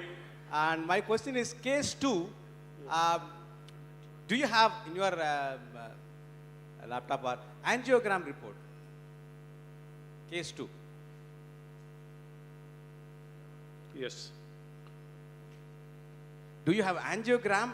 Can I see the angiogram of it? No, I don't have angiogram. Patient was referred to me by interventional radiologist after all procedures were done on him. So I don't have the angiograph. I just had its report. It's But okay. Another question, did you go for Achilles tendon excision because it is exactly sitting over the insertion of the yes. Achilles to the calcaneum? Achilles was excised, sir. Excised. Absolutely. Tendo Achilles was completely excised. And I was more bothered for pathological fracture of calcaneum. Yeah. Because if That's it the doesn't reason why I unite, took the mic. yes, if it doesn't unite, it's going to get 100% amputation. But we are lucky enough to get union with the partial excision, and we could save the limb with, I don't know, I will not claim that TTT has 100% contributed. It might be the angioplasty which interventional radiologist has done, that might have some component, my TTT might have some component. So that's why I said we are just learning the procedure and trying to decide the protocols. Keep doing, Amit. And one more thing, that fracture didn't go to the intra-articular area. That is Yes. another advantage why you are able to do the salvage. That's No. my opinion. See, this kind of fractures. Yeah, that is not crossing that articular region, right? No, this is inside the articular line. These fractures we only get in the diabetic foot. In trauma, we I never have get come this kind across. of fractures. So in this slide, if you see, after I have shown in the follow-up slides, that partial calcanectomy happened, but this was united. Yeah. You did that screw, no? So everybody I had got a good criticism when I put screw in the infected calcaneum. I had my everybody had given their peace of mind to me. But I said if I put just 2 K wires, they may not get a compression and it will keep on a dangling assembly. So let's see. At such patient had told me, sir, everybody has told amputation if you can do something. So that advantage I definitely had. Yeah, you could have done a transection of Achilles along with that screw. Yeah, I have done, sir. To avoid the pull. Yeah, that TA was removed, sir. Okay. Yes, yes. Thank you very much. Amit, very interesting. For the sake of beginners, can you explain the principle behind this revascularization? See, the thing is, we know that we do Elizaro ring fixator for the segmental bone losses. The philosophy is if you got infected non-union of the tibia, we resect the non-union segment, maybe 4 centimeter, 5 centimeter. Up to 4 to 5 centimeter, we can do acute docking, means we can get the 2 ends together, but there will be the significant shortening. In this scenario, to achieve the length, they do a proximal corticotomy and they do a vertical transport of tibia. So the gap will close gradually, and when the bone is going downwards, the corticotomy site, it will make initially a mesenchymal tissue, it will eventually get cartilage and eventually get into the bone. The primary cartilaginous bone model, what we have, the same model. So during that period only, Professor Elizaro and his team and the co-workers, they have done the laboratory studies in animals as well as the patients taking the biopsies, and they have proved that it definitely causes the neoangiogenesis. As I'm a private practitioner in a small nursing home, I don't have all this backup to prove there is a neoangiogenesis, but it has been already established fact that it stimulates the mesenchymal stem cells, bone marrow stem cells, polarization of the macrophages. And the very first sentence which I quoted is the most, I would say, the quoted sentence of Dr. Elizaro, that infection burns in the fire of regeneration. So in addition to these regenerative processes, there is an infection control as well. I think there is a Dr. Bari in Bangladesh. He does a lot of transverse tibial transports, and he has not restricted himself only for the vascular issues, but he does day in and out for the very bad infections where might be we are thinking about putting advanced wound care or the wax. He would do the debridement with TTT. So this is, again I said, whatever the literature, I have read almost 30 to 40 papers before doing my first patient, got all the what medico-legal or what common scientific kind of a support if I have to explain what I am doing to the patient, and only then I did the patient. So as of today only I am not going to offer. If I get a patient who has got non-healing wound due to vascular issues, I will first refer him to a vascular surgeon or interventional radiologist. Let them take a call, let them do a treatment which is accepted worldwide like angioplasty or maybe a ballooning or maybe a bypass. If that gives good result to the patient, I will not be offering TTT at this stage of time. But if that treatment has not worked on the patient, or for some reason he is not able to afford it, or medical conditions is not allowing, only then I will offer it. Sir, very nice presentation. And after this procedure, pre-procedure and post-procedure, how do you follow up how will you assess the increase in vascularity? Well, so that's why I said in the first patient, the issue was nephrologist had strictly said no dye. So I couldn't do again the angiography in that patient. Second patient, the result is good. So he said, I don't want to do anything now. And Anything like TCPO2 checking, something like that? Post-procedure, pre-procedure and post-procedure? yes, that should be ideally done. But I am choosing only those patients where it is contraindicated for the medical condition. Angiography and plasty is not allowed to me. Only then I am touching those patients. So clinical outcome is the only thing I am taking it right now. And that's why I showed my 2 failure cases also, ki it may not be option for everything which cannot be done by endovascular procedure. Every procedure has its own limitations, and we will need really a big multicentric data. Then we will come to, this has been proven very well, positive results in cases with the thromboangiitis obliterans, and their limbs are usually not at threatened, but most of these patients have been operated for the pain. So might be a little earlier stage of critical limb ischemia. And significant pain relief has been documented in multiple papers in this Burgess disease by transverse tibial transport. Milind, excellent presentation. Amit, sorry. Yeah. I got 3-4 questions. Yes, sir. One, the original Eliza Rao technique was done for TAO. Yes. It was not done for ischemic limb. No, it is for TAO, that's why I said. It was for the pain relief of TAO. Okay. The original Eliza Rao technique was with a ring fixator.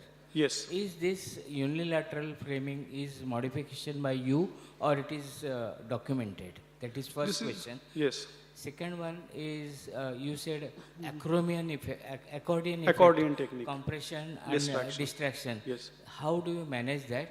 Third, the most important, how do you convince the patient in your practice to undergo this procedure?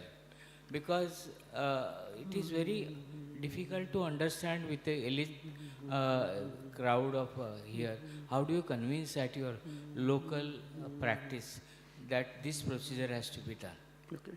So the first question, whether we have to go for the ring kind of a fixator or the uniplanar fixator. So both fixators have been described in literature, and multiple papers, or many people are doing it. Even those people who are doing ring fixator, they just put 2 rings, but the corticotomy and the distraction assembly is only on one side. So those, whatever we are putting, the proximal ring or the proximal wires and the distal ring with the distal wires, they are only to support the distraction assembly. And as I have told you, the ready-made available, which are mainly the Chinese or Asian apparatus, or now North Americans are also using it, and they are commercially available. So that's a uniplanar fixator.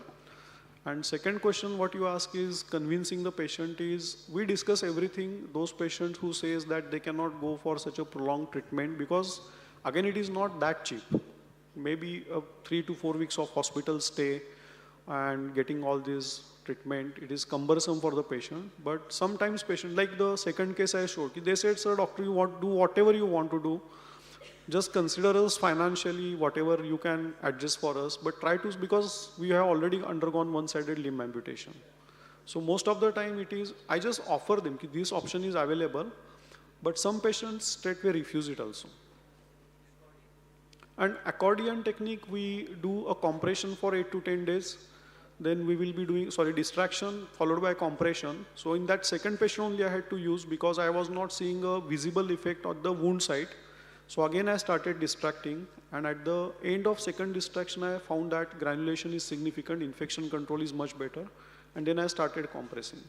So those decisions will be, even in case of a standard Eliza Rao, accordion technique is used when they feel that proximal corticotomy is not showing a good consolidation. So they are transporting the bone downwards.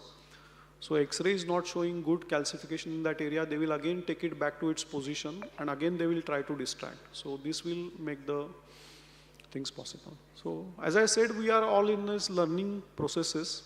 So even if we can save one limb out of 5 or one limb out of 10 in this situation, that is also the beneficiary is always happy with this. Thank you, sir. Thank you, Doctor. Now I request Dr. Milan Ruke.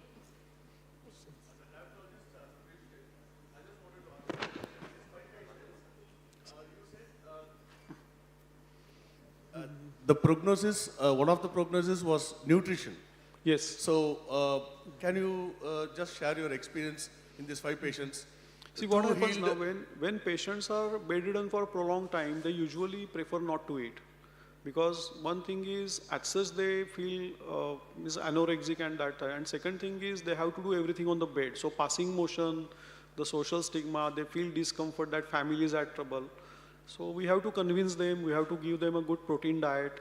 But still I have observed that the operated side limb diameter was almost half by the end of the treatment. That's why I said it is a malnutrition as well as prolonged immobilization associated with the muscle atrophy. Both the things were in these patients.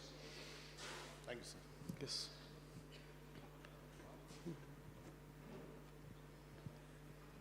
Thank you, Doctor. May I now request Dr. Milan Ruke to felicitate the speaker?